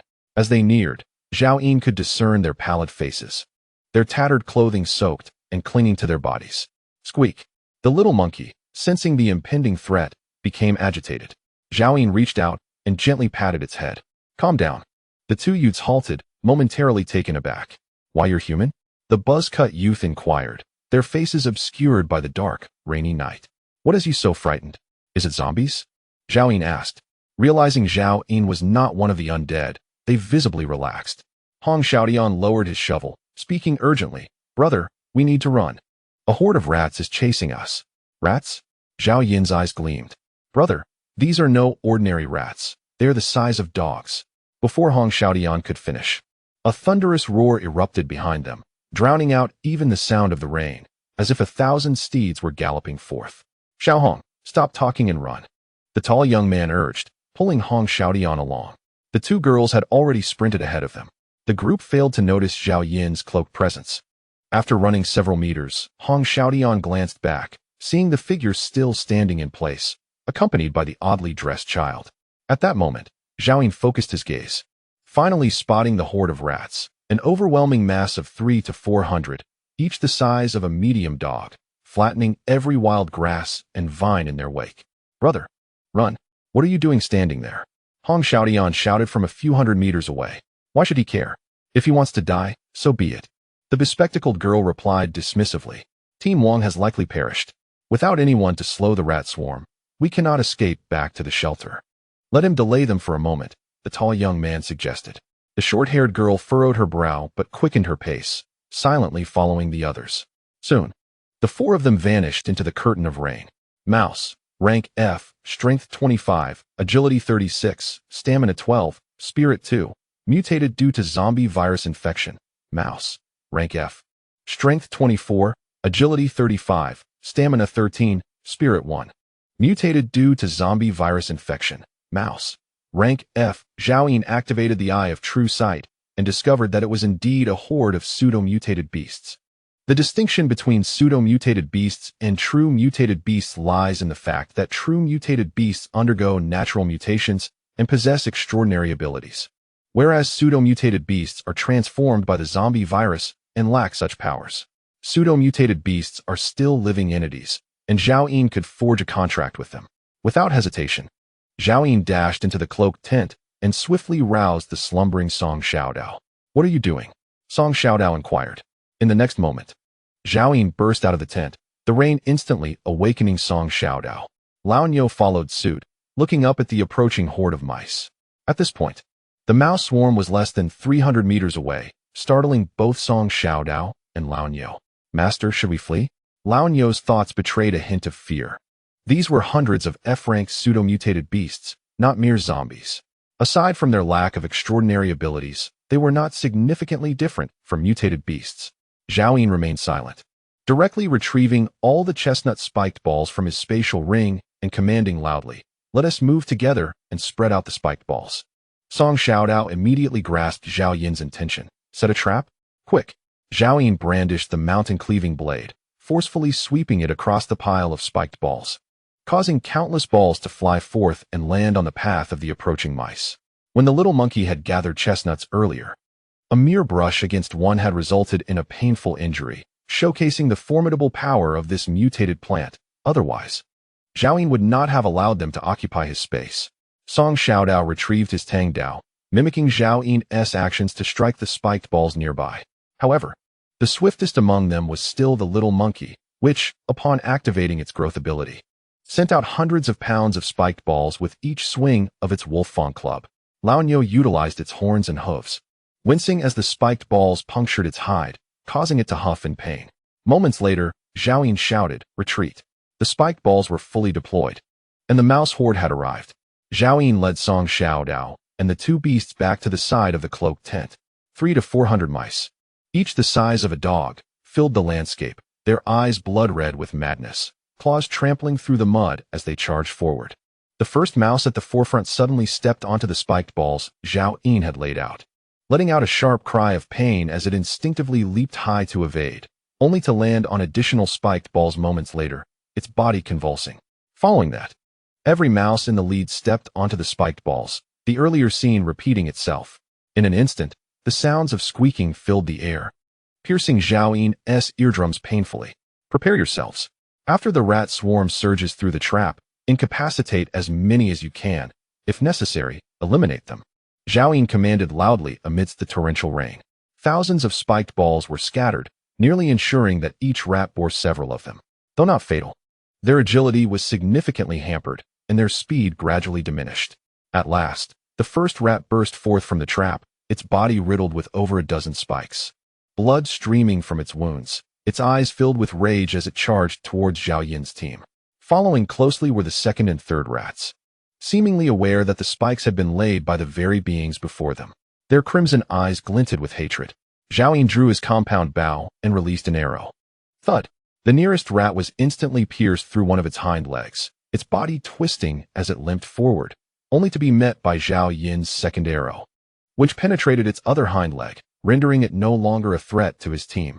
Disregarding it, Zhao Yin aimed at another rat, and arrows flew like a barrage, swiftly incapacitating 4 or 5 more rats that struggled to crawl on their forelegs. Chapter 52. The Giant Rat with a Snort.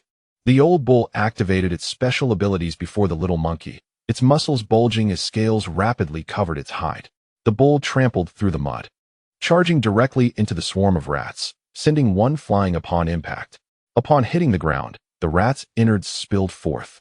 Take it easy, damn it. I told you not to kill them. Zhao Yin cursed vehemently. Each rat was a vital part of his contracted beast army. Losing even one was a significant blow. The old bull, hoping to prove itself, replied, Master, I held back, but I still ended up killing one. A sheepish expression crossed its face. The little monkey, witnessing this, couldn't help but gloat, baring its teeth and exclaiming, Master, watch me. It swung its spiked club, and with a resounding thud, it struck a rat to the ground. The creature's skull shattered, brain matter oozing out as it lay twitching on the ground. Are you out of your mind? Zhao Yin exclaimed, hopping in frustration. Are these two deliberately trying to sabotage me? The little monkey, equally shocked, pondered how fragile the rats were, having forgotten that its own strength had doubled upon evolving to E-level. Zhao Yin's heart sank as he turned to check on Song Xiaodao, who had already knocked out 2 rats with her sheathed tang knife. Feeling somewhat relieved, Zhao Yin thought, take a good look, learn from Song Xiaodao. If you keep recklessly charging ahead, we might not have food tomorrow. By this time, over 100 rats had escaped the trap, and Zhao Yin couldn't afford to concern himself with the 2 beasts any longer. He resumed drawing his bow and shooting. In the blink of an eye, he had pierced the hind legs of 15 or 16 more rats, while the little monkey had also struck down a considerable number, finally refraining from crushing their heads. As for life or death, only heaven knows. The old bull employed a rather brutal method, directly charging and knocking over the mouse, then raising its iron hoof to trample, many mice having their limbs crushed underfoot. Soon, even Song Xiaodao had toppled the 5th mouse. At this moment, nearly all of the 100 that had rushed out were obliterated, with not a single one able to approach Zhao Yin and Song Xiaodao. Suddenly, Zhao Yin let out a loud shout. Not good, they intend to escape. In that instant, all the mice trapped within the pit, along with those that had rushed out uncontrollably, turned tail and fled back the way they came. Quickly, Song Xiaodao returned to the tent. Monkey, old bull, follow me to chase. Zhao Yin commanded. These were his contracted beasts, the strength of his contracted beast army. Just a few days prior, Zhao Yin had dreamt of encountering such a multitude of creatures, not particularly powerful, yet numerous, even if they were merely pseudo-mutated beasts. Now that the trap had been dug and the spike balls had pierced them, they were just a step away from capture. How could they be allowed to escape? Zhao Yin swiftly sheathed his composite bow and drew his mountain-cutting knife, hastening forward in pursuit. Roar! The little monkey finally entered a state of frenzy, its massive form towering even higher, long legs propelling it forward at a speed that surpassed Zhao Yin's, stirring up a whirlwind as it chased ahead. Master Eye, the monkey, will always be your most capable aide, forever your vanguard. Don't hit the head. Zhao Yin shouted from behind in a hurry. The old bull's eyes were also bloodshot, but its dual abilities did not enhance agility, leaving it trailing far behind. Soon, Zhao Yin and the 2 beasts vanished from Song Xiaodao's sight. She understood that her speed was far inferior to those mice, and her presence would only be a burden. Back in the tent, she clenched her small fists. I must evolve to E-rank, I must evolve to a rank. At this moment, the 2 men and 2 women who had fled earlier suddenly halted. 70 meters ahead of them stood a giant rat, several times larger than the previous mice, quietly standing in the downpour, its green, oily eyes fixed on the 4, brimming with mockery. As they faced this giant rat, their legs weakened, trembling uncontrollably. So large. I've exhausted my strength. I cannot escape. It's over. The faces of the 4 turned pale. The giant rat appeared in no hurry to attack. It swayed its 2-meter-long tail with a condescending gaze, slowly approaching. Squeak. A piercing scream erupted from its mouth, shattering eardrums. And the tightly wound nerves of the 4 instantly unraveled. The 2 girls collapsed to the ground in fright. Wah, I don't want to die? Wu Hao Hong Xiaodian. Didn't you say you would protect me? The bespectacled girl wept. Shut up. Wu Hao, the tall young man, scolded. It's the apocalypse now. We're all going to die. What can we use to protect you? At that moment, among the 4, the usually timid Hong Xiaodian suddenly gritted his teeth and spoke. Wu Hao, you take Tang Ting and Peng Jinjin and go first. I'll hold off this rat. The girl with glasses immediately ceased her tears. The short-haired girl also turned her gaze toward Hong Xiaotian. Wu Hao, in disbelief, asked, Xiao Hong, are you certain? It could lead to death. Let it be. Hong Xiaotian trembled as he spoke. If no one can hold it back, then in the end, none of us can escape.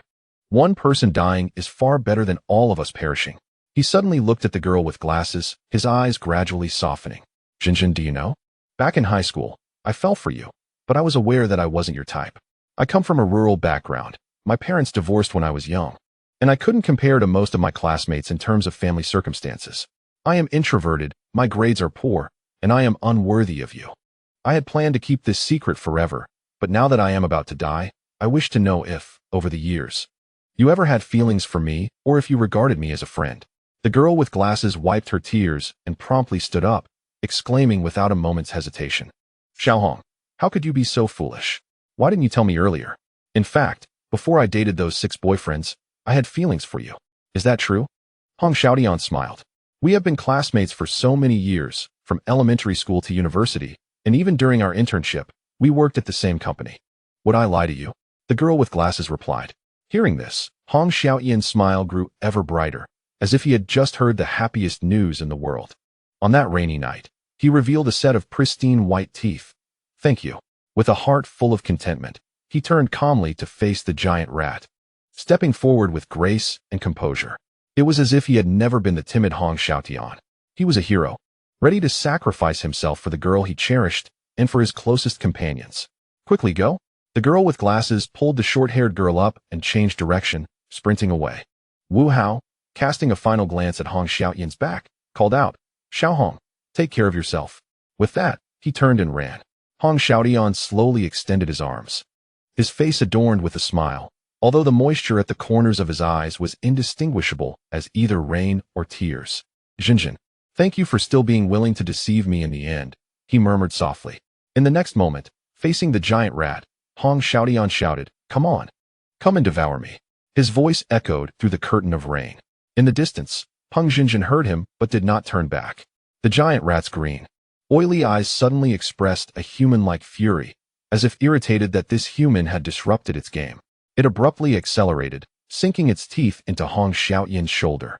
And with a violent shake, Hong Xiaotian's body was sent flying like a kite with a severed string. Contrary to expectations, the giant rat did not turn back to consume Hong Xiaotian.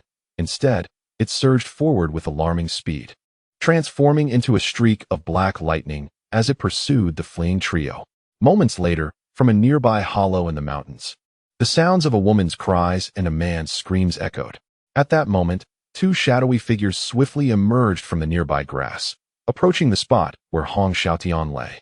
In the dim light of night, 2 figures emerged, one tall and one short. The taller one bent down, probing for the life essence of Hong Xiaotian. There is still breath, came the voice of a middle-aged man. Carry him on your back and move swiftly. The speaker was a young woman's voice. The man complied, hoisting Hong Xiaotian onto his back, and the trio quickly vanished into the curtain of rain. Moments later, the gigantic rat returned, its belly swollen, clearly having made a meal of Wu Hao and Peng Jinjin. Upon realizing Hong Xiaotian was missing, the giant rat let out an enraged roar, then sniffed the air. instantly locking onto the direction in which the tall and short figures had fled. However, it had no time to pursue them. Suddenly, a more piercing rat call echoed from afar. The giant rat halted abruptly, pivoting to dash back with lightning speed. At this moment, only a little over 200 rats remained in front of Zhao Yin, along with nearly 100 that had fallen into previously set traps. Almost half of the horde had been decimated. At this juncture, Zhao Yin and the two beasts left behind a trail of 1 to 200 injured and aging rats. The remaining rats were less severely wounded and considerably faster. Ahead loomed a vast thicket. The rat horde seemed to have found salvation, swiftly burrowing into it and disappearing from Zhao Yin's sight in the blink of an eye. Monkeys, old bull, encircle them from different sides. Capture as many as you can. After communicating silently with the two beasts, Zhao Yin also plunged into the thicket. The two beasts promptly sprang into action, entering from two other directions. Bang, bang, bang. Soon, a dozen more rats were incapacitated by Zhao Yin. Just then, a piercing rat call echoed, and before Zhao Yin could react, darkness enveloped him, sending him hurtling backward. He tumbled outside the thicket, his head spinning and chest aching as though he had been struck by a train. The thicket trembled, and out stepped a gigantic rat, its size akin to that of a calf. While all previous rats had been gray, this colossal creature was pitch black and glossy, impervious to the rain. Its blood-red eyes fixated on Zhao Yin, harboring a savage and ruthless glint. As the giant rat screeched, it revealed its lengthy fangs, each over a foot in length, with drops of venom dripping from them. This was alarming enough, but Zhao Yin's expression turned grave as the thicket shook even more violently. Following the first, another identical black giant rat emerged, then a second, a third, and a fourth. 12 black giant rats appeared in a single breath. Rats, grade E, strength 36, agility 44, stamina 27, spirit 9, mutated by the zombie virus. Rats, grade E, strength 39, agility 43, stamina 31, spirit 8, mutated by the zombie virus. 12 rats, all classified as E-grade pseudomutants. The colossal rat that had just knocked Zhao Yin over had achieved an agility score of 44, surpassing even the speed of an old bull. Monkey, old bull, come and save me. Zhao Yin called out telepathically without a moment's hesitation. Boom.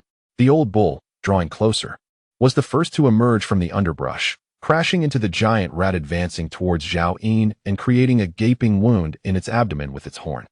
Being an E-class pseudo-mutated beast, instead of retreating from the injury, it became enraged, sinking its teeth into the old bull's front hoof. Fortunately, the old bull had activated its armored ability. The rat's teeth merely sparked against the scales, failing to inflict any damage. Empowered by its immense strength, the old bull flung its hoof, sending the wounded giant rat flying, dislodging one of its tusks in the process. Chirp, chirp, chirp. All the giant rats were incensed, surrounding the old bull in an instant. Their intelligence seemed to rival that of humans, for they had witnessed the old bull's armored ability and did not dare to attack recklessly. Instead, they encircled the old bull, relying on their speed to evade its strikes while seeking its vulnerable spots. The old bull charged wildly, but it could not even graze a single rat. Panting heavily in frustration, suddenly, a giant rat seized the opportunity when the old bull was distracted, its claws aiming for the old bull's singular eye. In the next moment, the old bull closed its eyes, its eyelids shielded by scales that deflected the rat's claw, sending sparks flying. The rat retreated from its failed strike, and as the old bull launched its counterattack, it had already maneuvered behind the beast. Immediately, another giant rat seized the chance to claw at the old bull's vulnerable rear. With only one eye, the old bull's perception was significantly hindered, leaving it unaware as it continued its charge towards another rat. Old bull, be careful. Zhao Yin urgently projected his thoughts while leaping forward. Everything transpired in the blink of an eye, yet Zhao Yin was still a moment too late. Blood erupted as the old bull was struck, and in an instant, crimson stained the ground behind it. Zhao Yin felt a pang in his heart. Unable to spare a moment for the old bull's plight, he suppressed the pain in his chest and swung his mountain-cleaving blade down. Crack! The rat's claw, which had aimed for the old bull's rear, was severed by Zhao Yin's swift strike. However, he soon found himself engulfed in the onslaught of the rat horde, his blade swinging in a desperate defense. In contrast to the old bull's armored ability, Zhao Yin was in far greater peril. At that moment, the little monkey, having finally returned from a distance of 100 meters, spotted its master engulfed in battle. With fiery eyes, it roared, "Master, I'm here. Where the hell have you been? You're finally back," Zhao Yin scolded. The little monkey dared not linger on explanations. In truth, only a few seconds had passed since Zhao Yin had called for help and the old bull had intervened and been injured. Unlike the old bull, the little monkey possessed two abilities that enhanced its speed, allowing it to catch up to a giant rat in mere strides. Fueled by rage, it struck the rat's head with a powerful blow. Zhao Yin finally breathed a sigh of relief, deliberately positioning his body to shield the old ox from the giant mouse's attack. He was about to instruct the little monkey to be gentler when, in the next instant, a resounding boom echoed. The little monkey's massive frame was suddenly sent soaring through the air. The shrill squeak that followed was potent enough to shatter the eardrums of an ordinary person. The entire forest trembled, the thunderous sound reverberating incessantly in Zhao Yin's ears. Before him stood an even larger, snow-white giant mouse, nearly 2 meters tall, with a body length of 7 to 8 meters, having just sent the little monkey flying. Meanwhile, the remaining 11 black giant mice ceased their assault, quickly forming a protective formation around their snowy counterpart. The expression on the face of the white giant mouse mirrored that of an ancient emperor on a royal procession, arrogant, disdainful, cold, and supremely confident. Mouse King, D-grade mutated beast.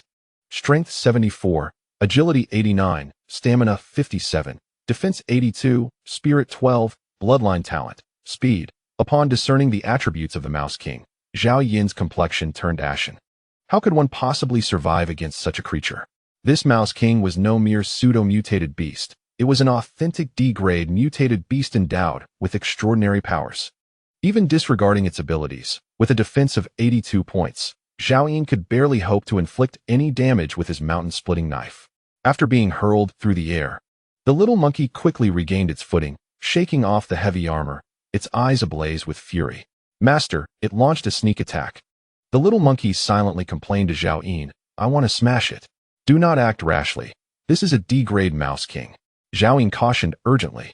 Given the speeds of Zhao Yin and the old ox, it was likely they would not even manage to graze a hair of this Mouse King, only left to trail behind in futility.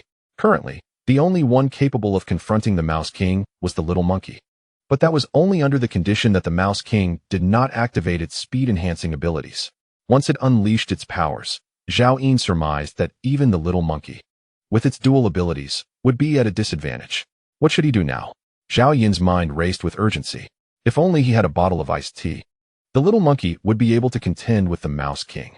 Unfortunately, the iced tea had long been consumed, and he had not acquired any star crystals recently.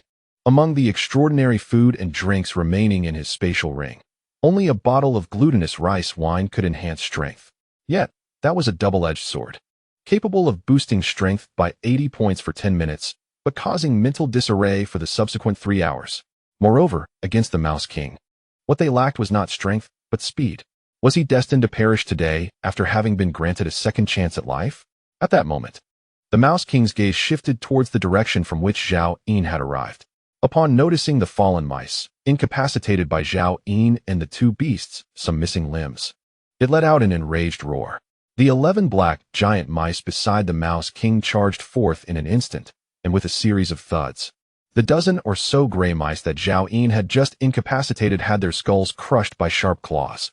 They were not rushing to rescue their fallen kin. Rather, they were there to execute. It was as if a sovereign were dealing with a vanquished general. At this moment, Zhao Yin could no longer concern himself with the contract beast legion. His sole desire was to preserve his own life. His only glimmer of hope lay within the cloaked tent. If Zhao Yin could manage to conceal himself within, he would find temporary safety. The cloaked tent boasted several hundred points of defense, a fortress that the current Mouse King could not breach. However, the challenge lay in the fact that they had pursued the rat horde for nearly 2 kilometers. Returning under the watchful gaze of the Mouse King was no simple task. With a thunderous roar, the Mouse King lunged toward Zhao Yin, having discerned that the human before him was the leader of this party. "Master, be cautious." Chapter 54, The Battle with the Mouse King. In that instant, the old bull swiftly turned, its massive form shielding Zhao Yin as it prepared to charge at the approaching Mouse King. A resounding crash echoed as the old bull collided with the Mouse King, causing it to stagger. This clash was merely a probing attack from the Mouse King. To its astonishment, it discovered that this E-rank old bull possessed strength that far surpassed its own tier. The white mouse king spiraled awkwardly through the air and, upon landing, shook its head, casting a wary glance at the water buffalo. Previously, it had underestimated the two mutated beasts before Zhao Yin, unaware that they both wielded dual abilities. In the next moment, the Mouse King surged forward once more, activating its powers, its form becoming a blur, akin to a streak of white lightning. Withdraw to the tent, Zhao Yin urgently conveyed through thought. He nestled himself behind the two mutated beasts, gradually retreating. The old bull, unable to back away in time, assumed a charging stance once more. With a thunderous crash, the old bull missed its target as the Mouse King deftly evaded, its claws slashing through the air, tearing the scales on the old bull's neck. Had it not been for the old bull's ironclad ability, its head would have surely been severed by this D-rank Mouse King. Meanwhile, the small monkey sought to assist, but ended up striking nothing but air, furiously pursuing the Mouse King instead. In the next heartbeat, the Mouse King circled behind the little monkey, its claws slicing through, leaving a gaping wound in the monkey's heavy armor, blood gushing forth in an instant. Without looking back, the little monkey swung its club in a desperate attempt. But the Mouse King vanished once again. In the next moment, it reappeared before Zhao Yin. He even caught a glimpse of mockery in the Mouse King's eyes as he hastily raised his mountain-splitting blade. The blade, enhanced with a speed modifier, barely allowed Zhao Yin to intercept the Mouse King's claws. With a resounding clash, the Mouse King's talons struck the blade, sending sparks flying. At this moment, the little monkey and the old bull turned their forms to charge once more, but the Mouse King swiftly disappeared from Zhao Yin's view. Rather than continuing its assault, it perched itself upon a nearby boulder, surveying Zhao Yin and the two beasts from above, as if toying with its prey. Zhao Yin's hands tingled with numbness from the impact, and as he glanced at the little monkey's torn armor and then at the blade in his hand, which bore a significant gash, his expression darkened further. The Rat King's claws have undoubtedly transcended the realm of D-grade equipment, reaching the formidable C-grade or higher.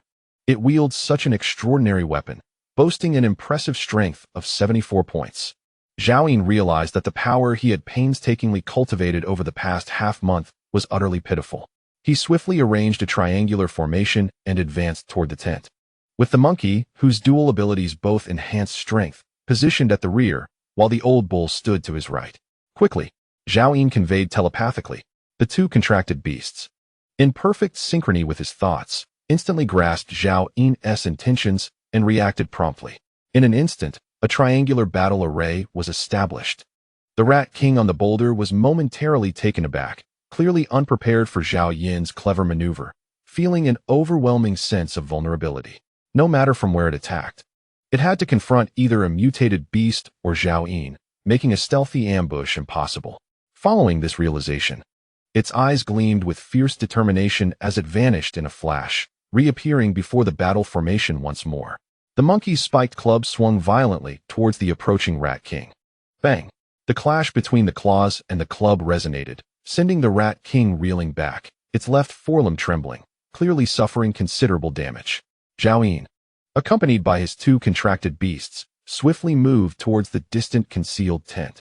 In the next moment, the Rat King circled rapidly to the opposite side of the triangular formation, lunging at Zhao Yin with its claws. Zhao Yin had no choice but to raise his mountain-splitting knife to meet the Rat King's strike. Boom! With a tremendous crash, Zhao Yin was sent flying.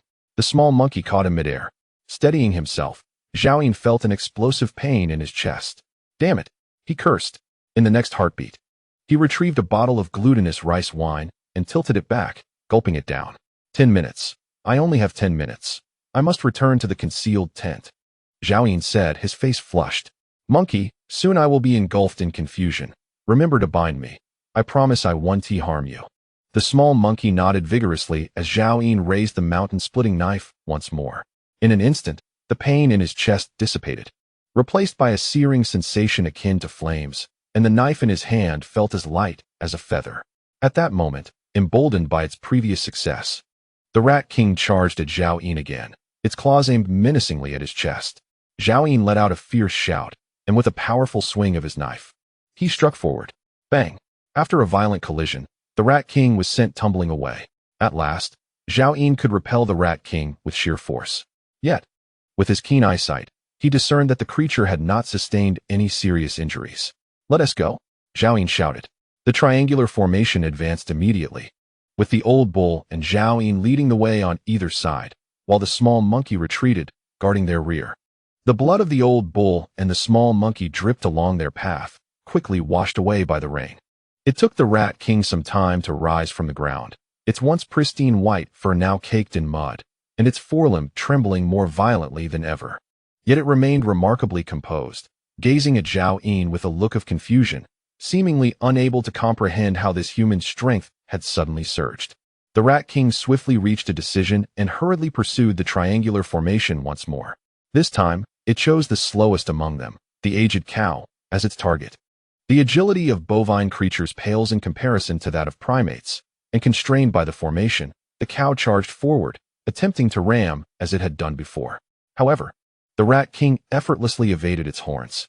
With a sharp sound, its claws sliced through the cow's armored hide, tearing away a substantial chunk of flesh. The cow let out a muffled groan of pain, blood streaming down its scalp into its single eye. At last, the Rat King had identified the weakness in this triangular formation. Zhao Yun glanced back to see the Rat King stuffing the piece of flesh, still adorned with skin, into its mouth, its cheeks bulging rapidly before it swallowed with a gulp. Zhao Yun's frustration had dissipated, replaced by a seething anger and deep concern for his contracted beast. "Monkey, do your utmost to assist the cow in its defense, but we must maintain the formation," Zhao Yun commanded loudly. The three of them understood that the longer they delayed, the greater the danger for the cow. Should the cow fall, they would lose one layer of defense, and the formation would collapse. Amidst the torrential downpour, the triangular formation trudged forward with great difficulty, while the Rat King relentlessly attacked the cow. At times, the monkey and Zhao Yun managed to intervene in time to deflect the blows. At other moments, the cow suffered direct cuts, with chunks of its flesh becoming the Rat King's meal right before their eyes. Before long, the cow's head and neck were exposed, revealing stark, white bones, its pace slowing. Had it not been a mutated beast, it would have succumbed to death countless times by now. 5 minutes later, they were less than 500 meters from the concealed tent. "Just a little longer, we are almost there," Zhao Yun said, his eyes reddening. In the next instant, the Rat King charged again. Zhao Yun swung his mountain-splitting blade, yet it merely grazed the Rat King's fur as it sliced through the air. The monkey also raised his wolf fang mace, intending to block the Rat King's assault on the cow, but with a resounding thud, the Rat King surprisingly did not dodge, instead absorbing the blow with one of its forepaws. In an instant, its other forepaw lunged forward, the sharp claws piercing directly into the cow's lone eye, extracting the eyeball with a swift motion. With its strike successful, the Rat King retreated, halting 30 meters away from the triangular formation. The Rat King stood upright on its hind legs, roaring as if in provocation. Ignoring the blood dripping from its injured forelimb, it consumed the cow's eye, its cheeks swelling as if savoring the delicacy. Chapter 55. Slaying the Rat King. The cow, now deprived of its eye, merely let out a muffled groan. Having grown numb to the pain, it weakly transmitted a thought to Zhao Yun. "Master, the cow may no longer be able to follow you." It had become completely blind, and defending the triangular formation was now an insurmountable challenge. Just when Zhao Yun believed he had reached a dead end, a sudden cry pierced through the air. Emanating from over 400 meters away, it was Song Xiaodao. "Ah, help! Such a large rat! Zhao Yun, where are you?" Turning to look, he faintly discerned through the rain curtain a gigantic black rat, comparable in size to the White Rat King, fiercely assaulting the concealed tent. The gray rats Zhao Yun had previously controlled had all been crushed to pulp. 11 smaller giant rats stood guard beside the black rat, also attacking the hidden shelter. Rat King, D-class mutated beast, strength 75, agility 87, stamina 58, defense 84, spirit 10, bloodline talent. Earth escape, another Rat King. Zhao Yun's heart plummeted to the depths of despair. If he struggled against one White Rat King, how could he possibly contend with another D-class foe? The only solace was that this black rat's abnormal ability was not combat-oriented. If it faced the little monkey, it could easily be overwhelmed due to its dual combat abilities. However, with the White Rat King present, Zhao Yun could only fantasize. The current situation was dire, exacerbating his plight with no retreat in sight. He had envisioned his demise in the apocalypse, but never anticipated it would come so swiftly. These two Rat Kings, products of countless subordinates' resources, had reached D-class within a mere half-month, resources that even Zhao Ying could not compare to. He never expected to encounter them at this juncture. Damn it! In his despair, Zhao Yin's ferocity ignited, and he shouted at the little monkey, "No more formations.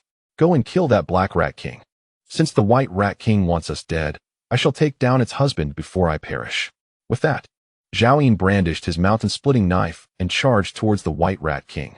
The little monkey, resolute, glanced at the gravely injured old bull beside it, then promptly shed its tattered heavy armor. Its dual abilities surged to their utmost, racing towards the black rat king.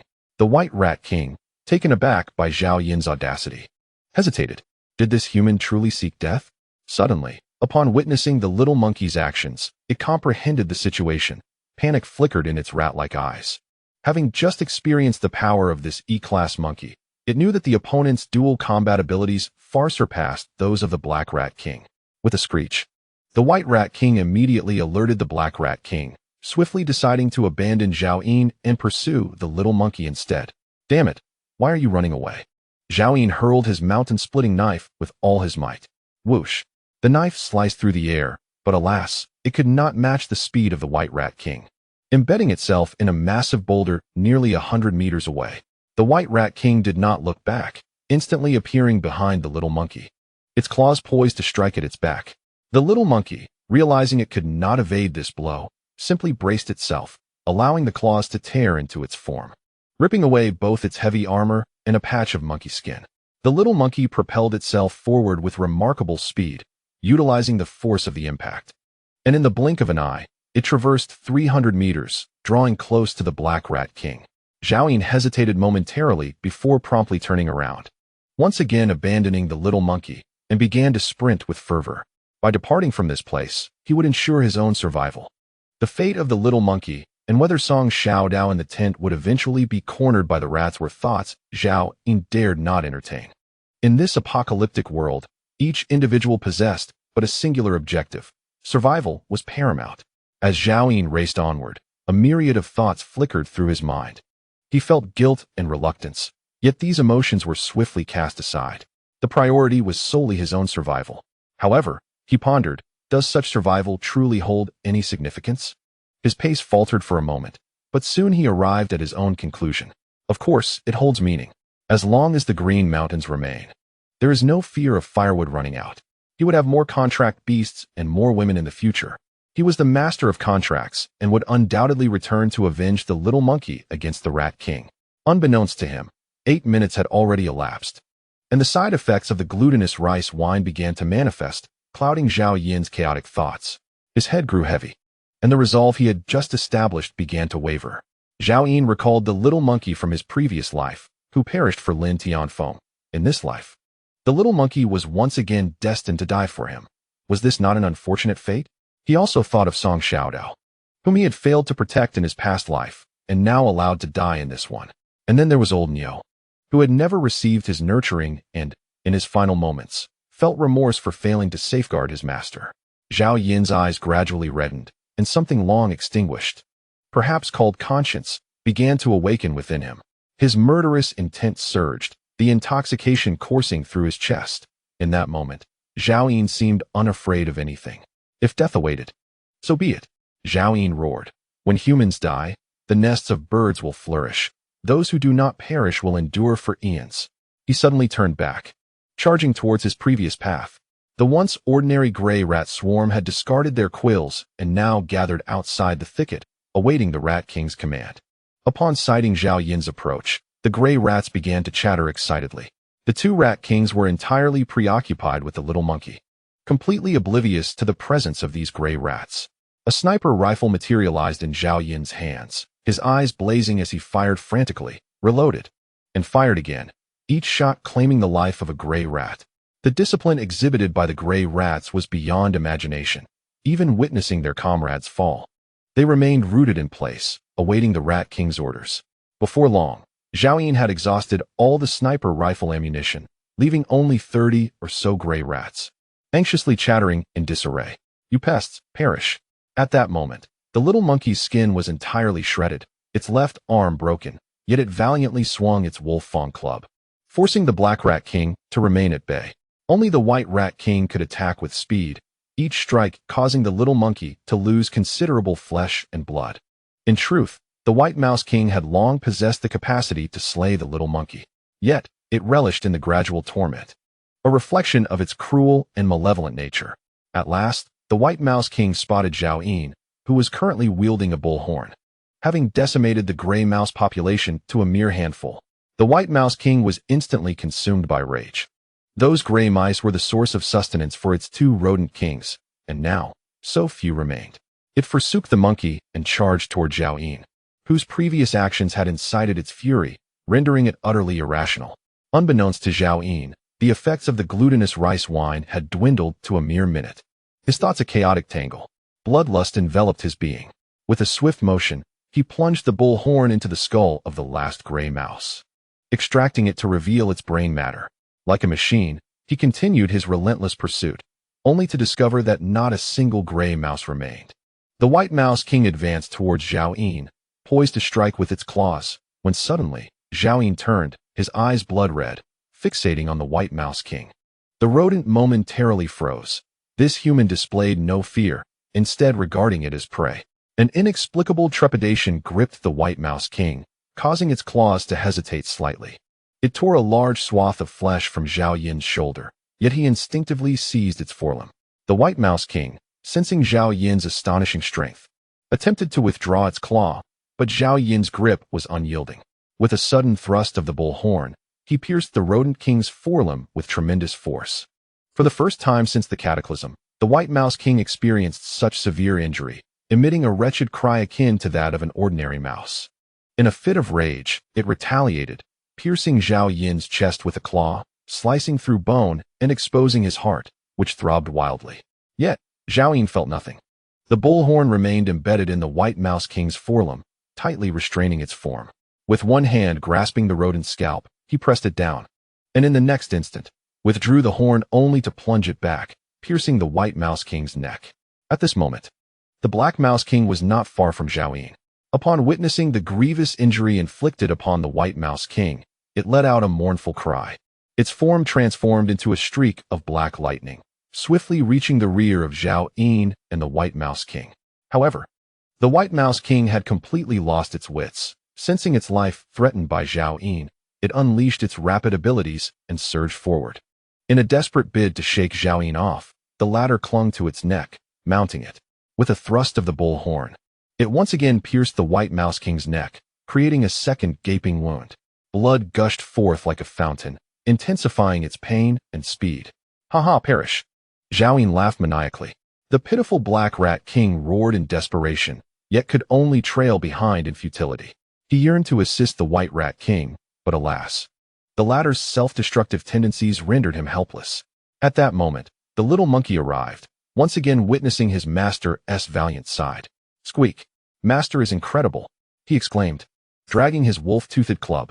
Despite having only one arm, he still shouted with unrestrained excitement. "Master is the most formidable in the world." Immediately, the little monkey forcefully invigorated himself, unlocking his dual abilities to their utmost potential, and swiftly pursued the Black Rat King. The agility of the Black Rat King was rated at 87 points, while the little monkey's base agility was 40. However, the ability to grow in size doubled his base agility, and the Fury ability doubled it once more, allowing him to surpass the D-class mutated beast, the Black Rat King. In terms of strength, the Black Rat King was no match for the little monkey. This exemplified the might of a dual-ability mutated beast.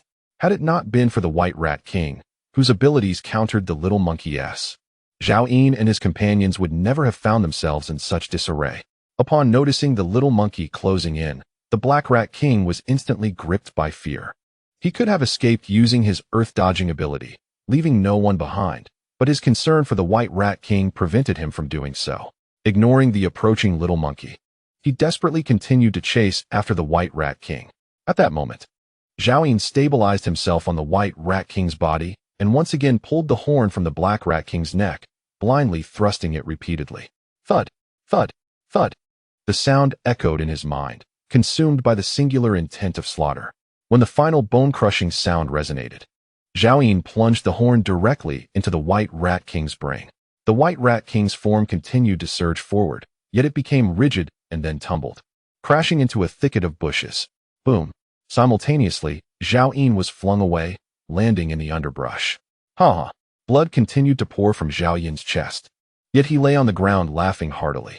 His chaotic thoughts rendered him oblivious to the passage of time and place. He did not know why he laughed, but he felt an overwhelming joy.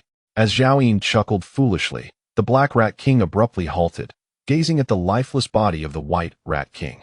He sensed that his wife had drawn her last breath.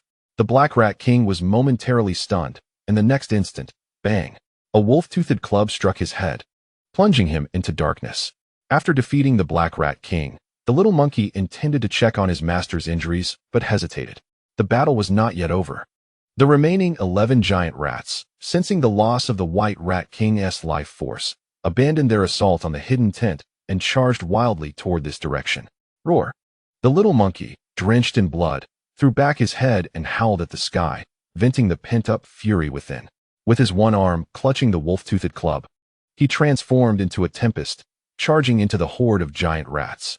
In that moment, the one-armed little monkey resembled a deity of death. The 11 colossal rats displayed varying speeds, their chaos ignited by the demise of their king.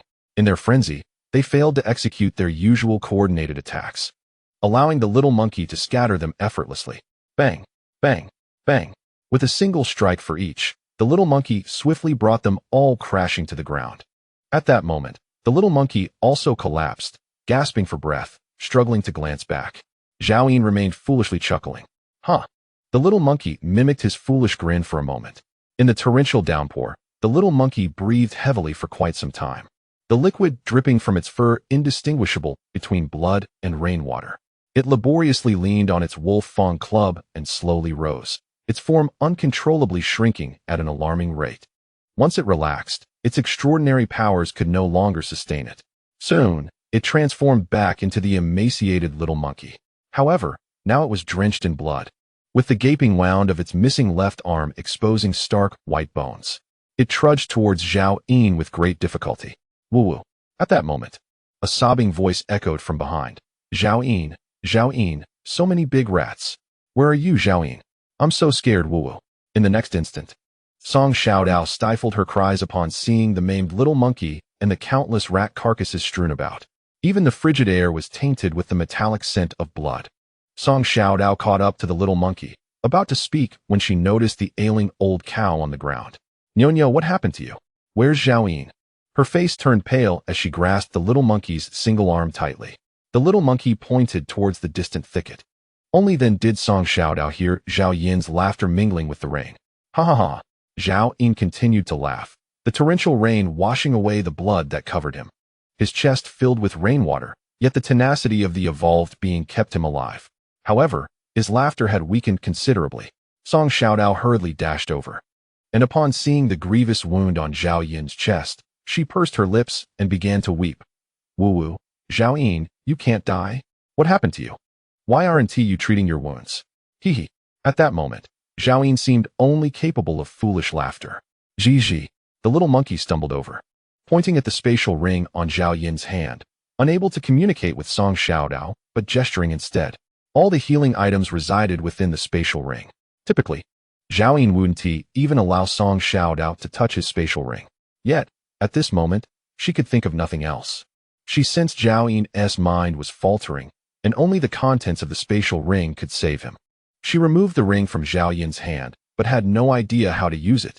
Little monkey, do you know how to use it? Song Xiaodao inquired. Gigi. The little monkey shook its head. In truth, all spatial equipment produced by the star crystal could only be wielded by humans, with no other recourse. Song Xiaodao mimicked Zhao Yin, slipping the ring onto her finger, and in the next moment, she immediately felt the myriad of items within. A bountiful harvest of chestnuts, chestnut leaves, and 48 ears of corn. A heap of corpses. Only 3 bottles of spring water remain. For the past week, 1 bottle has been consumed daily to protect the roots of that chestnut tree.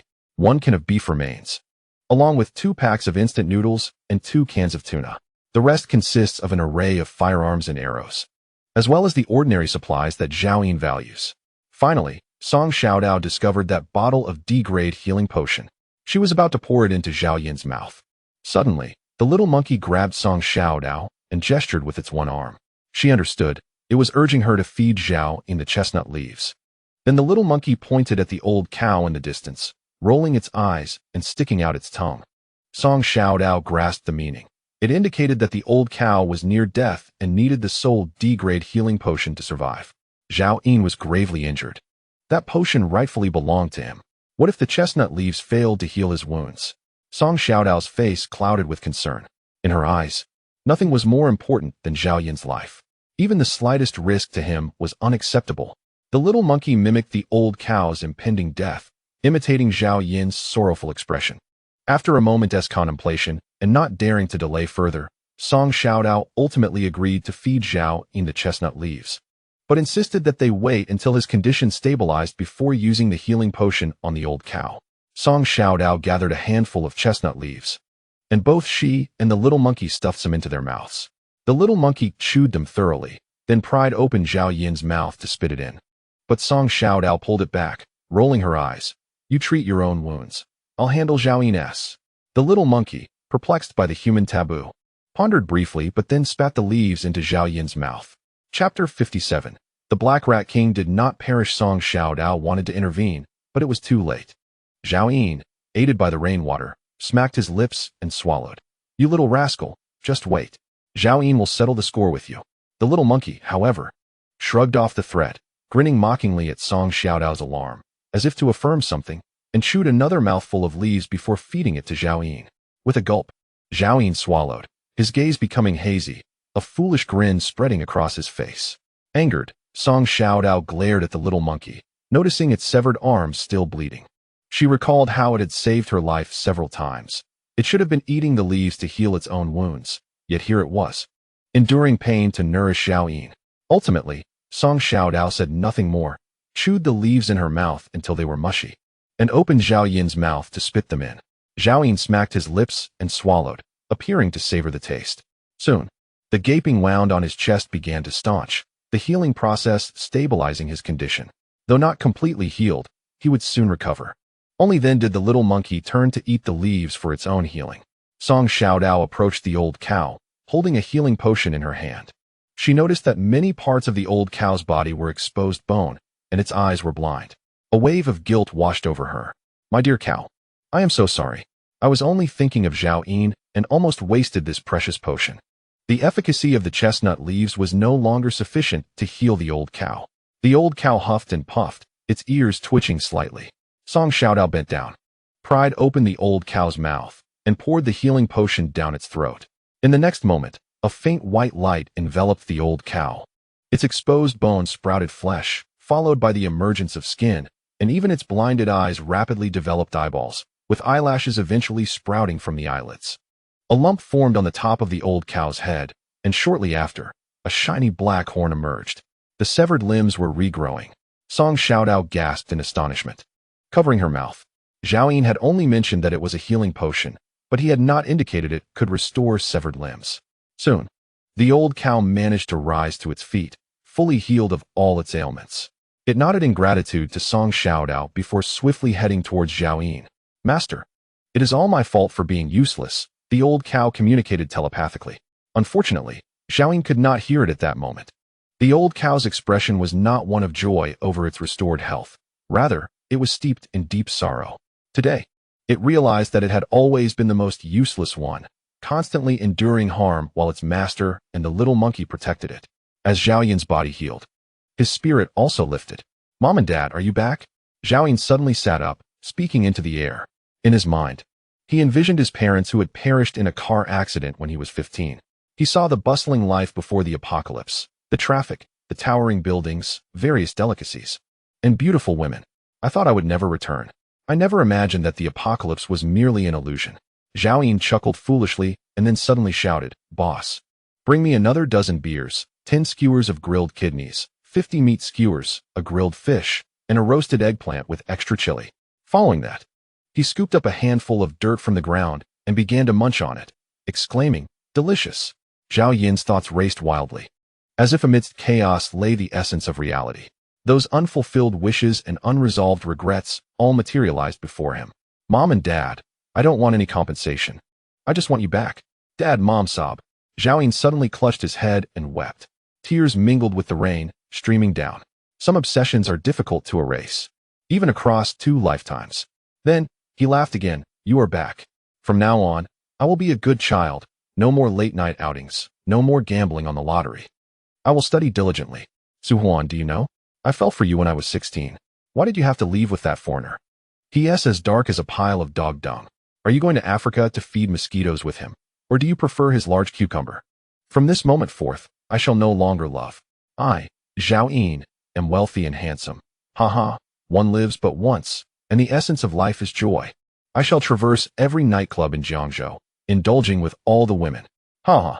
Zhao Yin laughed heartily, then suddenly sprang up from the ground, ripping off his tattered women's suit and military jacket. Next, he removed his trousers as well. Clad only in fishnet stockings, Zhao Yin dashed into the storm, leaping with exuberance. Soon, he halted, swaying his hips and dancing gracefully through the muddy terrain. At that moment, Song Xiaodao's jaw dropped. At that moment, old Neo was left in utter disbelief. At that moment, the little monkey finally recalled Zhao Yin's earlier words. When my thoughts become chaotic, remember to bind me. The little monkey sprinted forward, seized a vine, and quickly approached Zhao Yin from behind, binding his hands and feet. Yet, Zhao Yin, being an E-level evolved, was not to be restrained by mere vines. Even without the enhancement of glutinous rice wine.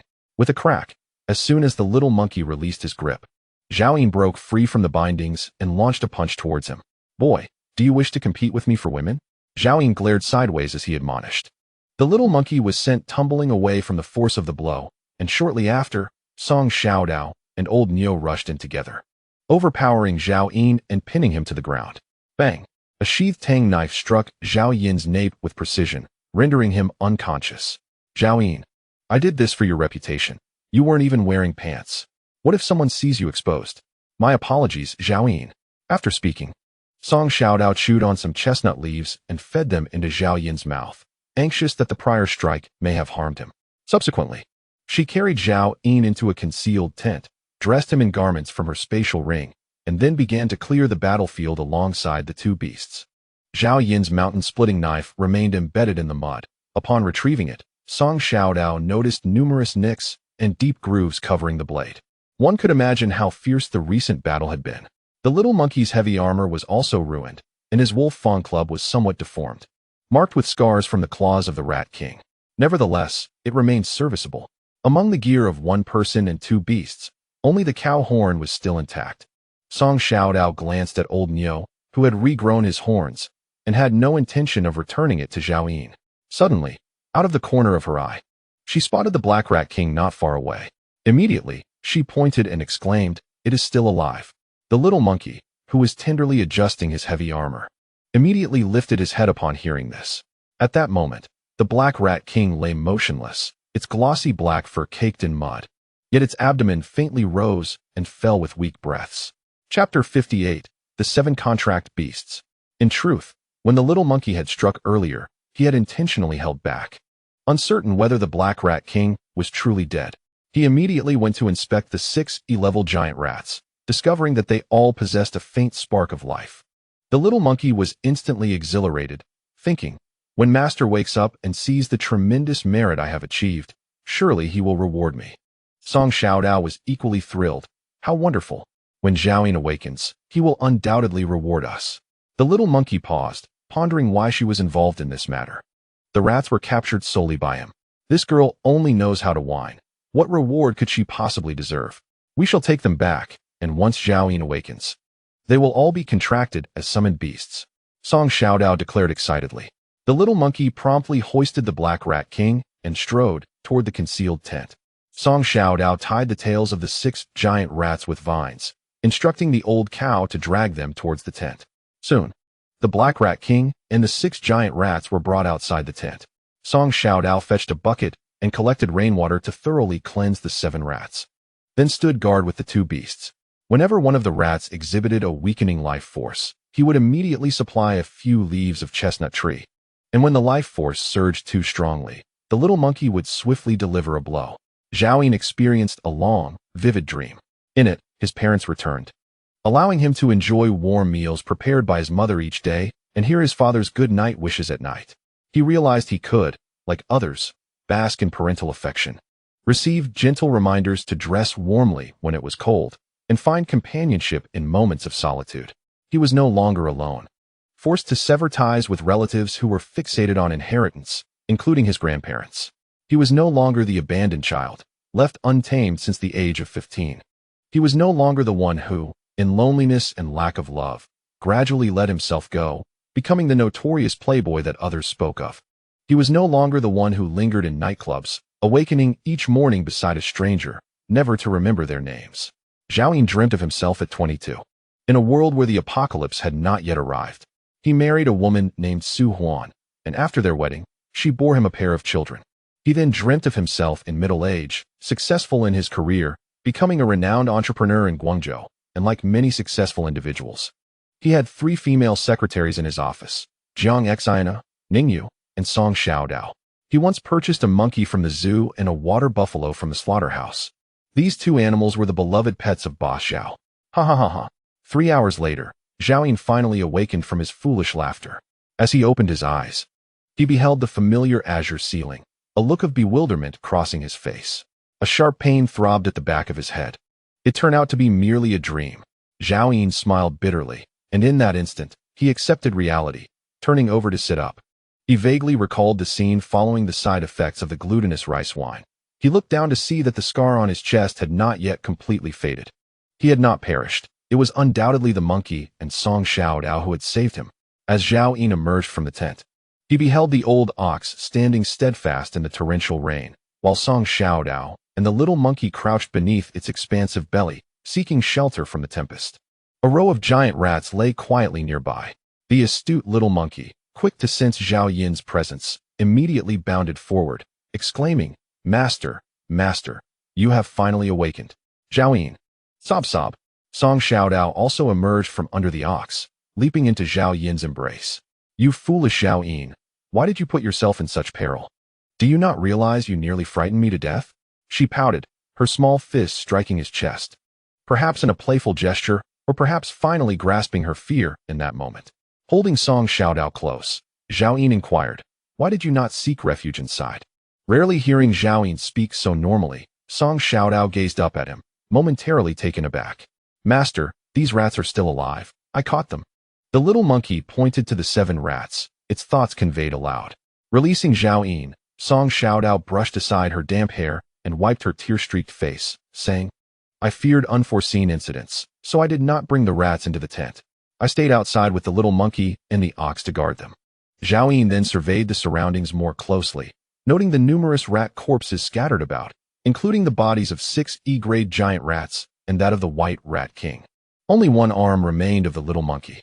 Zhao Yun reached out to pat the little monkey's head, saying, "Next time, when a healing potion is produced, I will treat you." The little monkey leaped joyfully around Zhao Yun, praising, "Master will surely concoct a healing potion.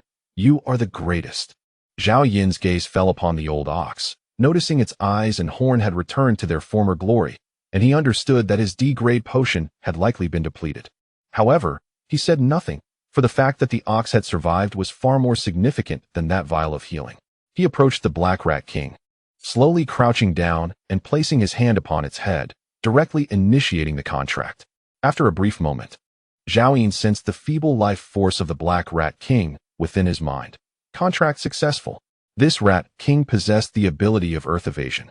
Although its combat prowess was vastly inferior to that of the deceased White Rat King, it would enable Zhao Yun to endure longer. In truth, the value of this Black Rat King was, to Zhao Yun, even greater than that of the White Rat King. Had it not been for the Black Rat King's concern for the White Rat King's fate, even 100 little monkeys would have failed to capture it. Next, Zhao Yun intended to tend to the Black Rat King's injuries. He reached for his ring, only to find his fingers empty. "Zhao Yun, this is your spatial ring," Song Xiaodao exclaimed, removing the ring from her own hand and offering it to him. "Earlier, when you fell unconscious, the little monkey and the others were too severely injured, and I could only—" Zhao Yun waved his hand, interrupting her. "You did splendidly. Once I create the next spatial ring, it shall be your reward." Song Xiaodao immediately embraced his arm in excitement. "Really? Then you must create it soon. Such matters depend on fate. Perhaps you should pray to the Bodhisattva morning and night. Zhao Yin remarked, shifting the conversation. Song Xiaodao immediately released Zhao Yin's arm, clasped his hands together, and knelt on the ground, closing his eyes in silent prayer. Zhao Yin smiled and commanded, "Monkey, bring me the corpse of that white rat king." The flesh of advanced mutated beasts holds the same significance for lower-tier mutated beasts as evolutionary serums do for human enhancers, unlocking latent genetic potential and enhancing strength based on their level. The only drawback is the necessity for prolonged and substantial consumption, which is not as swift as the development of human potential through evolutionary agents. Zhao Yin recalled the deep bond the Black Rat King shared with the White Rat King. Now that it had become his contracted beast, it would be prudent not to skin it in its presence. The little monkey chattered and scampered off. Soon, nearly 2 tons of the White Rat King was dragged back by the monkey by its tail. Zhao Yin swiftly produced his mountain-splitting knife and began the dissection, first carefully removing the 4 sharp claws of the White Rat King along the joints. The claws were so sharp they could easily rend D-grade heavy armor, nearly damaging Zhao Yin's knife in the process, certainly comparable to a C-grade weapon. Zhao Yin solemnly stored them in his spatial ring, then proceeded to skin the creature. With a defense rating of 82 points, the rat's hide was formidable. For context, the monkey's initial heavy armor defense was only 60 points, a stark contrast in capability.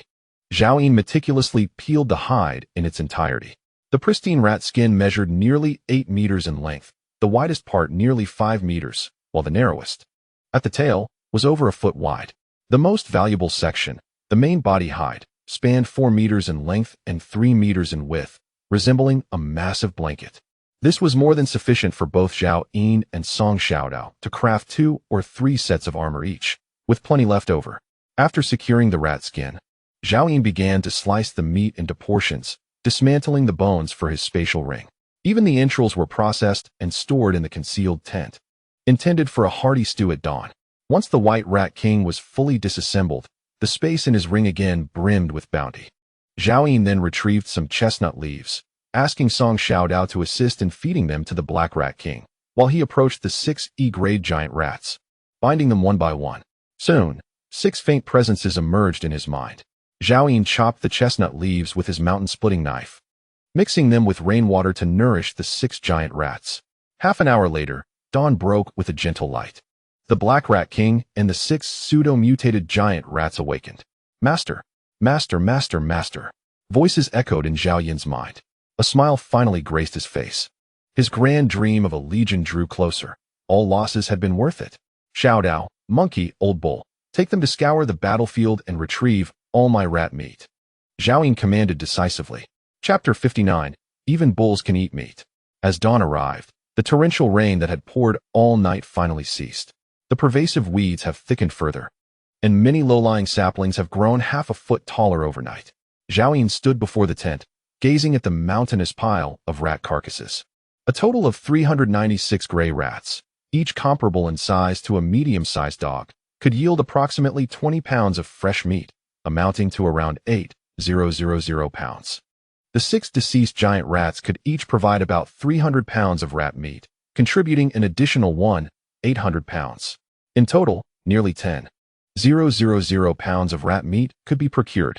Regrettably, however, all of this flesh belongs to pseudo-mutant beasts, incapable of augmenting the strength of true mutant beasts.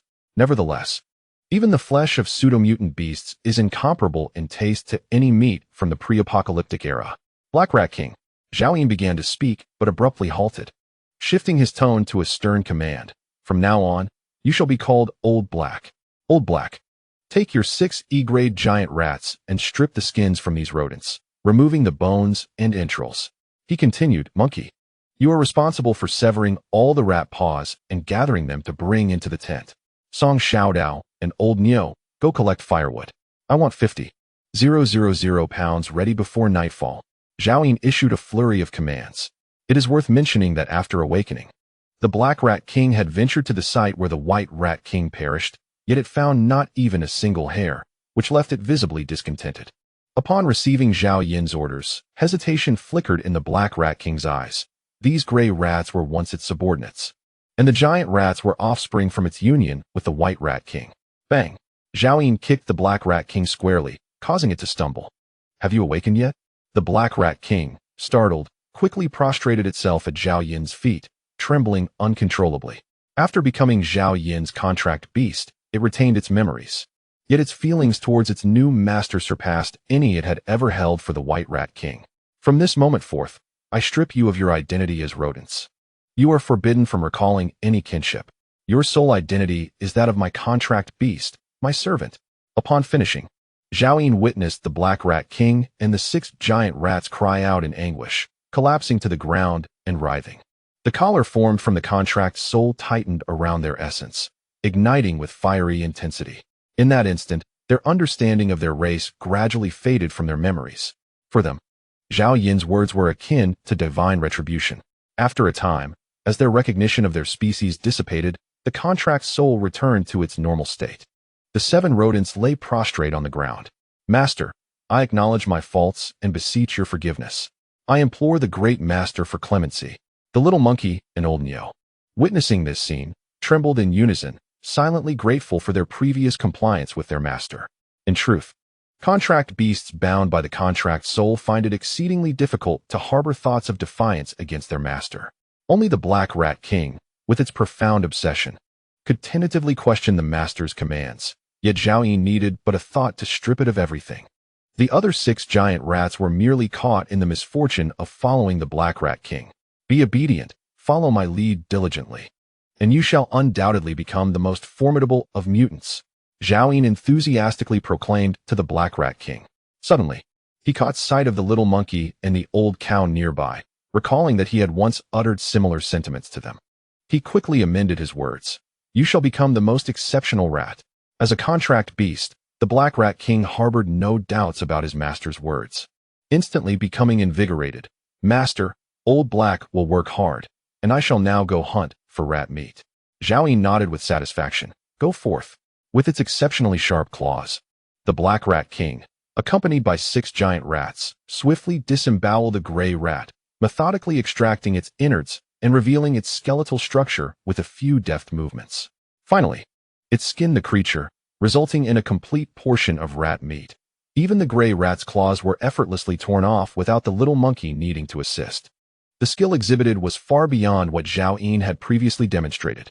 Seeing this, Zhao Yin felt a profound sense of relief and decided to instruct the little monkey to accompany the old cow and Song Xiaodao to gather firewood.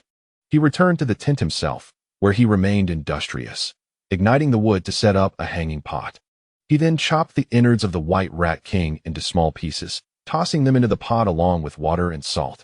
Often, the finest ingredients require only the simplest of cooking methods. Soon, a rich aroma of meat wafted through the air. Outside the tent, the dawn was breaking, and the once sodden ground began to show signs of dryness. Many craters had been filled with mud washed away by rainwater. The world remained desolate, yet it appeared significantly more level. At least it no longer seemed riddled with scars. Song Xiaodao returned, bouncing with energy, followed closely by the transformed little monkey and old cow, both burdened with several thousand pounds of freshly cut wood. What is that delightful aroma? Song Xiaodao inquired. Sniffing the air, Zhao Yin had not concealed the tent, and the enticing scent spread outward.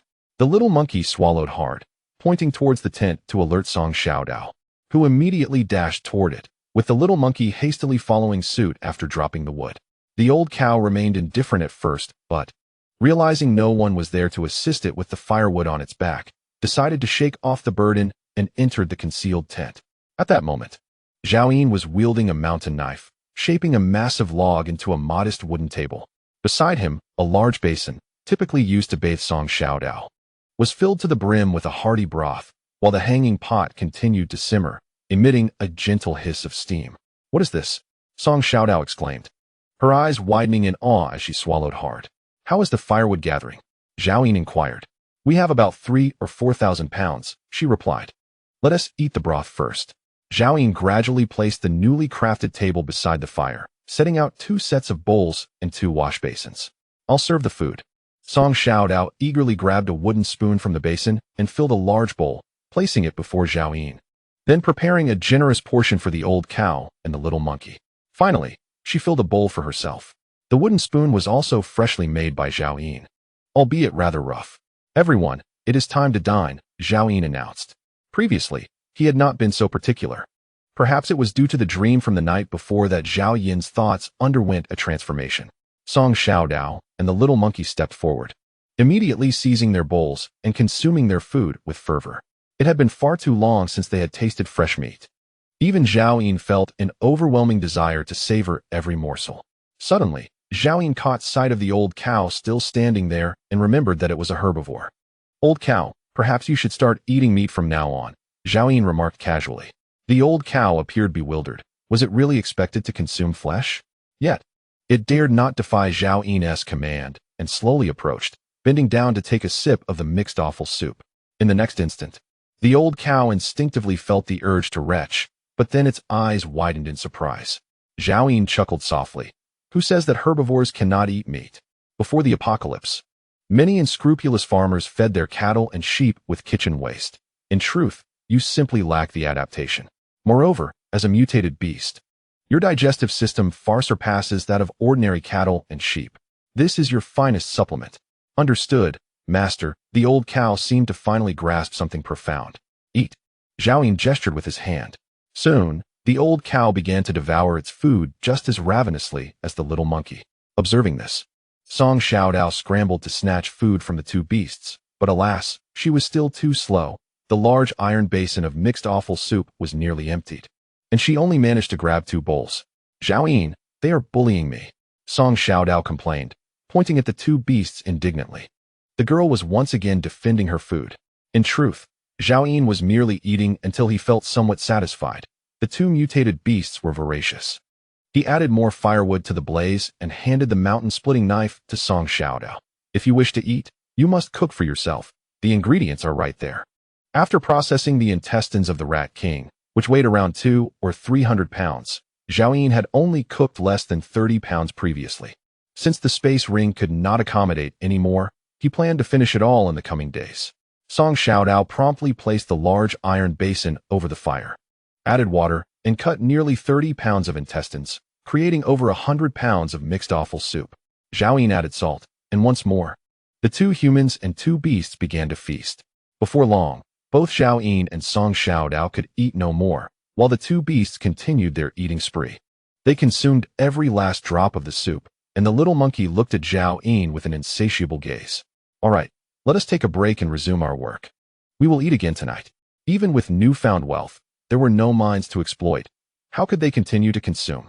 The old cow immediately turned its gaze away and lay down to rest, and even the usually lively little monkey seemed to suddenly succumb to drowsiness, closing its eyes to doze off. After several minutes, their once full bellies visibly shrank. "Zhao Yin, look at them!" Song Xiaodao exclaimed in astonishment, pointing at the 2 beasts. Zhao Yin raised his hand slightly to silence her and activated his true sight. Chapter 60. Handling the Spoils. Growth Stage Mutant Monkey. E-Class Mutant Beast. Strength 42. Agility 47. Stamina 48. Defense 35. Spirit 15. Bloodline Talent. Enlargement. Frenzy. Fire Control. Adult Water Buffalo. E-Class Mutant Beast. Strength 45. Agility 44. Stamina 50. Defense 66. Spirit 8. Bloodline Talent. Colossal Strength. Iron Armor. A sumptuous broth crafted from the flesh of mutant beasts resulted in a remarkable enhancement of 5 points in agility, 2 points in strength, and 3 points in defense for each beast. Indeed, the most effective method for the growth of mutant beasts is the consumption of high-quality mutant meat. Should the entirety of the Rat King's flesh be consumed in the future, it is anticipated that it would sufficiently unlock their E-Class potential to its zenith. Zhao Yin employed his true sight to observe Song Xiaodao. Her attributes remained unchanged. Everything was as it had been in his previous life. The consumption of mutant beast meat by humans does not yield rapid attribute enhancement. Half an hour later, both beasts awakened. "Let us begin our tasks," Zhao Yin instructed. He promptly rose to accompany Song Xiaodao in gathering firewood, leaving Zhao Yin alone within the tent. Suddenly, he recalled that he possessed a can of beef. Thus, he retrieved it. With the current abundance of meat, there was no longer any need to retain the can. Upon opening it and consuming its contents, he checked his attributes and confirmed a slight increase in strength. Subsequently, Zhao Yin tidied the utensils and took out the skin of the white Rat King, meticulously cutting it into pieces to be hung within the tent for drying. preparing to craft leather armor afterward.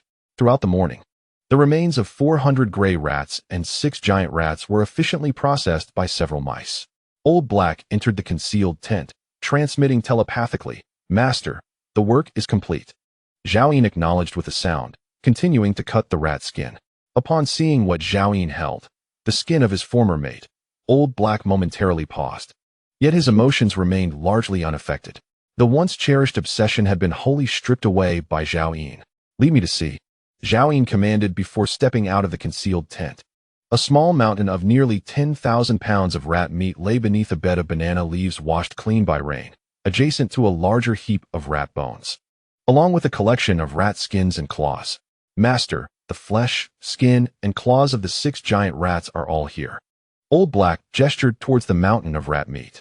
Behind it lay the remnants of disassembled E-class giant rats.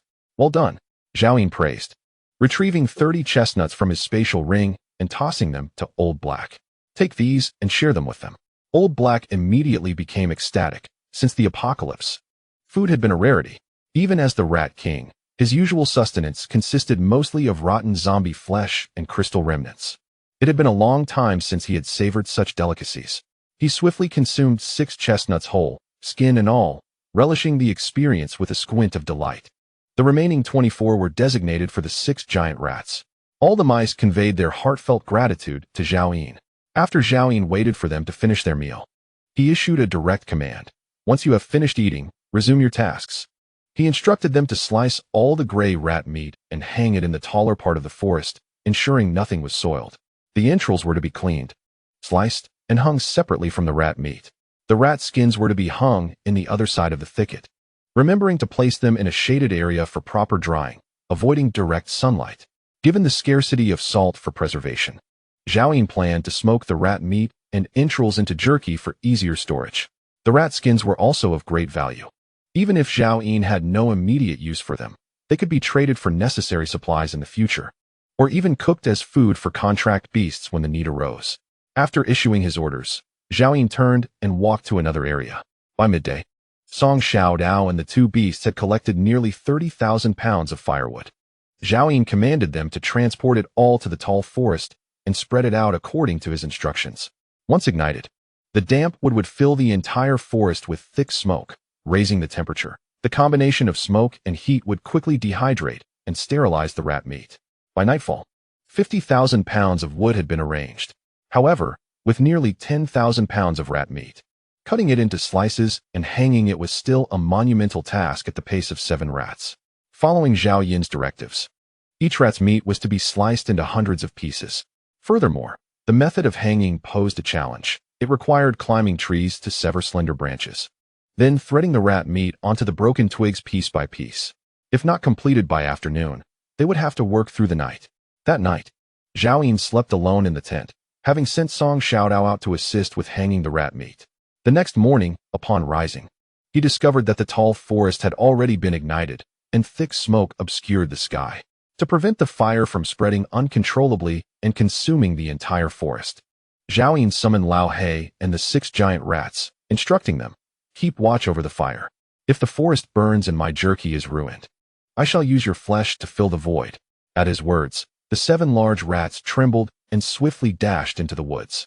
The process of smoking the jerky was lengthy, and as Zhao gazed upon the pile of rat bones, he noticed remnants of flesh, tendons, marrow, and brittle bones still clinging to them.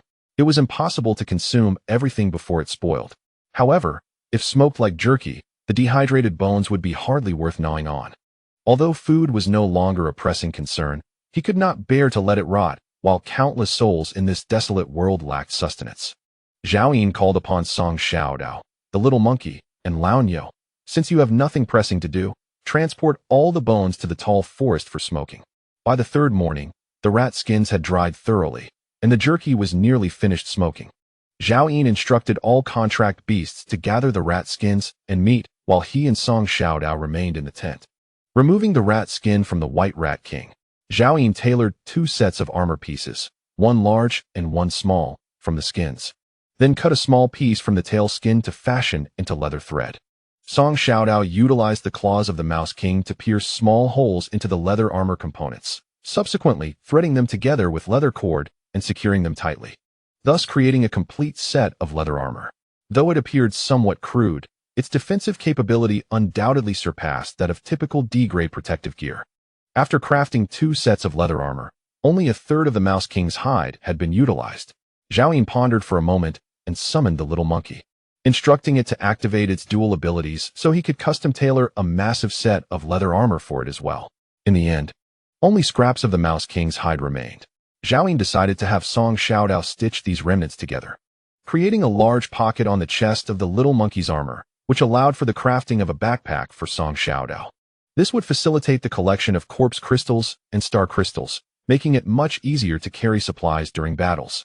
Next, he examined all the claws of the Mouse King and discovered that while the 2 hind claws were indeed quite sturdy, they lacked sharpness. He had yet to devise a method for their use. However, the 2 foreclaws were undoubtedly formidable weapons. Each of the 8 claw blades measured 2 feet in length, glinting ominously like short swords. Zhao Yun promptly disassembled the 8 claw blades from the 2 foreclaws, distributing one to both Song Xiaodao and the little monkey for future melee combat. He then located the 2 segments of the Mouse King's foreleg bones and affixed them to the other 2 claw blades, with a transformation into long swords. He distributed one to both the little monkey and Song Xiaodao as well. The Wolf Fang Club and the Chip Tang sword were confiscated without hesitation. Following that, Zhao Yun fashioned 2 long swords for himself as reserves, while the remaining 2 Mouse King claw blades were designated for use as short swords. All right, go help with collecting the mouse meat. Zhao Yun waved his hand. The little monkey, having shrunk its form, removed its new leather armor and, treating it like a precious treasure, carefully bundled it with a leather strap and secured it to its back. The short Mouse King claw was tucked into its waist belt, while the longer one was grasped in its hand. It then joyfully hopped out alongside Song Xiaodao. After a busy morning, Zhao Yun was preparing to rest when suddenly, Song Xiaodao returned breathlessly. Zhao Yun, Lao He and the others have caught a few thieves. Chapter 61. Interrogation: Who dares to steal my possessions? Be they human or beast? Zhao Yun inquired. It's a few people, Song Xiaodao responded. Zhao Yun swiftly concealed the Mouse King claws and followed Song Xiaodao out of the concealed tent. From a distance, he spotted 3 men crouched with their hands over their heads, surrounded by a group of contract beasts, all trembling in fear. Zhao Yun approached them with deliberate steps. Master, they just consumed quite a bit of jerky and were preparing to pack some to take away. Old Neo conveyed telepathically upon Zhao Yun's arrival. Zhao Yun kicked one of the men to the ground with a thud, followed by a resounding slap to the face. How dare you? The mouse horde I fought for with my life was not meant for you to feast upon. Zhao Yun scolded vehemently. In his 2 lifetimes, the only things he despised more than mundane life and his brother-in-law were thieves. The man covered half of his swollen, crimson face with his hand and looked up at Zhao Yun. Upon realizing Zhao was human, the terror on his face lessened slightly. I apologize, brother. We truly did not know these jerky pieces belonged to you. Did you not know? Is that justification for consuming it indiscriminately? Do you expect meat to sprout from trees? Zhao Yun kicked out. Crack. Several of the man's ribs were shattered from the force of the blow. Speak. How did you come here? Zhao Yun commanded. His brutality was not a facade, but a habit honed over 7 years in a former life. In the apocalypse, humanity could sometimes be more terrifying than the majority of zombies. The jerky, made from nearly 10,000 pounds of fresh meat, was sufficient to drive anyone, any faction, to ruthless measures. We reside in a cave a kilometer away. Earlier, our leader saw smoke rising from here and sent us to investigate. Please don't hit me. We didn't mean to steal. We were just so hungry. The man stifled his pain and spoke hastily. Are there others? Zhao Yun inquired. Yes, there are a few more. The man seemed intent on concealing something. How many more? Zhao Yun bent down and seized his ear, applying slight pressure, causing the man's ear to tear, eliciting a scream. Please don't hit me. I beg you, grandfather. I will tell you everything. Zhao Yun released his grip and instructed Song Xiaodao. Take the other 2 away and interrogate them separately. Whoever lies, we shall turn into jerky for the rats. The 3 men cast anxious glances at the old black and its companions, trembling even more violently. After Song Xiaodao enlisted the help of Little Monkey to escort the 2 men away, Zhao Yun settled onto a stone, retrieved a cigarette, lit it, and took a drag. Now speak. The man, no longer daring to play tricks, divulged everything. Before the apocalypse, They had been employees of a lending company, and on the day the calamity struck, they were on a team-building trip to Dawei Mountain. When the meteor shower erupted, their hotel was conveniently situated near a natural cave. Consequently, most of their company perished under the falling meteors, leaving only 45 young individuals who managed to flee and take refuge in the cave. Inside the cave was a small pond, teeming with ornamental fish, which allowed the group of youths to survive. However, they soon exhausted the fish supply and were too frightened to venture far due to the hordes of zombies. This very morning, their leader noticed smoke rising from this area and speculated that, given the heavy rain a few days prior, there wouldn't be a forest fire. Thus, he presumed it was likely humans and dispatched them to investigate. And thus, the incident of thievery ensued. "We were merely starving, brother. I implore you to spare us this time." The man knelt on the ground, clutching his ribs in agony, his face contorted. Zhao Yun inwardly scoffed. "Had you not been caught by me, would you have returned to inform your leader, who would then come to visit me, and my jerky?" Realizing his truth had been exposed, the man's expression changed dramatically, and he hastily protested. "Brother, you misunderstand. We were merely seeking a little fortune. How could we dare to be greedy?" Zhao Yun merely smiled, turning to walk towards the concealed tent. At this moment, Song Xiaodao had finished interrogating the other two men, whose confessions were fundamentally consistent with Zhao Yun's understanding. "How should we deal with these three? Shall we turn them into jerky for Dahei?" Song Xiaodao inquired. "There are still over 40 of them. They've likely already learned about the jerky. Leaving them behind would ultimately pose a threat." Zhao Yun squinted his eyes and replied, "Let the monkeys and Dahei pack all the jerky, entrails, and bones in rat skins. We shall rest in their cave tonight." "Hasn't the news yet returned?" Song Xiaodao questioned. "Do you truly trust everything these three have said?" Zhao Yun countered. Song Xiaodao immediately grasped the implication. Perhaps they had prepared for capture prior to being apprehended, arranging for someone to relay the message back and agreeing on a uniform testimony. A smile graced her face as she asked, "Zhao Yun, do you think there will be girls in that cave? Might they be wearing beautiful clothes?" They had just confessed that all 45 individuals were men, but that statement could not be fully trusted either. "I will send the contractual beasts to gather supplies right away." With that, Song Xiaodao dashed outside. After the fresh meat had been dried, approximately 4,000 pounds of jerky was produced, while the entrails yielded around 300 to 400 pounds. Notably, there was a heap of bones. When fresh, they still bore some meat and sinew, yet after drying, the edible portions significantly diminished, appearing almost indistinguishable from mere bones. Zhao Yun selected a leg bone to crack open. The marrow inside had transformed into a thin layer of oily skin. Indeed, everything transpired as anticipated.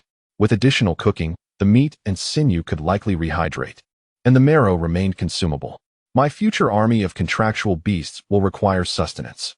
Zhao Yun instructed the contractual beasts to pack all this refuse in rat skins. The total comprised approximately 8,000 pounds of rat skins, rat bones, rat jerky, dried entrails, and all the rat paws. Zhao Yun ordered Dahei to carry 2,000 pounds, with each of the 6 giant rats burdened with 800 pounds. At this time, each rat was enveloped by a mountain of supplies, with bundles of rat skins pressing against their necks and heads. Even Dahei's tail was tied with 200 pounds of rat bones. Had Zhao Yun not been concerned about it relieving itself, that charcoal stick would have also suffered. Ultimately, there remained over 1,300 pounds of the least valuable rat bones. Zhao Yun turned to the old cow and instructed the little monkey to load it up. The old cow lamented, "Master, I have already carried thousands of pounds of supplies. Any more will hinder my movement. Old cow, you must understand. Once my army of contractual beasts is established, you will be the greatest benefactor.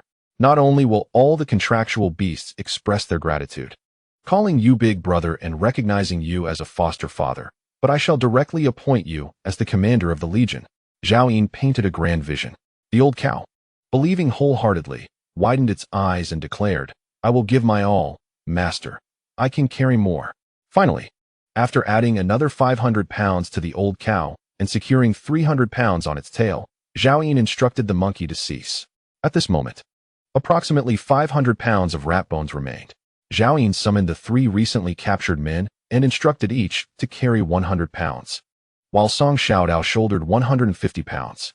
The remaining 50 pounds could not possibly be carried by Zhao Yun himself, as the foremost combatant. The little monkey could not maintain its transformation at all times, and given its size, it could not bear much weight. Therefore, the last 50 pounds were entrusted to a monkey whose stature barely exceeded a knee. Once everything was prepared, Zhao Yin directed the 3 men to lead the way back to their original direction. Chapter 62. Yangshan. At this moment, 1 kilometer away, a man dressed relatively cleanly stood guard before a cave, one hand resting on the holster of his pistol and the other holding a lighter. A half-burnt cigarette dangled from his lips, which he hesitated to ignite. Suddenly, the sound of footsteps approached. The man instantly became alert, quickly stowing the cigarette and lighter into his shirt pocket, drawing his pistol and aiming at the only muddy path leading to the cave. At that moment, a slender figure appeared in his line of sight. "Monkey, why are you running so fast? You startled me." The man sighed in relief, holstering his pistol with a grin. "Where's the boss?" The youth, referred to as Monkey, panted heavily. "The boss just went to the big cave over there." "What exactly did you and Huangxi discover? Are there really people there? Is there food?" Yangshan inquired. "There's a lot of jerky hanging in the woods. Someone is smoking meat there." Huangxi and the others went to investigate. "I came back to deliver the news," Monkey replied, gasping. "Stop wasting time. When is the boss coming back?" "How could you not know? Our boss has had his eye on that group in the cave for quite some time. I heard that the soldier leading them took all the able-bodied men out to search for supplies a few days ago and has not returned since. Something must have happened." "Excellent. If that soldier is dead, the people in the cave will be disorganized. We can simply eliminate all their men. I recall there are quite a few female students living there, some of whom are quite stunning." Before Monkey could finish, Yangshan interrupted with a laugh. "Even if we conquer the cave, the female students will be for the boss to enjoy first, followed by the leaders. As for you, by the time it's your turn, they will be worn out." Monkey's breathing gradually steadied, and he chuckled. "True, we are only worthy of drinking the water used to wash the boss's pots. We should focus more on that newly discovered jerky. We can discuss everything once the boss returns. Zhao Yin, can't you carry a little for me?" Song Xiaodao, now an F-grade evolver, could easily match the strength of 2 robust men. Yet now, she pouted, feigning exertion. "If I help you carry something, I would have to help old Neo and the others as well. How could I show favoritism? I might be crushed." Zhao Yin chewed on a piece of jerky, bringing up the rear of the group. "I'm your future wife. How could you compare me to old Neo and the others?" Song Xiaodao protested, displeased. "Future wife? Have I agreed to that?" Zhao Yin rolled his eyes. "Are you looking down on me?" Song Xiaodao exclaimed, casting aside the burden on her back. One hand gripping the long-handled Mouse King's claw, she placed the other on her hip, glaring at Zhao Yin. Zhao Yin stepped forward, shouldering her pack, and patted her chest, saying, "See? Even a man would find that displeasing." Song Xiaodao's face flushed crimson, her teeth clenched in indignation. "Zhao Yin, once I grow stronger, I will surely make you regret it." Zhao Yin, unperturbed by the increasingly audacious girl before him, quickened his pace to the front of the group. He delivered a swift kick to the back of a man already burdened with 100 pounds, who had previously suffered broken ribs. "Hurry up, what are you dawdling for?" The man stumbled, refraining from retaliation, a flicker of resentment hidden in his gaze. As if struck by a thought, he glanced back at Song Xiaodao, a cruel smirk playing on his lips. After a brief interval of travel, 3 men abruptly discarded their burdens and darted toward a nearby muddy path. As they ran, one shouted, "Boss, boss, help us! We've brought your jerky." "Zhao Yin, they are deceiving us." Song Xiaodao pursued them, pointing in fury at their retreating figures. "They are merely doing what everyone does in the apocalypse. To be precise, they intend to betray us." Zhao Yin remained composed, and upon finishing his statement, he turned to retrieve the pack from the little monkey, squinting his eyes. "Eliminate them." With a sudden burst of energy, the little monkey activated its giant transformation ability, striding forward with long strides. "Zhao Yin, if you kill them, who will lead us?" Song Xiaodao inquired. Zhao Yin raised 2 fingers, slightly bending them, and tapped them against Song Xiaodao's head, producing a crisp sound. "Fool, didn't you hear them calling for their boss? Their cave is just over there." Song Xiaodao, cradling her head, appeared to finally grasp the situation. The man with broken ribs lagged behind, and upon hearing footsteps behind him, he turned abruptly, only to be seized by terror as his legs weakened and he collapsed. Before him loomed a gigantic monkey, standing 2 meters tall, its body covered in long fur. Wielding the Mouse King's claw with a single arm, racing toward him at a pace of 5 to 6 meters per stride. Was this the same little monkey transformed? Despite the absurdity of the thought, The creature's features, aside from its immense size and differing fur color, bore an uncanny resemblance to the small, slender monkey. "I won't run anymore. Please don't kill me," the man pleaded, kneeling and bowing fervently. Had he known the monkey could transform, he would never have dared to flee. Previously, he had assumed Zhao Yin was merely a performer from the pre-apocalypse, with these creatures as his trained actors. He had never anticipated witnessing such an unimaginable scene. With a resounding thud, the little monkey swung its spiked club, shattering the man's skull. A gust of wind swept past as it pursued the other two men. Thud, thud. Without breaking a sweat, the two men fell in tandem with the corpse of the kneeling man. At that moment, Zhao Yin led his group forward. Kicking the corpse of the kneeling man aside, "Do not obstruct the way." 100 meters away, Yangshan had just lit half a cigarette, but as his lips trembled, it fell and landed on his trousers. It was not until the ember burned through his underwear, emitting a charred scent, that he slapped his own face in bewilderment. "What the hell? How can I be dreaming in broad daylight?" "Your dream has only just begun," Zhao Yin approached. The terrifying monkey trailed closely behind him, followed by a little girl at the corner of the road, accompanied by a water buffalo as massive as a small hill. Subsequently, monstrous creatures resembling oversized rats emerged into Yangshan's sight. Slap. Yangshan struck his face again. "Why am I still not awake? Call your leader out."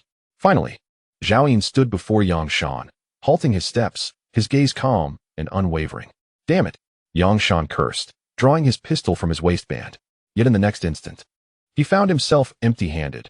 He barely registered how Zhao Yin had seized the weapon, which now rested in the latter's grasp. Zhao Yin glanced at the gun, a pitiful homemade piece that could only fire single iron pellets. Any firearm within his spatial ring would surpass this one. He turned the barrel slowly, aiming it at Yangshan's head. "I shall reiterate once more, summon your leader." Thud. Yangshan knelt, forcefully bowing to Zhao Yin, his forehead breaking skin and drawing blood. "Brother, please do not kill me. I did not mean to offend. Our boss is truly not home." "Yangshan, can you not possess some backbone?" At that moment, the commotion in the cave attracted a surge of over a dozen young men in their 20s. Some wielded steel pipes. Others held shovels, yet none bore firearms. The leader, dressed in a somewhat worn suit, shouted before he could even take a good look. "Who dares to cause trouble here? Let them know who I am." "Let me introduce myself," Zhao Yin murmured. With that, he pulled out a cigarette, placing it between his lips, and ignited it with a lighter. Song Xiaodao set down her pack and charged towards the opposing group alongside the little monkey. As the adversaries finally beheld the 8 fearsome beasts beside Zhao Yin, their faces turned pale, and the leading youth shouted in panic, "Wait." In the next moment, the little monkey dashed into the crowd, sending the leading youth flying with a single swipe. It refrained from using its spiked club, rampaging through the throng. And in the blink of an eye, most were struck down. Some fell with crushed chests, while others were obliterated from the waist up. Ultimately, only 5 remained. Sensing Zhao Yin's intent, the little monkey ceased its lethal spree. With a few more slaps, it left some with severed limbs. By the time Song Xiaodao reached the scene, all were sprawled on the ground. Pouting in dissatisfaction, she remarked, "I came out here, and not a single one was left for me." The little monkey shrank its body, scratching its head shyly, emitting a few squeaks. Zhao Yin, cigarette in mouth, forcefully yanked Yangshan, who knelt on the ground, upright. "You should know what I wish to hear." Yangshan's trousers were soaked, a faint yellow liquid dripping down, his whole body trembling like chaff. "BB brother, which faction do you belong to? How many factions are there?" Zhao Yin was momentarily taken aback. However, with Yangshan's subsequent explanation, clarity dawned upon him. Chapter 63. The Great Cavern. Nearby this cavern were several smaller ones, where survivors had sought refuge after the apocalypse. Following the cessation of the meteor shower, Yangshan and his group, in their quest for supplies, had killed all the men in these caverns, taking the women back to torment them. They were all robust young men, devoid of humanity, and the women could scarcely withstand the ordeal, with most perishing swiftly. Yet, a few women managed to escape to the Great Cavern, 5 kilometers away. Upon discovering this, Yangshan's leader, Luo Chong, intended to seize the location. But before he could approach, he was repelled by a retired soldier leading hundreds of young men. At that moment, Yangshan's leader learned that the Great Cavern housed around 700 or 800 survivors. The 2 retired soldiers at the forefront possessed the knowledge to fabricate firearms. The gun in Yangshan's possession was scavenged from a corpse during their skirmish. Luo Chang had long coveted the resources within the cavern, sufficient to sustain 700 or 800 individuals, an enticing prospect, yet he had perpetually lacked the opportunity. Just last night, a few underlings, while searching for supplies, captured a survivor from the Great Cavern. Upon interrogation, they learned that 3 days prior, the leading retired soldier had taken all the young men out, claiming they were to procure meat for the community, but they had not returned. This morning, as Luo Chang prepared to lead a group to the Great Cavern, he noticed smoke rising from the forest where Zhao Yin was located, prompting him to send a few men to investigate. Thus, Zhao Yin arrived. Brother, those past deeds were not mine. They were all orchestrated by Luo Chang and his men. I was merely a gatekeeper. It truly has no relation to me. I beg you, Yang Shan pleaded, his voice breaking into sobs. I am indifferent to what you have done, but your people have consumed my jerky. Compensation is required. Zhao Yin stated. Yang Shan gazed at Zhao Yin in astonishment, observing the absence of pity or anger on his face. His demeanor as serene as if he were learning of someone merely having a meal or using the restroom. The man before him was unlike anyone he had encountered. He seemed devoid of humanity, even more so than they were. Yang Shan's heart quaked with fear. Be brother, whatever you desire, just speak. Take anything that is here. At that moment, all he wished for was to survive. The thought of how Luo Chang would react upon discovering the loss of supplies was no longer a concern. That depends on what you can offer. Zhao Yin exhaled a plume of smoke. Upon hearing this, Yang Shan was left dumbfounded for days. The cave had been devoid of food, reduced to the tattered remnants of supplies pillaged by Luo Chang and some clothing. He cast a glance at the 7 large mice behind Zhao Yin, burdened with dried meat and roasted bones, then shifted his gaze to the pristine animal skins adorning Zhao Yin and Song Xiaodao, as well as the mountain of supplies on the back of the old cow. How could they possibly regard such rags with any interest? Brother, there's water, a small pool in the cave. Take as much as you wish. Yang Shan stated, albeit reluctantly. It rained 3 days ago. Do you truly think I lack water? Zhao Yin finally snapped, raising his voice. Whoever can present me with satisfactory resources shall live to see another day. Among the fallen, those who had survived the small monkey's onslaught fell silent, their previous wails ceasing abruptly. Brother, spare us. There are still plenty of garments in the cave. Another pleaded. Brother, I know Luo Chang has hidden 2 fish. Though somewhat spoiled, they are still edible. Yet another chimed in. Brother, there are 2 taels of salt and half a bucket of vegetable oil in the kitchen. They spoke in a frenzy, as if engaged in a rapid-fire quiz, yet none offered anything that would catch Zhao Yin's discerning eye. Turning to Song Xiaodao, Zhao Yin declared, these individuals are of no value. Eliminate them. Understanding his intent, Song Xiaodao brandished the claw of the Mouse King and approached the remaining few, effortlessly severing a head with a swift motion. The sharpness of the Mouse King's claw surpassed that of an ordinary knife slicing through tofu. Elated, Song Xiaodao's eyes squinted with joy, feeling it was far superior to her old Tang knife, and soon she was dismembering several more with ease. Zhao Yin observed with satisfaction. The child had finally matured, becoming remarkably efficient in her lethal endeavors. As Song Xiaodao approached Yang Shan, she remarked, step aside, I shall spatter you with blood. Zhao Yin took a step back, brushing off the dust from his pristine mouse skin, though it would inevitably become soiled. He relished the thought of keeping his new attire clean for as long as possible. Wait, I just remembered something. Yang Shan suddenly shouted. Just as Song Xiaodao's claw descended once more, Zhao Yin swiftly grasped her delicate wrist, his voice cold as he addressed Yang Shan. I advise you not to deceive me. Yang Shan felt as though he had locked eyes with death itself. This group comprised grotesque beasts, a perverse little girl. And the man before him was the leader of these aberrations, an old pervert. His heart raced, unsure whether the item he mentioned would pique their interest. Elder brother, please follow me, he stammered, rising unsteadily, stepping through the steaming blood as he entered the cave. Zhao Yin remained outside, instructing Song Xiaodao. You and the little monkey go inside. Song Xiaodao rolled her eyes, thinking, he is an E-level evolver. He could easily annihilate everyone here. Was such caution truly necessary? Zhao Yin stood there, watching as Song Xiaodao and the little monkey ventured into the cave. The cigarette in his hand had dwindled to a mere stub, which he discarded, extinguishing it underfoot. Soon, Yang Shan emerged, cradling a tattered cloth bundle, with the little monkey and Song Xiaodao closely trailing behind him. Brother, the items are here. Yang Shan forced a smile as he extended the bundle towards Zhao Yin.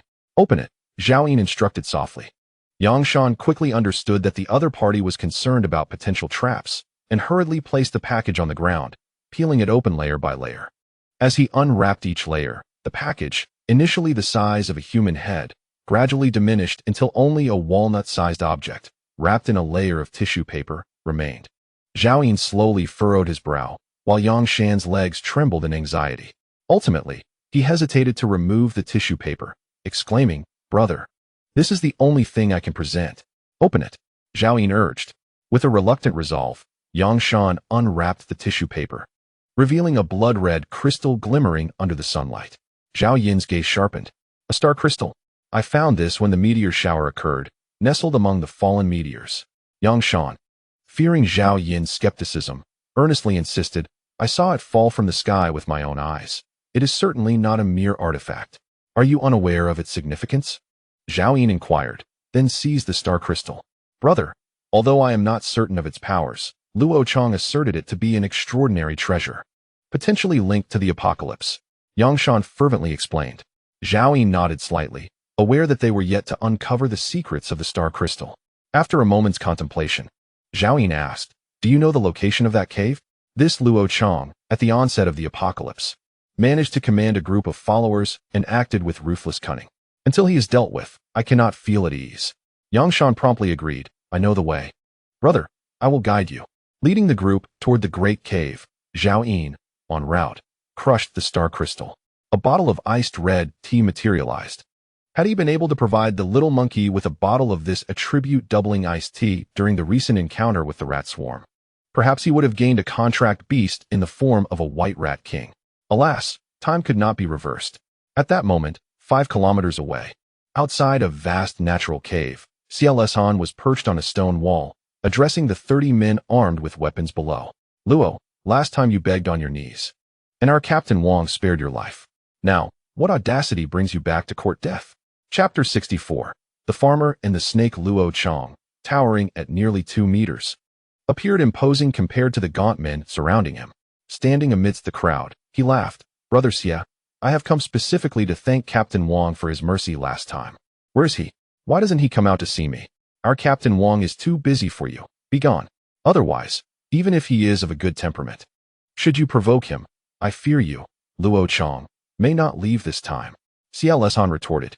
Luo Chang erupted in laughter, his entourage joining in a chorus of mirth. At this moment, confidence surged within Luo Chang. He waved his hand, and 2 underlings swiftly brought forth a man in his 50s, compelling him to the front of the group. "Brother Xie, is this one of your men? He Jinping? What happened? How did you fall into their hands?" Xie Leshan's expression shifted dramatically. "Deputy Xie, I have no desire to betray the cavern, but they are relentless in their assault. I cannot withstand it." He Jinping was covered in blood, his arms broken and hanging limply by his sides. In that moment, SSS-Han understood that the disappearance of Captain Wang and all the young men could no longer be concealed. "Luo Chang, even without that group of young men, there are still 500 or 600 people within the cavern, with only 30-odd subordinates. Do you truly believe you can seize control of it?" SSS-Han admonished. "Huh, 500 or 600. Luo Chang scoffed nonchalantly. "They are nothing but women, children, and the elderly, now bereft of a leader. Their hearts are filled with trepidation. I suspect they no longer trust you." SSS-Han fell silent, for Luo Chang had struck a chord with his concealed worries. Ever since Captain Wang and the young men had gone missing, dissenting voices had emerged within the cavern, with many questioning his and Wang's capabilities. "Even if you still possess charisma, those women and children have been coddled too much by you and Captain Wang. Your appeals to humanity have only served to render them oblivious to the perils of this apocalypse." A group of elderly who once received seats on public transport. A throng of schoolgirls adored by men, and infants still nursing. How many among them would dare to take up arms? Upon hearing this, Xie Jinshan's complexion turned ashen. "Brother Xie, how about this? You open the doors and allow us to enter. You can then enjoy a life of luxury alongside me rather than desperately trying to appease a bunch of inept individuals, only to end up being blamed." Luo Chang proclaimed loudly. "Never." Xie Leshan's eyes blazed with fury. "Unless I perish." He had once been a soldier, serving alongside Captain Wang in the same unit. After their discharge, their shared hometown had led them to partner in the pharmaceutical business. This year, as their company prospered. CLS Han and Captain Wang had taken several senior executives for a team-building retreat in the Great Way Mountains, only to be caught in a meteor shower that transformed the world. On that fateful day, he and Captain Wang had sought refuge in this cavern, where hundreds of survivors had gathered, many of whom were injured. Fortunately, Xie Jinshan's team had brought ample medical supplies, embodying the soldier's spirit of protecting the people. He and Captain Wang resolved to prioritize saving lives. The meteor shower persisted for a month, and as hundreds of strangers congregated, numerous issues arose, necessitating the election of a leader. Due to the humanitarian efforts of Xie Jinshan and Captain Wang, they garnered substantial votes and naturally ascended to leadership within the cavern. When the meteor shower finally ceased, additional survivors arrived, revealing tales of a band of thugs from a lone company, led by Luo Chong, who had resorted to violent plunder, claiming many lives. Upon learning this, Captain Wang and Xie Jinshan promptly gathered all able-bodied individuals to form a protective guard for the cavern, with Captain Wang as the commander and Xie Jinshan as his deputy. Furthermore, Xie Jinshan, skilled in weapon crafting, had fortuitously discovered materials for gunpowder within the cavern, allowing him to forge simple single-shot pistols from molten iron. Soon, Luo Chong arrived and was met with overwhelming resistance, leaving him in disarray. Xie Jinshan and Captain Wang's stature within the cavern soared to new heights. 5 days ago, several young men ventured out in search of supplies and returned with a colossal dead rat. They claimed that the creature had been alive when discovered, albeit wounded by some unknown entity, and numerous rodent tracks were found nearby. Captain Wang ordered the carcass to be boiled into several large pots of soup. For the first time, the crowd savored the taste of the mutated beast's flesh, and they eagerly clamored for more. Unfortunately, the quantity of rat meat was scant, allowing only a sip of soup for each person. Thus, some encouraged the guard to capture more rats, and the clamor grew louder. Upon seeing the emaciated children in the cave, Wang and Xie Jinshan acquiesced to the request. Xie Jinshan decided to remain in the cave to continue crafting firearms, while all the able-bodied men followed Captain Wang outside. In hindsight, Xie Jinshan considered this a grave mistake, at the very least. He should have retained some of the young men. Then you shall perish. Rochong suddenly brandished a makeshift iron bow, aiming at Xie Jinshan and loosing an arrow. Xie Jinshan instinctively recoiled, the arrow embedding itself in a crevice of the stone before him. At that moment, behind Xie Jinshan, over 100 men aged 60 and above had gathered within the walls, their faces etched with anxiety. These were the scant few remaining combatants within the cave. To the walls. Prepare for defense, Xie Jinshan commanded, swiftly drawing his sidearm and firing a shot in Rochong's direction. The homemade pistol had an effective range of less than 50 meters, and with a barrel marred by imperfections and years of disuse. It was no surprise that the shot went astray, yet it struck a man beside Rochong in the thigh. "Ah, damn it," the man cried out, collapsing to the ground, clutching his bleeding leg and wailing in agony. "Scatter, retreat, quickly," Rochong barked, showing no concern for the injured man's fate. 30 or so individuals swiftly dispersed within 100 meters, cautiously watching the walls, fearful of Xie Jinshan's potential retaliation. "If only I had brought Yangshan's gun with me," Rochong lamented. "Boss, they have firearms. This will be difficult," one of the younger men remarked. "What nonsense. The materials for crafting guns and ammunition in the cave cannot be plentiful. Most have likely been taken by Captain Wang. Xie Jinshan possesses few firearms. Do not worry," Rochong replied confidently. Indeed, as he had asserted, Captain Wang had mobilized all available resources in pursuit of rat meat. In recent days, Xie Jinshan had managed to fabricate only one firearm, sufficient for 3 shots. Having just fired once, he had 2 shots remaining. A cold sweat trickled down his forehead as he glanced back. The elderly men remained stationary, none offering assistance atop the walls. "What are you all doing?" Xie Jinshan scolded. "Captain Xie, it is not that we do not wish to help, but we are simply too old. The walls are over 2 meters high. We cannot ascend. Do you have any spare firearms we might borrow?" An elderly man, his face pockmarked, implored. "The firearms have all been taken by Captain Wang and his team. There are none left." Xie Jinshan gritted his teeth and said, "If you do not come up, I cannot defend alone. If they rush in, everyone inside the cave will suffer." Yet, everyone remained unmoved. Even if the sky were to collapse, there would still be a tall figure to support it. It is far too perilous for those of their age to confront the young ones. "Captain Xie, my legs are not good. I truly cannot go up. I will stay here to defend for you. Old Lu, you have just turned 60, in your prime. You should go. Nonsense. I just had prostate surgery 6 months ago. I cannot match your physical condition. A cacophony ensued as they bickered. After all, if someone must go to their demise, it should be someone else first. One's own life is of utmost importance. At this moment, Zhao Yin's mutated beast squad had arrived a kilometer away. He listened intently, unable to suppress a smirk of derision. Chapter 65. Faith Zhao Yin, what did you hear? Song Xiaodao inquired curiously. I heard a foolish pig raising a pack of wolves, reminiscent of someone from the past. Zhao Yin sighed. Once a person stands atop a lofty perch, they are easily blinded by power, surrounded by sycophants, struggling to discern truth from falsehood. Someone. Is that your friend? Song Xiaodao asked. Zhao Yin pondered for a moment before nodding. I suppose so. You actually associate with such a fool. Song Xiaodao sneered. Fool? Zhao Yin furrowed his brow. Indeed, quite foolish. Meanwhile, outside the walls, boss, they are truly infighting. What should we do next? A junior asked. All that transpired within the walls was overheard by Luo Chong and his companions. Luo Chong chuckled and shouted towards the interior. Listen up, those inside the walls. I have over 300 brothers who will soon arrive, armed with guns and cannons. When the time comes, the cave will surely not withstand the onslaught. If Xie Jingshan is to perish, you will all follow suit. The men will be turned into jerky, and the women will be played with before being killed. Upon hearing this, the group inside was instantly seized by terror, many of the elderly trembling uncontrollably. Having lived most of their lives in a peaceful society, and being protected by a guard team since the apocalypse, they never imagined they would face such a day. What? Over 300? It's over. And with cannons. How can we old folks withstand that? It's over, Xie Jingshan. This is all your fault. If it weren't for Captain Wang injuring Wang Chong, would he have been so ruthless with us? In an instant, the elderly man's ire was directed entirely at Xie Jingshan. His face flushed with anger as he bellowed. Nonsense. Do not listen to him. It's all bluster. If we work together, we can still defend the cave as we did last time. However, no one heeded his words. The elderly continued to spit vitriol, drowning out Xie Jingshan's voice. At that moment, Luo Chong shouted again from outside the wall.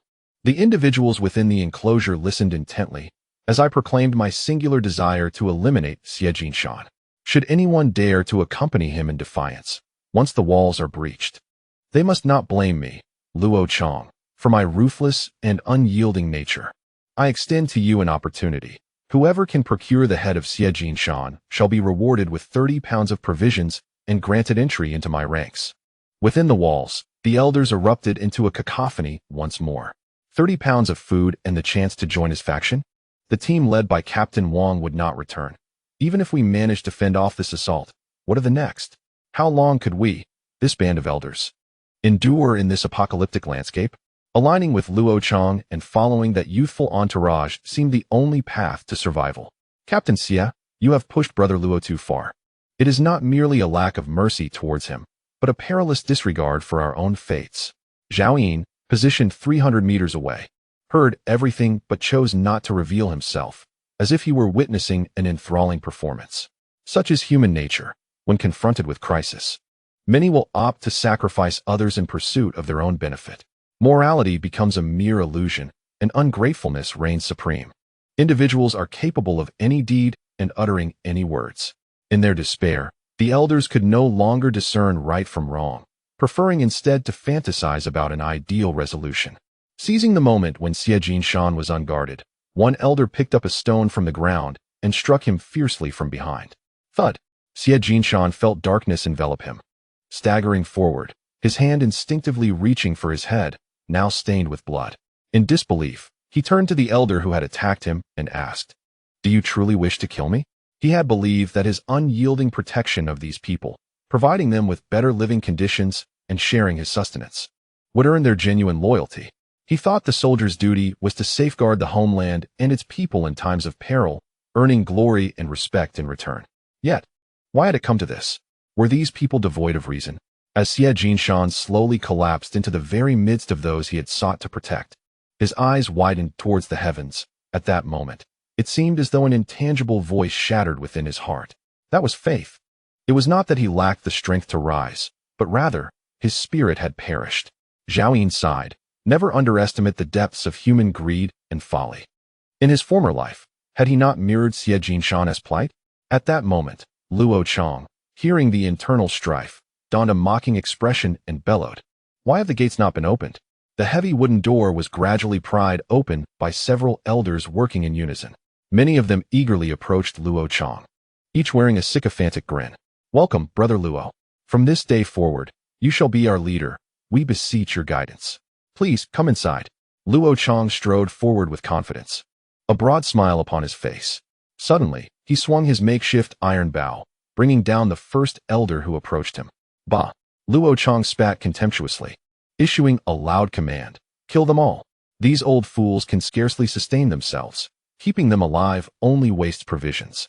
Execute. Though my subordinates number merely 30 or so, each is armed, and in the face of a group of selfish, greedy old men, it is akin to slicing through vegetables with ease. The key point is that as soon as the venerable gentleman witnessed Luo Chang's sudden change of demeanor, they scattered in all directions, many fleeing into the cave at once. Resembling a disorganized mass, Zhao Yin emerged from the forest, cigarette in mouth, squinting towards the wall outside the cave, where a veritable hell on earth awaited. Lao Niu, guard the supplies here. Song Xiaodao, Hozi, Laohong, Shu Yi, Shu Air, set down the materials and stretch your legs. Upon finishing his command, Zhao Yin discarded the cigarette and unsheathed his machete. With a swift motion, he severed the head of Yang Shan beside him, blood gushing forth as the headless body staggered before collapsing. Zhao Yin charged forward, having not engaged in combat for quite some time. It was a rare opportunity to confront a throng of ordinary survivors, and he felt the need to flex his aging limbs. With a flash of the blade, one of Luo Chang's subordinates was cleaved in two, a shower of blood erupting skyward, yet before it could taint his pristine white rat skin armor, he darted towards another victim. Again, with a swift strike, another head fell.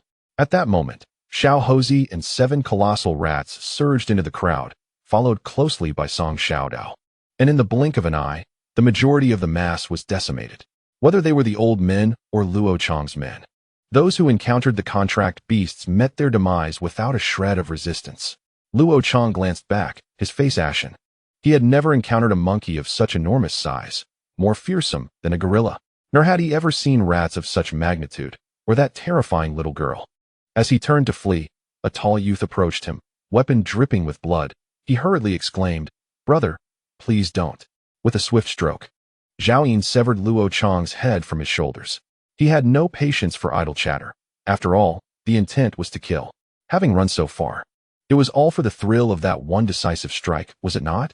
After dispatching Luo Chang, Zhao Yin turned to survey the area outside the wall, where lifeless bodies lay steaming on the ground. Apart from a few contract beasts and Song Xiaodao, dozens of the elderly had fallen to their hands. Hozi Xiaodao, assist Lao He in carrying the supplies. Let us all head into the cave, Zhao Yin instructed before stepping alone into the enclosure. Suddenly, a weak voice called out, "Brother, wait." Following the sound, Zhao Yin saw Xie Jinshan sprawled on the ground, a gaping wound in the back of his head, blood oozing profusely. With a sharpened stick lodged in his waist, leaning weakly against the wall, one leg curled beneath him, feebly gazing at Zhao Yin. Zhao Yin frowned. Once, he had admired such sacrificial spirit in soldiers. Yet now, in this apocalyptic world, sacrificing oneself for others was nothing short of folly. However, although Zhao Yin does not perceive himself as a virtuous individual, he also does not believe that he should engage in indiscriminate slaughter. Just as he seizes every opportunity to bathe, cherishing the cleanliness of his garments for a few days longer, he reminds himself that he remains a human being. Even in the face of an apocalyptic world, do not expect me to rescue you. I am powerless, Zhao Yin declared. Upon hearing this, Xie Jinshan managed a bitter smile. No, I am not begging you to save me. Zhao Yin paused momentarily. I implore you, do not harm those people in the cave. If you desire anything, seek out old Wu. He is responsible for safeguarding the supplies. You go to great lengths to protect them, yet they wish for your demise. And then implore me not to kill? None of us have it easy. They merely wish to survive. The true fault lies not with them, but with this damned apocalypse. Xie Jinshan slowly lifted his gaze to the dim light above, his lips trembling. If only that meteor shower had never occurred. Zhao Yin, perplexed by the man's mindset, replied coolly, Individuals like you should have perished beneath the meteorites from the outset. So, will you agree to my request? Xie Jinshan inquired. Why should I acquiesce to you? Zhao Yin dismissed him with indifference and continued walking forward. Soon, Song Xiaodao, accompanied by the contract beasts bearing supplies, caught up with Zhao Yin as they ventured into the cave. Chapter 66. Controlling the cave before them lay an expansive chamber, stretching 30 to 40,000 square meters, with heights reaching 2 to 300 meters. Stalactites hung from above, occasionally dripping water into a central pool, where fish could be faintly seen swimming. Throughout the cavernous hall, not a single figure was visible. Zhao Yin scanned the surroundings and quickly noticed a narrow opening at the cave's deepest point. That must be their escape route. There could not be an exit beyond, or else Xie Jinshan would not have met such a fate. Let us go in, Zhao Yin commanded. Zhao Yin, there are fish, Song Xiaodao exclaimed, pointing at the pool. Tonight, we shall have fish soup, but first, we must locate the people inside, Zhao Yin replied, instructing the little monkey to lead the way. This area had been developed into a tourist attraction before the apocalypse, with many locations undergoing artificial repairs, resulting in relatively smooth pathways. However, litter was strewn everywhere, and human waste, both solid and liquid, in various forms, was prevalent, permeating the air with a foul stench. Oh no! What is this? It's excrement. How disgusting! Song Xiaodao suddenly stepped into a pile of fresh feces, her face contorting in revulsion. She hopped in front of Zhao Yin, tugging at the hem of his clothing. Zhao Yin, I stepped in it. Zhao Yin shrugged off her small hand. Go clean it off yourself. Do not soil my leather armor. Song Xiaodao scrubbed the sole of her shoe against a rock and hurried to catch up with Zhao Yin. It's truly revolting. Can't they provide a few toilets? The leaders have failed in their management, which is quite typical, Zhao Yin replied with an impassive expression. In the desolation of the apocalypse, many individuals are consumed by the singular thought of survival, forsaking any concern for the quality of life. The darker facets of human nature are conspicuously evident. A narrow entrance descends, flanked by railings and stone steps, marred by signs of human destruction. After a prolonged descent, the steps continue to lead downward. Will we reach the depths of the earth? Inquired Song Xiaodao. Zhao Yin shook his head. He had never ventured to this place in his previous life, and thus, he could not fathom what lay ahead. Soon, the steep steps began to level off, and the passage widened, leading to a hall even grander than the last. At last, Zhao Yin beheld a throng of people, approximately 500 to 600 souls. A mix of the elderly, young, and women, all clad in tattered garments and disheveled in appearance, huddled in a corner deep within the cavern. Though the cave boasted an abundance of water, the squalid conditions rendered most unwilling to even wash their faces. Even the most beauty-obsessed women from the world before the end now appeared so grimy that their features were indistinguishable. There was an additional reason. In the apocalypse, beauty could become a liability, for sometimes, being unattractive is a means of protection. As Zhao Yin and his mutated beast entered, terror swept across the faces of the gathered crowd. They had never encountered such a massive rodent. One was even larger than a cow. Indeed, there was a cow, resembling a veritable mountain of flesh. Leading this terrifying procession was a young man clad in white leather armor, stained with fresh blood. It is he. He and Luo Chong killed Team Xie. We must confront him, shouted an elderly man with graying hair, pointing at Zhao Yin. I witnessed Team Xie's demise at his hands. This man is a demon. Another elder vociferously proclaimed. Let us all unite and slay this monster, or we shall all perish. The elders, burdened by their guilty consciences, believed there was no chance Zhao Yin would spare them. Thus, the sole path to survival lay in inciting others to detain Zhao Yin, allowing them a chance to flee amidst the chaos. Consequently, they had commenced their incitement even before Zhao Yin's arrival. Suddenly, a gunshot echoed through the cavern, and the last elder to speak fell, a bloodied hole now marring his forehead. His eyes widened in disbelief, as if unable to accept his fate, before he collapsed with a thud. Instantly, the air was filled with the terrified screams of women, the wails of children, and the groans of the elderly. Firearms remained humanity's most formidable deterrent. No elder dared to step forth again. Zhao Yin lowered his pistol and declared, Silence. Continue this uproar, and you shall all become fodder for the rats. In that moment, the cavern fell eerily silent. The sound of a pin dropping could be heard. Even the crying children were silenced by the hands of their guardians. One could only wonder what thoughts might cross Xie Jinshan's mind were he present. Zhao Yin had merely taken one life. Yet it proved more impactful than 100 of his words. Now, I declare that all within this cavern belongs to me, your lives included. Before my departure, my words were law. Anyone who dared to defy my rules would meet the same fate as that unfortunate soul. Do you all comprehend? Zhao Yin's voice reverberated through the cavern. Every individual trembled in fear, fixated on Zhao Yin, yet none dared to utter a word. Should they submit to Zhao Yin or desperately seek an opportunity to flee?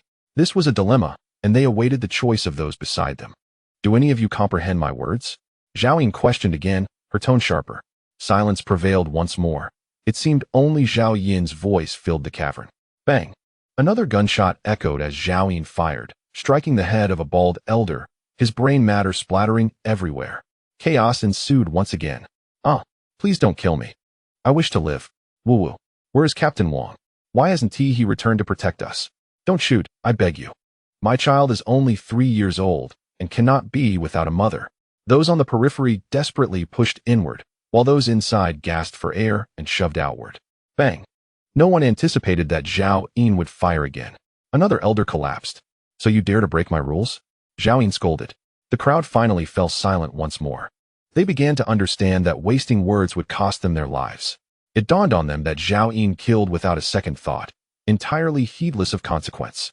Soon, voices arose from the crowd. We understand. We comprehend. The responses multiplied, each person eager to affirm their understanding of Zhao Yin's words. Fearful of losing the chance to curry favor with the new leader, Zhao Yin slightly raised her hand, and the crowd fell silent again. She paced with her pistol in hand and proclaimed loudly, "Listen closely. All women over 50, come here and form a line. Women under 50 with children aged 5 and below, stand apart in another line. Children over 5, stand in that direction. All men, go stand over there." Zhao Yin gestured with her gun towards specific directions. In the next moment, everyone sprang into action, the sound of hundreds of footsteps resonating through the cavern. Once 4 long lines were formed, a few children under 5 remained behind, wailing pitifully. Whose children were they, and why was no one tending to them? Zhao Yin's gaze shifted to the group of young women. In truth, among the young women in the cavern, a number had stayed behind to care for their children. The woman at the front of the line whispered, "These children were rescued by Captain Wang and his team. Some parents were killed by the meteor shower, while others succumbed to illness within the cavern. They are all orphans. That is why no one wishes to take them. It was Captain Xie who has been looking after them, but now Captain Xie." The woman gazed at Zhao Yin with trepidation, refraining from continuing her speech. Clearly, she still believed that Zhao Yin was responsible for the death of Xie Jinshan. Zhao Yin, however, chose not to provide an explanation. He raised his hand, pointing towards a group of elderly women, selecting a few who appeared particularly lively. You, and you. Each of you take one of these children away, and by any means necessary, ensure I no longer hear their voices." The elderly women promptly advanced, each cradling an orphan and covering their mouths. The foundational composition of the crowd became apparent. For distinct groups, with over 300 elderly women, 74 elderly men remaining, 49 children under 5 years old, and 37 children aged 5 to 12. There were also 42 robust young women. Zhao Yin's reasons for segregating them into lines were twofold. First, his target was the elderly men. By separating them, he aimed to facilitate their extermination. Although aged, many still possessed considerable strength, and given Zhao Yin's nature, it was improbable that he would allow them to linger and create further disturbances. Additionally, Zhao Yin intended to establish a stronghold within the cave, at least until he located the celestial white tiger and the spatial pendant. This place served as an excellent sanctuary. Thus, he needed to exert sufficient control over the cave. Chapter 67. Wu Xuegui. Where is Old Wu? Who is Old Wu? Zhao Yin recalled Xie Jinhai's mention of the supplies manager, Old Wu. Without Old Wu needing to step forward, everyone instinctively turned their gaze to a bald man standing among the elderly men. He was slender, dressed in a tattered suit, and one of the few in the group who had managed to wash his face. "Greetings, esteemed boss. My name is Wu Xuegui. When Captain Wang was still around, I was tasked with managing the supplies here." Wu Xuegui slightly bent at the waist, revealing his shiny bald head.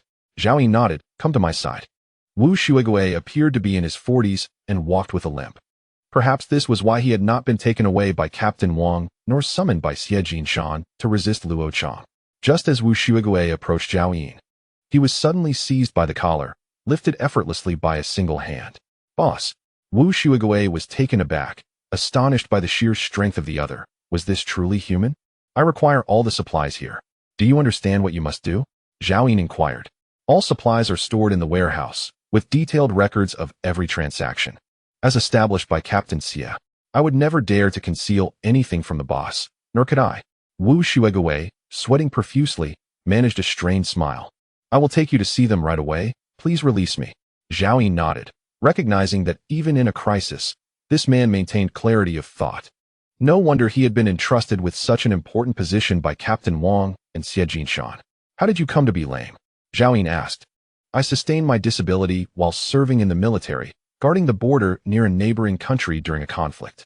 This is a prosthetic limb, Wu Shuigui replied. Once again, a veteran. Zhao Yin released his grip and followed Wu Shuigui to the opposite side of the cave, muttering as he walked, it's still too noisy, not tranquil enough. As soon as he spoke, all the contracted beasts immediately grasped Zhao Yin's intent. The little monkey was the first to dash towards the group of elderly men. In the midst of its strides, it underwent a magnificent transformation into a colossal form. All who witnessed this enchanting spectacle were left wide-eyed in astonishment. Even the elderly men were taken aback by the sudden enlargement of the monkey. Following closely, Lao He and 6 giant rats, still burdened with a mountain of supplies, rushed forward, not to kill, but to subtly encircle the group of elderly men. In the next moment, Lao Niu and Song Xiaodao also charged ahead. Instantly, the sounds of impacts, blades piercing flesh, anguished screams, and the cracking of bones filled the air. The scent of blood swiftly permeated the atmosphere. Heads with white hair rolled about, and blood pooled everywhere. Among the other 3 groups, no one dared to utter a word. They trembled in fear as they observed the scene unfold. The remaining elderly men were now in a state of panic, realizing that these contracted beasts were obedient to Zhao Yin. One of them shouted loudly, "You little rascal! What on earth do you intend to do? Boss, please spare me. I promise I won't do it again." The incident with Team Xie was caused by Lao Wan. It has nothing to do with me. Boss, you cannot leave. Make these beasts stop. Wu Shuigui's injured leg began to weaken, and he dared not look back. He could only exert himself to appear more at ease. Yet, he vaguely heard the exclamations regarding the incident with Team Xie being the fault of Lao Wan. Having no connection to Zhao Yin, unhurriedly trailing behind him, sensed something and calmly inquired, "Are you afraid of me?" "And no, I'm not afraid. Please, don't misunderstand, boss." Wu Shuigui's lips trembled. "You're not afraid of me?" Zhao Yin's voice turned icy. I am afraid, no? I'm not afraid." Wu Shuigui waved his hands in a fluster, nearly bowing before Zhao Yin. "You should say that you only admire and respect me. Fear is not applicable." With that, Zhao Yin set his feet in motion. Wu Shuigui, limping, led the way once more, no longer daring to speak. His previous esteem from Team Wang and Xie Jinshan stemmed from his astute nature. Yet he now found the man before him utterly inscrutable, not due to the depth of the other's thoughts, but rather the difficulty in fathoming him. Soon, they arrived at an entrance, blocked by 2 iron gates. Wu Shuigui stepped forward to unfasten the chains above and open the gates, explaining, "This is the warehouse within the cave, previously a storage room for the park's cleaning staff. Later, Team Wang deemed this space suitable for storing supplies. So I cleaned it up and moved the materials here. Please, come inside, boss." The so-called warehouse measured only about 20 square meters.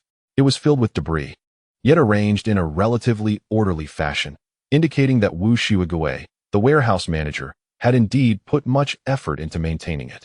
At first glance, what caught Zhao Yin's attention was a heap of scrap metal, likely weighing 300 to 400 kilograms, accompanied by a rudimentary furnace and a collection of molds. With a mere glance, Zhao Yin discerned that these items had once been utilized for smelting iron to fabricate firearms and household utensils. Additionally, there were several large iron cauldrons, hundreds of pounds of charcoal, a pile of clothing, and a dozen bundles of bamboo poles, each measuring 5 to 6 meters in length.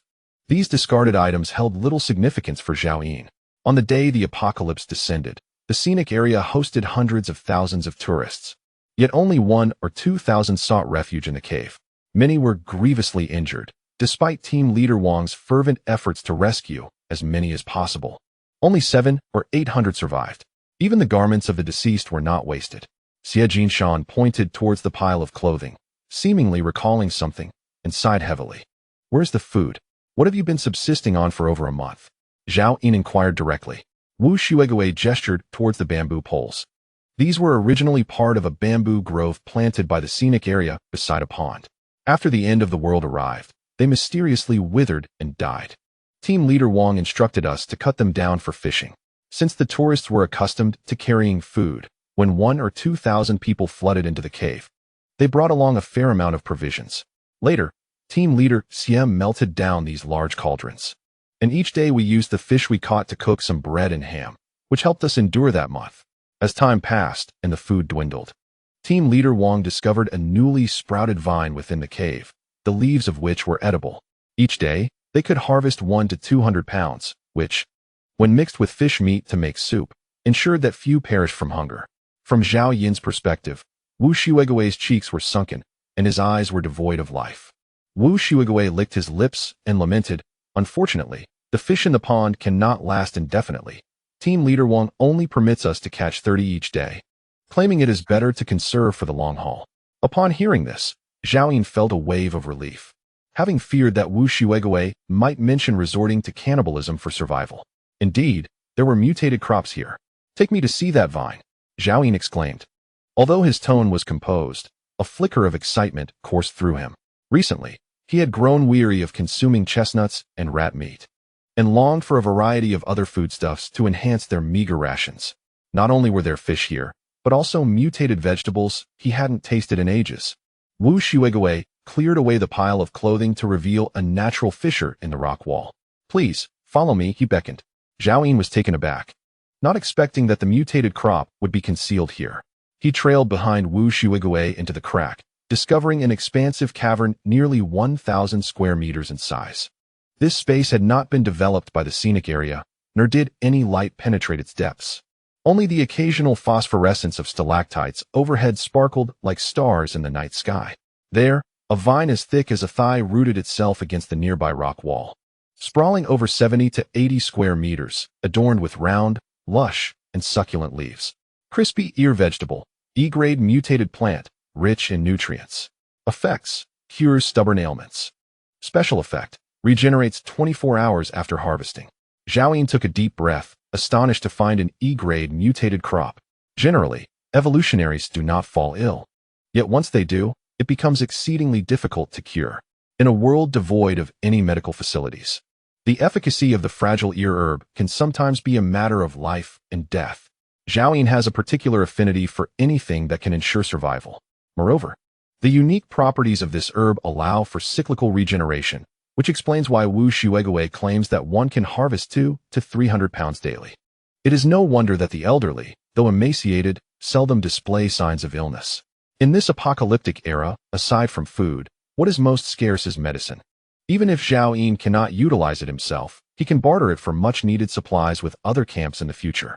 From now on, no one is permitted to enter without my consent, including you, Zhao Yin stated sternly, fixing his gaze on Wu Shuigui. With a smile on his face, Wu Shuigui replied, "Understood, boss. I will lock the storeroom and hand you the key." However, a shadow of gloom flickered in his eyes. Had it already been claimed for personal use? How would the 400 to 500 people in the cave survive thereafter? Chapter 68. The Crimson Stone. Upon returning to the storeroom, Zhao Yin pointed to the bundles of bamboo poles and instructed, "Distribute these immediately. Those who are still alive, select a few to gather fragile ear herb, while the rest should go fishing, including children over 5. All of them to go fishing?" Wu Shuigui was taken aback. Was the intention to deplete the fish from the pond? "Do you not understand?" Zhao Yin narrowed his eyes. Wu Shuigui, startled, quickly bowed his head. "Yes, boss. I will arrange it right away." He then exited, soon returning with a dozen strong women who carried all the bamboo poles out of the storeroom. Zhao Yin did not concern himself with how they distributed the poles, but pointed to several large pots, saying, "Shortly, I will have Black Lao bring you some rat bones. Those who catch fish today will have bone soup. Those who do not will have none." Zhao Yin understood the principle that to make a horse run, one must feed it grass. The rat bones he had initially carried out of reluctance to waste had little meat, but considerable weight. Now, they became a burden for Black and the others. If they encountered any unexpected events, the contracted beasts carrying their maximum load would possess little combat power. Using them here was far better than letting them go to waste. Zhao Yin was unconcerned with any talk of overfishing. He aimed to clear the pond of its fish during this brief period. Wu Shuegaoei was momentarily stunned. Rat bone soup? You mean the bones from those large rats? They taste similar to beef bones, perhaps even better, Zhao Yin explained. Excitement sparked in Wu Shuegaoei. The team had once suffered greatly due to the deliciousness of that large rat. Now, they would have rat bone soup. Boss, I will relay your words to them.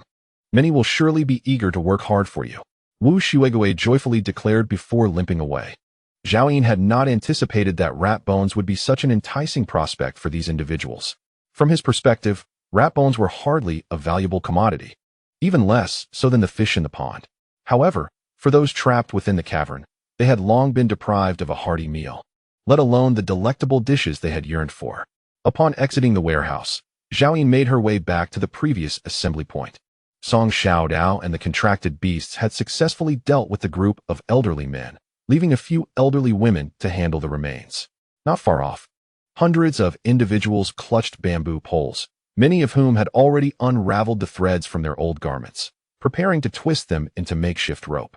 Their next task was to bend the wires from the pile of scrap metal into hooks, affixing them with string to create rudimentary fishing rods. Boss, I have left 10 elderly women to care for the children under 5, and 30 able-bodied women to gather tender ear vegetables. The rest have all been equipped with fishing rods, reported Wu Shuegaoei. Is this how you used to fish? Zhao Yin inquired with a furrowed brow. Forgive my awkwardness, boss. This is all we have. Though the equipment is rudimentary, a group of us can catch 30 fish in a day without much trouble, Wu Shuegaoei replied. Zhao Yin hesitated for a moment and then called out, Song Xiaodao. Zhao Yin, Song Xiaodao approached. Distribute a piece of jerky to each of them as bait for fishing. Anyone who dares to steal a bite shall be punished. Zhao Yin commanded. Song Xiaodao acknowledged and sought assistance from the little monkey to help distribute the jerky. Soon, a throng of individuals, fishing rods in hand, made their way to the pond in the front hall. Zhao Yin followed behind to observe.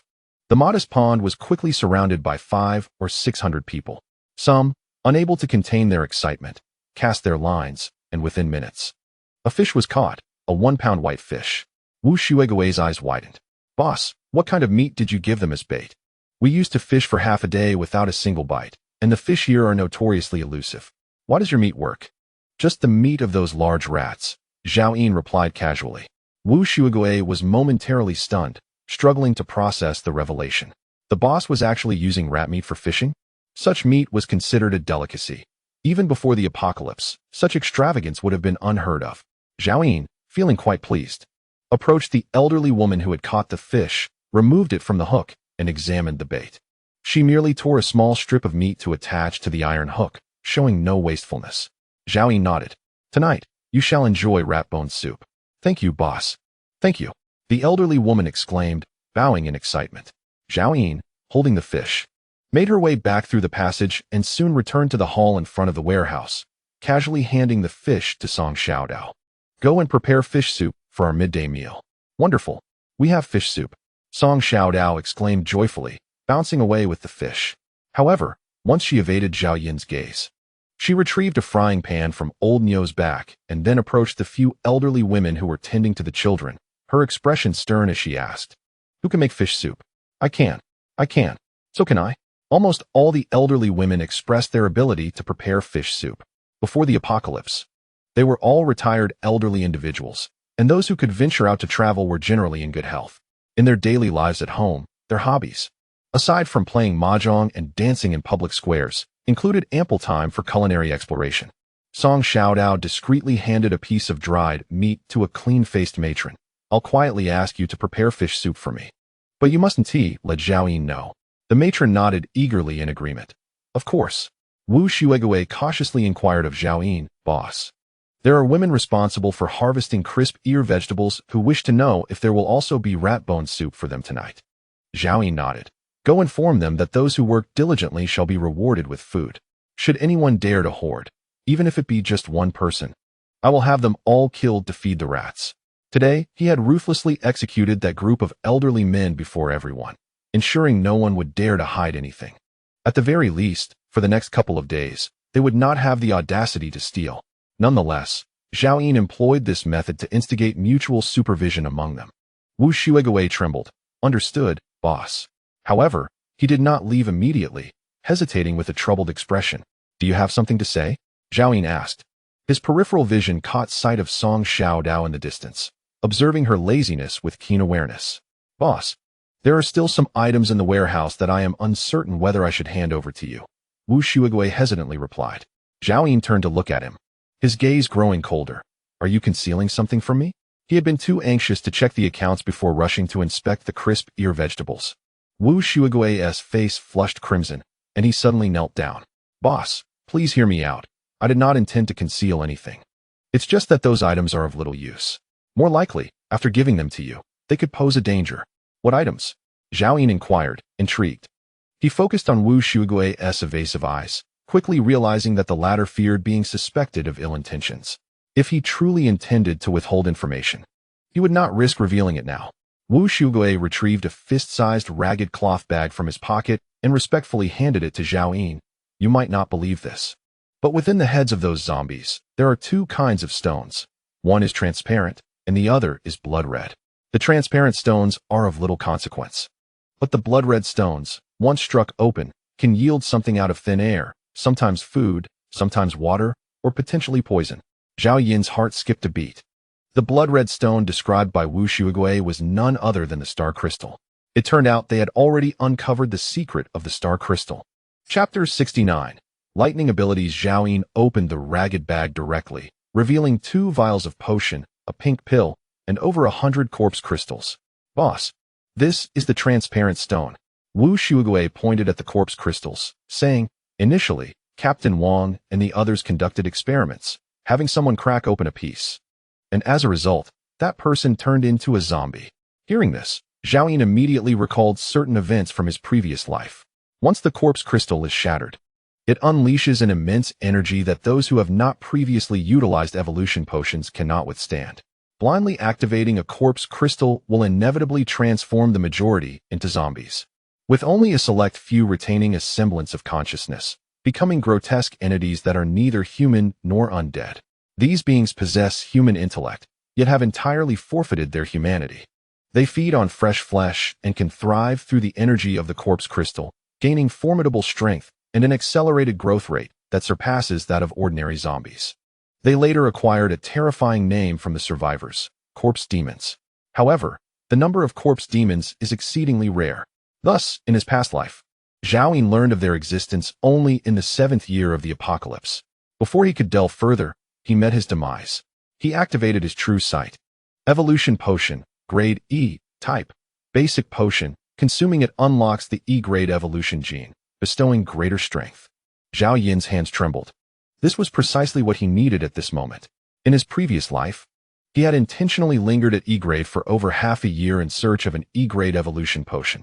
Yet ultimately, he regrettably ascended to D-grade. Once a survivor surpasses the grade of a potion, no amount of consumption can compensate for it. He had anticipated a prolonged quest for the E-grade evolution potion, or a fate akin to his former life, but this fortuitous encounter had granted him the coveted item. Zhao Yin forced himself to regain composure and turned his gaze to the next vial. Talent ability potion, grade A, type, advanced thunder system potion. Consuming it unlocks hidden talents of the evolution bloodline, thunder system A-grade. Zhao Yin suddenly felt a tightening in his chest. His previously calm emotions surged once more. His complexion gradually flushed. In that moment, even his willpower wavered. What extraordinary fortune was this? In terms of rarity, this ability potion far eclipsed the E-grade evolution potion. It was a true treasure, long sought yet seldom found. In 7 years of his past life, Zhao Yin had only obtained the B-grade ability of true sight. Even Lin Tianfeng acquired his second ability only after becoming a contract master, and it was merely a B-grade power. This illustrates the extreme scarcity of ability potions, which cannot simply be obtained through resources or influence. It is entirely a matter of fate. Anyone fortunate enough to possess an ability potion would never consider selling it. Zhao Yin had not anticipated acquiring a third ability in this lifetime, and one of A-grade at that. He hastily stored both vials in his spatial ring before turning his attention to a single pill. Red powder pill, grade B, type, intermediate auxiliary pill. Consuming it will cause everlasting infatuation with the first opposite sex seen. Was this not an upgraded version of the infatuation powder?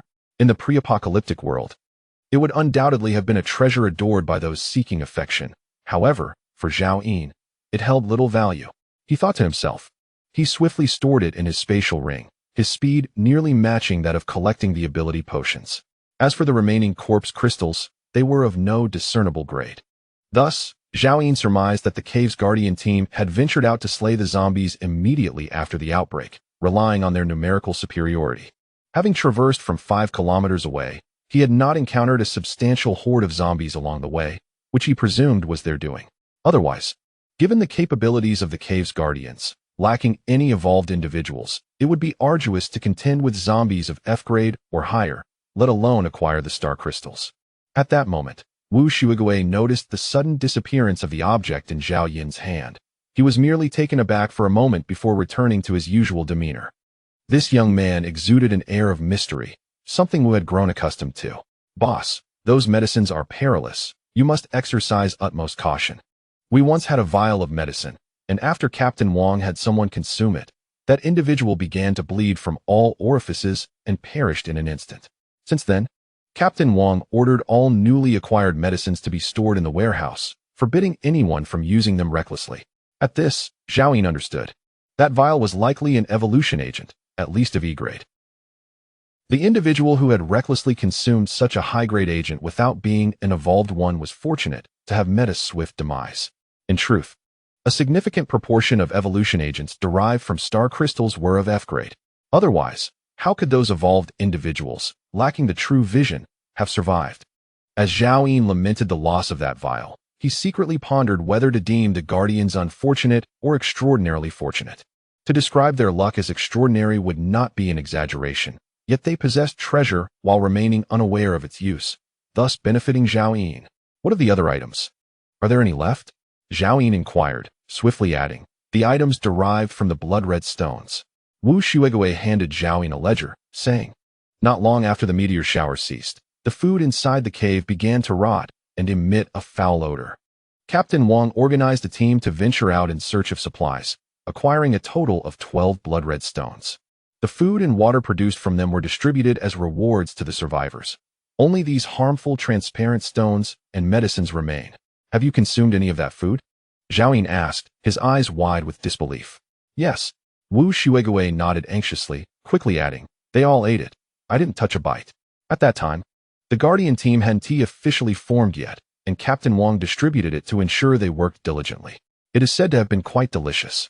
Upon hearing this, Wu Shuigui instinctively swallowed hard. Zhao Yin felt a pang of regret. These rascals had treated extraordinary food as if it were ordinary, and thus deserved to be poisoned by the agents. That Captain Wang should feel fortunate to have perished outside. Otherwise, Zhao Yin would have flayed him alive. Extraordinary food? Wu Shuigui was taken aback. Zhao Yin, disinterested in elaborating, waved his hand dismissively. Go check on the fishing. If it exceeds 100 pounds, start organizing people to smoke it into dried fish. Also, prepare those crispy ear vegetables into dried greens. With that, Zhao Yin turned to leave. The crispy ear vegetables could indeed be made into dried greens. This had been Zhao Yin's initial plan. During his stay, he intended to harvest and dry as many as possible, ultimately planning to dig up the roots when he departed. However, he currently found himself lacking the essential spring water. In recent days, to safeguard the life of the chestnut tree roots, the remaining supply of farmers' spring water has been consumed entirely.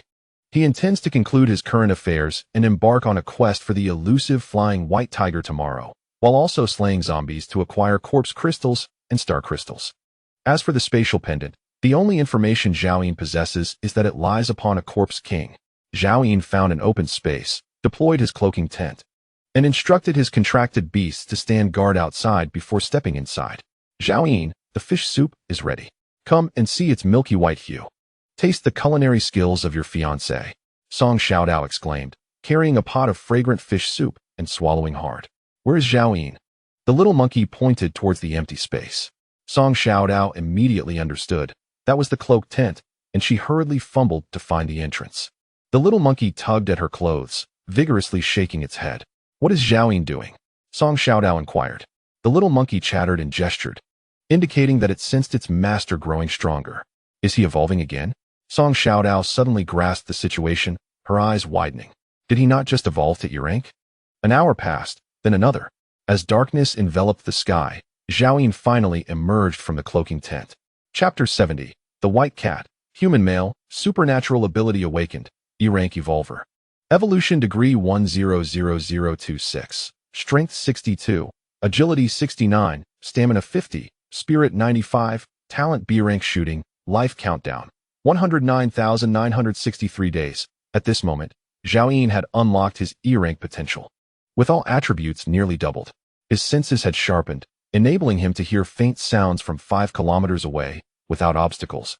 He could even see a mosquito flitting by at that distance.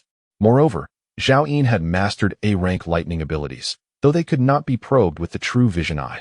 Monkey, come here and let me test your strength, Zhao declared, a broad smile illuminating his face. In truth, Zhao had never possessed combat-oriented abilities, often hesitating in action.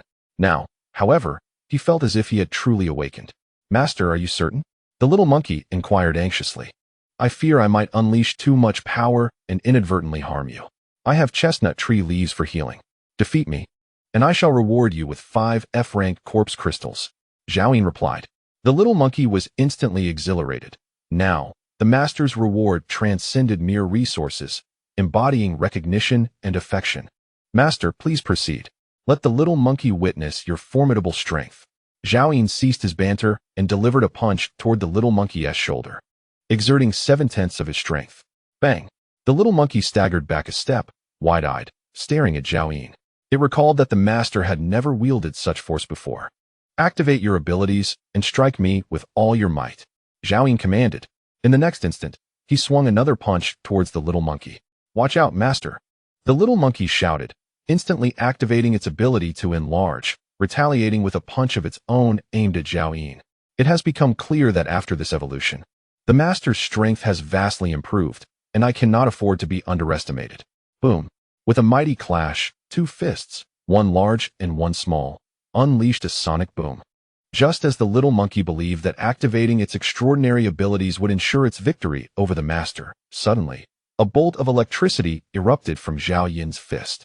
Instantly, the little monkey felt a jolt coursing through its entire being, every pore tingling, and the force of its punch was abruptly interrupted.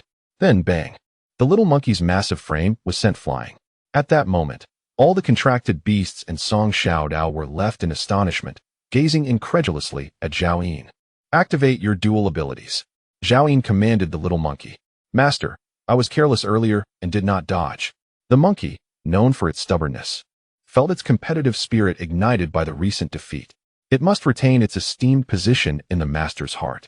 Next, I shall demonstrate my true strength to the master. Excellent, Zhao replied. The little monkey unleashed its second ability, going berserk, its towering stature reaching nearly 3 meters as it charged towards Zhao, stirring a tempest. Zhao understood that with the little monkey harnessing dual powers, its strength and speed surpassed his by approximately 25 times or more. He chose not to confront the little monkey head-on, and once again, an arc of electricity flickered at his fingertips. The little monkey grinned widely, seemingly amused, as its speed far exceeded Zhao. Before the electric arc could be discharged, it surged forward to its utmost limit, vanishing from sight and appearing behind Zhao, reaching for his collar. Master. However, before it could revel in its advantage, a net of electricity materialized behind Zhao. In an instant, it ricocheted along the little monkey's arm and struck its body. The little monkey stiffened immediately, and its limbs convulsed before collapsing to the ground. Zhao turned to face it, calmly stating, Monkey, you have lost. Once the sensation of paralysis faded, the little monkey lowered its head and rose from the ground. Its spirit instantly deflated. Master, I have disappointed you.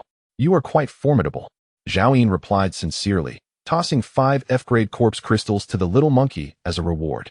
Master, there's a prize? The little monkey's spirits lifted once more. Of course, you are my first contracted beast, and the position of vanguard is forever yours, Zhao declared. In truth, he merely wished to test his new combat-oriented abilities. His victory over the little monkey stemmed primarily from his intimate understanding of its capabilities. While it was encountering lightning abilities for the first time, had circumstances been different, Had the little monkey fought with all its might or utilized the king rat's claws, the outcome could have varied significantly. Naturally, Zhao Yun would not divulge these thoughts, as he needed to maintain an air of authority in front of his contracted beast. Zhao Yun, when will I acquire such formidable abilities? Song Xiaodao pouted, fiddling with her fingers and murmuring, I also wish to be as powerful as you. Do you think extraordinary abilities grow on trees? Zhao Yun inquired. Only I remain at F level. Even the rats are stronger than I am. Song Xiaodao lamented. Zhao Yun casually replied, tomorrow I will go hunt zombies. You should join me. If you desire supernatural abilities, slay zombies to obtain star crystals. Should you truly unlock a power, it shall be yours to keep. No need for submission. Is that true? She asked, her eyes wide with hope. I would never deceive you. In this apocalyptic world, the chance of a survivor acquiring supernatural powers is less than 1 in 10,000. Countless survivors dedicate their lives without ever catching a glimpse of such abilities. Zhao Yun did not genuinely believe that Song Xiaodao could unlock powers. He merely sought to console her. Zhao Yun had already devised a plan for Song Xiaodao's strength enhancement. Once he gathered enough corpse crystals to elevate her to E level, he would facilitate her evolution. As for supernatural abilities, Zhao Yun would address that once he became more formidable himself. While waiting for Zhao Yun, Song Xiaodao had been secretly indulging in fish soup, and now the pot was entirely empty. Zhao Yun, I will cook fish soup for you again, she exclaimed, darting toward the pond like a thief. As the day wore on, over 1,000 pounds of fresh fish had been caught. Several women were at the pond, gutting fish, while others had set up a fire to dry the fish. Old Black patrolled the shore with 4 giant rats to prevent any pilfering. 2 more giant rats were supervising the gathering of crispy ear vegetables and the drying process. That evening, Wu Shuigui set up several large pots, combining the hundreds of pounds of rat bones Zhao Yun had given him with fish scales, gills, entrails, and fish oil to prepare a meal. All survivors formed a long line, eagerly awaiting their share. Smiles adorned their faces, for it had been a long time since they had eaten their fill. At that moment, Zhao Yun prepared a large pot of chestnut porridge, stir-fried crispy ear vegetables with smoked rat meat, and roasted a sizable piece of rat king meat. Alongside, Song Xiaodao had prepared a large pot of fish soup and esteemed large fish, beautifully arranged on a humble square table. A few iron pots overflowed with meat broth and fish soup. Afterward, Zhao Yun summoned all contracted beasts and opened a bottle of mutates liquor he had long hesitated to consume. In an instant, the fragrant aroma of food and alcohol wafted from the tent. A girl, around 11 or 12, drooled at the enticing scent. Uncle Wu, will my father really not come back? The girl inquired. Wu Shuigui ladled a generous scoop of bone broth, deliberately adding a large piece of crispy bone to her bowl. Sighing, even if Captain Wang were to return, he would have to address that man as boss. Do you understand? The girl was indeed Captain Wang's biological daughter, a secret Wu Shuigui had never dared to share with Zhao Yun. Upon hearing this, her gaze darkened. If only my father could be like the boss. Uncle Xia wouldn't have died. Uncle Wu, could I meet the boss alone? I have some words I wish to share with him. You wish to see the boss? Wu Shuigui was taken aback. What could a little girl possibly have to discuss with him? He quickly admonished her, the boss is not like your father. It could be dangerous. Discard such thoughts immediately. With your father and Uncle Xia gone, it is my responsibility to look after you. Do not mention this again. Uncle Wu, I just want to say a few words. Is that really too much to ask? The girl pleaded. Uncle Wu, I lack such prestige. In truth, even I cannot see the boss at will. Wang Shuigui replied dismissively. At that moment, a woman in line for food urged the girl to hurry, prompting her to carry her bowl away. She returned to a corner of the cave, where a makeshift shelter constructed from a wooden frame draped with tattered sheets stood, a humble abode where the girl, Wang Xiaolei, had once lived with her father. Mew. A feeble meow resonated from the shelter as the girl approached. Xiaobai, I have food. Her voice brimmed with excitement. Pulling back the curtain revealed a rough wooden bed, upon which lay a small kitten, its body frail and emaciated, yet its striking blue eyes glimmered with vigilance. Recognizing Wang Xiaolei, the kitten let out a soft sound and slowly crawled toward her. Tonight, we shall feast, and tomorrow at dawn, we will venture to the western mountains in search of the celestial white tiger, slaying zombies along the way for star crystals. Mouse 1, Mouse 2, Mouse 3, Mouse 4. You will remain in the cave to guard the supplies and intimidate any survivors. The other contracted beasts and Song Xiaodao shall accompany me. Now let us eat. Zhao declared. After a night's rest, the dawn of the next day broke with a dimming light. Zhao left all supplies behind for Mouse 1 and the others to guard, taking 5 contracted beasts and Song Xiaodao out of the cave. Chapter 71. The Golden Saddle. Following the rain 4 days prior, the night had transformed the nearby mountains and forests into a lush expanse, erasing all traces of previous exploitation. In its stead blossomed a vibrant life, yet for reasons unknown, an air of desolation and bleakness lingered. On the muddy path that Zhao traversed yesterday, the weeds had grown taller, waist-deep, prompting Zhao to command Lao He to clear the way. The massive form of Lao He trampled through, turning the underbrush into a verdant carpet beneath Zhao feet, soft and inviting, filling the air with the fragrance of foliage. It was a rare comfort, as if this were not a world consumed by chaos. The pace of the group surged faster than before. After 20 minutes, having traveled over 10 kilometers westward, the silhouettes of zombies re-emerged along the path. Roar! 7 or 8 zombies spotted the leading Lao He and rushed toward it, their speed exceeding that of the unevolved zombies by several times. Zhao activated his true sight. Male zombie, F-class, evolution level 1003, strength 21, agility 14. Intelligence 17. Female zombie, F-class, evolution level 1001, strength 20, agility 15, intelligence 03. Male zombie, F-class. Zhao spirit jolted. All the zombies were indeed F-class. He recalled that 4 days ago, the small horde he encountered had fewer than 1 in 10 evolved to F-class. Is it the rain that has rejuvenated the surviving creatures, catalyzing the zombies' evolutionary pace? Zhao mused. At this time in his previous life, survival was an arduous struggle, and he remained oblivious to such matters. Presently, Lao He seemed provoked, swiftly darting into the throng of corpses. The sound of crunching bones echoed incessantly. In less than 3 seconds, all the zombies lay vanquished. 4 of them had been cleaved in half by Lao He's razor-sharp claws, while the remainder met their end with severed heads. Throughout this, Zhao steps never faltered. Time to get to work, he remarked. The remaining 2 giant rats rushed forward, swiftly decapitating the zombies, while the monkey and Song Xiaodao followed closely behind to collect the crystal cores. Zhao and his companions continued their journey, having been delayed for scarcely a minute. After traversing less than a kilometer, they encountered another horde of zombies, this time numbering around 40 or 50. Zhao immediately spotted the tallest among them. Male zombie, E-rank. Evolution level 10012, strength 51, agility 34, defense 48, mentality 9. Aside from this E-rank zombie, all the others were F-rank. Charge ahead and eliminate them swiftly. Monkey, do you see that towering zombie? It possesses a star crystal. Bring me its head. Zhao commanded directly. The attributes of this E-rank zombie surpassed those of an ordinary E-rank evolution, indicating it had undoubtedly consumed a star crystal.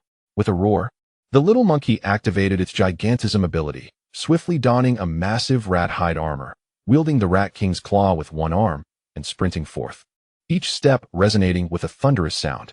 Moo! The old bull also grew excited. Since the zombies had been vanquished, it had not engaged in battle for quite some time. And now it charged ahead with an imposing figure, even quicker than the little monkey. Seeing the formidable charge of its master's 2 loyal subordinates, Lao He would not be left behind, surging forward alongside the 2 giant rats. In an instant, all the contracted beasts rushed forth, while Song Xiaodao was just then fastening his rat hide armor, trailing behind. Zhao lit a cigarette, seated himself on a stone by the roadside, propped one leg over the other, and squinted at the unfolding battle before him. At this moment, all the mutated beasts had plunged into the horde of zombies. Even the 2 pseudo-mutated giant rats were far superior in strength to these zombies, not to mention the 3 genuine mutated beasts, making the scene resemble the effortless slicing of vegetables. The E-rank zombie, initially exhilarated by the presence of living beings, soon witnessed the rapid demise of its subordinates. With a roar, it commanded all the surrounding zombies to intercept the charging old bull, only for the E-rank zombie to turn and flee. Having consumed the corpse crystals, the E-rank zombie possessed a notable level of intelligence. However, in the next moment, it felt a fierce wind rise behind it. Startled, it turned to find a gleaming Rat King's claw slashing towards its neck. With the speed of this E-rank zombie, evasion was utterly impossible. Thud! Its head flew off, captured midair by the leaping little monkey, which then held the severed head aloft with one arm while gripping the Rat King's claw in its mouth, crashing through 7 or 8 zombies before returning to Zhao Yin's side. Master, I have retrieved the head. Your head? Zhao Yin found himself momentarily speechless. The monkey remained as inarticulate as ever. He could not be bothered to dwell on it. Instead, drawing forth the short claws of a rodent king and gently slicing open the creature's skull. With a deft motion, he revealed an E-grade corpse crystal and a star crystal, which rolled out amidst the dark brown brain matter. Zhao Yin proceeded to crush the star crystal in his hands. A brilliant white light flashing before him. Golden saddle, grade C, type extraordinary mount equipment, mount movement speed 80, load capacity 100. Additional effect mount movement speed 5. Zhao Yin had been prepared to welcome the mundane, but upon seeing the weighty saddle in his grasp, he was momentarily taken aback. To his astonishment, it was a rare piece of mount equipment, and a C grade at that. Joy surged within him. Was it that the probability of obtaining fine items from star crystals had increased in this lifetime, or was his luck simply extraordinary? Regardless, the acquisition of such valuable items was a boon, warranting no further contemplation. At that moment, the mutated beasts and Song Xiaodao had concluded their battle, leaving 47 F-grade zombies transformed into mere corpses. In fact, the time taken to extract the corpse crystals surpassed that spent vanquishing the zombies. Zhao Yin, having gathered the corpse crystals, found no sign of any star crystals. Song Xiaodao approached him, cradling a handful of corpse crystals, and soon noticed the gleaming object in Zhao Yin's hand. What is that? Is it for me? This is a saddle. Do you wish to equip it? Zhao Yin replied, extinguishing the last puff of his cigarette before rising to his feet. Song Xiaodao promptly shook her head. I have no desire to equip it. Zhao Yin's gaze shifted towards the group of mutated beasts, quickly honing in on the sturdy Old Hay. It was the perfect candidate for a mount. Old Hay, come here. He beckoned with a curl of his finger.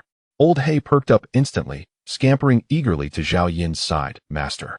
Its eyes sparkled with excitement. Recalling that every time Zhao Yin called for the little monkey or the old bull, it had always been for a reward. Zhao Yin swiftly secured the saddle onto Old Hay's back and leapt atop it. His feet found the stirrups, and he was pleasantly surprised by the stability and comfort it provided. This mount equipment is yours from now on, he declared. Old Hay's spirit soared with joy. Master, I feel so much lighter with this equipment. This gear grants you an additional 100 points of load capacity, even if you were to carry 1,000 pounds more. You would not feel any more fatigue than usual, and it nearly doubles your movement speed. Zhao Yin remarked, patting Old Hay on the shoulder. Thank you, Master. Old Hay will carry you forth to conquer this apocalyptic world. Old Hay joyfully responded. Nearby, the old bull and 2 giant rats exchanged envious glances. Having overheard Zhao Yin's words about the equipment being tailor-made for 4-legged mutated beasts, sensing the emotions of his 3 contract beasts, Zhao Yin reassured them, do not fret. When more mount equipment is uncovered in the future, each of you shall have your turn. I also wish to ride Old Hay. Song Xiaodao chimed in, holding the corpse crystals and tilting her head upwards. Zhao Yin bent down to lift her onto the back of the mouse, fearing she might fall, and chose to hold her close. Addressing all the mutated beasts, he declared, let us proceed. We are merely 10 kilometers from Shishan. Along the way, they encountered several waves of corpses, all of which had evolved to F-grade, but they did not come across any E-grade zombies. Zhao Yin effortlessly collected over 200 F-grade corpse crystals. At this moment, the total number of corpse crystals in his spatial ring could be exchanged for 4 E-grade crystals. Finally, they reached their destination. A vast valley appeared before them. Chapter 72. Song Xiaodao's Evolution. Shishan had once been one of the most significant attractions in the Dai Mountain tourism area, boasting over 30 renowned ancient temples, with the famous Tianlong Temple drawing countless visitors daily for worship. Before them lay a valley that used to be a vibrant commercial hub, teeming with hundreds of hotels, resorts, large shopping malls, and various luxury boutiques. Now all of that had vanished. The ruins were overgrown with weeds and trees, and standing outside the valley, one could occasionally glimpse zombies wandering in the desolation. They were ragged, with dead fish-like eyes and pale skin accentuated by protruding veins, all classified as F-grade. Moving with remarkable speed, Zhao Yin rode atop the old black beast, holding Song Xiaodao in his arms, and closed his eyes to listen. He discerned that the deeper they ventured into the valley, the more concentrated the sounds of shuffling feet became. It was estimated that at least tens of thousands of zombies had gathered here. There are zombies inside, Zhao Yin noted. Song Xiaodao peered into the valley and whispered, "It seems there are hundreds. Should we eliminate them?" "Not hundreds. There are tens of thousands deep within the valley," Zhao Yin replied. Upon hearing this, Song Xiaodao's face turned ashen as she recalled the industrial park. We should leave quickly. This is precisely the place I am searching for," Zhao Yin stated solemnly. In his past life, it was here that he had captured the flying white tiger for Lin Huafeng. However, by that time, the flying white tiger had already matured and slaughtered the nearby zombies. When Zhao Yin arrived, the area had transformed into a forest with only the flying white tiger remaining. "Fear not. Although there are many zombies, we are no longer at our previous level of strength. Are you truly intent on exterminating all these zombies?" Song Xiaodao still felt apprehensive, the memories of the industrial park casting a long shadow in her mind. Zhao Yin produced an E-grade corpse crystal and handed it to Song Xiaodao. "Evolve to E-grade now. It will grant you an edge in the forthcoming battle." Upon receiving the crystal, Song Xiaodao hesitated no more and crushed it in Zhao Yin's embrace. A faint white light radiated from her palm, swiftly entering her body. A shiver coursed through Song Xiaodao's form. Unlike her first experience with the evolution potion, evolving through the corpse crystal felt different. Soon, she sensed a surge of overwhelming power within her, and she felt as if she had shed a burden of hundreds of pounds, experiencing a newfound lightness. After a moment, Song Xiaodao opened her eyes and exclaimed, "Zhao Yin, have I truly evolved to E-grade?" Zhao Yin activated his true vision. Human female, E-level evolver, evolution degree 1000, strength 29. Agility 36, stamina 23, spirit 19, life countdown 60,102 days. Alright, descend and prepare for battle. Upon uttering these words, Zhao Yin unceremoniously cast Song Xiaodao from the back of the rat. In his mind, he commanded, "Monkey, draw the horde of corpses out, but remember, no more than 500 at a time. Other contracted beasts, ready yourselves for combat." Despite the formidable strength of Zhao Yin's contracted beasts and his own enhanced abilities, he dared not recklessly venture into the valley. Several tens of thousands of zombies, even if standing still for the contracted beasts to slay, could not be dispatched in one go. Should their energy wane, they would become mere fodder for the undead. His devised strategy was to lure the zombies out of the valley in waves, eliminating them one by one.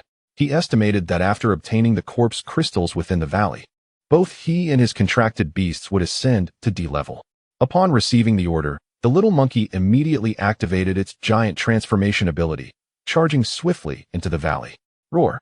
The few zombies at the fringes of the valley quickly detected the little monkey and lunged toward it with a growl. The monkey, however, paid them no mind, transforming into a gust of wind, swiftly darting past several zombies. Shortly thereafter, it raced 200 to 300 meters away, with the sounds of zombies growing ever more numerous behind it, nearly 300 zombies drawn to its presence. The little monkey turned and fled, pursued by the throng, including a towering E-level zombie. "Prepare." Zhao Yin unsheathed the long-handled rat king claw, still seated upon the back of Old Black.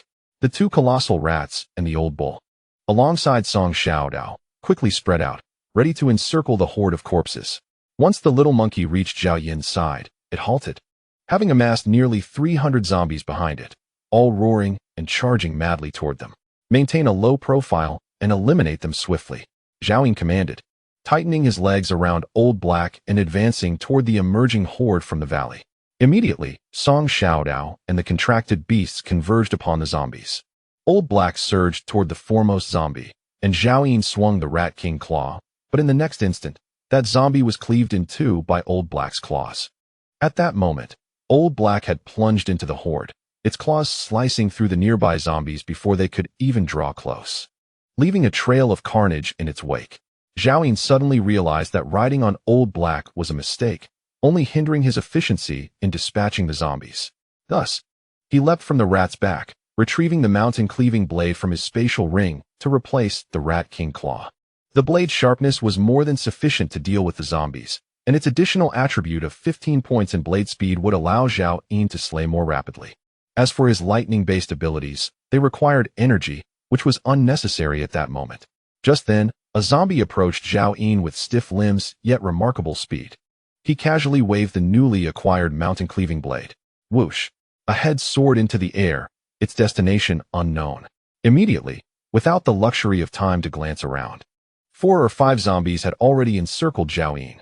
His speed surpassed theirs by 5 or 6 times, allowing him to deftly slip through the encirclement. With a swift motion, another zombie's head was sent flying. At this moment, his contracted beasts had surged into the horde, unleashing a massacre as severed limbs and dark blood filled the air. The most terrifying among them was the old bull, which had now regained its horns, fiercely protecting its rear while causing devastation with each charge, obliterating dozens of zombies in the process. The horde began to collapse in waves, rapidly thinning out. Zhao Yin's gaze fixed upon a towering zombie 30 meters away. With a determined swing of his blade, 3 zombies before him were instantly cleaved in 2. He then sprang forward, swiftly arriving before the formidable E-class zombie, which was still oblivious to the formidable adversary it was about to confront. As Zhao Yin struck, the creature instinctively raised its arm in defense, only to have it severed with a decisive crack. He then delivered a powerful kick, sending the creature sprawling to the ground before bringing his blade down upon its head. The disparity in strength was staggering. It was hardly different from dispatching an F-class zombie. Merely 2 strikes and a kick sufficed. By now, the remaining zombies had been nearly eradicated by his contracted beasts. Zhao Yin bent down to retrieve the head of the E-class zombie, carefully slicing it open in a safe spot to extract an E-class corpse crystal and a star crystal. With a firm press of his fingers, the star crystal revealed its contents, a piece of sandwich bread. Indeed, he was in need of such an extraordinary food item to hasten his recovery from injuries. Zhao Yin smiled, relieved it wasn't just plain bottled water, and stored it away. The last remaining zombie was swiftly dispatched by Song Xiaodao, her mouse king claw severing its head along with part of its shoulder, the dark heart crashing down onto her. The young girl, clad in pristine white leather armor, was now splattered with black blood, her face smeared with grime. With little time to lament, she heard Zhao Yin instruct, within half an hour, gather all the corpse crystals. Little monkey, go lure the zombies again. Chapter 73. A frenzied harvest. Zhao Yin joined the effort to collect corpse crystals. Despite the speed of himself, Song Xiaodao, and their contracted beasts, it still took them 27 minutes to finish the task. They amassed a total of 336 F-class corpse crystals. Subsequently, the little monkey resumed its role in luring more zombies, and within a mere 10 minutes, it attracted over 300 more. Zhao Yin focused his gaze, scanning the dense horde where yet another exceptionally large zombie appeared, another E-class. Thus, the cycle of slaughter repeated. After a few more minutes, the horde was vanquished, and collecting corpse crystals took another 20 minutes. Once Zhao Yin had gathered all the crystals, he frowned, calculating the time spent, including the little monkey's luring. It seemed they needed nearly an hour to eliminate a single wave. The pace was far too slow. This valley likely harbored over 30,000 zombies. How long would it take to eradicate them all? It would surely require at least 4 to 5 days. Zhao Yin instructed Song Xiaodao, go to the cave and have Wu Shuge organize a group of individuals to assist in collecting the corpse crystals. Choose those who are nimble, and they must arrive here within 2 hours. Also, remember to bring some supplies and all the tools necessary for cranial operations within the cave. Tell Wu Shuge that if he performs well, I will leave all the rat bones to him when I depart. Shouldn't we send the monkey and old black since they are faster? Song Xiaodao hesitated and asked. Your strength is the weakest here, Zhao Yin replied. Immediately, Song Xiaodao pouted and retorted. So I am relegated to running errands and serving tea, unworthy of joining you in slaying zombies. Clenching her small fists, she turned to run back, muttering, You, Zhao Yin, just wait.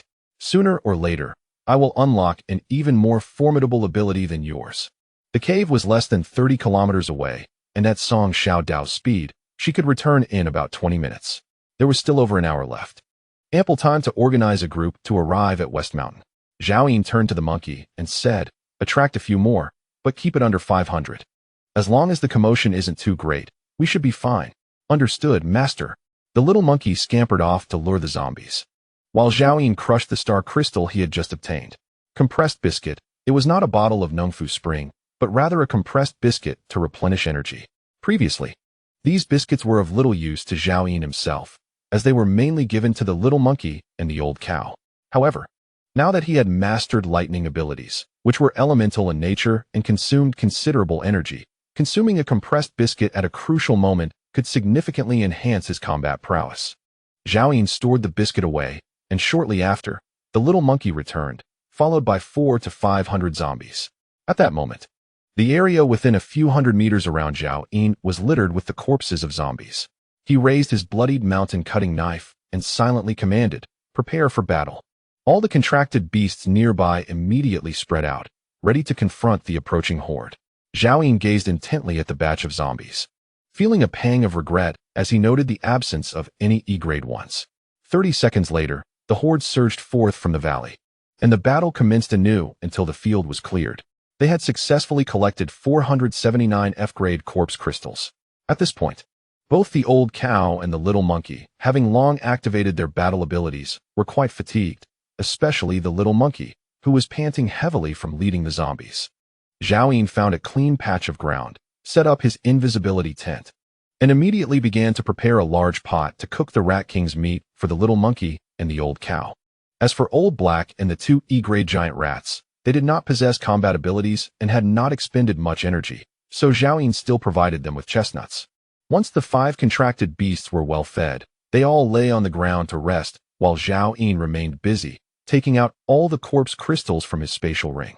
He crushed dozens of them, regardless of whether they were of no grade or F grade, and began to absorb them fervently. Having already unlocked all potential at E-grade, Zhao Yun was determined to advance to D-grade as swiftly as possible. Half an hour later, Zhao Yun had absorbed all the corpse crystals. Human male, awakened ability user. E-class evolver, evolution level 1001-326, strength 62, agility 69, stamina 50, spirit 95, talent B-class shooting, life countdown, 109,963 days. He still needed more than 8,000 F-class corpse crystals, or 83 E-class, to evolve to D-class. At that moment, a flurry of footsteps echoed outside the tent, a gathering of more than 100 ordinary humans. Zhao Yun did not need to guess. He knew that Song Xiaodao had arrived with Wu Shuigui and others. Have they all regained their energy? Zhao Yun wondered silently. His 5 contracted beasts indicated that they were feeling quite well. Zhao Yun led them outside and promptly dismantled the invisibility tent. Wu Shuigui was leading the group of over 100 people, comprising around 30 young women and more than 70 older ladies. Upon seeing the mountain of corpses beside Zhao Yun, astonishment washed over their faces. Previously, they had perceived him as a ruthless killer, one who would slay dozens without hesitation. Now, they realized he was not only capable of murder, but could also annihilate zombies with such fervor. Boss, Wu Shuigui, limping on one leg, approached with utmost caution, sporting a servile smile as he hurried towards Zhao Yun. Boss, I heard you need manpower, and I have brought you some. Zhao Yun's gaze fell upon the group of women. Do you know why I called you here? The young women at the front of the line immediately nodded in unison. Song Xiaomei instructed us to extract a certain stone from the zombies' heads. Boss, these women are not afraid. They said as long as there is food, they are willing to do anything. Wu Shuigui added. Zhao Yun nodded slightly. It was commendable that they had such awareness in the apocalypse. Food is not an issue. If you work diligently, I assure you that no one will be treated unfairly. With that, Zhao Yun produced over 100 chestnuts. Old Wu, distribute these to them. The nutritional value of these chestnuts is equivalent to 10 times that of pre-apocalypse food. If they ration them, it will be sufficient to keep them from hunger for 3 days. Wu Shuigui waved his hand, and all the women eagerly stepped forward to receive the chestnuts. They devoured them with enthusiasm, quickly realizing that even raw, these chestnuts were delicious, far surpassing any fruit they had consumed before the apocalypse. However, being ordinary people, each of them felt full after just 2 bites. Initially, they thought Zhao Yun was merely humoring them, but now, as they gazed at him, their astonishment deepened. How could he possess such delectable and sustaining food? If this apocalypse were hell, then the man before them was a miracle within it. Unbeknownst to them, the crispy ear vegetable they usually consumed was not lesser in value than the chestnuts. They had merely been limited to 1 or 2 boiled leaves daily. Hence the lack of sensation. 5 minutes later, everyone had received their share of chestnuts. Zhao Yun commanded, everyone retreat 300 meters and return to assist when needed. Song Xiaodao, you shall stay with them, tasked with slaying any zombies that wander by. Next, the little monkey once again ventured forth to attract the zombies. Before long, 400 to 500 zombies were trailing closely behind it, emerging from the valley. Zhao Yun glanced over and was surprised to see 2 E-level zombies among them. 2 more star crystals were about to be within his grasp. Zhao issued a command. Prepare, disperse, and after 30 seconds, encircle and hunt. After 30 seconds had elapsed, the zombies had entered a safe zone. Zhao confirmed that killing them here would not attract more zombies from within the valley. Grasping his mountain-cleaving blade, he was the first to charge into the horde. In an instant, the battle reignited. Chapter 74. Let Song Xiaodao open the star crystal. Farmer spring water. Grade F. Type extraordinary beverage. Replenishes 24 hours of moisture consumption upon consumption. Stuffed bread. Grade F. Type extraordinary food. Replenishes 24 hours of energy consumption upon consumption, with additional healing effects for injuries. Once the wave of zombies was defeated, Zhao personally approached the remains of the 2 E-level zombies and extracted 2 star crystals, activating them immediately. At last, he had obtained farmer spring water. The effects of the stuffed bread were substituted with chestnut tree leaves, which were not what Zhao currently desired. After stowing the items away, he rested alongside his contracted beasts while Song Xiaodao led the survivors inside the cave to extract star crystals. 5 minutes later, 493 corpse crystals were collected. Next, it was time for Old Black to lure the zombies. Zhao rose and instructed. After donning the saddle, Old Black's speed surpassed that of the little monkey with dual abilities. It was unwise to allow the little monkey to exhaust its energy continually. 15 minutes later, Old Black emerged from the valley with the horde of zombies, and Song Xiaodao immediately led the survivors to retreat, while Zhao and his contracted beasts continued to harvest. Everything proceeded in an orderly manner until nightfall. Zhao had slain 9 waves of zombies, acquiring 11 star crystals for 1,238 F-level corpse crystals and 11 E-level corpse crystals. He commanded the survivors to cook on the spot, setting up several large pots to boil fish jerky, leaving Mouse 5 and Mouse 6 to guard the survivors. Then, Zhao deployed the invisibility tent and entered with Song Xiaodao and the 3 contracted beasts. Zhao, what shall we eat tonight? Song Xiaodao inquired. Just something simple, Zhao replied, tossing out a large chunk of rat king meat and 200 pounds of chestnuts. While Song Xiaodao went to prepare the meal, Zhao began absorbing the corpse crystals. The contracted beasts rested nearby, having exhausted themselves throughout the day. Even Old Black, though not having expended much energy, was on the verge of fatigue. Half an hour later, Song Xiaodao finished preparing the rat king meat soup, and Zhao had absorbed all the corpse crystals obtained that day. Human male, ability awakened, E-level evolver, evolution degree 100, 7526, strength 62, agility 69, stamina 50, spirit 95. Talent B-level shooting, life countdown, 109,963 days. He needed just 25 more E-level corpse crystals to evolve to D-level. Zhao, it's time to eat. Song Xiaodao called out. Zhao retracted his true vision eye and retrieved the wooden table, bowls, and utensils from his spatial ring. After serving the soup, he invited the little monkey to join him at the table. The old cow and the Old Black were still beside him with their basin. A deliberate stratagem by Zhao to cultivate a sense of hierarchy among the contract beasts. It was imperative they understood that there existed a distinction in proximity to him, fostering a sense of urgency. As Zhao savored a morsel of meat from the Mouse King, he extracted 11 star crystals. The moment Song Xiaodao, who had been sipping the meat broth, caught sight of them, her eyes sparkled with excitement as she inquired, Zhao, may I open one? Zhao cast her a sidelong glance, replying no. Such exhilarating matters cannot be entrusted to you. With that, he crushed 1 star crystal. A flash of white light illuminating the room as an item clattered onto the table. A bottle of Nongfu Spring. Once again, it was that egregious Nongfu Spring. Zhao cursed under his breath. Like a curse, it returned. Every opening commenced with this wretched thing.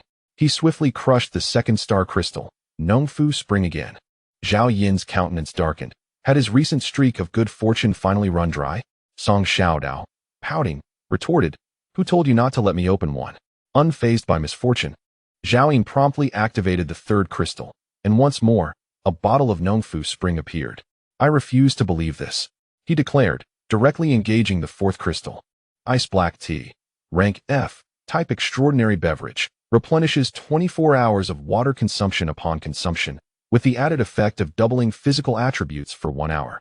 Finally, a remarkable beverage Zhao desired materialized, improving his mood somewhat. Let us keep the momentum going. Let us uncover something truly exceptional, he exclaimed, activating the 5th star crystal. A flash of white light revealed yet another bottle of Nongfu Spring. Song Xiaodao erupted into laughter, nearly choking on her food. Who told you not to let me open one? Zhao Yin blinked and glanced at her. Do you truly wish to try? Zhao Yin, just let me open one, just one. Song Xiaodao insisted, extending a finger earnestly. I've never opened a star crystal before. Zhao Yin casually tossed her a star crystal. Here, take it. Elated, Song Xiaodao swiftly grasped the crystal and beamed a charming smile at Zhao Yin, her pearly white teeth gleaming. If I were to unlock a special ability, would you grant it to me? Zhao Yin nodded. Go ahead. With her eyes closed in prayer, Song Xiaodao clasped the star crystal tightly, exerting force until a crisp crack resonated. A burst of white light enveloped her hands, and something forced them apart. A pair of pink, oversized children's shoes appeared. Zhao Yin's eyes widened in astonishment. Despite having opened numerous star crystals, he had never encountered clothing or shoes. Yet, Song Xiaodao managed to conjure shoes from a single crystal, seemingly tailored just for her. Was there no justice? Oversized shoes, rank D, type extraordinary defensive equipment, durability 45. Movement speed 52, additional effect, never stink. Upon realizing it was not a special ability potion, disappointment flickered across Song Xiaodao's face as she presented the shoes to Zhao Yin. Zhao Yin, it's your favorite color. You should wear them. Zhao Yin was momentarily taken aback, sensing that the girl had misconstrued something. Such a matter demanded his clarification. In the past, my circumstances compelled me to prioritize survival equipment over any particular hobbies. Do you understand? Since you have no liking for them, could you possibly give me those shoes? Song Xiaodao, cradling the shoes, playfully remarked. Zhao Yin lightly tapped her head, cautioning, in the future, if you desire anything, do not attempt to manipulate me. Song Xiaodao chuckled, promptly removing the shoes and donning a pair of oversized boots instead. Rising to her feet, she pirouetted before Zhao Yin, her legs, fair and straight beneath her mousehide armor, exuding the charm of a prairie girl. She then approached Zhao Yin, her face radiant with joy, inquiring, do they look good on me? They fit so well that I shall lend them to you. But you must repay me through your labor in the future, Zhao Yin replied. Presently, the one most in need of enhancing her strength within the team was Song Xiaodao. And since the shoes were her own creation, Zhao Yin was more than willing to oblige. In truth, Zhao Yin's earlier remarks were heartfelt. He had worn women's clothing out of necessity in the past, but now, with 9 contracted beasts and an abundance of equipment, his perspective had naturally evolved. Zhao Yin, consider this your engagement gift to me. Song Xiaodao attempted to express more, but Zhao Yin interrupted. It's time to eat. Her expression froze for a moment before she huffed and obediently walked over to the meal. I shall take this as your engagement gift, you silly Zhao Yin.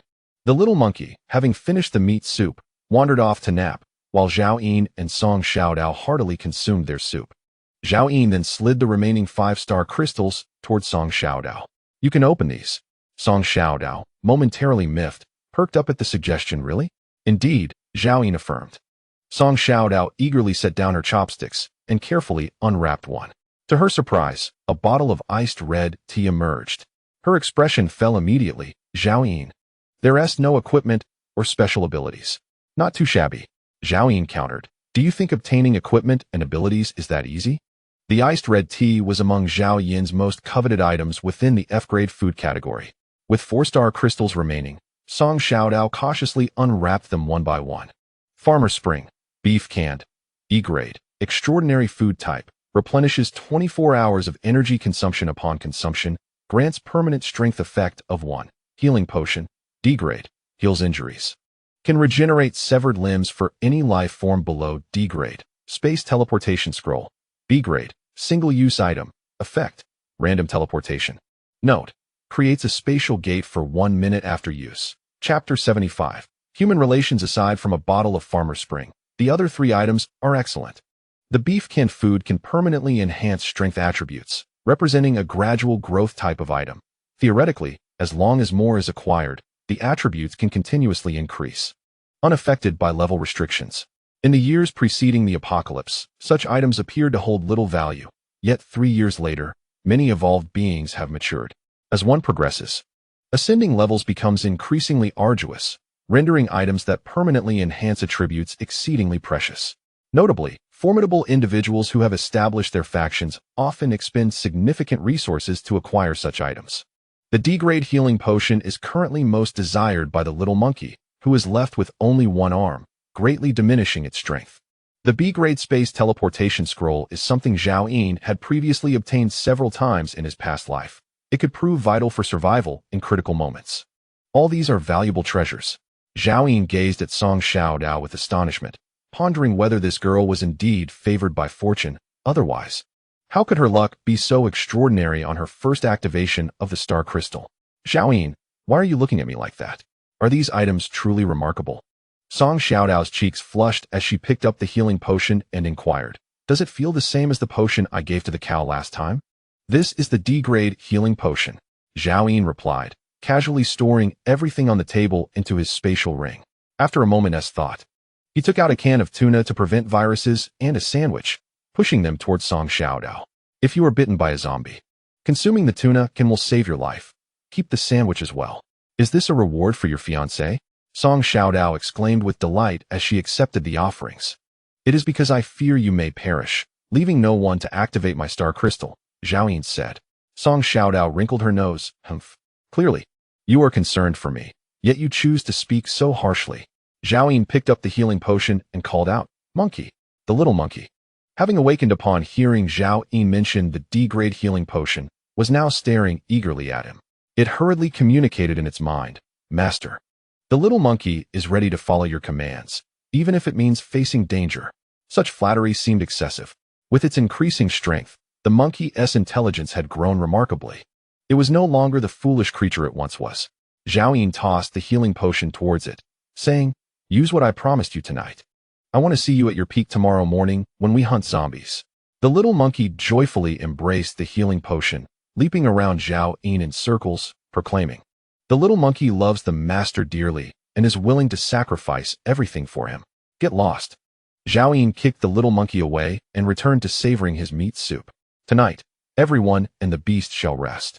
For tomorrow he intends to ascend to D-grade and collect more star crystals. In the deep of night, a dark red moon emerged in the sky, appearing more than 10 times larger than before the apocalypse, resembling a bloodshot eye gazing down upon the earth.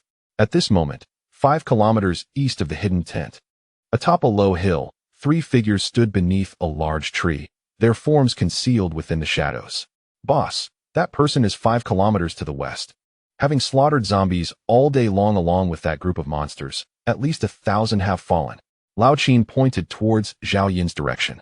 In the pitch darkness, the woman's eyes sparkled like countless stars, and a charming smile graced her lips. Hong Xiaodian inquired, Boss, what exactly do you owe him for this fishing net? Lao Qin nearly lost his life. Are you truly going to give it to him? Wasn't everything already allocated? At last, the woman spoke, her voice as hoarse as ever. You took the evolution serum. Lao Qin received the sandwich, so this fishing net should rightfully belong to me. The net can ensnare zombies. Possessing it would grant you an added layer of safety in this apocalypse.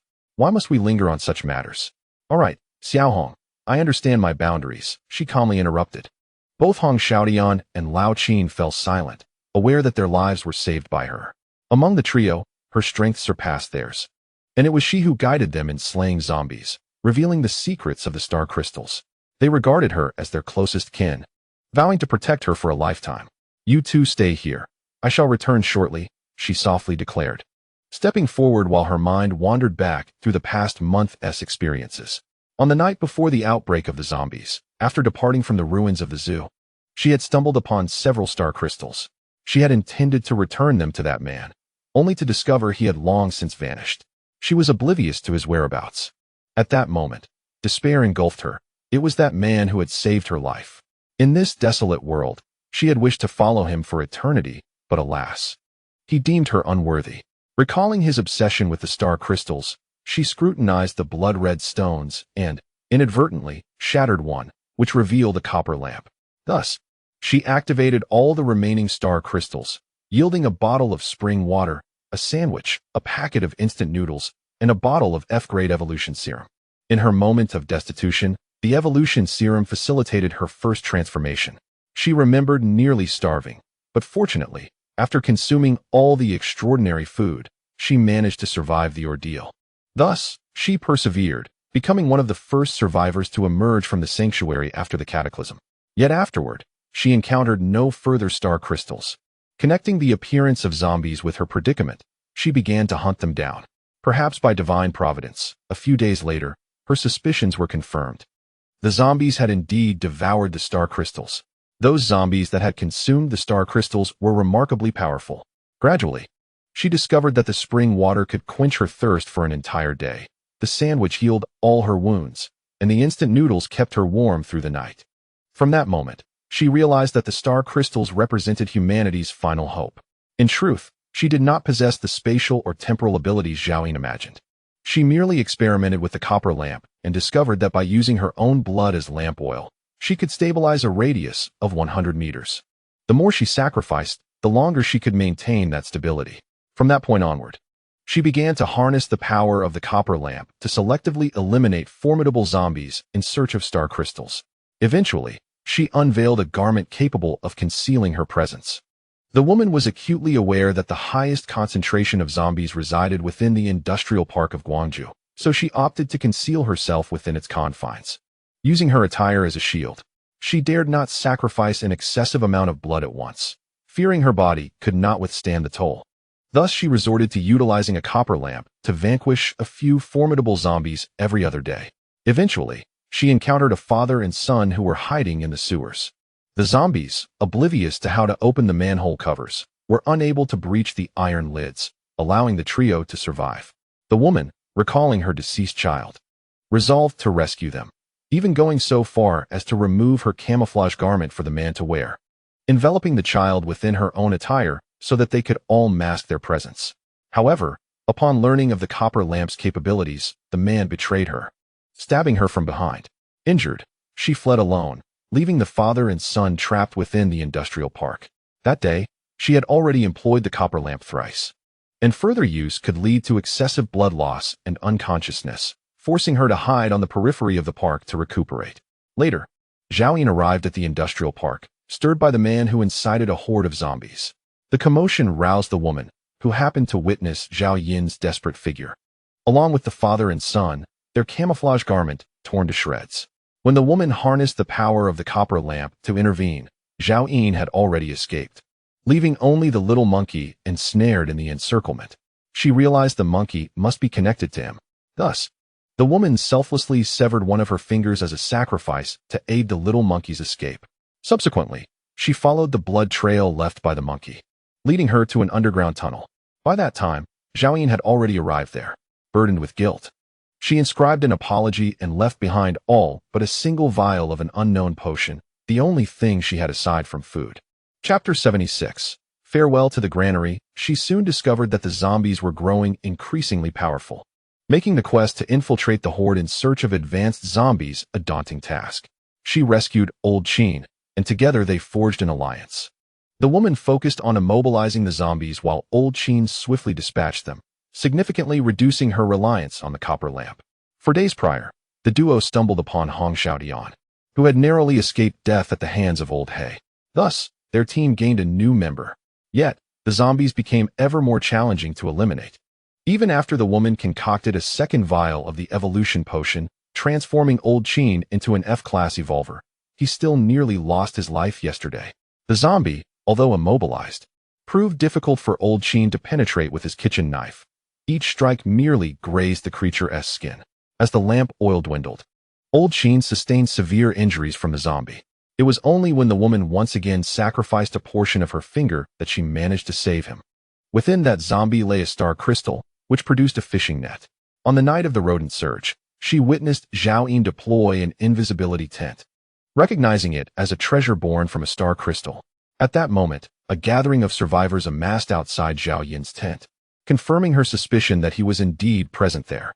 Her auditory anomaly was terrifying. The woman clutched the copper lamp tightly with her left hand, which had only 3 fingers remaining, as droplets of blood trickled down the grooves into the lamp's body. A faint glow enveloped her, making her seem as if she were traversing another realm. Over time, she had gained a deeper understanding of the copper lamp. By slowly dripping her blood, it would emit a protective light, concealing her within an alternate space, allowing her to endure for an extended period. Soon, She approached the mouth of the valley and observed the survivors scattered in a loose circle, resting, with a large expanse of empty ground in the center. That area must be the hidden tent. The woman revealed herself and produced a palm-sized, octagonal fishing net, resembling a child's toy. Inside the tent, Zhao Yun suddenly opened his eyes. In truth, he had heard the sound of footsteps from humans 4 kilometers away, but they had abruptly vanished, raising his alertness.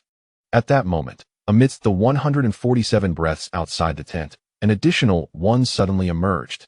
Zhao Yun swiftly exited the concealed tent, brandishing a mountain-cutting knife, and without a glance, rushed towards the source of the breath, striking down fiercely. Ah! A sharp female scream shattered the night's tranquility. The woman had not anticipated that Zhao Yun would detect her presence. In her panic, she failed to utilize the copper lamp in time. Zhao Yun's reaction was so swift that she could hardly comprehend it, her legs giving way as she collapsed to the ground. His knife hovered in the air, fixated on a face that seemed vaguely familiar. It's you? The granary. Zhao Yun was astonished. She had actually survived.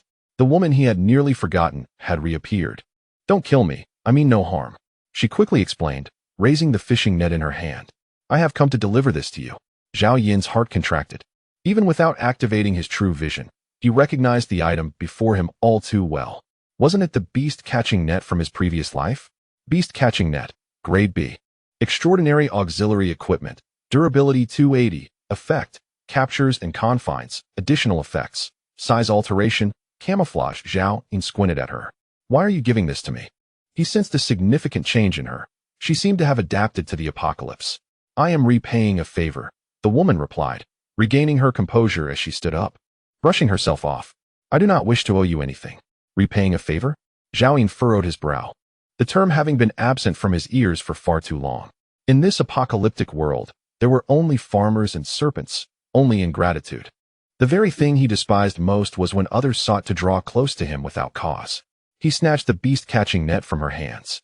You have repaid your favor. You may leave. Oh, the woman responded, fully aware of his difficult temperament, having approached him twice while invisible. Yet she was still discovered.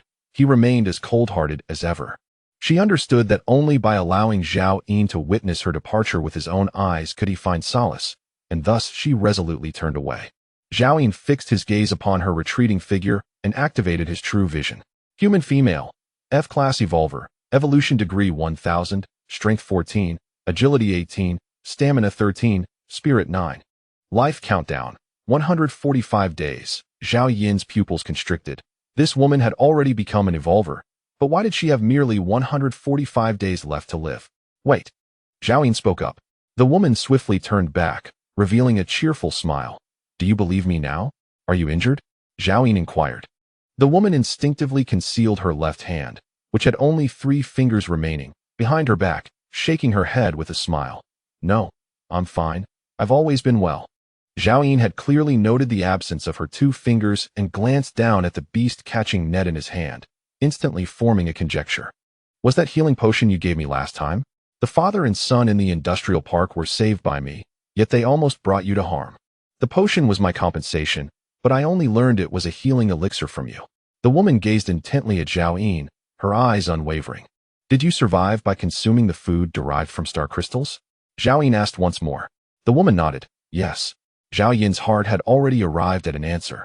Her evolution degree remained at F-class 0%, indicating her ignorance of how to utilize corpse crystals, making it impossible for her to acquire so many star crystals, unless in a previous life, someone had crafted a sinister artifact that, by sacrificing life force, could bestow immense power.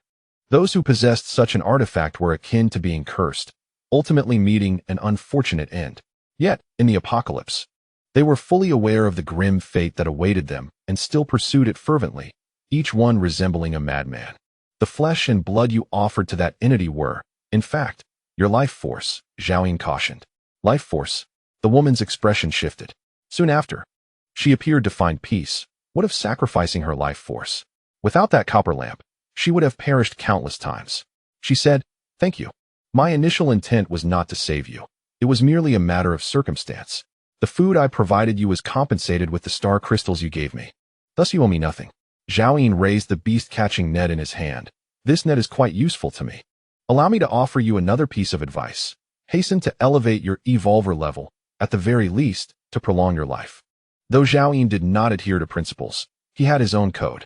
This woman had thus far brought him benefits, so he did not mind allowing her to live a little longer.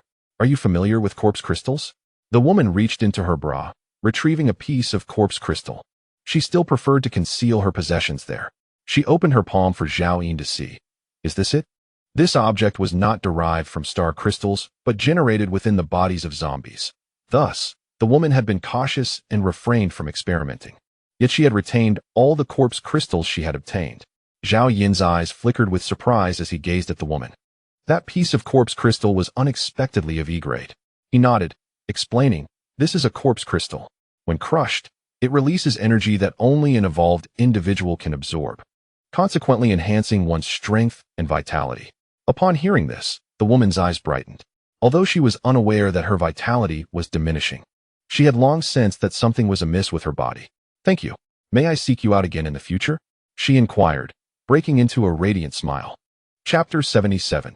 Evolving to D-grade, I shall not be so generous with information next time. However, if you come across star crystals or corpse crystals, I can certainly share what you wish to know. Zhao Yin responded after a moment's hesitation. How can I find you? She asked. Let fate decide, he replied. In this apocalyptic world, everyone was adrift, lacking any means of communication. Many separations were permanent farewells. With that, Zhao Yin's expression turned cold. You may leave now. The smile faded from the woman's face as she nodded. Oh. She slowly turned to depart, but suddenly called back. By the way, my name is Tang Tang. May I know yours? Zhao Yin, he replied, frowning slightly. What a handsome name. Tang Tang chuckled, then turned away, her figure gradually vanishing into the encroaching darkness of the night. Zhao Yin withdrew his gaze and returned to the tent. He lay on the soft bedding, examining the beast-catching net in his hands, when he suddenly noticed a drop of her blood staining it. Disgusted, he wiped it away with his finger and then stored it in his space. The next morning, before dawn broke, Wu Shuigui was already preparing breakfast outside the tent. Zhao Yin rose, stretching lazily, and turned to see Song Xiaodao had prepared a savory porridge of dried meat and chestnuts. After breakfast, all contracted beasts were back to their peak condition. Zhao Yin emerged from the concealed tent, his gaze fixed on the valley below. In the dim light, the zombies were far more active than during the day, their forms flickering endlessly. We must swiftly locate that flying white tiger. An additional powerful contracted beast would surely accelerate our efficiency in exterminating zombies. Imagine if we could assemble a legion of contracted beasts. Zhao Yin mused. But he did not dwell on these thoughts. A long journey lay ahead. Let us proceed as we did yesterday, he instructed loudly. The monkey and old Hay would take turns luring the zombies, while the other contracted beasts remained on standby. Song Xiaodao was tasked with eliminating any zombies that slipped through, ensuring the safety of survivors who assisted in extracting corpse crystals. The day unfolded in a familiar pattern, luring zombies, slaying them, collecting corpse crystals, and repeating the cycle. By the end of the day, having fought from dawn until dusk, Zhao Yin had acquired 22 star crystals, 9 107 F-grade corpse crystals, and 22 E-grade corpse crystals. During the evening's respite, Zhao Yin retrieved the corpse crystals to absorb their energy, as he still had 681 F-grade corpse crystals left in his spatial ring. A sudden jolt coursed through him. Instantly, the familiar surge of powerful energy surged within, causing his already well-defined muscles to swell further, while his vision and hearing sharpened, extending his perceptive range to 10 kilometers. As tranquility enveloped him, Zhao Yin once again felt an unparalleled lightness coursing through his being. His mind a serene expanse previously unknown to him, awash with an exquisite comfort. Human male, awakened with extraordinary abilities, D-grade evolver, evolution level 1000, strength 93, agility 101, stamina 82, spirit 125, talent B-grade shooting, life countdown 159, 963 days. His demeanor underwent yet another transformation. He radiated vitality, and, barring any unforeseen circumstances, Zhao Yin had an impressive 430 years ahead of him. Retracting his true vision, Zhao Yin clenched his fist, realizing his strength now rivaled that of an ordinary D-grade mutated beast. Having tapped into the pinnacle of E-grade potential, his attributes far exceeded those of typical D-grade survivors. With the enhancement of his vigor, He sensed that his lightning-based abilities could now be sustained for longer durations. Zhao Yin, have you evolved again? Song Xiaodao inquired. Having sensed the shift in Zhao Yin, he nodded affirmatively. I have reached D-grade, but the remaining corpse crystals are insufficient for a single contracted beast's evolution. Tomorrow, I shall elevate the monkey to D-grade as well. I too wish to evolve swiftly, so I can fight alongside you. Song Xiaodao pouted. Zhao Yin, in a good mood that evening, patiently elucidated. Human evolvers, if they fail to procure evolution potions of the same grade to develop their potential, will find it exceedingly difficult to compensate after recklessly advancing. The monkey is different. Mutated beasts can always utilize the flesh of higher-grade mutated beasts to enhance themselves. Do you not desire to become a more formidable evolver? Song Xiaodao swiftly shook her head. Let the little monkey evolve first. I shall wait for you to produce E-grade evolution potions. Zhao Yin then produced 22 star crystals, placing them all before Song Xiaodao. Open them. If any yield E-grade evolution potions or extraordinary abilities, they are yours. Instantly, Song Xiaodao's face lit up with joy, her eyes narrowing into crescent moons. You said it. But no backtracking allowed. Zhao Yin's gaze remained fixed as he watched her crush the first star crystal. As the white light dissipated, another compressed biscuit appeared. A source of energy. Not bad, a promising start, Zhao Yin remarked. He settled onto the carpet, lighting a cigarette. His eyes narrowed as he observed Song Xiaodao continue with the star crystals. The second star crystal yielded a bottle of Nongfu spring water. Zhao Yin, it seems my luck isn't quite favorable, Song Xiaodao expressed in disappointment. Zhao Yin chuckled. No worries. The likelihood of obtaining Nongfu spring from the star crystals is inherently high. Keep going. The third star crystal also produced Nongfu spring. The fourth as well. Zhao Yin's expression finally shifted. His smile faltered. As Song Xiaodao prepared to open the fifth crystal, Zhao Yin interjected hastily. Wait, allow me to try. He swiftly seized the star crystal from her hands. Zhao Yin, let me open one more. I am certain I can summon an extraordinary ability. Song Xiaodao insisted, defying superstition. Foul luck, what more are you hoping for? Zhao Yin retorted, crushing the star crystal in his grasp.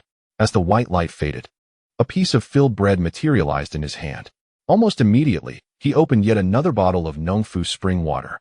After a total of 6 star crystals, 4 bottles of Nongfu spring had emerged, and his expression darkened ominously. Song Xiaodao dared not provoke him and cautiously suggested, how about we continue tomorrow? If we finish everything tonight and obtain items that enhance our strength, our efficiency in combating zombies will increase significantly tomorrow. Luck is something one cannot entirely dismiss, nor can one place absolute faith in it. As Zhao Yin spoke, he crushed the star crystal in his hand. A flash of white light illuminated the room, and with a thud, an object fell onto the table. Zhuge crossbow, rank C, type, extraordinary ranged weapon, fires 100 arrows in 10 seconds. Includes the effect of automatic reloading. Note, power varies with the type of arrows used. The higher the rank of arrows below C, the greater the power. Zhao Yin was momentarily speechless. Could it be that whatever one wishes for truly comes to pass? A coveted extraordinary ranged weapon that could fire continuously, with the impressive feature of automatic reloading. With his shooting talent, he could easily dispatch 100 E-rank zombies within 10 seconds.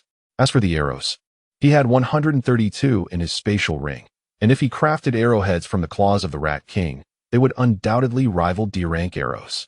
However, he currently lacked the tools to cut the Rat King's claws.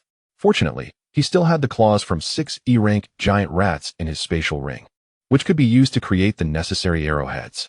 Crafting over 100 E-rank arrows would be no challenge at all. Next, Zhao Yin opened all the remaining star crystals.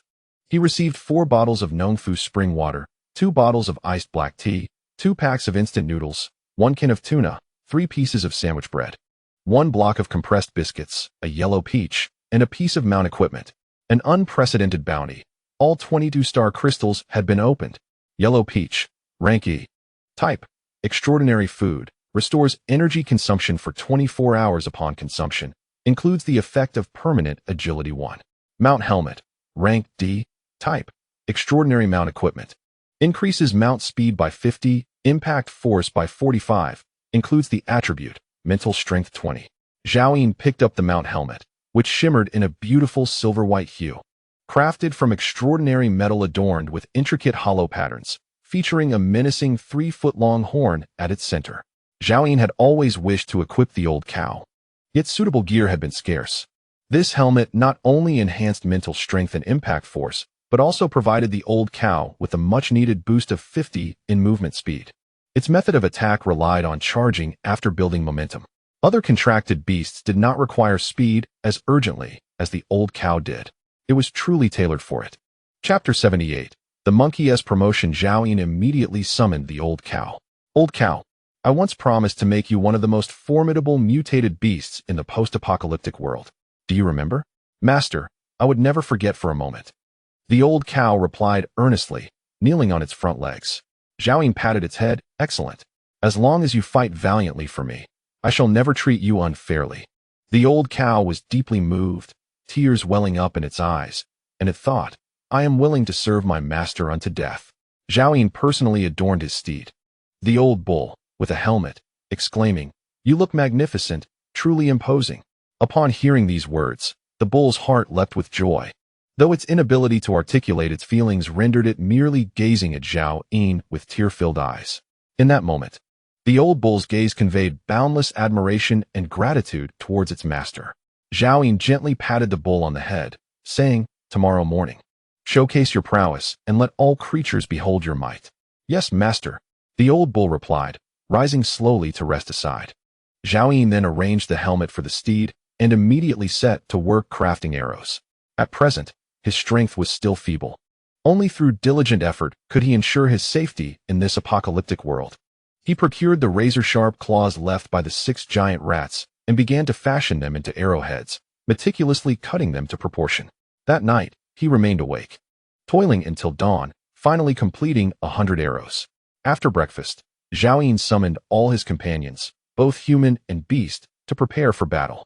Armed with the Zhuge crossbow and 100 arrows, the Monkey-S strength had also been restored to its peak, and the old bull boasted new equipment as well.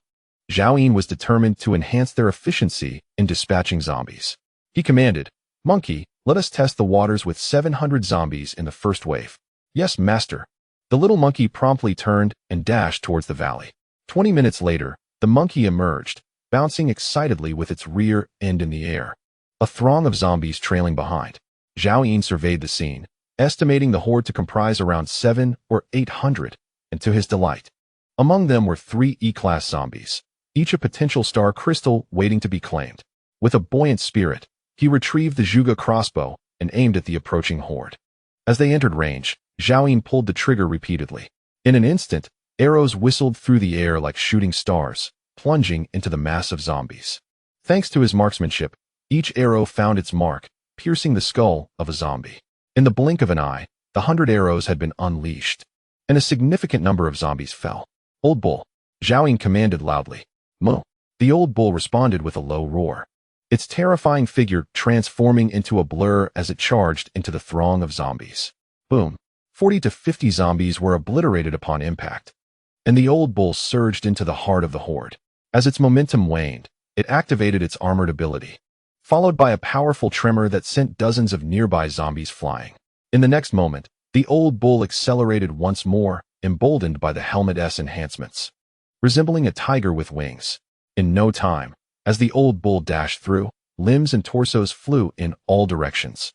All the contracted beasts watched in wide-eyed disbelief, astonished at how a mere piece of equipment could amplify the old bull's strength to such heights.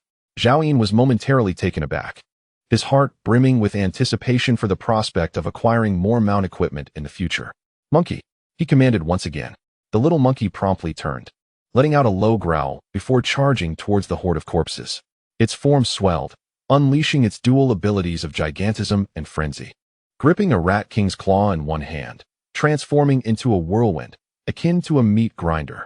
Observing the horde being thoroughly scattered, Zhao Yun issued a command. All contracted beasts, attack. Lao He and 2 giant rats surged into the fray. At this point, the monkey and the old bull had already dispatched the majority of the corpses, leaving fewer than 300 remaining. Without Zhao Yun needing to lift a finger, the remaining foes were swiftly eradicated with the assistance of Lao He and the 2 giant rats. Zhao Yun felt a surge of exhilaration, as the extermination was swifter than he had anticipated. Song Xiao Dao and his team hastily arrived, directing a group of women. Quickly, pull out the arrows. If we do not collect the corpse crystals within 20 minutes, we might as well skip lunch. Upon hearing that there would be no meal, the group of women hastened their efforts. One by one, the arrows were extracted, along with 3-star crystals and the corpse crystals, all of which were collected in no time and handed over to Zhao Yin by Song Xiaodao. After securing the corpse crystals and star crystals, Zhao Yin began to load a repeating crossbow. As soon as the arrows approached the crossbow, they automatically loaded themselves. A series of clicking sounds ensued, and soon, the arrow chamber was fully replenished. This was the effect of automatic loading. In theory, as long as Zhao Yin possessed sufficient arrows, he could fire continuously. However, crafting arrows was a technical endeavor requiring a skilled carpenter, a skill Zhao Yin did not possess. He could only experiment gradually or seek out a professional survivor. Next wave, lure 1,000 zombies. With the arrows loaded, Zhao Yin commanded without delay. Understood, Master, Lao He replied internally, ready for its turn to attract the monsters. Moments later, the second wave of zombies was drawn in by Lao He, numbering around 1,000, including 2 E-rank specimens. Roar, roar, roar. Zhao Yin had never faced such a substantial horde of zombies head-on, prompting him to adopt a serious demeanor as he aimed at the mass of corpses and pulled the trigger. The same strategy unfolded once more. After launching a volley of arrows that felled 100 zombies, the contracted beasts charged forth. However, this time, due to the overwhelming number of zombies, Zhao Yin himself brandished the Rat King's claw and joined the fray. All the contracted beasts, witnessing their master engage personally, were filled with an invigorating sense of zeal. Before long, the morning passed. They had eliminated 529 F-rank zombies and a staggering 19 E-rank ones. After ensuring that all the humans and beasts were well fed and hydrated, Zhao Yin waved his hand and produced 10,000 F-rank corpse crystals. He turned to the little monkey. Monkey, these corpse crystals are sufficient for you to advance to D rank. I aim to enhance our efficiency in exterminating zombies. The little monkey, taken aback that its master thought of it first upon acquiring enough corpse crystals, gazed excitedly at the pile before it. Master, the little monkey will exert every effort to slay the zombies, even if it risks skin irritation. Stop. Zhao Yin hastily urged it to cease. Quickly ascend. At that moment, both the old black and the 2 giant mice gazed enviously at the old ox and the little monkey. One had received a reward of equipment from its master, while the other had directly gained a corpse crystal for advancement. Do not fret, one at a time. Your turn shall come soon. Zhao Yin keenly detected the fluctuations of emotion from the contract beasts and promptly reassured them. Thank you, master. The 3 mice chorused in unison. Meanwhile, the little monkey had begun to absorb the corpse crystal. As there remained over 100 crystals, its body suddenly trembled. Following that, the little monkey felt an overwhelming power within, no longer able to be restrained. Boom. In that instant, a terrifying aura surged from the little monkey, enveloping it entirely. All the contract beasts and Song Xiaodao were struck with astonishment. Roar. In the blink of an eye, the monkey grew to nearly 3 meters tall, its muscles bulging, its eyes gradually turning golden, and the fangs in its maw becoming sharper and more menacing. Even its physique was significantly larger than when it was at E-rank. Zhao Yin was not taken aback. In his previous life, this monkey had reached B rank before its demise, having grown even larger then. Roar. The little monkey then activated its second ability, Berserk.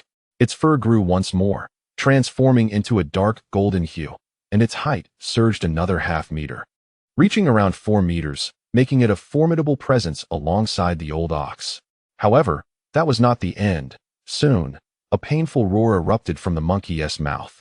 In the next moment, it unleashed a torrent of searing flames. The painstakingly crafted table before Zhao Yin was singed with a few sparks, instantly reduced to ashes. Even the pots and bowls atop it melted away. The third ability?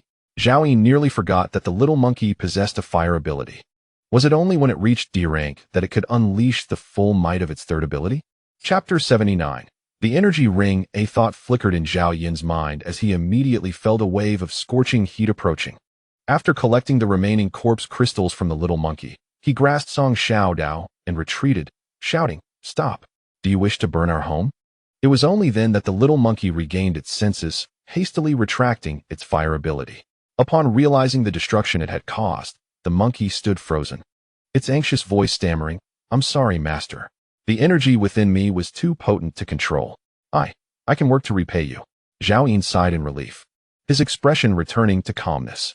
The self-control of mutated beasts ultimately paled in comparison to that of humans. The rapid evolution of the little monkey and the simultaneous activation of its third ability had momentarily disoriented it. He surveyed the surroundings, thankful that the invisibility tent had a defense rating of 430 points, rendering it impervious to flames. Otherwise, Zhao Yin would have found nowhere to lament. He activated his true vision. Growth stage monkey, D-class mutant beast, strength 83, agility 87, stamina 72, defense 72, spirit 38, bloodline talent, gigantism, frenzy, fire control. Zhao Yin pondered. How did the little monkey become so powerful? Song Xiaodao, still in a state of disbelief, patted her chest. Do you remember that golden silk fruit? Zhao Yin inquired. Of course I do. Could it be? Song Xiaodao suddenly grasped the situation, recalling the perilous journey to the industrial park with Zhao Yin, where they nearly lost their lives. The golden silk fruit grants mutant beasts an additional ability. This is the monkey's third power, Zhao Yin explained. At that moment, the little monkey could not resist raising a paw, attempting once more to unleash its third ability. Boom! Flames erupted from its paw, enveloping it in a fierce blaze.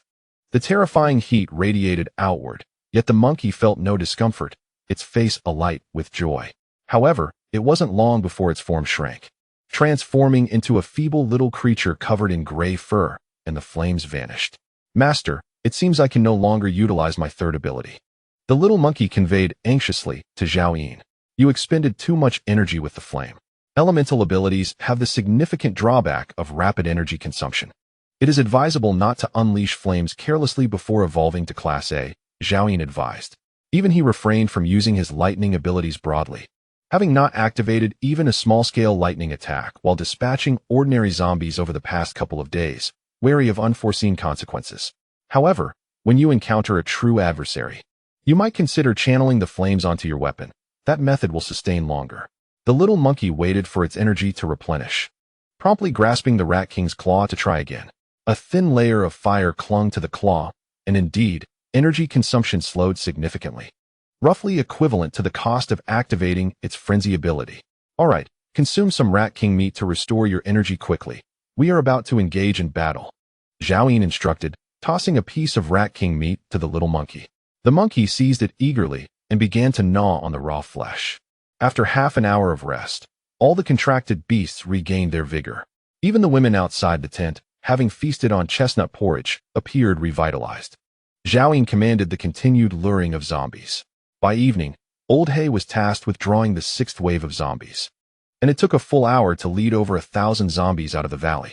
After finishing off the zombies, Zhao Yin sought out Old Hay, asking, "Why did it take so long? What exactly happened?" "Master, all the zombies in the valley have been eliminated. I searched extensively before gathering enough," Old Hay responded telepathically. "Is that all?" "Just this morning, I observed that the deeper into the valley, the more densely packed the zombies were. Over the past 2 days, I have slain more than 30,000, yet conservatively, there should still be at least 5,000 within the valley." "Impossible.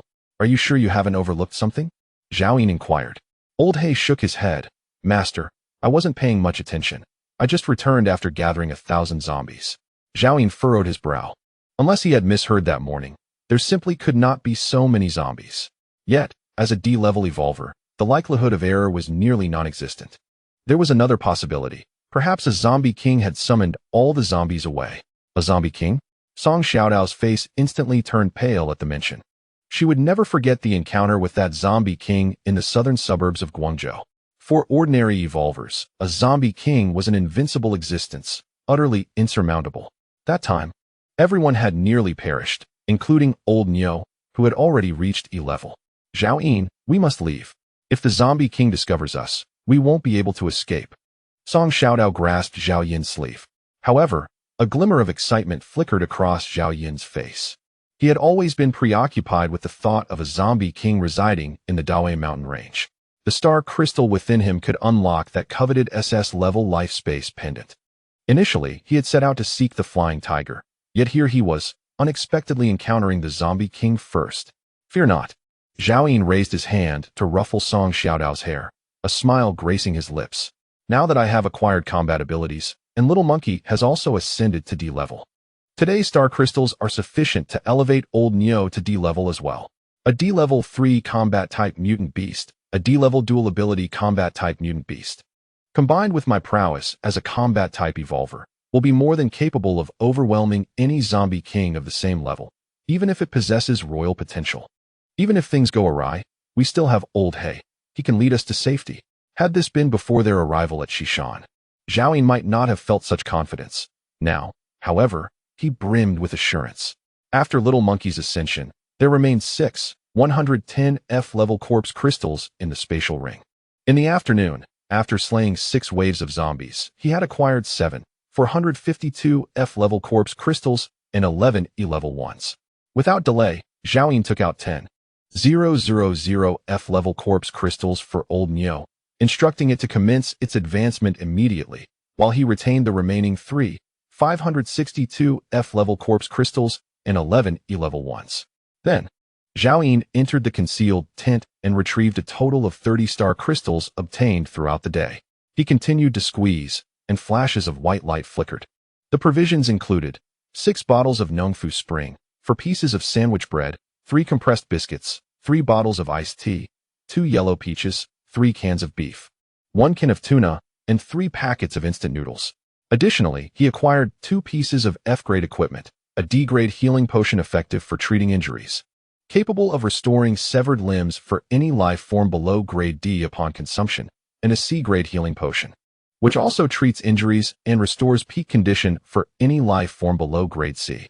Furthermore, there was a B-grade energy ring, an extraordinary auxiliary equipment that grants 25 mental strength, with a special effect of storing mental energy to be retrieved at will during battle, with a maximum capacity of 200 points and capable of being reused.